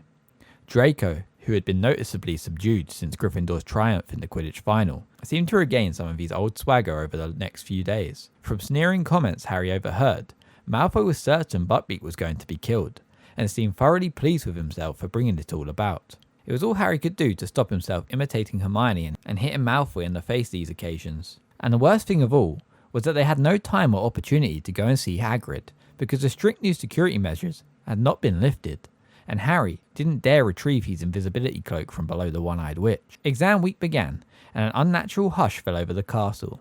The third years emerged from Transfiguration at lunchtime on Monday, limp and ashen-faced, comparing results and bemoaning the difficulty of the tasks they had been set, which had included turning a teapot into a tortoise. Hermione irritated the rest by fussing about how her tortoise had looked more like a turtle, which was the least of everyone else's worries. Mine still had a spout for a tail. What a nightmare. Well, a tortoise is supposed to breathe steam. It still had a willow-patterned shell. Do you think that'll count against me? Then, after a hasty lunch, it was straight back upstairs for the charms exam. Hermione had been right. Professor Flitwick did indeed test them on cheering charms. Harry slightly overdid his at her nerves, and Ron, who was partnering with him, ended up in fits of hysterical laughter and had to be led away to a quiet room for an hour before he was ready to perform the charm himself. After dinner, the students hurried back to their common rooms, not to relax, but to start revising for Care of Magical Creatures, Potions, and Astronomy. Hagrid presided over the Care of Magical Creatures exam the following morning with a very preoccupied air indeed. His heart didn't seem to be in it at all. He had provided a large tub of fresh flobberworms for the class and told them that, to pass the test, their flobberworm had to still be alive at the end of 1 hour. As flobberworms flourish best if left to their own devices, it was the easy exam any of them had ever sat, and also gave Harry, Ron and Hermione plenty of opportunity to speak to Hagrid. Beaky's getting a bit depressed, Hagrid told them, bending low at the pretense of checking that Harry's flubberworm was still alive. Been cooped up too long, but still, we'll know day after tomorrow, one way or the other. They had potions that afternoon, which was an unqualified disaster. Try as Harry might, he couldn't get his confusing concoction to thicken, and Snape, standing watching with an air of vindictive pleasure, scribbled something that looked suspiciously like a 0 onto his notes before moving away. Then came Astronomy at midnight, up on the tallest tower. History and Magic on Wednesday morning, in which Harry scribbled everything Florence Fortescue had ever told him about medieval witch hunts, whilst wishing he could have one of Fortescue's choco nut sundaes with him in the stifling classroom. Wednesday afternoon meant herbology, in the greenhouses under a baking hot sun, then back to the common room once more, with the backs of their necks sunburnt, thinking longingly of this time next day when it would all be over. Their second from last exam, on Thursday morning, was Defense Against the Dark Arts. Professor Lupin had compiled the most unusual exam any of them had ever taken. A sort of obstacle course outside in the sun, where they had to wade across a deep paddling pool containing a grindelow, cross a series of potholes full of redcaps, squash their way across a patch of marsh, ignoring the misleading directions from a hinky puff, then climb into an old trunk and battle with a new boggart. Excellent, Harry, Lupin muttered as Harry climbed out of the trunk, grinning. Full marks. Flushed with his success, Harry hung around to watch Ron and Hermione. Ron did very well until he reached the hinky puff, which successfully confused him into sinking waist high into the quagmire. Hermione did everything perfectly until she reached a trunk with a boggart in it. After about a minute inside it, she burst out again, screaming. Hermione, said Lupin, startled. What's the matter? Professor McGonagall, Hermione gasped, pointing into the trunk. She said I failed everything. It took a little while to calm Hermione down. When at last she had regained a grip on herself, she, Harry and Ron went back to the castle. Ron was still slightly inclined to laugh at Hermione's boggart, but an argument was averted by the sight that met them at the top of the stairs. Cornelius Fudge, sweating slightly in his pinstripe cloak, was standing there staring out at the grounds. He started at the sight of Harry. Hello there, Harry, he said. Just had an exam, I expect. Nearly finished? Yes, said Harry. Hermione and Ron, not being on speaking terms with the Minister of Magic, hovered awkwardly in the background. Lovely day, said Fudge, casting an eye over the lake. Pity, pity. He sighed deeply and looked at Harry. I'm here on an unpleasant mission, Harry. The Committee for the Disposal of Dangerous Creatures requires a witness to the execution of a mad hippogriff. As I needed to visit Hogwarts to check on the Black situation, I was asked to step in. Does that mean the appeal's already happened? Ron interrupted, stepping forwards. No, it's scheduled for this afternoon, said Fudge, looking curiously at Ron. Then you might not have to witness an execution at all, said Ron stoutly. The hippogriff might get off. Before Fudge could answer, 2 wizards came through the castle doors behind him.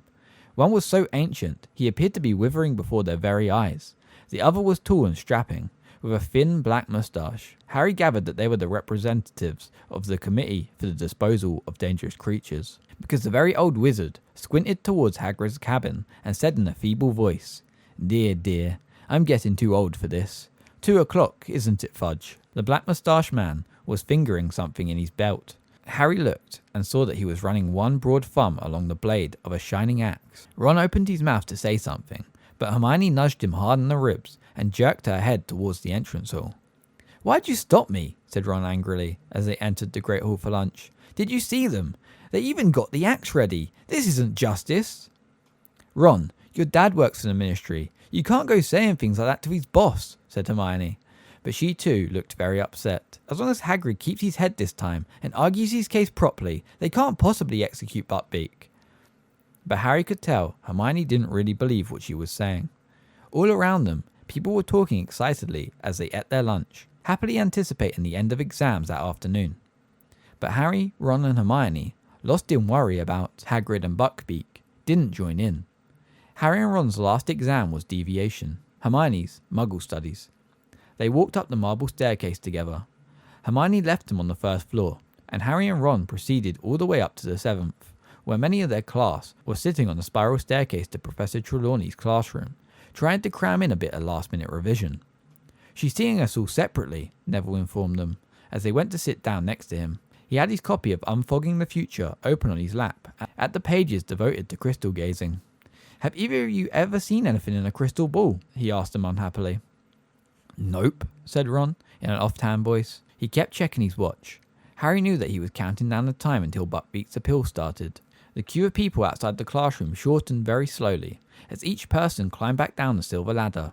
The rest of the class hissed. "What did she ask? Was it okay?" But they all refused to say.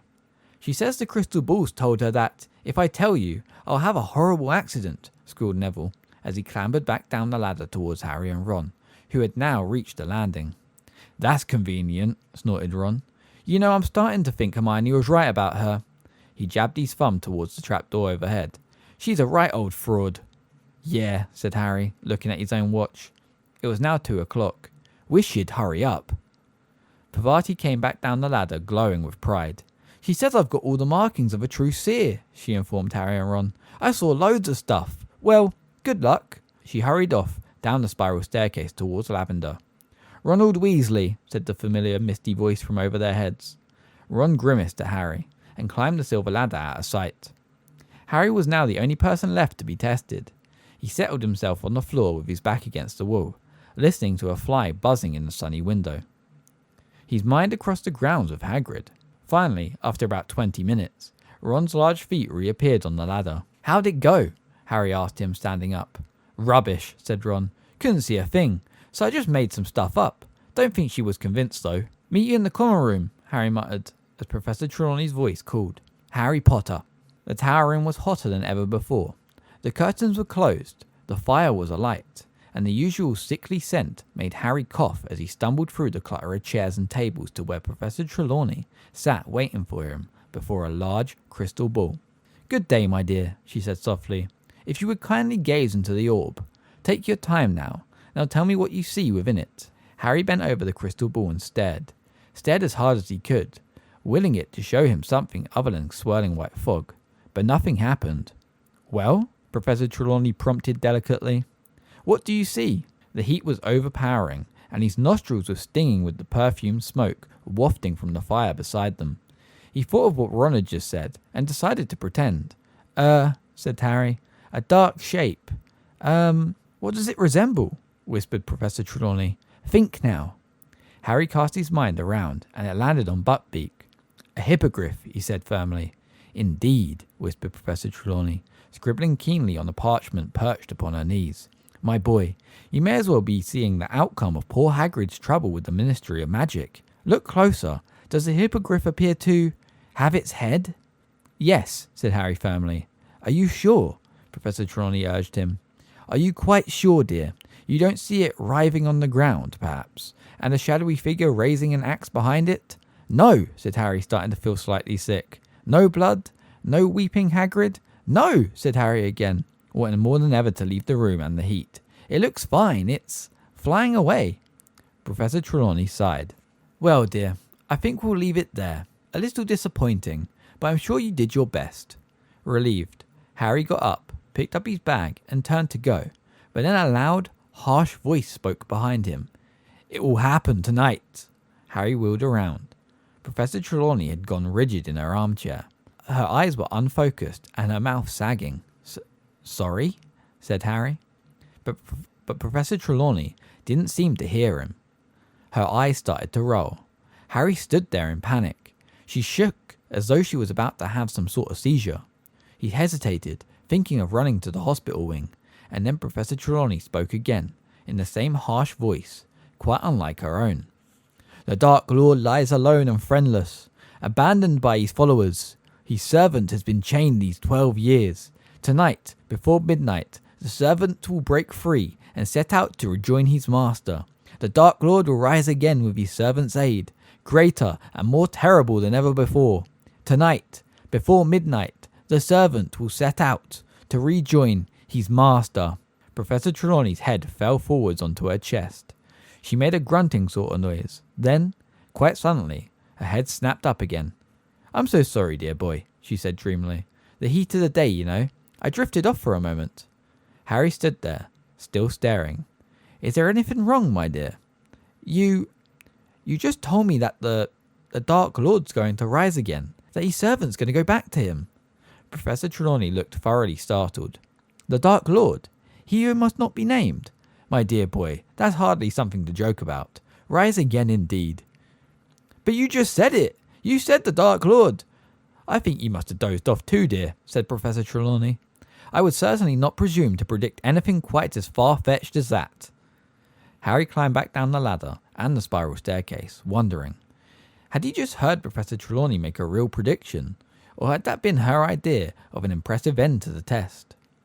5 minutes later, he was dashing past the security trolls outside the entrance to the Gryffindor Tower, Professor Trelawney's words still resounding in his head. People were striding past him in the opposite direction, laughing and joking, heading for the grounds on a bit of long-awaited freedom. By the time he had reached the portrait hole and entered the common room, it was almost deserted. Over in a corner, however, sat Ron and Hermione. Professor Trelawney, Harry panted, just told me, but he stopped abruptly at the sight of their faces. Buckbeak lost, said Ron weakly. Hagrid's just sent this. Hagrid's note was dry this time. No tears had splattered it, yet his hand seemed to have shaken so much as he wrote that it was hardly legible. Lost the pill. They're going to execute at sunset. Nothing you can do. Don't come down. I don't want you to see it. Hagrid. We've got to go, said Harry at once. He can't just sit there on his own, waiting for the executioner. Sunset, though, said Ron, who was staring out of the window, in a glazed sort of way. We'd never be allowed. Especially you, Harry. Harry sank his head into his hands, thinking. If we only had the invisibility cloak. Where is it? Said Hermione. Harry told her about leaving it in the passageway under the one-eyed witch. If Snape sees me anywhere near there again, I'm in serious trouble, he finished. That's true, said Hermione, getting to her feet. If he sees you. How do you open the witch's hump again? You tap it and say, Descendium, said Harry. But Hermione didn't wait for the rest of his sentence. She strode across the room, pushed the fat lady's portrait open, and vanished from sight. She hasn't gone to get it, Ron said, staring after her. She had. Hermione returned a quarter of an hour later with the silvery cloak folded carefully under her robes. Hermione, I don't know what's gotten into you lately, said Ron, astounded. First you hit Malfoy, then you walk out on Professor Trelawney. Hermione looked rather flattered. They went down to dinner with everybody else, but did not return to Gryffindor Tower afterwards. Harry had the cloak hidden down the front of his robes. He had to keep his arms folded to hide the lump. Then they skulked in an empty chamber off the entrance hall, listening until they were sure it was deserted. They heard the last pair of people hurrying across the hall, and the door slamming. Hermione poked her head around the door. Okay, she whispered. No one there. Cloak on. Walking very close together so that nobody would see them, they crossed the hall on tiptoe beneath the cloak. They walked down the stone front steps into the grounds. The sun was already sinking behind the forbidden forest, gilding the top of the branches of the trees. They reached Hagrid's cabin and knocked. He was a minute in answering, and when he did, he looked all around for his visitor, pale-faced and trembling. It's us, Harry hissed. We're wearing the invisibility cloak. Let us in and we can take it off." "You shouldn't have come," Hagrid whispered, but he stood back and they stepped inside. Hagrid shut the door quickly and Harry pulled off the cloak. Hagrid was not crying, nor did he throw himself upon their necks. He looked like a man who did not know where he was or what to do. This helplessness was worse to watch than tears. "Want some tea?" he said. His great hands were shaking as he reached for the kettle. "Where's Buckbeak, Hagrid?" said Hermione hesitantly. I took him outside," said Hagrid, spilling milk all over the table as he filled up the jug. "He's tethered in me pumpkin patch. Thought he ought to see the trees and smell the fresh air before—" Hagrid's hand trembled so violently that the milk jug slipped from his grasp and shattered all over the floor. "I'll do it, Hagrid," said Hermione quickly, hurrying over and starting to clean up the mess. "There's another one in the cupboard," Hagrid said, sitting down and wiping his forehead on his sleeve. Harry glanced at Ron, who looked back hopelessly. "Isn't there anything anyone can do, Hagrid?" Harry asked fiercely, sitting down next to him. "Dumbledore, he's tried," said Hagrid. "He's got no power to overrule the committee. He told them Buckbeak's all right, but they're scared. You know what Lucius Malfoy's like. Threatened them, I expect. And the executioner, McNair, he's an old pal of Malfoy's, and it'll be quick and clean, and I'll be beside him." Hagrid swallowed.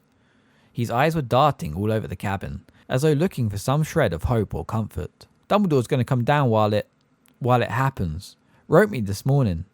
Said he wants to be with me. Great man, Dumbledore." Hermione, who had been rummaging in Hagrid's cupboard for another milk jug, let out a small, quickly stifled sob. She straightened up with the new jug in her hands, fighting back tears. "We'll stay with you too, Hagrid," she began, but Hagrid shook his shaggy head. "You're to go back up to the castle. I told you. I don't want you watching. And you shouldn't be down here anyway. If Fudge and Dumbledore catch you without permission, Harry, you'll be in big trouble." Silent tears were now streaming down Hermione's face, but she hid them from Hagrid, bustling around making tea. Then, as she picked up the milk bottle to pour some into the jug, she let out a shriek. "Ron! I don't believe it! It's Scabbers!" Ron gaped at her. "What are you talking about?" Hermione carried the milk jug over to the table and turned it upside down. With a frantic squeak and much scrambling to get back inside, Scabbers the rat came sliding out onto the table. "Scabbers!" said Ron blankly. "Scabbers, what are you doing here?" Ron grabbed the struggling rat and held him up to the light. Scabbers looked dreadful. He was thinner than ever. Large tufts of hair had fallen out, leaving wide bald patches, and he writhed in Ron's hand as though desperate to free himself. "It's okay, Scabbers," said Ron. "No cats. There's nothing here to hurt you." Hagrid suddenly stood up, his eyes fixed on the window. His normal ruddy face had gone the colour of parchment. "They're coming." Harry, Ron and Hermione whipped around. A group of men was walking down the distant castle steps. In front was Albus Dumbledore, his silver beard gleaming in the dying sun. Next to him trotted Cornelius Fudge. Behind them came the feeble old committee member and the executioner, McNair. "You gotta go," said Hagrid. Every inch of him was trembling. "They mustn't find you here. Go on now." Ron stuffed Scabbers into his pocket, and Hermione picked up the cloak. "I'll let you out the back way," said Hagrid. They followed him to the door into his back garden. Harry felt strangely unreal, and even more so when he saw Buckbeak a few yards away, tethered to a tree behind Hagrid's pumpkin patch. Buckbeak seemed to know something was happening. He turned his sharp head from side to side and pawed the ground nervously. "It's okay, Beaky," said Hagrid softly. "It's okay." He turned to Harry, Ron and Hermione. "Go on," he said. "Get going." But they didn't move. "Hagrid, we can't." "We'll tell them what really happened. They can't just kill him." "Go," said Hagrid fiercely. "It's bad enough without you lot in trouble and all." They had no choice. As Hermione threw the cloak over Harry and Ron, they heard voices at the front of the cabin. Hagrid looked at the place where they had just vanished from sight. "Go quick," he said hoarsely. "Don't listen." And he strode back into his cabin as someone knocked at the front door. Slowly, in a kind of horrified trance, Harry, Ron and Hermione set off silently around Hagrid's hut. As they reached the other side, the front door closed with a sharp snap. "Please, let's hurry," Hermione whispered. "I can't stand it. I can't bear it." They started up the sloping lawn towards the castle. The sun was sinking fast now. The sky had turned to a clear, purple-tinged grey, but to the west there was a ruby-red glow. Ron stopped dead, "Oh, please, Ron," Hermione began. "It's Scabbers. He won't stay put." Ron was bent over, trying to keep Scabbers in his pocket, but the rat was going berserk, squeaking madly, twisting and flailing, trying to sink his teeth into Ron's hand. "Scabbers, it's me, you idiot! It's Ron!" Ron hissed. They heard a door open behind them and men's voices. "Oh, Ron, please, let's move. They're gonna do it," Hermione breathed. "Okay, Scabbers, stay put." They walked forwards. Harry, like Hermione, was trying not to listen to the rumble of voices behind them. Ron stopped again. "I can't hold him. Scabbers, shut up. Everyone will hear us." The rat was squealing wildly, but not loudly enough to cover up the sounds drifting from Hagrid's garden. There was a jumble of indistinct male voices, a silence, and then, without warning, the unmistakable swish and thud of an axe. Hermione swayed on the spot. "They did it," she whispered to Harry. I don't believe it. They just did it." Chapter 17. Cat, Rat and Dog. Harry's mind had gone blank with shock. The three of them stood there transfixed with horror under the invisibility cloak. The very last rays of the setting sun was casting a bloody light over the long, shadowed grounds. Then, behind them, they heard a wild howling. "Hagrid," Harry muttered. Without thinking about what he was doing, he made to turn back, but both Ron and Hermione seized his arms. "We can't," said Ron, who was paper white. "He'll be in worse trouble if they know we've been to see him." Hermione's breathing was shallow and uneven. "How could they?" she choked. "How could they?" "Come on," said Ron, whose teeth seemed to be chattering. They set off back to the castle, walking slowly to keep themselves hidden under the cloak. Light was fading fast by now. By the time they reached open ground, darkness was settling like a spell around them. "Scabbers, keep still," Ron hissed, clamping his hand over his chest. The rat was wiggling madly. Ron came to a sudden halt, trying to force Scabbers deeper into his pocket. "What's the matter with you, you stupid rat? Stay still! Ouch! He bit me!" "Ron, be quiet," Hermione whispered urgently. "Fudge will be out here in a minute." "He won't stay put." Scabbers was plainly terrified. He was writhing with all his might, trying to break free of Ron's grip. What's the matter with him? But Harry had just seen, slinking towards them, his body low to the ground, wide yellow eyes glinting eerily in the darkness, Crookshanks. Whether he could see them, or was following the sound of Scabbers' squeaks, Harry couldn't tell. "Crookshanks," Hermione moaned. "No, go away, Crookshanks, go away." But the cat was getting nearer. "Scabbers, no!" Too late. The rat had slipped between Ron's clutching fingers, hit the ground, and scampered away. In one bound, Crookshanks sprang after him, and before Harry or Hermione could stop him, Ron had thrown the invisibility cloak off himself and pelted away into the darkness. "Ron!" Hermione moaned. She and Harry looked at each other, then followed at a sprint. It was impossible to run full out under the cloak. They pulled it off, and it streamed behind them like a banner as they hurtled after Ron. They could hear his feet thundering along ahead, and his shouts at Crookshanks. "Get away from him! Get away from him! Scabbers, come here!" There was a loud thud. "Gotcha! Get off, you stinking cat!" Harry and Hermione almost fell over Ron. They skidded to a stop right in front of him. He was sprawled on the ground, but Scabbers was back in his pocket. He had both hands held tight over the quivering lump. "Ron, come on, back under the cloak," Hermione panted. "Dumbledore, the minister, they'll be coming back out in a minute." But before they could cover themselves again, before they could even catch their breath, they heard the soft pounding of gigantic paws. Something was bounding towards them out of the dark. An enormous, pale-eyed, jet-black dog. Harry reached for his wand, but too late. The dog had made an enormous leap, and its front paws hit him on the chest. He keeled over backwards in a whirl of hair. He felt its hot breath, saw inch-long teeth, but the force of its leap had carried it too far. It rolled off him, dazed. Feeling as though his ribs were broken, Harry tried to stand up. He could hear it growling as it skidded around for a new attack. Ron was on his feet. As the dog sprang back towards them, he pushed Harry aside. The dog's jaws fastened instead around Ron's outstretched arm. Harry lunged at it and seized a handful of the brute's hair, but it was dragging Ron away as easily as if he were a rag doll. Then, out of nowhere, something hit Harry so hard across the face he was knocked off his feet again. He heard Hermione shriek with pain and fall too. Harry groped for his wand, blinking blood out of his eyes. "Lumos," he whispered. The wand light showed him the trunk of a thick tree. They had chased Scabbers into the shadow of the Whomping Willow, and its branches were creaking as though in a high wind, whipping backwards and forwards to stop them going nearer. And there, at the base of the trunk, was the dog, dragging Ron backwards into a large gap in the roots. Ron was fighting furiously, but his head and torso were slipping out of sight. "Ron!" Harry shouted, trying to follow, but a heavy branch whipped lethally through the air, and he was forced backwards again. All they could see now was one of Ron's legs, which he had hooked around a root in an effort to stop the dog pulling him further underground. Then a horrible crack cut the air like a gunshot. Ron's leg had broken, and the next second his foot was vanishing from sight. "Harry, we've got to go for help!" Hermione cried. She was bleeding too. The willow had cut her across the shoulder.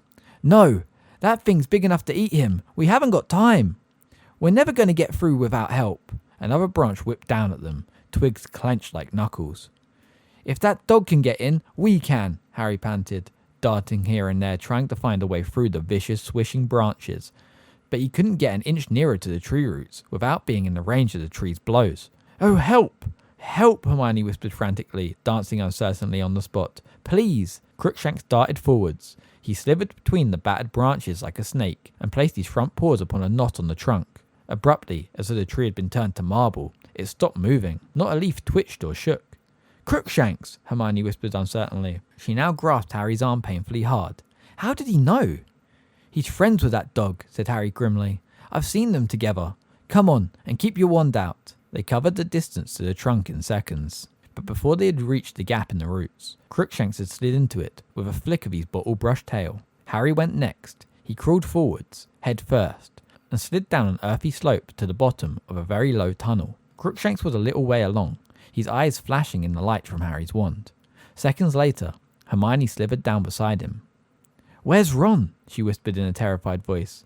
"This way," said Harry, setting off, bent back after Crookshanks. "Where does this tunnel come out?" Hermione asked breathlessly from behind him. "I don't know. It's marked on the Marauder's map, but Fred and George said no one's ever got into it. It goes off the edge of the map, but it looked like it ends up in Hogsmeade." They moved as fast as they could, bent almost double. Ahead of them, Crookshanks' tail bobbed in and out of view. On and on went the passage. It felt at least as long as the one to Honeydukes. All Harry could think of was Ron, and what the enormous dog might be doing to him. He was drawing breath in sharp, painful gasps, running at a crouch. And then the tunnel began to rise. Moments later, it twisted, and Crookshanks had gone. Instead, Harry could see a patch of dim light through a small opening. He and Hermione paused, gasping for breath, edging forwards. Both raised their wands to see what lay beyond. It was a room, a very disordered, dusty room. Paper was peeling from the walls. There were stains all over the floor. Every piece of furniture was broken as though somebody had smashed it. The windows were all boarded up. Harry glanced at Hermione, who looked very frightened, but nodded. Harry pulled himself out of the hole, staring around. The room was deserted, but a door to their right stood open, leading to a shadowy hallway. Hermione suddenly grabbed Harry's arm again. Her wide eyes were travelling around the boarded windows. "Harry," she whispered, "I think we're in the Shrieking Shack." Harry looked around. His eyes fell on a wooden chair near them. Large chunks had been torn out of it. One of the legs had been ripped off entirely. "Ghosts didn't do that," he said slowly. At that moment, there was a creak overhead. Something had moved upstairs. Both of them looked up at the ceiling. Hermione's grip on Harry's arm was so tight he was losing feeling in his fingers. He raised his eyebrows at her. She nodded again and let go. Quietly as they could, they crept out into the hall and up the crumbling staircase. Everything was covered in a thick layer of dust except the floor, where a wide, shiny stripe had been made by something being dragged upstairs. They reached the dark landing. "Knocks," they whispered together, and the lights at the end of their wands went out. Only one door was open. As they crept towards it, they heard movement from behind it, a low moan, and then a deep, loud purring. They exchanged a last look, a last nod. Wand held tightly before him, Harry kicked the door wide open. On a magnificent four-poster bed with dusty hangings lay Crookshanks, purring loudly at the sight of them. On the floor beside him, clutching his leg, which stuck out at a strange angle, was Ron. Harry and Hermione dashed across to him. "Ron, are you okay? Where's the dog?" "Not a dog," Ron moaned. His teeth were gritted with pain. "Harry, it's a trap." "What?" "He's the dog. He's an animagus." Ron was staring over Harry's shoulder. Harry wheeled around. With a snap, the man in the shadows closed the door behind them. A mass of filthy matted hair hung to his elbows. If eyes hadn't been shining out of the deep, dark sockets, he might have been a corpse. The waxy skin was stretched so tightly over the bones of his face, it looked like a skull. His yellow teeth were barred in a grin. It was Sirius Black. "Expelliarmus!" he croaked, pointing Ron's wand at them. Harry and Hermione's wands shot out of their hands, high in the air, and Black caught them. Then he took a step closer. His eyes were fixed on Harry. "I thought you'd come and help your friend," he said hoarsely. His voice sounded as though he had long ago lost the habit of using it. "Your father would have done the same for me.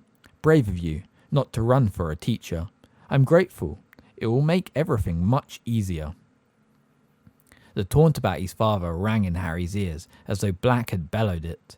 A boiling hate erupted in Harry's chest, leaving no place for fear.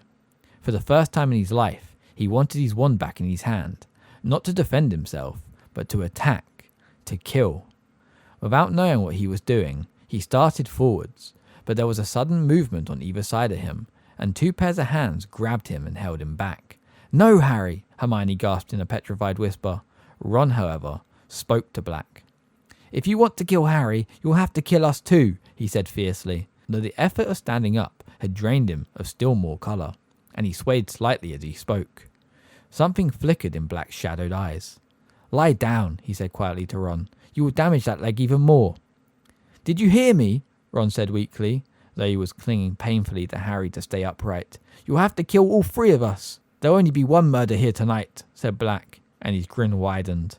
"Why's that?" Harry spat, trying to wrench himself free of Ron and Hermione. "Didn't care last time, did you? Didn't mind slaughtering all those muggles to get a pedigree. What's the matter? Gone soft in Azkaban?" "Harry," Hermione whimpered, "be quiet." "He killed my mum and dad," Harry roared, and with a huge effort, he broke free of Hermione and Ron's restraint and lunged forwards. He had forgotten about magic. He'd forgotten that he was short and skinny and 13, whereas Black was a tall, full-grown man. All Harry knew was that he wanted to hurt Black as badly as he could, and that he didn't care how much he got hurt in return. Perhaps it was the shock of Harry doing something so stupid, but Black didn't raise the wands in time. One of Harry's hands fastened over Black's wasted wrist, forcing the wand tips away. The knuckles of Harry's other hand collided with the side of Black's head, and they fell backwards into the wall. Hermione was screaming. Ron was yelling. There was a blinding flash as the wands in Black's hands sent into the air a jet of sparks, which missed Harry's face by inches. Harry felt the shrunken arm under his fingers twisting madly, but he clung on, his other hand punching every part of Black it could find. But Black's free hand had found Harry's throat. "No," he hissed. "I've waited too long." The fingers tightened. Harry choked, his glasses askew. Then he saw Hermione's foot swing out of nowhere. Black let go of Harry with a grunt of pain. Ron had thrown himself on Black's wand hand, and Harry heard a faint clatter. He fought free of the tangled bodies, and saw his own wand rolling across the floor. He threw himself towards it, but... Crookshanks had joined the fray. Both sets of front claws had sunk themselves deep into Harry's arm. Harry threw him off, but Crookshanks now darted towards Harry's wand. "No, you don't!" roared Harry, and he aimed a kick at Crookshanks that made the cat leap aside, spitting. Harry snatched up his wand and turned. "Get out the way!" he shouted at Ron and Hermione. They didn't need telling twice. Hermione, gasping for breath, her lip bleeding, scrambled aside, snatching up her and Ron's wand. Ron crawled to the four-poster and collapsed onto it, panting, his white face now tinged with green, both hands clutching his broken leg. Black was sprawled at the bottom of the wall. His thin chest rose and fell rapidly as he watched Harry walking slowly nearer, his wand pointing straight at Black's heart. "Going to kill me, Harry?" he whispered. Harry stopped right above him, his wand still pointing at Black's chest, looking down at him. A livid bruise was rising around Black's left eye, and his nose was bleeding. You killed my parents, said Harry, his voice shaking slightly, but his wand hand quite steady. Black stared up at him out of those sunken eyes. I don't deny it, he said, very quietly. But if you knew the whole story... The whole story, Harry repeated, a furious pounding in his ears. You sold them to Voldemort. That's all I need to know. You've got to listen to me, Black said, and there was a note of urgency in his voice now. You'll regret it if you don't. You don't understand. I understand a lot better than you think, said Harry, and his voice shook more than ever. You never heard her, did you? My mum, trying to stop Voldemort killing me. And you did that. You did it. Before either of them could say another word, something ginger streaked past Harry. Crookshanks leapt onto Black's chest and settled himself there, right over Black's heart.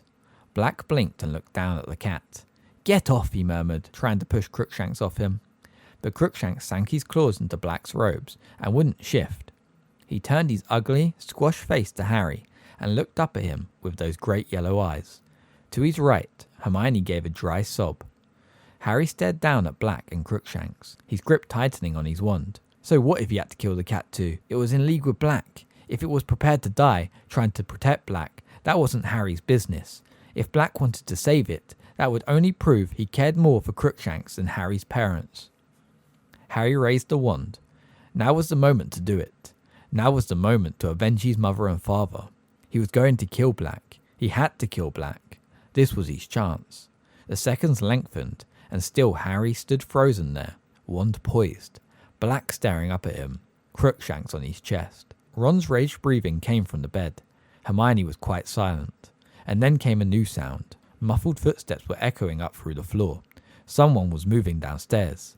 We're up here, Hermione screamed suddenly. We're up here! Sirius Black! Quick! Black made a startled movement which almost dislodged Crookshanks. Harry gripped his wand convulsively. Do it now, said a voice in his head. But the footsteps were thundering up the stairs, and Harry still hadn't done it. A door of the room burst open in a shower of red sparks, and Harry wheeled around as Professor Lupin came hurtling into the room. His face bloodless, his wand raised and ready. His eyes flickered over Ron, lying on the floor, over Hermione, cowering next to the door, to Harry, standing there with his wand covering Black, and then to Black himself, crumpled and bleeding at Harry's feet. Expelliarmus, Lupin shouted. Harry's wand flew once more out of his hand. So did the two Hermione was holding. Lupin caught them all deftly, then moved into the room, staring at Black, who still had Crookshanks lying protectively across his chest. Harry stood there, feeling suddenly empty. He hadn't done it. His nerve had failed him. Black was going to be handed back to the Dementors. Then Lupin spoke, in an odd voice, a voice that shook with some suppressed emotion. Where is he, Sirius? Harry looked quickly at Lupin. He didn't understand what Lupin meant. Who was Lupin talking about? He turned to look at Black again. Black's face was quite expressionless. For a few seconds, he didn't move at all. Then, very slowly, he raised his empty hand and pointed straight at Ron. Mystified, Harry glanced around at Ron, who looked bewildered. But then, Lupin muttered, staring at Black so intently it seemed he was trying to read his mind. Why hasn't he shown himself before now? Unless... Lupin's eyes suddenly widened, as though he was seeing something beyond Black, seeing something none of the rest could see. Unless he was the one, unless you switched, without telling me. Very slowly, his sunken gaze never leaving Lupin's face, Black nodded. Professor Lupin, Harry interrupted loudly. What's going? But he never finished the question, because what he saw made his voice die in his throat. Lupin was lowering his wand. Next moment, he had walked to Black's side, seized his hand, pulled him to his feet so that Crookshanks fell to the floor, and embraced Black like a brother. Harry felt as though the bottom had dropped out of his stomach. I don't believe it, Hermione screamed. Lupin let go of Black and turned to her. She had raised herself off the floor and was pointing at Lupin wild-eyed. You! Hermione. You and him! Hermione, calm down. I didn't tell anyone, Hermione shrieked. I've been covering up for you. Hermione, listen to me, please, Lupin shouted. I can explain. Harry could feel himself shaking, not with fear, but with a fresh wave of fury. I trusted you, he shouted at Lupin, his voice wavering out of control. And all this time, you've been his friend. You're wrong, said Lupin. I haven't been Sirius's friend for 12 years, but I am now. Let me explain. No, Hermione screamed. Harry, don't trust him. He's been helping Black get into the castle. He wants you dead too. He's a werewolf. There was a ringing silence. Everyone's eyes were now on Lupin, who looked remarkably calm, though rather pale. Not at all up to your usual standard, Hermione, he said. Only 1 out of 3, I'm afraid. I have not been helping Sirius get into the castle, and I certainly don't want Harry dead. An odd shiver passed over his face, but I won't deny that I am a werewolf. Ron made a valiant effort to get up again, but fell back with a whimper of pain. Lupin made towards him, looking concerned, but Ron gasped, "Get away from me, werewolf!" Lupin stopped dead. Then, with an obvious effort, he turned to Hermione and said, "How long have you known?" "Ages," Hermione whispered. "Since I did Professor Snape's essay." "He'll be delighted," said Lupin coolly. "He set that essay hoping someone would realise what my symptoms meant.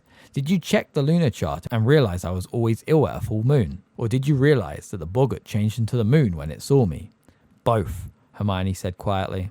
Lupin forced a laugh. "You're the cleverest witch of your age I've ever met, Hermione." "I'm not," Hermione whispered. "If I'd been a bit cleverer, I'd have told everyone what you are." "But they already know," said Lupin. "At least, the staff do." "Dumbledore hired you when he knew you were a werewolf," Ron gasped. "Is he mad?" "Some of the staff thought so," said Lupin. "He had to work very hard to convince certain teachers that I'm trustworthy." "And he was wrong," Harry yelled. "You've been helping him all the time." He was pointing at Black, who had crossed to the 4-poster bed and sunk onto it, his face hidden in one shaking hand. Crookshanks leapt up beside him and stepped onto his lap, purring. Ron edged away from both of them, dragging his leg.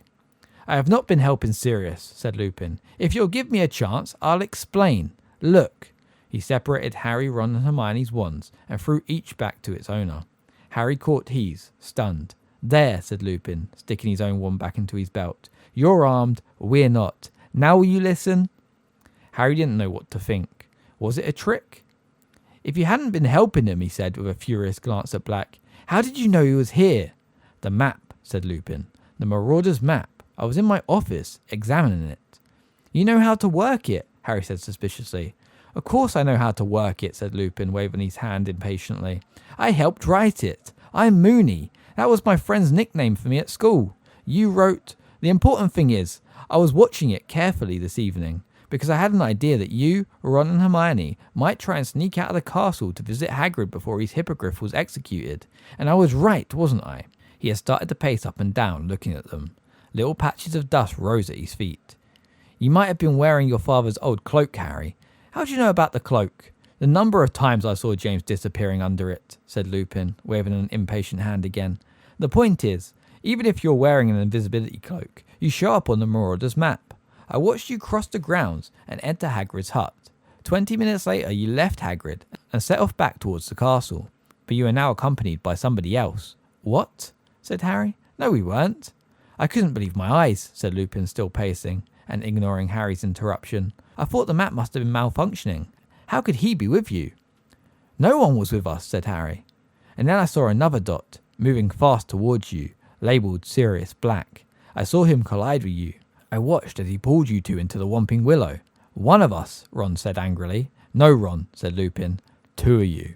He had stopped his pacing, his eyes moving over Ron. "Do you think I could have a look at the rat?" he said evenly. "What?" said Ron. "What's Scabbers got to do with it?" "Everything," said Lupin. "Could I see him, please?" Ron hesitated, then put a hand inside his robes. Scabbers emerged, thrashing desperately. Ron had to seize his long, bold tail to stop him escaping. Crookshanks stood up on Black's lap and made a soft hissing noise. Lupin moved closer to Ron. He seemed to be holding his breath as he gazed intently at Scabbers. "What?" Ron said again, holding Scabbers close to him. Looking scared. "What's my rat got to do with anything?" "That's not a rat," croaked Sirius Black suddenly. "What do you mean? Of course he's a rat." "No, he's not," said Lupin quietly. "He's a wizard." "An animagus," said Black, "by the name of Peter Pettigrew." Chapter 18. Moony, Wormtail, Padfoot and Prongs. It took a few seconds for the absurdity of this statement to sink in. Then Ron voiced what Harry was thinking. "You're both mental." "Ridiculous," said Hermione faintly. "Peter Pettigrew's dead," said Harry. He killed him 12 years ago." He pointed at Black, whose face twitched convulsively. I meant to, he growled, his yellow teeth bared, but little Peter got the better of me. Not this time, though. And Crookshanks was thrown to the floor as Black lunged at Scabbers. Ron yelled with pain as Black's weight fell onto his broken leg. Sirius, no! Lupin yelled, launching himself forwards and dragging Black away from Ron again. Wait, you can't do it just like that. They need to understand. We've got to explain. We can explain afterwards, snarled Black, trying to throw Lupin off, one hand still clawing the air as it tried to reach for Scabbers, who was squealing like a piglet, scratching Ron's face and neck as he tried to escape.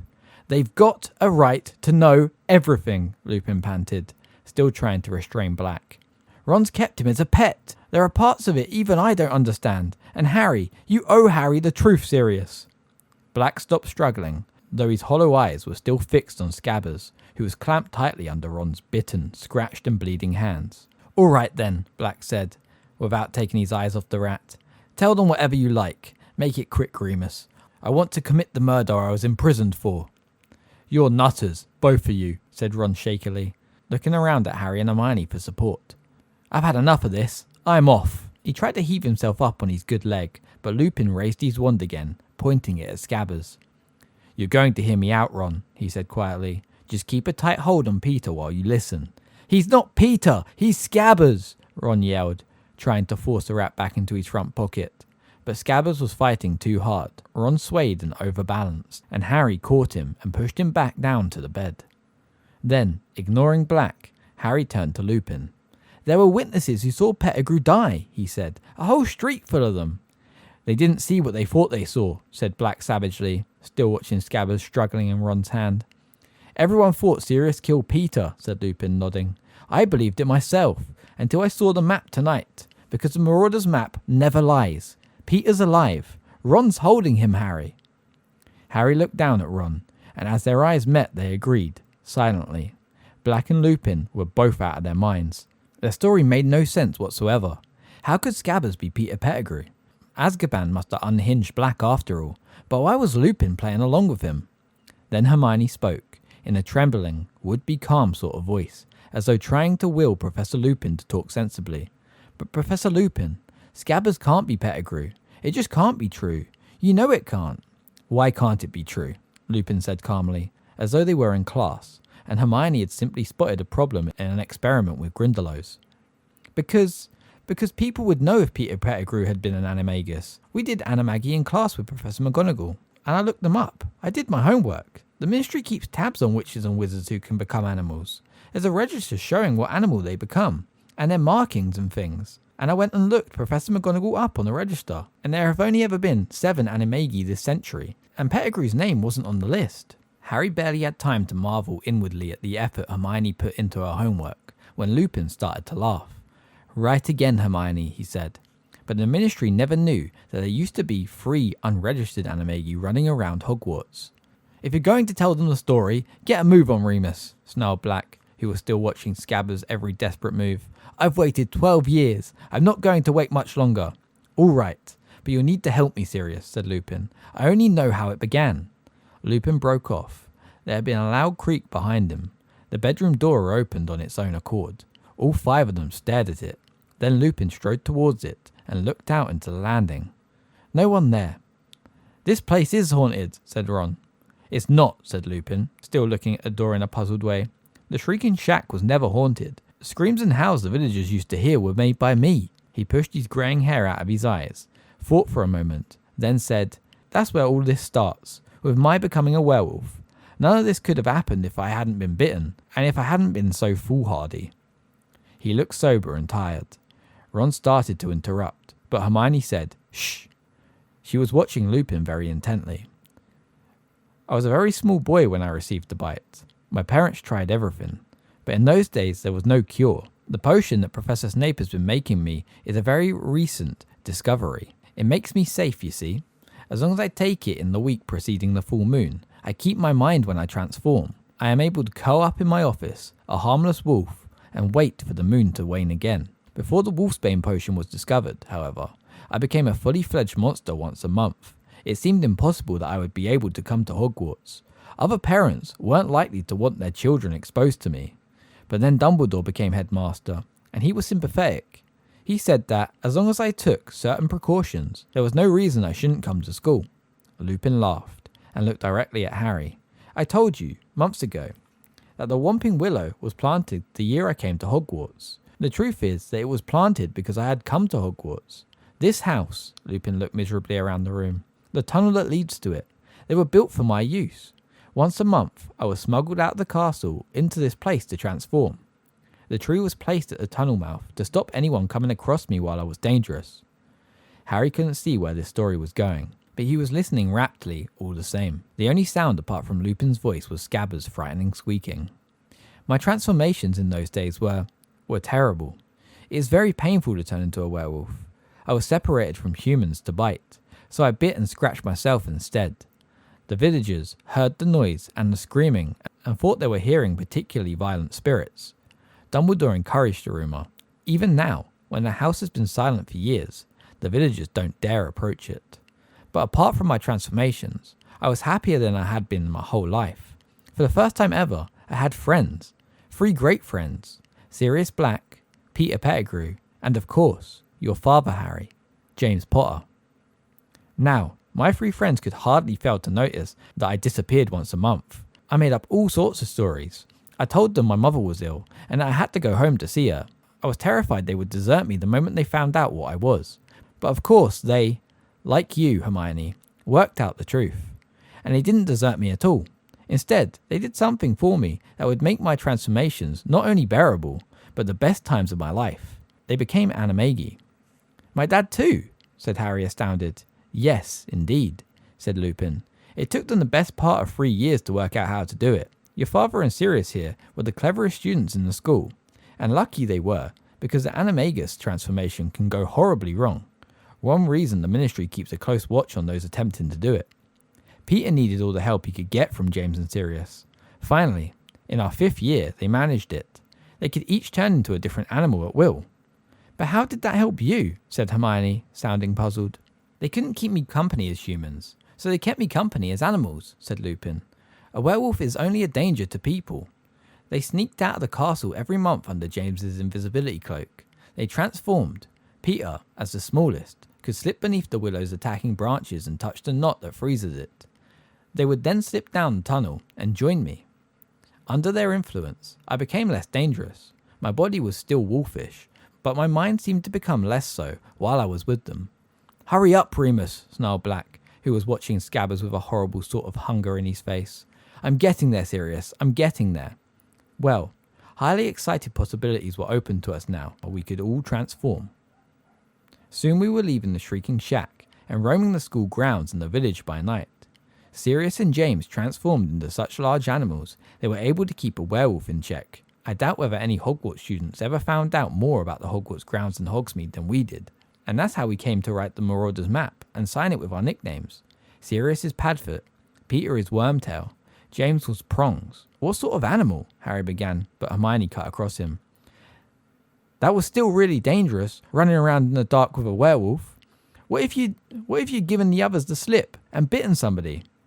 A thought that still haunts me, said Lupin heavily, and there were near misses, many of them. We laughed about them afterwards. We were young, thoughtless, carried away with our own cleverness. I sometimes felt guilty about betraying Dumbledore's trust, of course. He had admitted me to Hogwarts when no other headmaster would have done so, and he had no idea that I was breaking the rules he had set down for my own and others' safety. He never knew I had led the 3 fellow students into becoming animagi illegally, but I always managed to forget my guilty feelings every time we sat down to plan our next month's adventures, and I haven't changed. Lupin's face had hardened, and there was self-disgust in his voice. All this year, I have been battling with myself, wondering whether I should tell Dumbledore that Sirius was an animagus, but I didn't do it. Why? Because I was too cowardly. It would have meant admitting that I'd betrayed his trust while I was at school, admitting that I'd led others along with me, and Dumbledore's trust has meant everything to me. He let me into Hogwarts as a boy, and he gave me a job when I've been shunned all my adult life, unable to find paid work because of what I am. And so I convinced myself that Sirius was getting into the school using dark arts he had learnt from Voldemort, that becoming an animagus had nothing to do with it. So, in a way, Snape's been right about me all along. Snape, said Black harshly, taking his eyes off Scabbers for the first time in minutes and looking up at Lupin. What's Snape got to do with it? He's here, Sirius, said Lupin heavily. He's teaching here as well. He looked up at Harry, Ron and Hermione. Professor Snape was at school with us. He fought very hard against my appointment to the Defense Against the Dark Arts job. He was telling Dumbledore all year that I am not to be trusted. He has his reasons, you see. Sirius here played a trick on him, which nearly killed him. A trick which involved me. Black made a derisive noise. It served him right, he sneered, sneaking around trying to find out what we were up to, hoping he could get us expelled. Severus was very interested in where I went every month, Lupin told Harry, Ron and Hermione.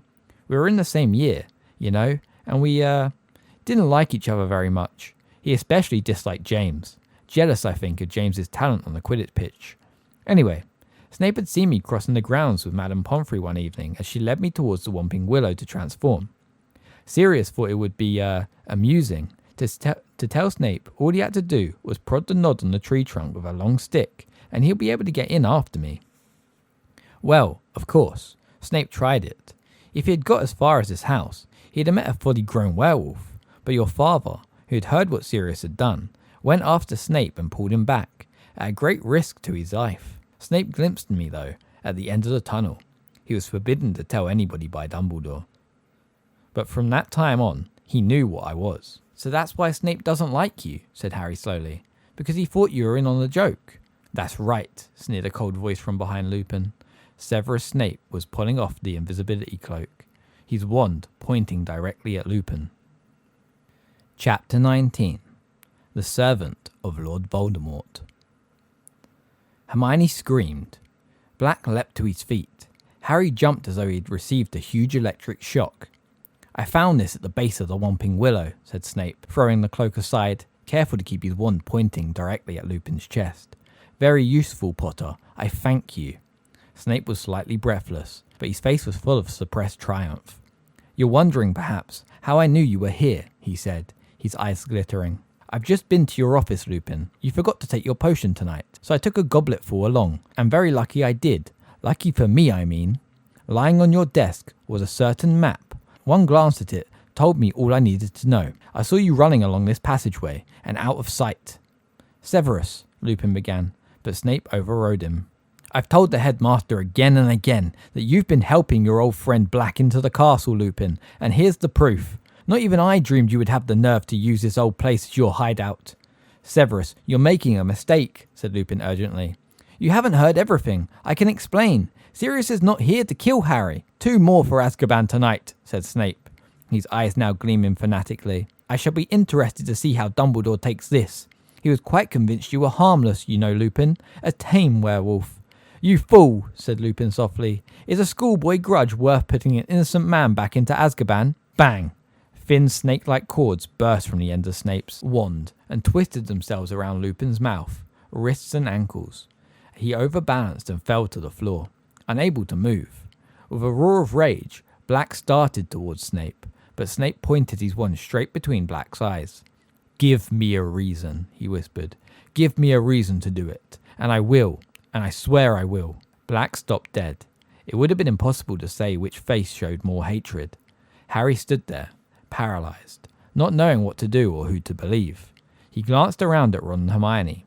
Ron looked just as confused as he did, still fighting to keep hold of struggling Scabbers. Hermione, however, took an uncertain step towards Snape and said in a very breathless voice, Professor Snape, it wouldn't hurt to hear what they've got to say, would it? Miss Granger, you are already facing suspension from this school, Snape spat. You, Potter and Weasley are out of bounds in the company of a convicted murderer and a werewolf. For once in your life, hold your tongue. But if there was a mistake... Keep quiet, you stupid girl, Snape shouted, looking suddenly quite deranged. Don't talk about what you don't understand. A few sparks shot out the end of his wand, which was still pointing at Black's face. Hermione fell silent. Vengeance is very sweet, Snape breathed at Black. How I hoped I would be the one to catch you. The joke's on you again, Severus, snarled Black. As long as this boy brings this rat up to the castle, he jerked his head at Ron, I'll come quietly.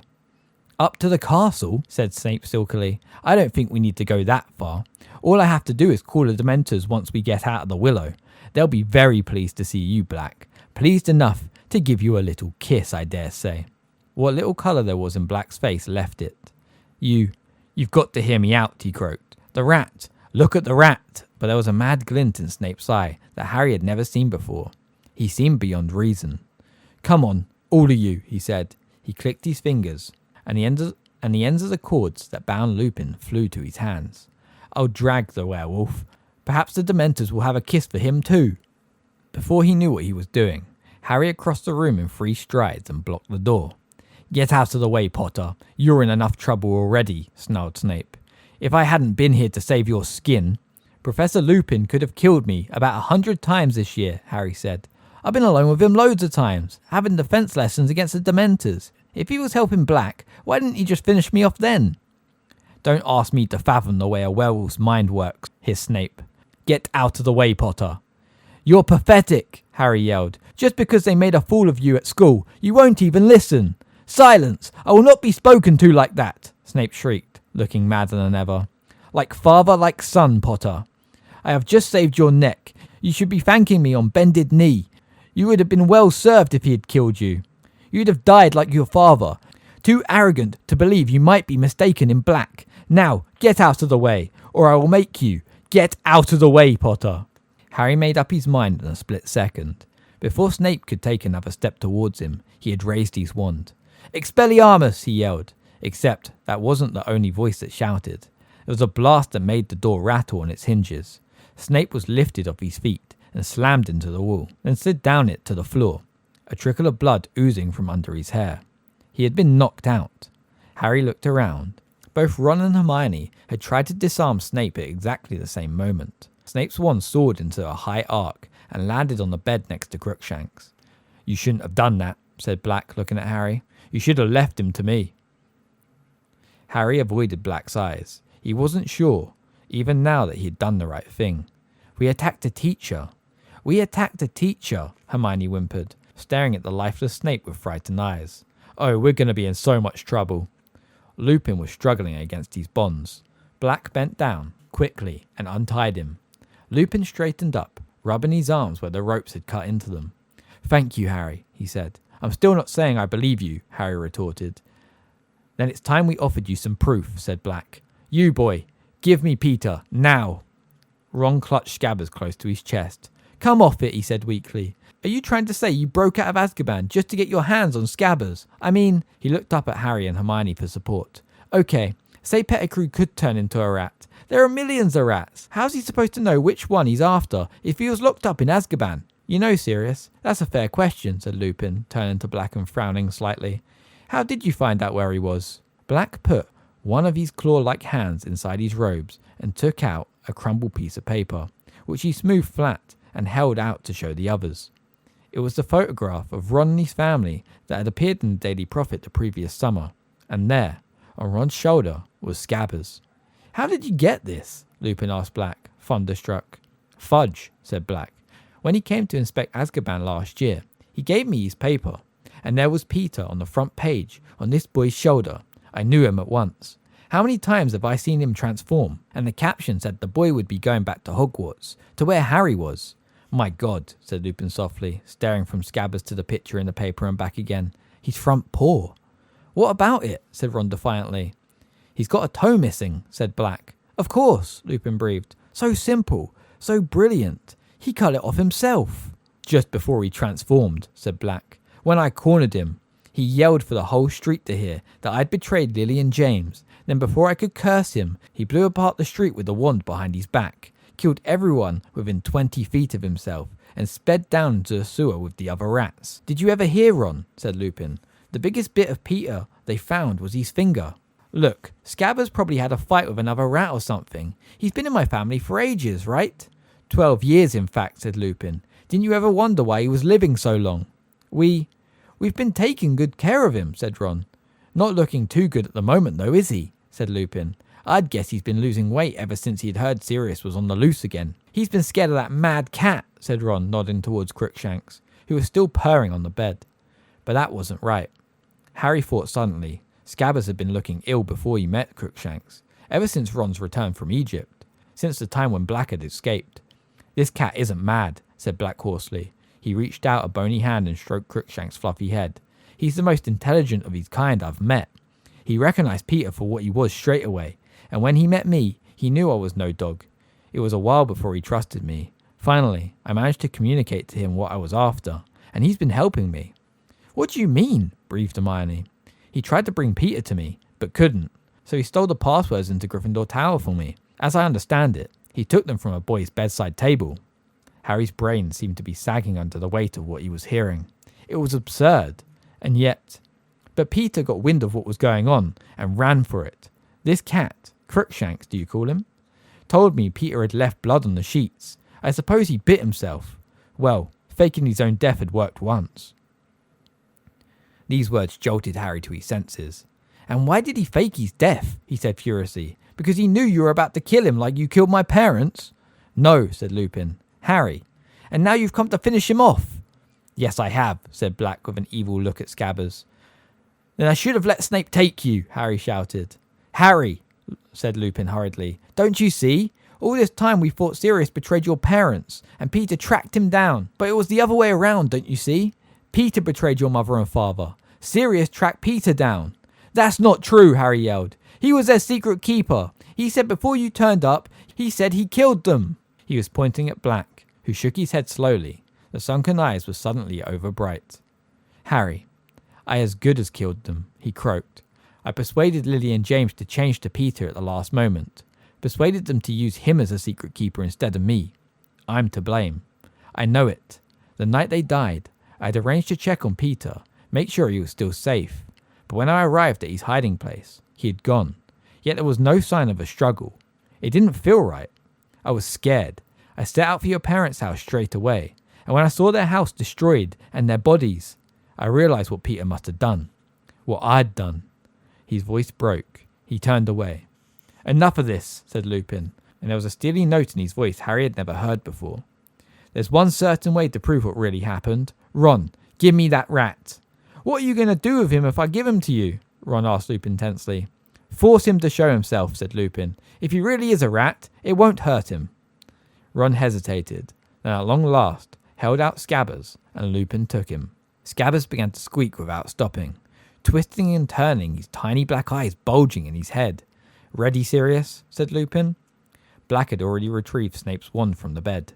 He approached Lupin and the struggling rat, and his wet eyes suddenly seemed to be burning in his face. "Together?" he said quietly. "I think so," said Lupin, holding Scabbers tightly in one hand and his wand in the other. "On the count of 3. 1, 2, 3. A flash of blue light erupted from both wands. For a moment, Scabbers was frozen mid-air, his small black form twisting madly. Ron yelled. The rat fell and hit the floor. There was another blinding flash of light, and then it was like watching a speeded-up film of a growing tree. A head was shooting upwards from the ground. Limbs were sprouting. Next moment, a man was standing where Scabbers had been, cringing and wriggling his hands. Crookshanks was spitting and snarling on the bed, the head on his back standing up. He was a very short man, hardly taller than Harry and Hermione. His thin, colourless hair was unkempt, and there was a large bald patch on top. He had the shrunken appearance of a plump man who had lost a lot of weight in a short time. His skin looked grubby, almost like Scabbers' fur, and something of the rat lingered around his pointed nose, his very small, watery eyes. He looked around at them, his breathing fast and shallow. Harry saw his eyes dart to the door and back again. "Well, hello, Peter," said Lupin pleasantly, as though rats frequently erupted into old school friends around him. "Long time no see. Sirius, Remus." Even Pettigrew's voice was squeaky. Again, his eyes darted towards the door. "My friends, my old friends." Black's wand arm rose, but Lupin seized him around the waist, gave him a warning look, then turned again to Pettigrew, his voice light and casual. "We've been having a little chat, Peter, about what happened the night Lily and James died. You might have missed the finer points while you were squeaking around down there on the bed." "Remus!" gasped Pettigrew, and Harry could see beads of sweat breaking out over his pasty face. "You don't believe him, do you? He tried to kill me, Remus." So we've heard, said Lupin more coldly. I'd like to clear up one or two little matters with you, Peter, if you'd be so. He's come to try and kill me again, Pettigrew shrieked suddenly, pointing at Black, and Harry saw that he used his middle finger because his index was missing. He killed Lily and James, and now he's going to kill me too. You've got to help me, Remus.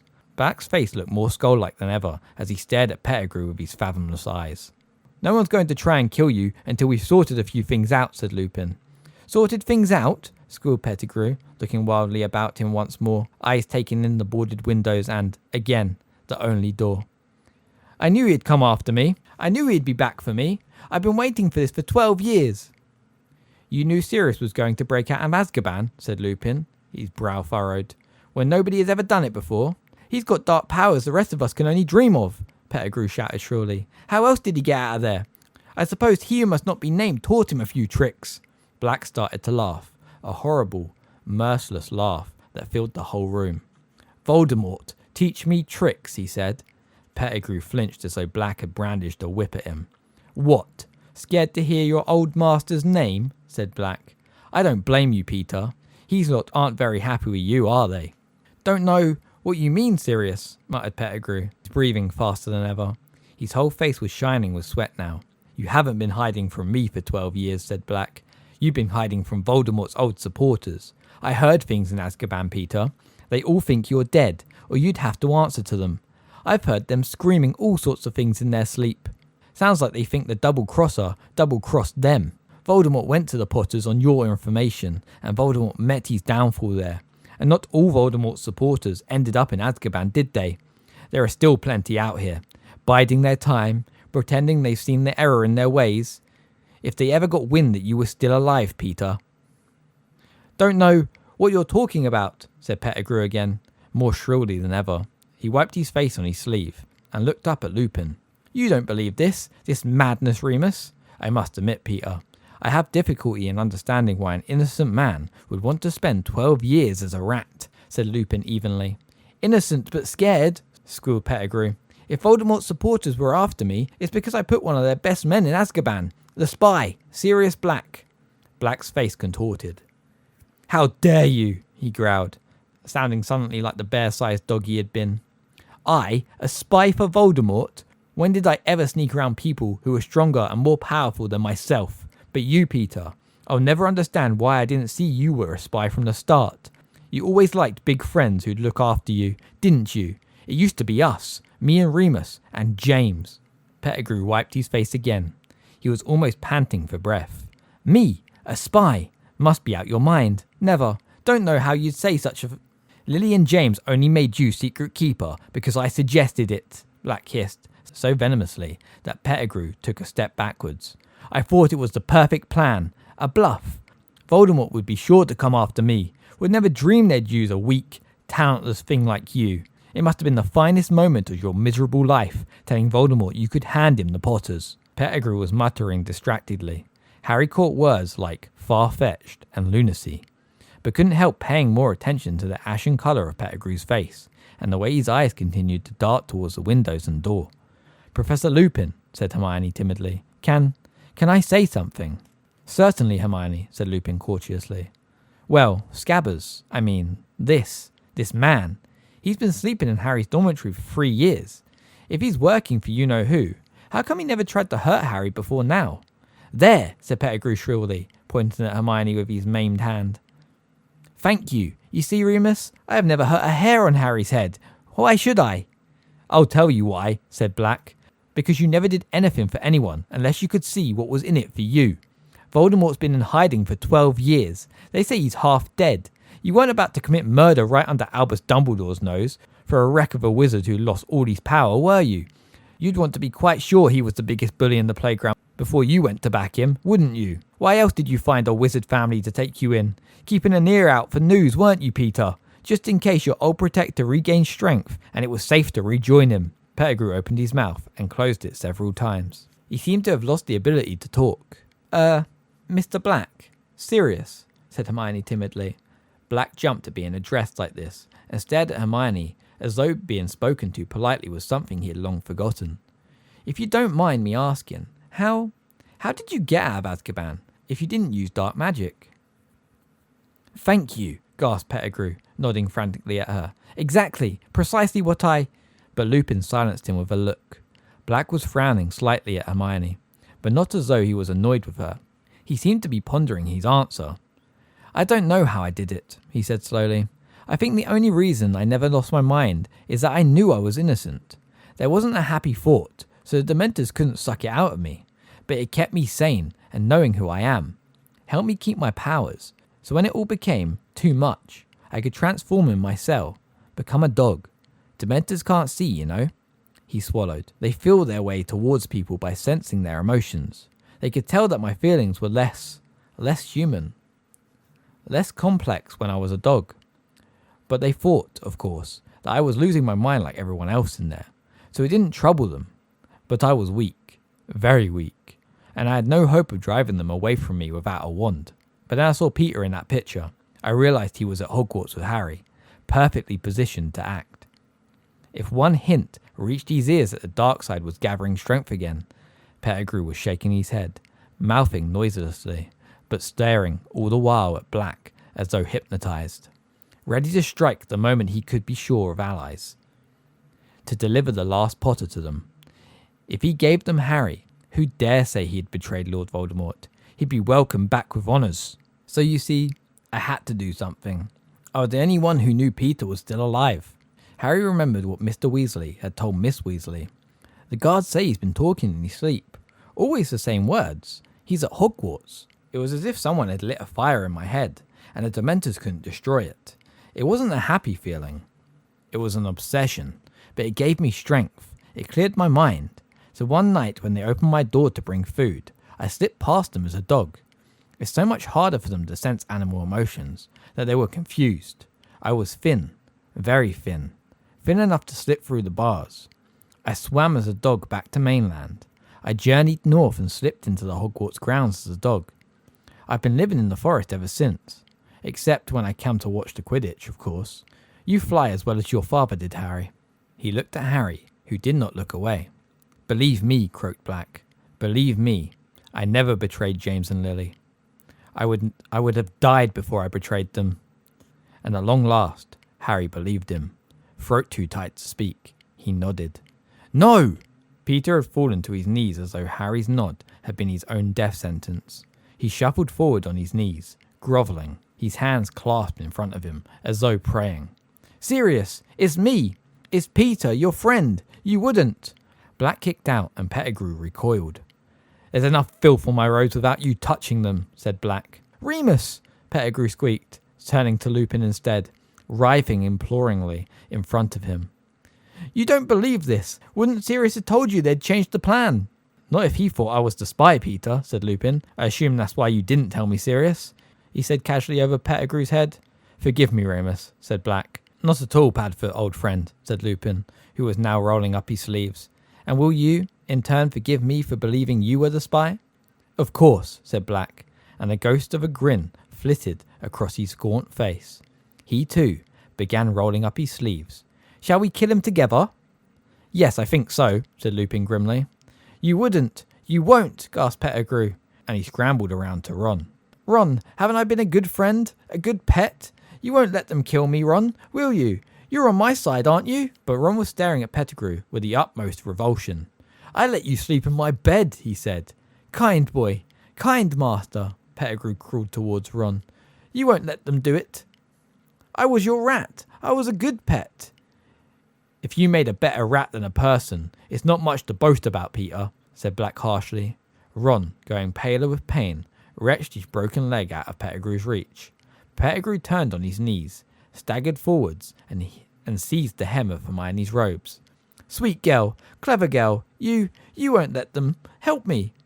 Hermione pulled her robes out of Pettigrew's clutching hands and backed away against the wall, looking horrified. Pettigrew knelt, trembling uncontrollably, and turned his head slowly towards Harry. Harry, you look just like your father, just like him. How dare you speak to Harry, roared Black. How dare you face him? How dare you talk about James in front of him? Harry, whispered Pettigrew, shuffling towards him, hands outstretched. Harry, James wouldn't have wanted me killed.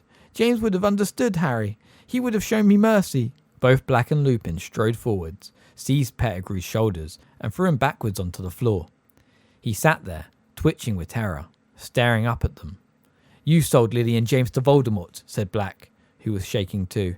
Do you deny it?" Pettigrew burst into tears. It was horrible to watch. He looked like an oversized, balding baby, cowering on the floor. Sirius, what could I have done? The Dark Lord, you have no idea. He has weapons you can't imagine. I was scared. Sirius, I was never brave like you and Remus and James. I never meant it to happen. He who must not be named forced me." "Don't lie," bellowed Black. "You've been passing information to him for a year before Lily and James died. You were his spy." He was taking over everywhere," gasped Pettigrew. "What was there to be gained by refusing him? What was there to be gained by fighting the most evil wizard who has ever existed?" said Black, with a terrible fury in his face. "Only innocent lives, Peter." "You don't understand," whined Pettigrew. "He would have killed me, Sirius." "Then you should have died," roared Black. "Died rather than betray your friends, as we would have done for you." Black and Lupin stood shoulder to shoulder, wands raised. "You should have realized," said Lupin quietly. "If Voldemort didn't kill you, we would. Goodbye, Peter." Hermione covered her face with her hands and turned to the wall. "No!" Harry yelled. He ran forwards, placing himself in front of Pettigrew, facing the wands. "You can't kill him," he said breathlessly. "You can't." Black and Lupin both looked staggered. "Harry, this piece of vermin is the reason you have no parents," Black snarled. "This cringing bit of filth would have seen you die too, without turning a hair. You heard him. His own stinking skin meant more to him than your whole family." "I know," Harry panted. "We'll take him up to the castle. We'll hand him over to the Dementors. He can go to Azkaban. Just don't kill him." "Harry," gasped Pettigrew, and he flung his arms around Harry's knees. Thank you. It's more than I deserve, thank you." "Get off me," Harry spat, throwing Pettigrew's hands off him in disgust. "I'm not doing this for you. I'm doing it because I don't reckon my dad would have wanted his best friends to become killers. Just for you." No one moved or made a sound except Pettigrew, whose breath was coming in wheezes as he clutched his chest. Black and Lupin were looking at each other. Then, with one movement, they lowered their wands. "You're the only person who has the right to decide, Harry," said Black. "But think what he did." "He can go to Azkaban," Harry repeated. "If anyone deserves that place, he does." Pettigrew was still wheezing behind him. "Very well," said Lupin. "Stand aside, Harry." Harry hesitated. "I'm going to tie him up," said Lupin. "That's all, I swear." Harry stepped out of the way. Thin cords shot from Lupin's wand this time, and next moment, Pettigrew was wriggling on the floor, bound and gagged. "But if you transform, Peter," growled Black, his own wand pointing at Pettigrew too, "we will kill you. You agree, Harry?" Harry looked down at the pitiful figure on the floor and nodded so that Pettigrew could see him. "Right," said Lupin, suddenly businesslike.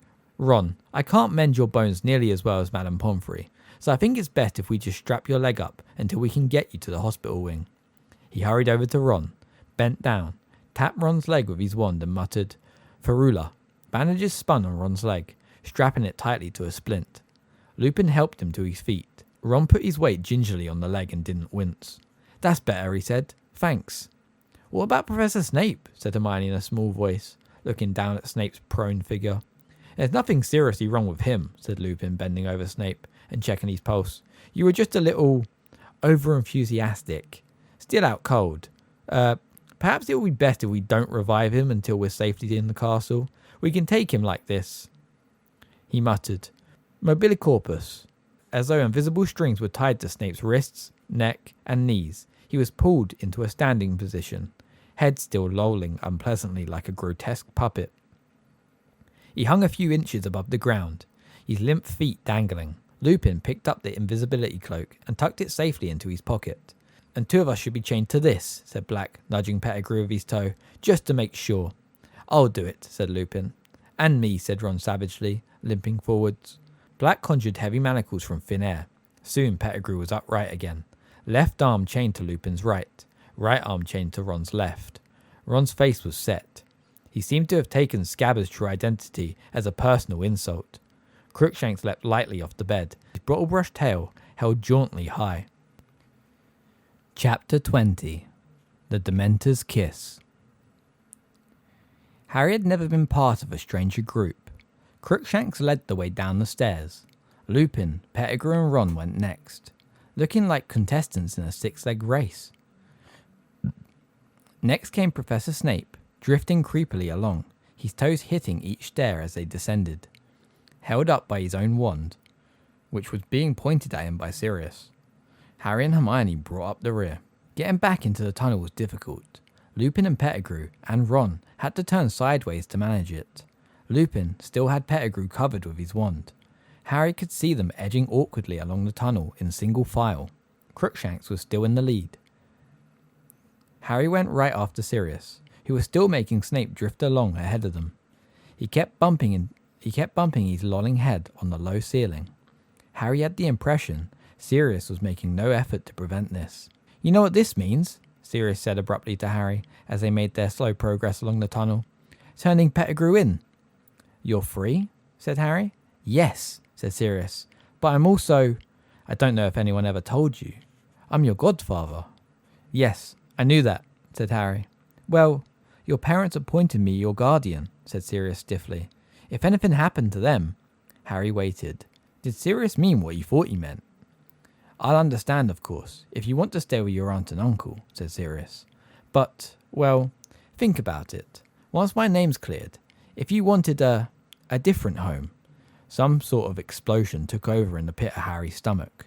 "What? Live with you?" he said, accidentally cracking his head on a bit of rock protruding from the ceiling. "Leave the Dursleys." "Of course, I thought you wouldn't want to," said Sirius quickly. "I understand. I just thought I'd..." "Are you mad?" said Harry, his voice easily as croaky as Sirius's. "Of course I want to leave the Dursleys. Have you got a house? When can I move in?" Sirius turned right around to look at him. Snape's head was scraping the ceiling, but Sirius didn't seem to care. "You want to?" he said. "You mean it?" "Yeah, I mean it," said Harry. Sirius's gaunt face broke into the first true smile Harry had seen upon it. The difference it made was startling, as though a person 10 years younger was shining through the starved mask. For a moment, he was recognizable as the man who had laughed at Harry's parents' wedding. They did not speak again until they had reached the end of the tunnel. Crookshanks darted up first. He had evidently pressed his paw to the knot on the trunk, because Lupin, Pettigrew and Ron clambered upwards without any sound of savaging branches. Sirius saw Snape up the hole, then stood back for Harry and Hermione to pass. At last, all of them were out. The grounds were very dark now. The only light came from the distant windows of the castle. Without a word, they set off. Pettigrew was still wheezing and occasionally whimpering. Harry's mind was buzzing. He was going to leave the Dursleys. He was going to live with Sirius Black, his parents' best friend. He felt dazed. What would happen when he told the Dursleys he was going to live with a convict they'd seen on television? "One wrong move, Peter," said Lupin threateningly ahead. His wand was still pointing sideways at Pettigrew's chest. Silently they tramped through the grounds, the castle lights growing slowly larger. Snape was still drifting weirdly ahead of Sirius, his chin bumping on his chest. And then a cloud shifted. There were suddenly dim shadows on the ground. Their party was bathed in moonlight. Snape collided with Lupin, Pettigrew and Ron, who had stopped abruptly. Sirius froze. He flung an arm out to make Harry and Hermione stop. Harry could see Lupin's silhouette. He had gone rigid. Then his limbs began to shake. "Oh my," Hermione gasped. "He didn't take his potion tonight. He's not safe." "Run," Sirius whispered. "Run now." But Harry couldn't run. Ron was chained to Pettigrew and Lupin. He leapt forwards, but Sirius caught him around the chest and threw him back. "Leave it to me. Run!" There was a terrible snarling noise. Lupin's head was lengthening, so was his body. His shoulders were hunching. Hair was sprouting visibly on his face and hands, which were curling into clawed paws. Crookshanks' fur was on end again. He was backing away. As the werewolf reared, snapping its long jaws, Sirius disappeared from Harry's side. He had transformed. The enormous bear-like dog bounded forwards, as the werewolf wrenched itself free of the manacle binding it. The dog seized it around the neck and pulled it backwards, away from Ron and Pettigrew. They were locked, jaw to jaw, claws ripping at each other. Harry stood, transfixed by the sight, too intent upon the battle to notice anything else. It was Hermione's scream that had alerted him. Pettigrew had dived for Lupin's dropped wand. Ron, unsteady with his bandaged leg, fell. There was a bang, a burst of light, and Ron lay motionless on the ground. Another bang. Crookshanks fell into the air and back to the earth in a heap. "Expelliarmus!" Harry yelled, pointing his own wand at Pettigrew. Lupin's wand flew high into the air and out of sight. "Stay where you are!" Harry shouted, running forwards. Too late. Pettigrew had transformed. Harry saw his bold tail whip through the manacle on Ron's outstretched arm and heard a scurrying through the grass. There was a howl and a rumbling growl. Harry turned to see the werewolf taking flight. It was galloping into the forest. "Sirius, he's gone! Pettigrew transformed!" Harry yelled. Sirius was bleeding. There were gashes across his muzzle and back, but at Harry's words he scrambled up again, and in an instant the sound of his paws was fading to silence as he pounded away across the grounds. Harry and Hermione dashed over to Ron. "What did he do to him?" Harry whispered. Ron's eyes were only half closed. His mouth hung open. He was definitely alive. They could hear him breathing, but he didn't seem to recognize them. "I don't know." Harry looked desperately around. Black and Lupin both gone. They had no one but Snape for company, still hanging unconsciously in mid-air. "We'd better get them up to the castle and tell someone," said Harry, pushing his hair out of his eyes, trying to think straight. "Come." But then, out of the darkness, they heard a yelping, a whining, a dog in pain. "Sirius," Harry muttered, staring into the darkness. He had a moment's indecision, but there was nothing they could do for Ron at the moment, and by the sound of it, Black was in trouble. Harry set off at a run, Hermione right behind him. The yelping seemed to be coming from the near lake. They pelted towards it, and Harry, running flat out, felt the cold without realizing what it must mean. The yelping stopped abruptly. As they reached the lake's shore, they saw why. Sirius had turned back into a man. He was crouched on all fours, his hands over his head. "No," he moaned. "No, please." And then Harry saw them. Dementors, at least 100 of them, gliding in a black mass around the lake towards them. He spun around, the familiar icy cold penetrating his insides, fog starting to obscure his vision. More were appearing out of the darkness on every side. They were encircling them. "Hermione, think of something happy," Harry yelled, raising his wand, blinking furiously to try and clear his vision, shaking his head to rid it of the faint screaming that had started inside it. "I'm going to live with my godfather. I'm leaving the Dursleys." He forced himself to think of Sirius, and only Sirius, and began to chant, "Expecto Patronum! Expecto Patronum!" Black gave a shudder, rolled over and lay motionless on the ground, pale as death. "He'll be all right. I'm going to go and live with him. Expecto Patronum! Hermione, help me. Expecto Patronum! Expecto..." Hermione whispered, "Expecto, expecto..." But she couldn't do it. The Dementors were closing in, barely 10 feet from them. They formed a solid wall around Harry and Hermione, and were getting closer. "Expecto Patronum!" Harry yelled, trying to blot the screaming from his ears. "Expecto Patronum!" A thin wisp of silver escaped his wand and hovered like mist before him. At the same moment, Harry felt Hermione collapse next to him. He was alone. Completely alone. "Expecto Patronum!" Harry felt his knees hit the cold grass. Fog was clouding his eyes. With a huge effort, he fought to remember. Sirius was innocent. Innocent. "We'll be okay. I'm going to live with him." "Expecto Patronum!" he gasped.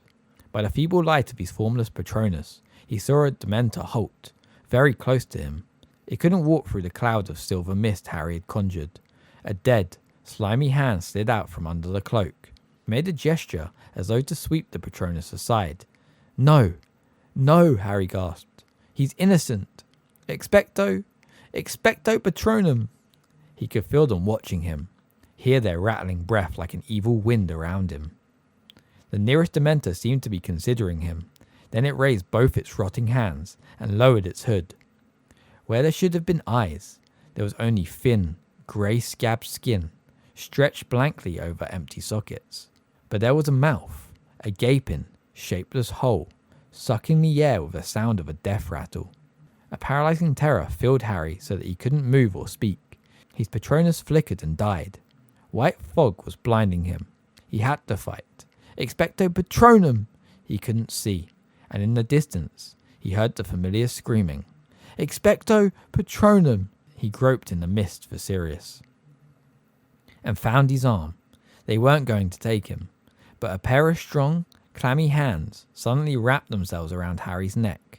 They were forcing his face upwards. He could feel its breath. It was going to get rid of him first. It could feel its putrid breath. His mother was screaming in his ears. She was going to be the last thing he ever heard. And then, through the fog that was drowning him, he thought he saw a silvery light, growing brighter and brighter. He felt himself fall forwards onto the grass, face down, too weak to move, sick and shaking. Harry opened his eyes. The blinding light was illuminating the grass around him. The screaming had stopped. The cold was ebbing away. Something was driving the Dementors back. It was circling around him and Sirius and Hermione. The rattling, sucking sounds of the Dementors were fading. They were leaving. The air was warm again. With every ounce of strength he could muster, Harry raised his head a few inches and saw an animal amidst the light, galloping away across the lake. Eyes blurred with sweat, Harry tried to make out what it was. It was bright as a unicorn, fighting to stay conscious. Harry watched it canter to a halt as it reached the opposite shore. For a moment, Harry saw, by its brightness, somebody welcoming it back, raising his hand to pat it. Someone who looked strangely familiar, but it couldn't be. Harry didn't understand. He couldn't think anymore. He felt the last of his strength leave him, and his head hit the ground as he fainted. Chapter 21. Hermione's Secret. Shocking business. Shocking. Miracle none of them died. Never heard the like. By thunder, it was lucky you were there, Snape. Thank you, Minister. Order of Merlin, 2nd class, I'd say. 1st class if I can wangle it. Thank you very much indeed, Minister. Nasty cut you got there. Black's work, I suppose. As a matter of fact, it was Potter, Weasley and Granger. Minister. No. Black had bewitched them. I saw it immediately. A confundus charm, to judge by their behaviour. They seemed to think there was a possibility he was innocent. They weren't responsible for their actions. On the other hand, their interference might have permitted Black to escape. They obviously thought they were going to catch Black single-handed. They've got away with a great deal before now. I'm afraid it's given them a rather high opinion of themselves. And of course, Potter has always been allowed an extraordinary amount of license by the headmaster. Ah, well, Snape, Harry Potter, you know, we've all got a bit of a blind spot where he's concerned. And yet, is it good for him to be given so much special treatment? Personally, I tried to treat him like any other student, and any other student would be suspended, at the very least, for leading his friends into such danger. Consider, Minister, against all school rules, after all the precautions put in place for his protection, out of bounds at night, consorting with a werewolf and a murderer, and I have reason to believe he has been visiting Hogsmeade illegally too. Well, well, we shall see, Snape, we shall see. The boy has undoubtedly been foolish. Harry lay listening with his eyes tight shut. He felt very groggy. The words he was hearing seemed to be travelling very slowly from his ears to his brain, so that it was difficult to understand. His limbs felt like lead, his eyelids too heavy to lift. He wanted to lie here, on this comfortable bed, forever. What amazes me most is the behaviour of the Dementors. You've really no idea what made them retreat, Snape. No, Minister. By the time I had come round, they were heading back to their positions at the entrances. Extraordinary. And yet Black, and Harry, and the girl, all unconscious by the time I reached them. I bound and gagged Black, naturally, conjured stretchers, and brought them all straight back to the castle. There was a pause. Harry's brain seemed to be moving a little faster, and as it did, a gnawing sensation grew in the pit of his stomach. He opened his eyes. Everything was slightly blurred. Somebody had removed his glasses. He was lying in the dark hospital wing. At the very end of the ward, he could make out Madame Pomfrey, with her back to him, bending over a bed. Harry squinted. Ron's red hair was visible beneath Madame Pomfrey's arms. Harry moved his head over the pillow. In the bed to his right lay Hermione. Moonlight was falling across her bed.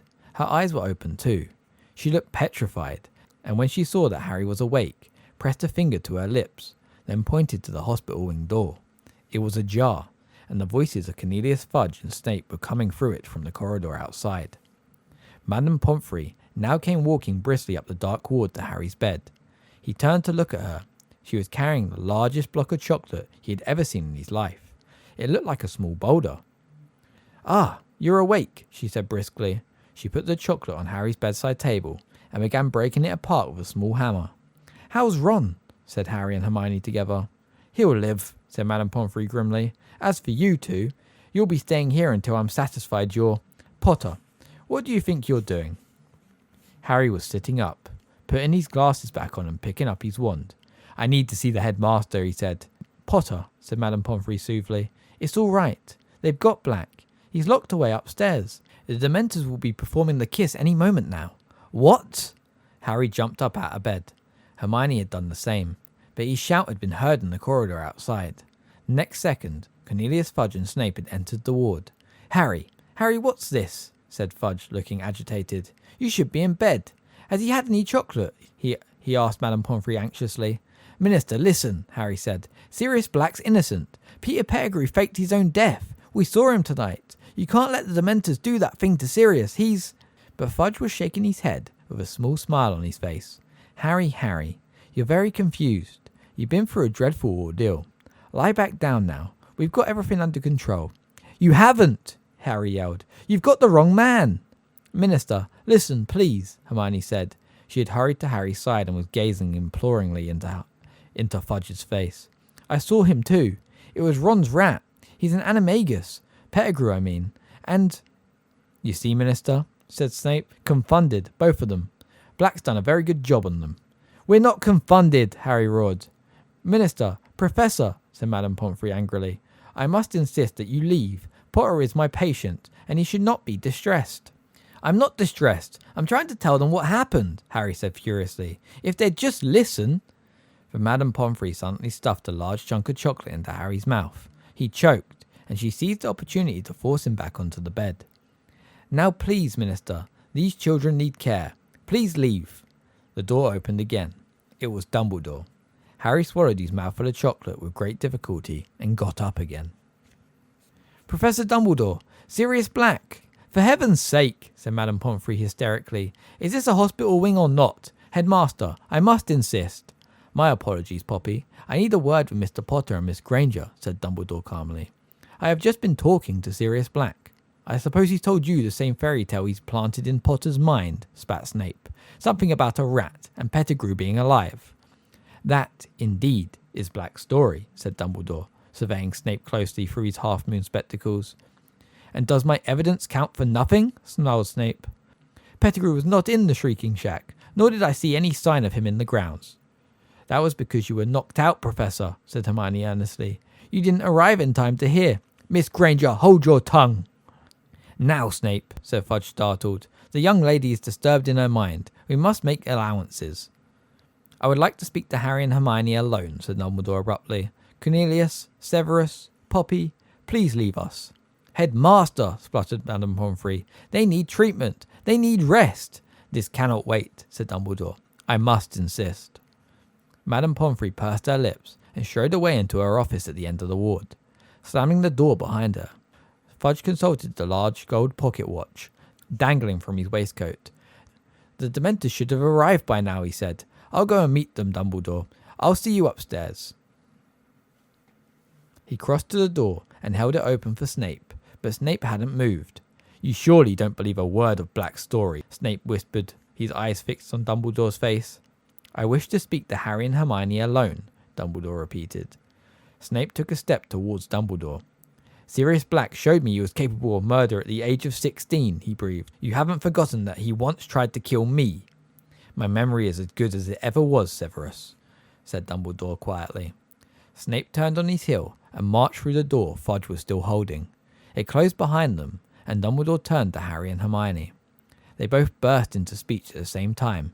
"Professor, Black's telling the truth. We saw Pettigrew. He's escaped.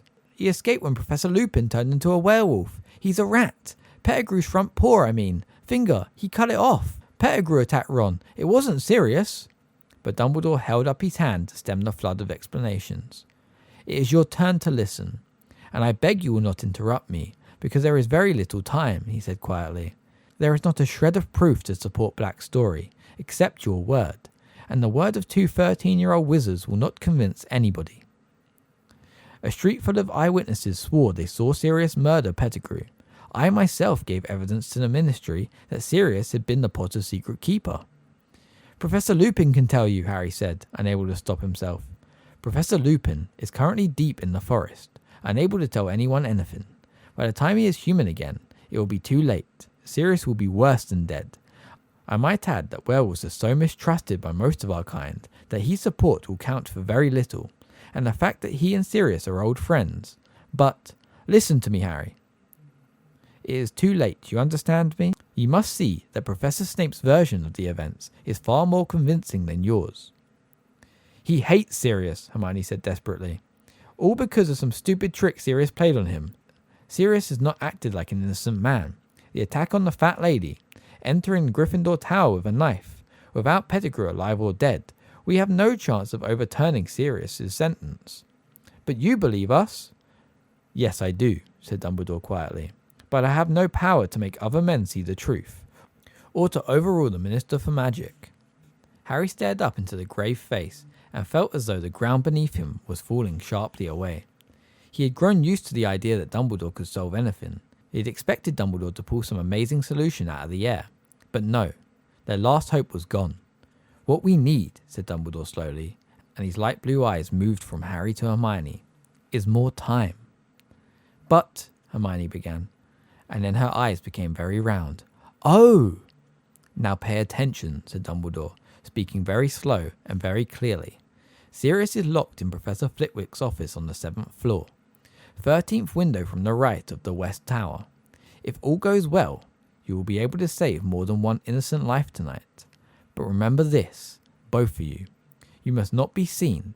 Miss Granger, you know the law. You know what is at stake. You must not be seen. Harry didn't have a clue what was going on. Dumbledore had turned on his heel and looked back as he reached the door. I'm going to lock you in. It is, he consulted his watch, 5 minutes to midnight. Miss Granger, 3 turns should do it. Good luck. Good luck, Harry repeated as the door closed behind Dumbledore. 3 turns? What's he talking about? What are we supposed to do? But Hermione was fumbling with the neck of her robes, pulling from beneath them a very long, a very thin gold chain. Harry, come here, she said urgently. Quick! Harry moved towards her, completely bewildered. She was holding the chain out. He saw a tiny, sparkling hourglass hanging from it. Here! She had thrown the chain around his neck too. Ready? She said breathlessly. What are we doing? Harry said, completely lost. Hermione turned the hourglass over 3 times. The dark ward dissolved. Harry had the sensation that he was flying, very fast, backwards. A blur of colours and shapes rushed past him. His ears were pounding. He tried to yell but couldn't hear his own voice, and then felt solid ground beneath his feet, and everything came into focus again. He was standing next to Hermione in a deserted entrance hall, and a stream of golden sunlight was falling across the paved floor from the open doors.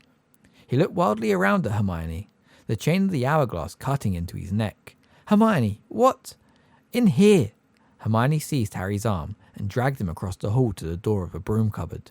She opened it and pushed him inside amongst the buckets and mops, followed him in, then slammed the door behind them. What? How? Hermione, what happened? We've gone back in time, Hermione whispered, lifting the chain off Harry's neck in the darkness.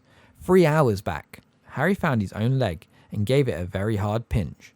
It hurt a lot, which seemed to rule out the possibility that he was having a very bizarre dream.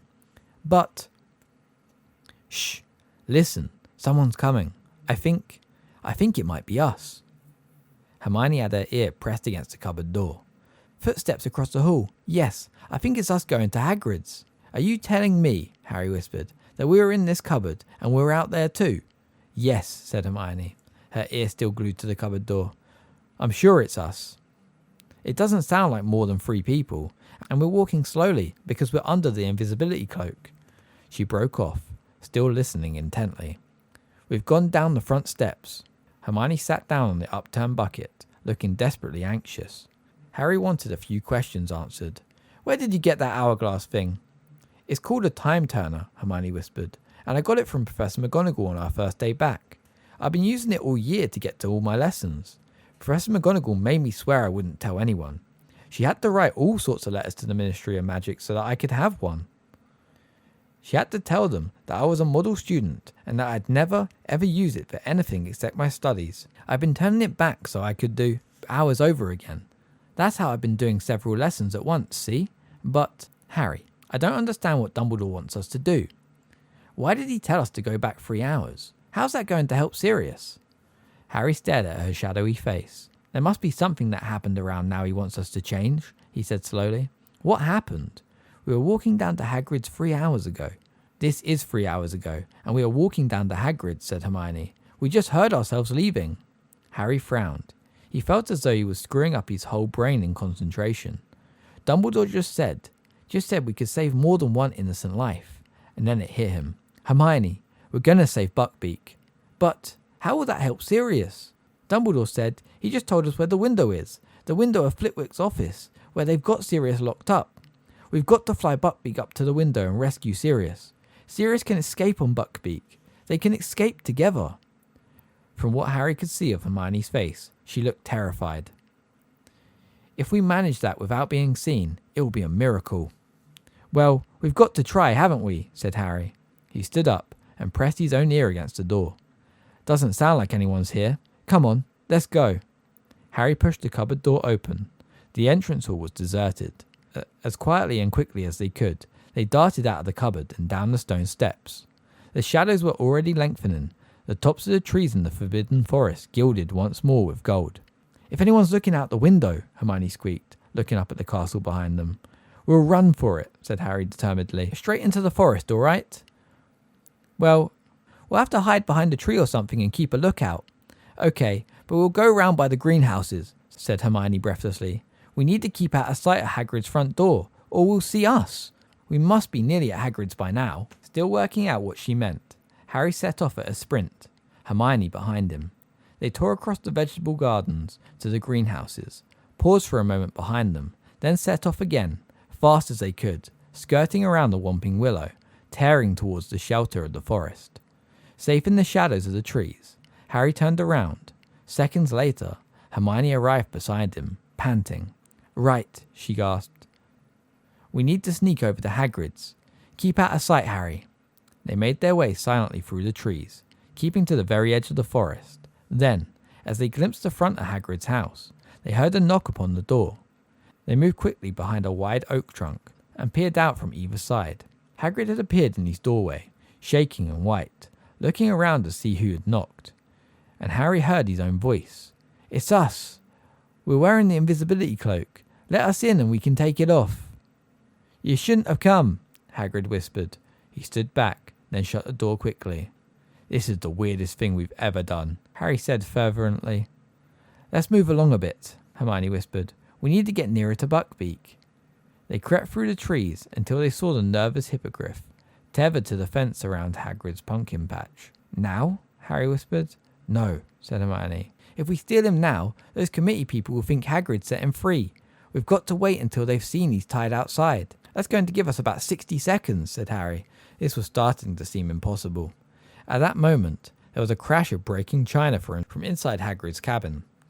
That's Hagrid breaking the milk jug, Hermione whispered. I'm going to find Scabbers in a moment. Sure enough, a few minutes later, they heard Hermione's shriek of surprise. Hermione, said Harry suddenly, what if we just ran in there and grabbed Pettigrew? No, said Hermione in a terrified whisper. Don't you understand? We're breaking one of the most important wizarding laws. Nobody's supposed to change time. Nobody. You heard Dumbledore. If we're seen, we'd only be seen by ourselves and Hagrid. Harry, what do you think you'd do if you saw yourself bursting into Hagrid's house? Said Hermione. I'd think I'd gone mad, said Harry. Or I'd think there was some dark magic going on. Exactly. You wouldn't understand. You might even attack yourself. Don't you see? Professor McGonagall told me what awful things have happened when wizards have meddled with time. Loads of them ended up killing their past or future selves by mistake. Okay, said Harry. It's just an idea. I just thought... But Hermione nudged him and pointed towards the castle. Harry moved his head a few inches to get a clear view of the distant front doors. Dumbledore, Fudge, the old committee member, and McNair, the executioner, were coming down the steps. We're about to come out, Hermione breathed. And sure enough, moments later, Hagrid's back door opened. and Harry saw himself, Ron and Hermione, walking out of it with Hagrid. It was, without a doubt, the strangest sensation of his life. Standing behind the tree and watching himself in the pumpkin patch. "It's okay, Beaky, it's okay," Hagrid said to Buckbeak. Then he turned to Harry, Ron and Hermione. "Go on then, get going." "Hagrid, we can't." "Well, tell them what really happened. They can't kill him. Go, it's bad enough without you lot in trouble and all." Harry watched the Hermione in the pumpkin patch throw the invisibility cloak over himself and Ron. "Go quick, don't listen." There was a knock on Hagrid's front door. The execution party had arrived. Hagrid turned around and headed back into his cabin, leaving the back door ajar. Harry watched the grass flatten in patches all around the cabin and heard 3 pairs of feet retreating. He, Ron and Hermione had gone, but the Harry and Hermione, hidden in the trees, could now hear what was happening inside the cabin through the back door. "Where is the beast?" came the cold voice of McNair. Outside," Hagrid croaked. Harry pulled his head out of sight as McNair's face appeared at Hagrid's window, staring out at Buckbeak. Then they heard Fudge. "We, have to read you the official notice of execution, Hagrid. I'll make it quick, and then you and McNair need to sign it. McNair, you're supposed to listen too. That's procedure." McNair's face vanished from the window. It was now or never. "Wait here," Harry whispered to Hermione. "I'll do it." As Fudge's voice started again, Harry darted out from behind his tree, vaulted the fence into the pumpkin patch, and approached Buckbeak. "It is the decision of the Committee for the Disposal of Dangerous Creatures that the Hippogriff Buckbeak, hereafter called the Condemned, shall be executed on the 6th of June at sunset." Careful not to blink, Harry stared up into Buckbeak's fierce orange eye once more, and bowed. Buckbeak sank to his scaly knees, and then stood up again. Harry began to fumble with the rope, tying Buckbeak to the fence. "Sentenced to execution by beheading, to be carried out by the committee's appointed executioner, Walden McNair."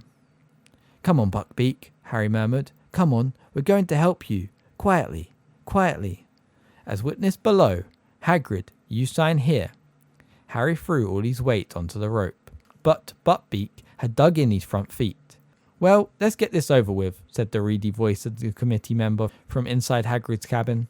"Hagrid, perhaps it would be better if you stayed inside." "No, I want to be with him. I don't want him to be alone." Footsteps echoed from within the cabin. "Buckbeak, move!" Harry hissed. Harry tugged harder on the rope around Buckbeak's neck. The hippogriff began to walk, rustling its wings irritably.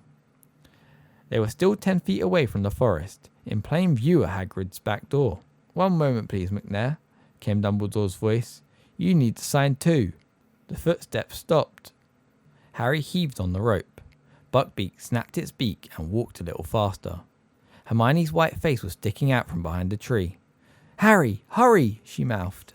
Harry could still hear Dumbledore's voice talking from within the cabin. He gave the rope another wrench. Buckbeak broke into a grudging trot. Then they had reached the trees. "Quick, quick!" Hermione moaned, darting out from behind her tree, seizing the rope too, and adding her weight to make Buckbeak move faster. Harry looked over his shoulder. They were now blocked from sight. They couldn't see Hagrid's garden at all. "Stop," he whispered to Hermione. "They might hear us."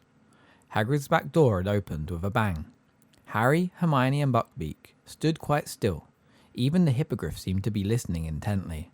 Silence. Then, "Where is it?" said the reedy voice of the committee member. "Where is the beast?" "It was tied here," said the executioner furiously. "I saw it, just here." "How extraordinary," said Dumbledore. There was a note of amusement in his voice. "Beaky," said Hagrid huskily. There was a swishing noise, and the thud of an axe. The executioner seemed to have swung it into the fence in anger, and then came the howling, and this time they could hear Hagrid's words through his sobs. "Gone! Gone! Bless his little beak, he's gone! Must have pulled himself free! Beaky, you clever boy!" Buckbeak started to strain against the rope, trying to get back to Hagrid. Harry and Hermione tightened their grip and dug their heels into the forest floor to stop him. "Someone untied him," the executioner was snarling. "We should search the grounds, the forest. McNair, if Buckbeak has indeed been stolen, do you really think the thief would have led him away on foot?" said Dumbledore. still sounding amused. Search the skies if you will. Hagrid, I could do with a cup of tea, or a large brandy. Oh, of course, Professor, said Hagrid, who sounded weak with happiness. Come in, come in. Harry and Hermione listened closely. They heard footsteps, the soft cursing of the executioner, the snap of the door, and then silence once more. Now what? Whispered Harry, looking around. We'll have to hide in here, said Hermione, who looked very shaken. We need to wait until they've gone back to the castle. Then we wait until it's safe to fly Buckbeak up to Sirius's window. He won't be there for a couple of hours. Oh, this is going to be difficult. She looked nervously over her shoulder into the depths of the forest. The sun was setting now. We're going to have to move, said Harry, thinking hard. We've got to be able to see the Whomping Willow, or we won't know what's going on. Okay, said Hermione, getting a firmer grip on Buckbeak's rope.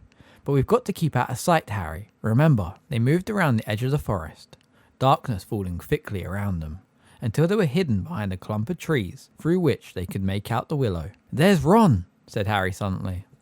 A dark figure was sprinting across the lawn, and its shouting echoed through the still night.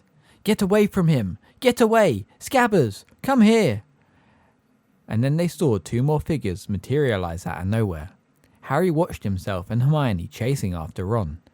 Then he saw Ron dive.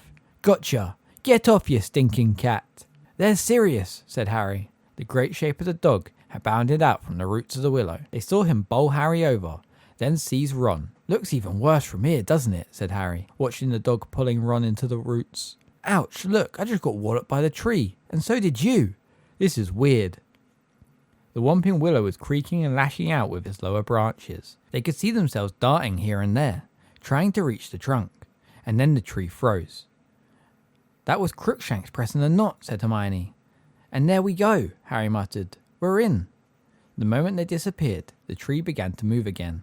Seconds later, they heard footsteps quite close by. Dumbledore, McNair, Fudge, and the old committee member were making their way up to the castle. Right after we'd gone down into the passage, said Hermione. If only Dumbledore had come with us. McNair and Fudge wouldn't have come too, said Harry bitterly. I bet you anything Fudge would have told McNair to murder Sirius on the spot. They watched the four men climb the castle steps and disappear from view. For a few minutes the scene was deserted. Then, here comes Lupin, said Harry, as they saw another figure sprinting down the stone steps and hurrying towards the willow.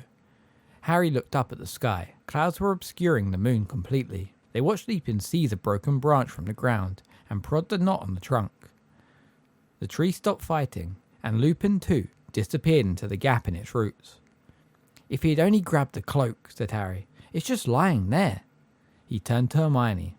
If I just dashed out now and grabbed it, Snape would never be able to get it, and, Harry, we mustn't be seen. How can you stand this? He asked Hermione fiercely. Just standing here and watching it happen. He hesitated. I'm going to grab the cloak. Harry, no! Hermione seized the back of Harry's robes, not a moment too soon. Just then, they heard a burst of song. It was Hagrid making his way up to the castle, singing at the top of his voice, and weaving slightly as he walked. A large bottle was swinging from his hands. See? Hermione whispered. See what would have happened? We've got to keep out of sight. No, Buckbeak. The hippogriff was making frantic attempts to get to Hagrid again. Harry seized his rope too, straining to hold Buckbeak back. They watched Hagrid meander, tipsily, up to the castle. He was gone. Buckbeak stopped fighting to get away. His head drooped sadly. Barely 2 minutes later, the castle doors flew open yet again, and Snape had come charging out at them, running towards the willow.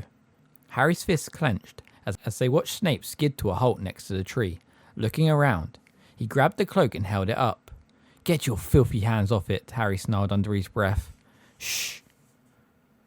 Snape seized the branch Lupin had used to freeze the tree, prodded the knot, and vanished from view as he put on the cloak. So that's it, said Hermione quietly. We're all down there, and now we've just got to wait until we all come back up again. She took the end of Buckbeak's rope and tied it securely around the nearest tree, then sat down on the dry ground, arms around her knees. Harry, there's something I don't understand. Why didn't the Dementors get Sirius? I remember them coming, and then I think I passed out. There were so many of them. Harry sat down too. He explained what he had seen, how as the nearest Dementor had lowered its mouth to Harry's, a large silver something had come galloping across the lake and forced the Dementors to retreat. Hermione's mouth was slightly open by the time Harry had finished. But what was it? There's only one thing it could have been to make the Dementors go, said Harry. A real Patronus. A powerful one. But who conjured it? Harry didn't say anything. He was thinking back to the person he had seen on the other bank of the lake. He knew who he thought it had been, but how could it have been? Didn't you see what they looked like? Said Hermione eagerly. Was it one of the teachers? No, said Harry. It wasn't a teacher. But it must have been a really powerful wizard to drive all those Dementors away. If the Patronus was shining so brightly, didn't it light him up? Couldn't you see? Yeah, I saw him, said Harry slowly. But maybe I imagined it. I wasn't thinking straight. I passed out right afterwards. Who do you think it was? I think, Harry swallowed, knowing how strange this was going to sound. I think it was my dad. Harry glanced up at Hermione and saw that her mouth was fully open now. She was gazing at him with a mixture of alarm and pity. Harry, your dad's, well, dead, she said quietly. I know that, said Harry quickly. You think you saw his ghost? I don't know. No, he looks solid. But then, maybe I was seeing things, said Harry. But from what I could see, it looked like him. I've got loads of photos of him. Hermione was still looking at him, as though worried about his sanity. I know it sounds mad, said Harry flatly. He turned to look at Buckbeak, who was digging his beak into the ground, apparently searching for worms. But he wasn't really watching Buckbeak. He was thinking about his father, and about his 3 oldest friends, Moony, Wormtail, Padfoot and Prongs. Had all 4 of them been out in the grounds tonight? Wormtail had reappeared this evening when everyone had thought he was dead. Was it so impossible that his father had done the same? Had he been seeing things across the lake? The figure had been too far away to see distinctly. Yet he had felt sure, for a moment, before he had lost consciousness. The leaves overhead rustled faintly in the breeze. The moon drifted in and out of sight behind the shifting clouds. Hermione sat with her face turned towards the willow, waiting. And then, at last, after over an hour, Here we come, Hermione whispered. She and Harry got to their feet. Buckbeak raised his head. They saw Lupin, Ron and Pettigrew clambering awkwardly out of the hole in the roots, followed by the unconscious Snape drifting weirdly upwards. Next came Harry, Hermione and Black. They all began to walk towards the castle. Harry's heart was starting to beat very fast. He glanced up at the sky. Any moment now, that cloud was going to move aside and show the moon. Harry, Hermione muttered, as though she knew exactly what he was thinking. We've got to stay put. We mustn't be seen. There's nothing we can do, so we're just going to let Pettigrew escape all over again, said Harry quietly. How do you expect to find a rat in the dark, snapped Hermione. There's nothing we can do. We came back to help Sirius. We're not supposed to be doing anything else. All right. The moon slid out from behind its cloud. They saw the tiny figures across the ground stop. Then they saw movement. There goes Lupin, Hermione whispered. He's transforming. Hermione, said Harry suddenly, we've got to move. We mustn't. I keep telling you. Not to interfere, but Lupin's going to run into the forest. Right at us. Hermione gasped. Quick, she moaned, dashing to untie Buckbeak. Quick, what are we going to do? Where are we going to hide? The Dementors will be coming any moment. Back to Hagrid's, Harry said. It's empty now. Come on. They ran, fast as they could, Buckbeak cantering along behind them. They could hear the werewolf howling behind them. The cabin was in sight. Harry skidded to the door, wrenched it open. Hermione and Buckbeak flashed past him. Harry threw himself in after them and bolted the door. Fang the boarhound barked loudly. Shh, Fang, it's us, said Hermione, hurrying over and scratching his ears to quieten him. That was really close, she said to Harry. Yeah. Harry was looking out of the window. It was much harder to see what was going on from here. Buckbeak seemed very happy to find himself back inside Hagrid's house. He lay down in front of the fire, folded his wings contentedly, and seemed ready for a good nap. I think I'd better go outside again, said Harry slowly. I can't see what's going on. We won't know when it's time. Hermione looked up. Her expression was suspicious. I'm not going to try and interfere, said Harry quickly. But if we don't see what's going on, how are we going to know when it's time to rescue Sirius? Well, okay then. I'll wait here with Buckbeak. But Harry, be careful. There's a werewolf out there, and the Dementors. Harry stepped outside again. and edged around the cabin. He could hear yelping in the distance. That meant the Dementors were closing in on Sirius. Him and Hermione would be running to him any moment. Harry stared out towards the lake, his heart doing a kind of drum roll in his chest. Whoever had sent that Patronus would be appearing at any moment. For a fraction of a second he stood, irresolute, in front of Hagrid's door. He must not be seen. But he didn't want to be seen. He wanted to do the seeing. He had to know. And there were the Dementors. They were emerging out of the darkness from every direction, gliding around the edges of the lake. They were moving away from where Harry stood, to the opposite bank. He wouldn't have to get near them. Harry began to run. He had no thought in his head except his father. If it was him, if it really was him, he had to know. He had to find out. The lake was coming nearer and nearer, and there was no sign of anybody. On the opposite bank, he could see tiny glimmers of silver, his own attempts at a Patronus. There was a bush at the very edge of the water. Harry threw himself behind it, peering desperately through the leaves. On the opposite bank, the glimmers of silver were suddenly extinguished. A terrified excitement shot through him. Any moment now. Come on, he muttered, staring about. Where are you, Dad? Come on. But no one came. Harry raised his head to look at the circle of Dementors across the lake. One of them was lowering its hood. It was time for the rescuer to appear, but no one was coming to help this time. And then it hit him. He understood. He hadn't seen his father. He had seen himself. Harry flung himself out from behind the bush and pulled out his wand. Expecto Patronum, he yelled, and out of the end of his wand burst, not a shapeless cloud of mist, but a blinding, dazzling silver animal. He screwed up his eyes, trying to see what it was. It looked like a horse. It was galloping silently away from him, across the black surface of the lake. He saw it lower its head and charge at the swarming Dementors. Now it was galloping around and around the black shapes on the ground, and the Dementors were falling back, scattering, retreating into the darkness. They were gone. The Patronus turned. It was cantering back towards Harry across the still surface of the water. It wasn't a horse. It wasn't a unicorn either. It was a stag. It was shining brightly as the moon above. It was coming back to him. It stopped on the bank. Its hooves made no mark on the soft ground as it stared at Harry with its large silver eyes. Slowly, it bowed its antlered head, and Harry realized. Prongs, he whispered. But as his trembling fingertips stretched towards the creature, it vanished. Harry stood there, hands still outstretched. Then, with a great leap of his heart, he heard hooves behind him. He whirled around and saw Hermione dashing towards him, dragging Buckbeak behind her. What did you do? She said fiercely. You said you were only going to keep a lookout. I just saved our lives, said Harry. Get behind here. Behind this bush, I'll explain. Hermione listened to what had just happened with her mouth open yet again. Did anyone see you?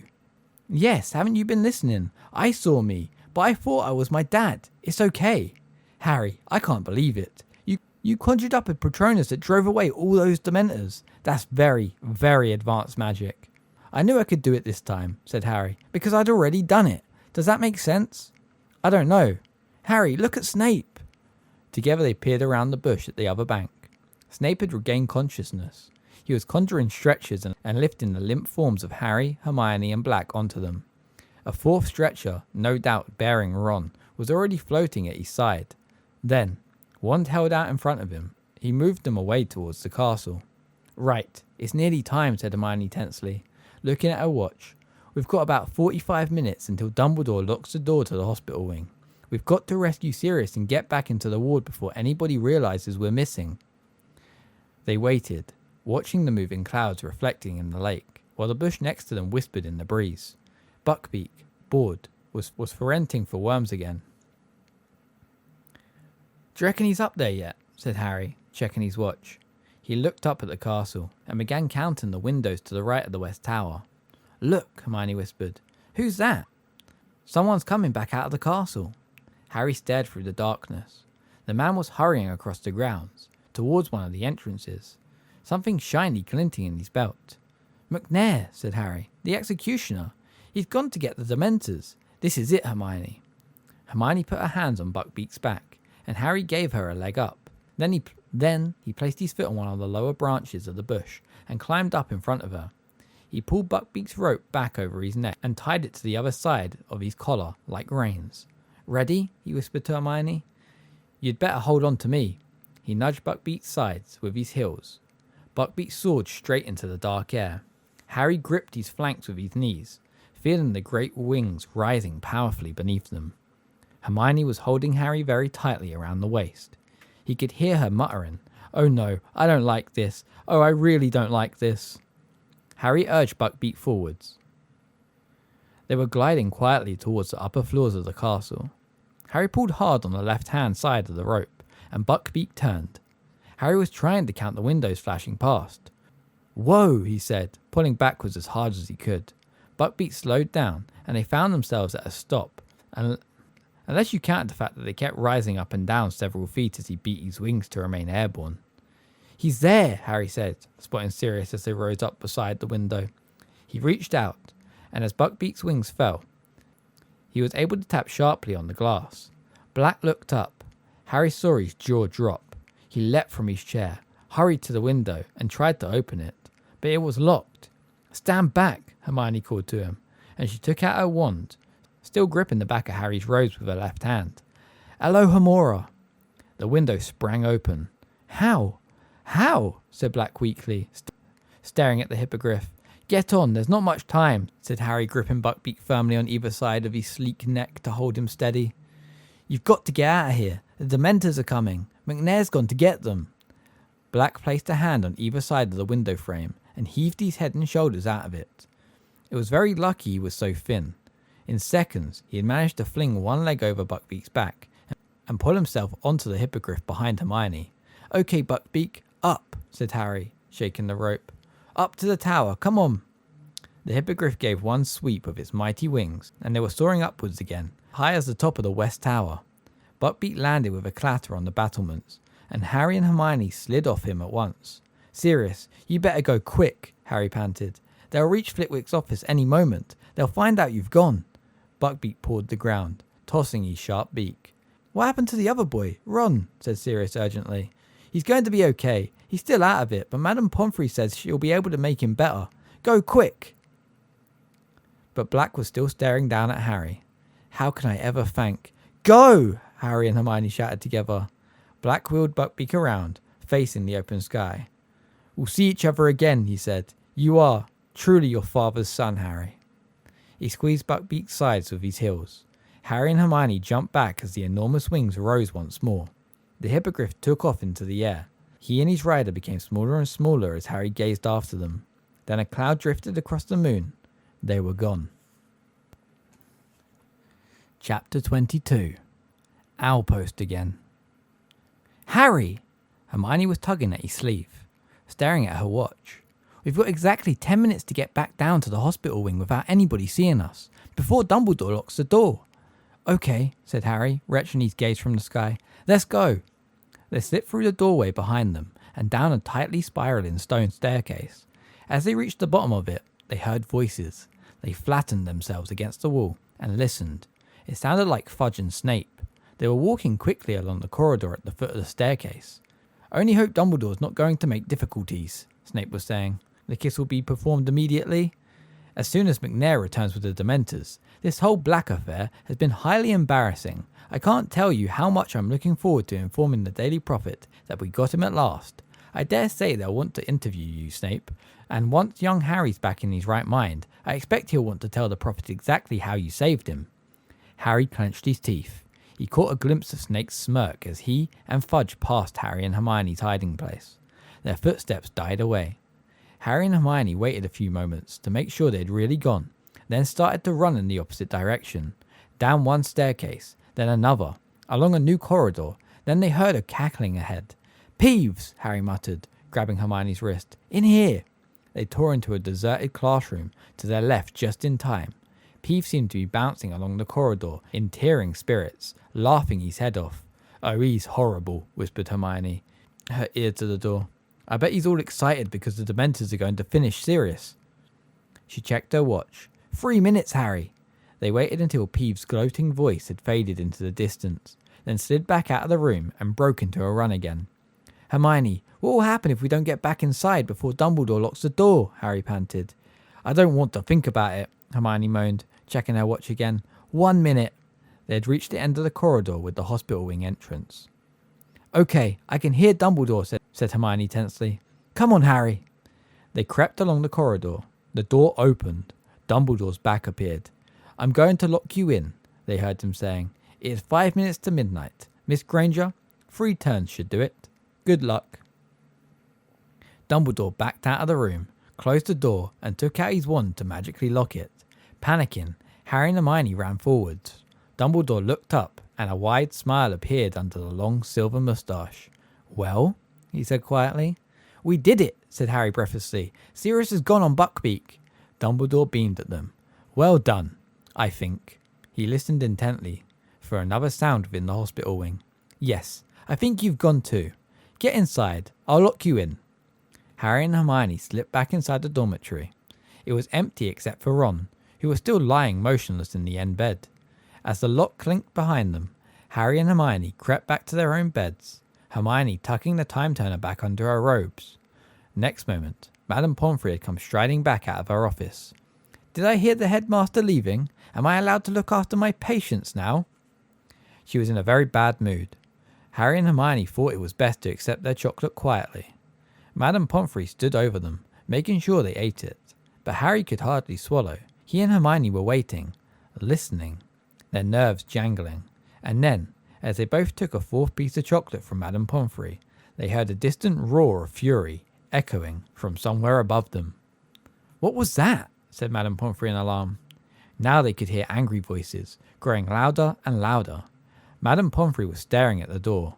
Really, they'll wake everybody up. What do they think they're doing? Harry was trying to hear what the voices were saying. They were drawing nearer. He must have disapparated Severus. We should have left somebody in the room with him. When this gets out, he didn't disapparate, Snape roared, now very close at hand. You can't apparate or disapparate inside this castle. This has something to do with Potter. Severus, be reasonable. Harry has been locked up. Bam! The door of the hospital wing burst open. Fudge, Snape and Dumbledore came striding into the ward. Dumbledore alone looked calm. Indeed, he looked as though he was quite enjoying himself. Fudge appeared angry, but Snape was beside himself. Out with it, Potter, he bellowed. What did you do? Professor Snape, shrieked Madame Pomfrey. Control yourself. See here, Snape, be reasonable, said Fudge. This door's been locked. We just saw. They helped him escape. I know it, Snape howled, pointing at Harry and Hermione. His face twisted. Spit was flying from his mouth. Calm down, man, Fudge barked. You're talking nonsense. You don't know, Potter, shrieked Snape. He did it. I know he did it. That will do, Severus, said Dumbledore quietly. Think about what you are saying. This door has been locked since I left the ward 10 minutes ago. Madame Pomfrey, have these students left their beds? Of course not, said Madame Pomfrey, bristling. I've been with them ever since you left. Well, there you have it, Severus, said Dumbledore calmly. Unless you are suggesting that Harry and Hermione are able to be in 2 places at once, I'm afraid I don't see any point in troubling them further. Snape stood there, seething, staring from Fudge, who looked thoroughly shocked at his behaviour, to Dumbledore, whose eyes were twinkling behind his glasses. Snape whirled about, robes swishing behind him, and stormed out of the ward. Fellow seems quite unbalanced, said Fudge, staring after him. I'd watch out for him if I was you, Dumbledore. Oh, he's not unbalanced, said Dumbledore quietly. He's just suffered a severe disappointment. He's not the only one, puffed Fudge. The Daily Prophet's going to have a field day. We had Black cornered, and he slipped through our fingers yet again. All it needs now is for the story that the hippogriffs escaped to get out, and I'll be a laughingstock. Well, I better go and notify the ministry. And the Dementors? Said Dumbledore. They'll be removed from the school, I trust. Oh yes, they'll have to go, said Fudge, running his fingers distractedly through his hair. Never dreamed they'd attempt to administer the kiss on an innocent boy. Completely out of control. No, I'll have them packed off to Azkaban tonight.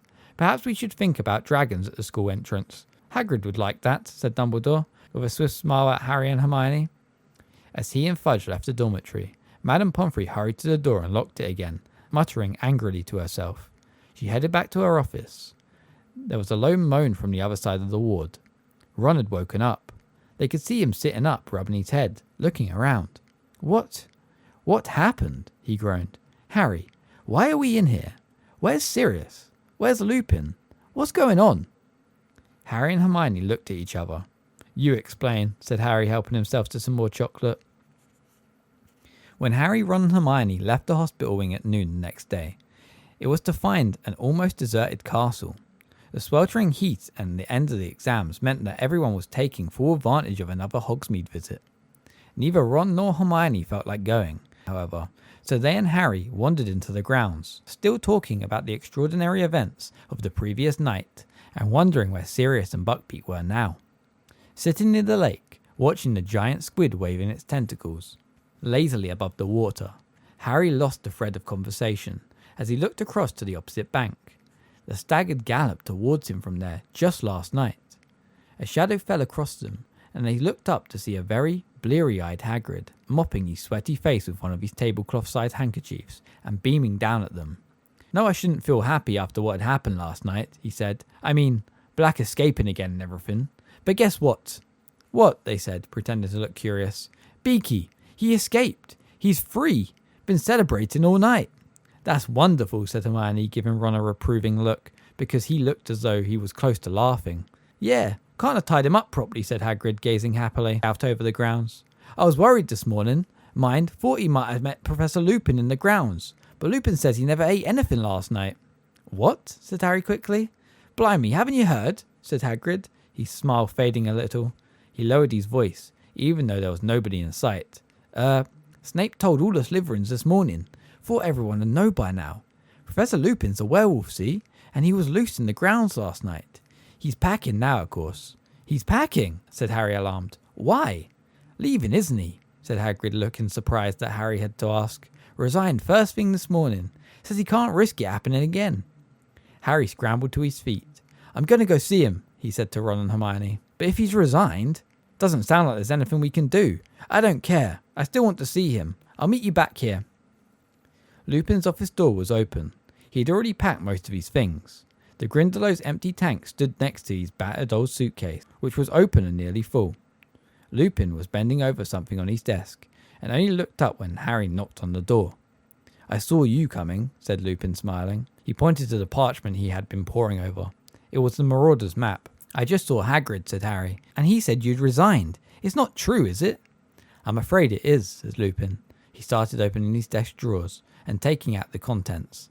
Why? Said Harry. The Ministry of Magic don't think you were helping Sirius, do they? Lupin crossed to the door and closed it behind Harry. No. Professor Dumbledore managed to convince Fudge that I was trying to save your lives, he sighed. That was the final straw for Severus. I think the loss of the Order of Merlin hit him hard. So he, accidentally let slip that I am a werewolf this morning at breakfast. You're not leaving just because of that, said Harry. Lupin smiled wearily. This time tomorrow, the owls will start arriving from parents. They will not want a werewolf teaching their children, Harry. And after last night, I see their point. I could have bitten any of you. That must never happen again. You're the best Defense of Dark Arts teacher we've ever had, said Harry. Don't go.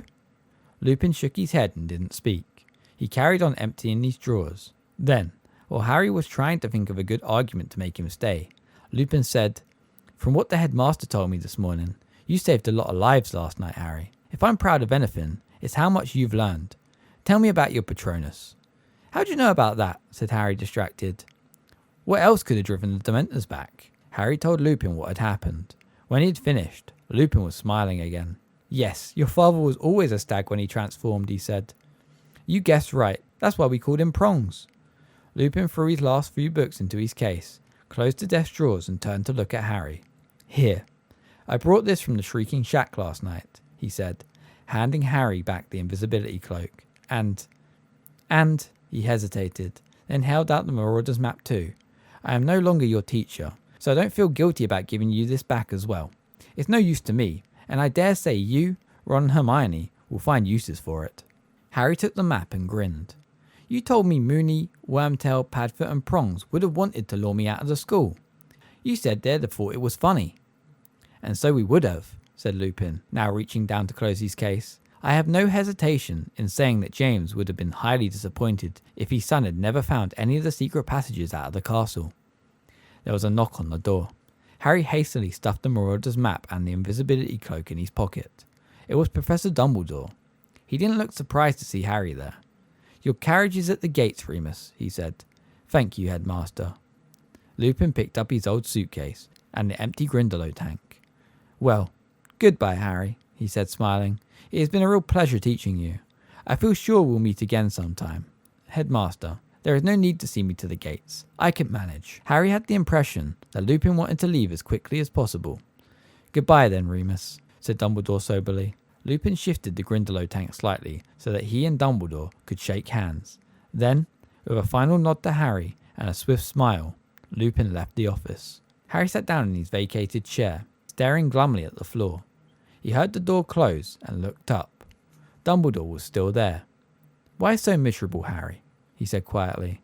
"You should be very proud of yourself after last night." "It didn't make any difference," said Harry bitterly. "Pettigrew got away." "Didn't make any difference," said Dumbledore quietly. "It made all the difference in the world, Harry. You helped uncover the truth. You saved an innocent man from a terrible fate." Terrible. Something stirred in Harry's memory. Greater and more terrible than ever before. Professor Trelawney's prediction. "Professor Dumbledore, yesterday I was having my deviation exam. Professor Trelawney went very, very strange." "Indeed?" said Dumbledore. Stranger than usual, you mean?" "Yes. Her voice went all deep, and her eyes rolled, and she said Voldemort's servant was going to set out to return to him before midnight. She said the servant would help him come back to power." Harry stared up at Dumbledore. "And then she sort of became normal again, and she couldn't remember anything she had said. Was she making a real prediction?" Dumbledore looked mildly impressed. "Do you know, Harry, I think she might have been," he said thoughtfully. "Who'd have thought it? That brings her total of real predictions up to 2. I should offer her a pay rise." "But," Harry looked at him aghast. How could Dumbledore take this so calmly? "But I stopped Sirius and Professor Lupin killing Pettigrew. That makes it my fault if Voldemort comes back." "It does not," said Dumbledore quietly. "Hasn't your experience with the Time Turner taught you anything, Harry? The consequences of our actions are always so complicated, so diverse, that predicting the future is a very difficult business indeed. Professor Trelawney, bless her, is living proof of that. You did a very noble thing in saving Pettigrew's life. But if he helps Voldemort back to power, Pettigrew owes his life to you. You have sent Voldemort a deputy who is in your debt. When one wizard saves another wizard's life, it creates a certain bond between them. And I'm much mistaken if Voldemort wants his servant in the debt of Harry Potter." "I don't want a bond with Pettigrew," said Harry. "He betrayed my parents." "This is magic at its deepest. It's most impenetrable, Harry. But trust me, the time may come when you will be very glad you saved Pettigrew's life." Harry couldn't imagine when that would be. Dumbledore looked as though he knew what Harry was thinking.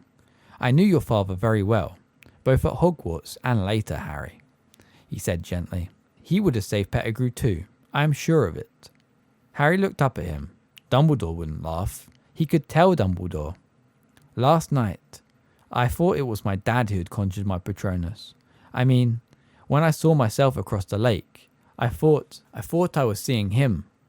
"An easy mistake to make," said Dumbledore softly. "I expect you're tired of hearing it, but you do look extraordinarily like James.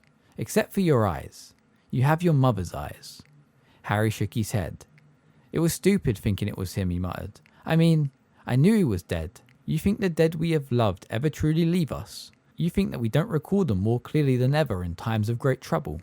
Your father is alive in you, Harry, and shows himself most plainly when you have need of him.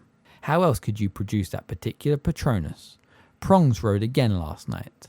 It took a moment for Harry to realise what Dumbledore had said. "Sirius told me all about how they became Animagi last night," said Dumbledore, smiling. "An extraordinary achievement, not least keeping it quiet from me. And then I remembered the most unusual form your Patronus took, when it charged Mr. Malfoy down at your Quidditch match against Ravenclaw. So you did see your father last night, Harry. You found him inside yourself." And Dumbledore left the office, leaving Harry to his very confused thoughts. Nobody at Hogwarts knew the truth of what had happened that night that Sirius, Buckbeak, and Pettigrew had vanished except Harry, Ron, Hermione, and Professor Dumbledore. As the end of term approached, Harry heard many different theories about what had really happened, but none of them came close to the truth. Malfoy was furious about Buckbeak. He was convinced that Hagrid had found a way of smuggling the hippogriff to safety, and seemed outraged that he and his father had been outwitted by a gamekeeper. Percy Weasley, meanwhile, had much to say on the subject of Sirius's escape. "If I manage to get into the Ministry, I'll have a lot of proposals to make about magical law enforcement," he told the only person who would listen, his girlfriend, Penelope. Though the weather was perfect, though the atmosphere was so cheerful, though he knew that he had achieved the near impossible in helping Sirius to freedom, Harry had never approached the end of a school year in worse spirits. He certainly wasn't the only one who was sorry to see Professor Lupin go. The whole of Harry's Defense Against the Dark Arts class were miserable about his resignation. "Wonder what they'll give us next year," said Seamus Finnegan gloomily.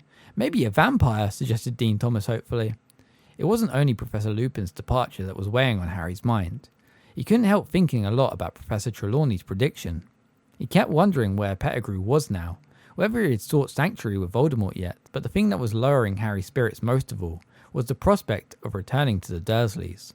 For maybe half an hour, a glorious half an hour, he had believed he'd be living with Sirius from now on. His parents' best friend. It would have been the next best thing to having his own father back. And while no news of Sirius was definitely good news, because it meant he had successfully gone into hiding, Harry couldn't help feeling miserable when he thought of the home he might have had, and the fact that it was now impossible. The exam results came out on the last day of term. Harry, Ron and Hermione had passed every subject. Harry was amazed that he'd got through potions. He had a shrewd suspicion that Dumbledore had stepped in to stop Snape failing him on purpose. Snape's behaviour towards Harry over the past week had been quite alarming. Harry wouldn't have thought it possible that Snape's dislike for him could increase, but it certainly had done. A muscle twitched unpleasantly at the corner of Snape's thin mouth every time he looked at Harry, and he was constantly flexing his fingers, as though itching to place them around Harry's throat. Percy got his top grade newts. Fred and George had scraped a handful of owls each. Gryffindor House, meanwhile, largely thanks to their spectacular performance in the Quidditch Cup, had won the house championship for the third year running. This meant that the end of the term feast took place amid decorations of scarlet and gold, and that the Gryffindor table was the noisiest of the lot, as everybody celebrated. Even Harry managed to forget about the journey back to the Dursleys the next day as he ate, drank, talked and laughed with the rest. As the Hogwarts Express pulled out of the station the next morning, Hermione gave Harry and Ron some surprising news. "I went to see Professor McGonagall this morning, just before breakfast. I've decided to drop Muggle studies." "But you passed your exam with 320%, said Ron. "I know," sighed Hermione, "but I can't stand another year like the last one. That time turner, it was driving me mad. I've handed it in. Without Muggle studies and deviation, I'll be able to have a normal timetable again." "I still can't believe you didn't tell us about it," said Ron grumpily. "We're supposed to be your friends." "I promised I wouldn't tell anyone," said Hermione severely. She looked around at Harry, who was watching Hogwarts disappear from view behind a mountain. 2 whole months before he'd see it again. "Oh, cheer up, Harry," said Hermione sadly. "I'm okay," said Harry quickly. "Just thinking about the holidays." "Yeah, I've been thinking about them too," said Ron. "Harry, you've got to come and stay with us. I'll fix it up with Mum and Dad. Then I'll call you. I know how to use a Felietone now." "A telephone, Ron," said Hermione.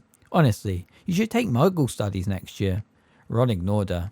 "It's the Quidditch World Cup this summer. How about it, Harry? Come and stay and we'll go and see it. Dad can usually get tickets from work." This proposal had the effect of cheering Harry up a great deal. "Yeah, I bet the Dursleys will be pleased to let me come, especially after what I did to Aunt Marge." Feeling considerably more cheerful, Harry joined Ron and Hermione in several games of Exploding Snap, and when the witch with the tea trolley arrived, he brought himself a very large lunch, though nothing with chocolate in it. But it was late in the afternoon before the thing that made Harry truly happy again turned up.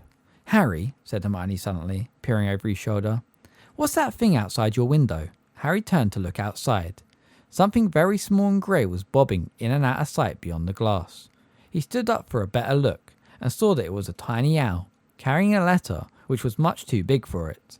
The owl was so small, in fact, that it kept tumbling over in the air, buffeted this way and that way in the train's slipstream. Harry quickly pulled down the window and stretched out his arm and caught it. It felt like a very fluffy snitch. He brought it carefully inside. The owl dropped its letter onto Harry's seat and began zooming around their compartment, apparently very pleased with itself for accomplishing its task. Hedwig clicked her beak with a sort of dignified disapproval. Crookshanks sat up in his seat, following the owl with his great yellow eyes. Ron, noticing this, snatched the owl safely out of harm's way. Harry picked up the letter. It was addressed to him. He ripped open the letter and shouted, "It's from Sirius!" "What?" said Ron and Hermione excitedly. "Read it aloud." "Dear Harry, I hope this finds you before you reach your aunt and uncle. I don't know whether they're used to Outpost. Buckbeak and I are in hiding. I won't tell you where in case this falls into the wrong hands. I have some doubt about the owl's reliability, but he is the best I could find, and he did seem eager for the job. I believe the Dementors are still searching for me, but they haven't a hope of finding me here. I am planning to allow some muggles to glimpse me soon, a long way from Hogwarts, so that the security on the castle will be lifted. There is something I never got round to telling you during our brief meeting. It was I who sent you the firebolt." "Ha!" said Hermione triumphantly. "See, I told you it was from him." "Yes, but he hadn't jinxed it, had he?" said Ron.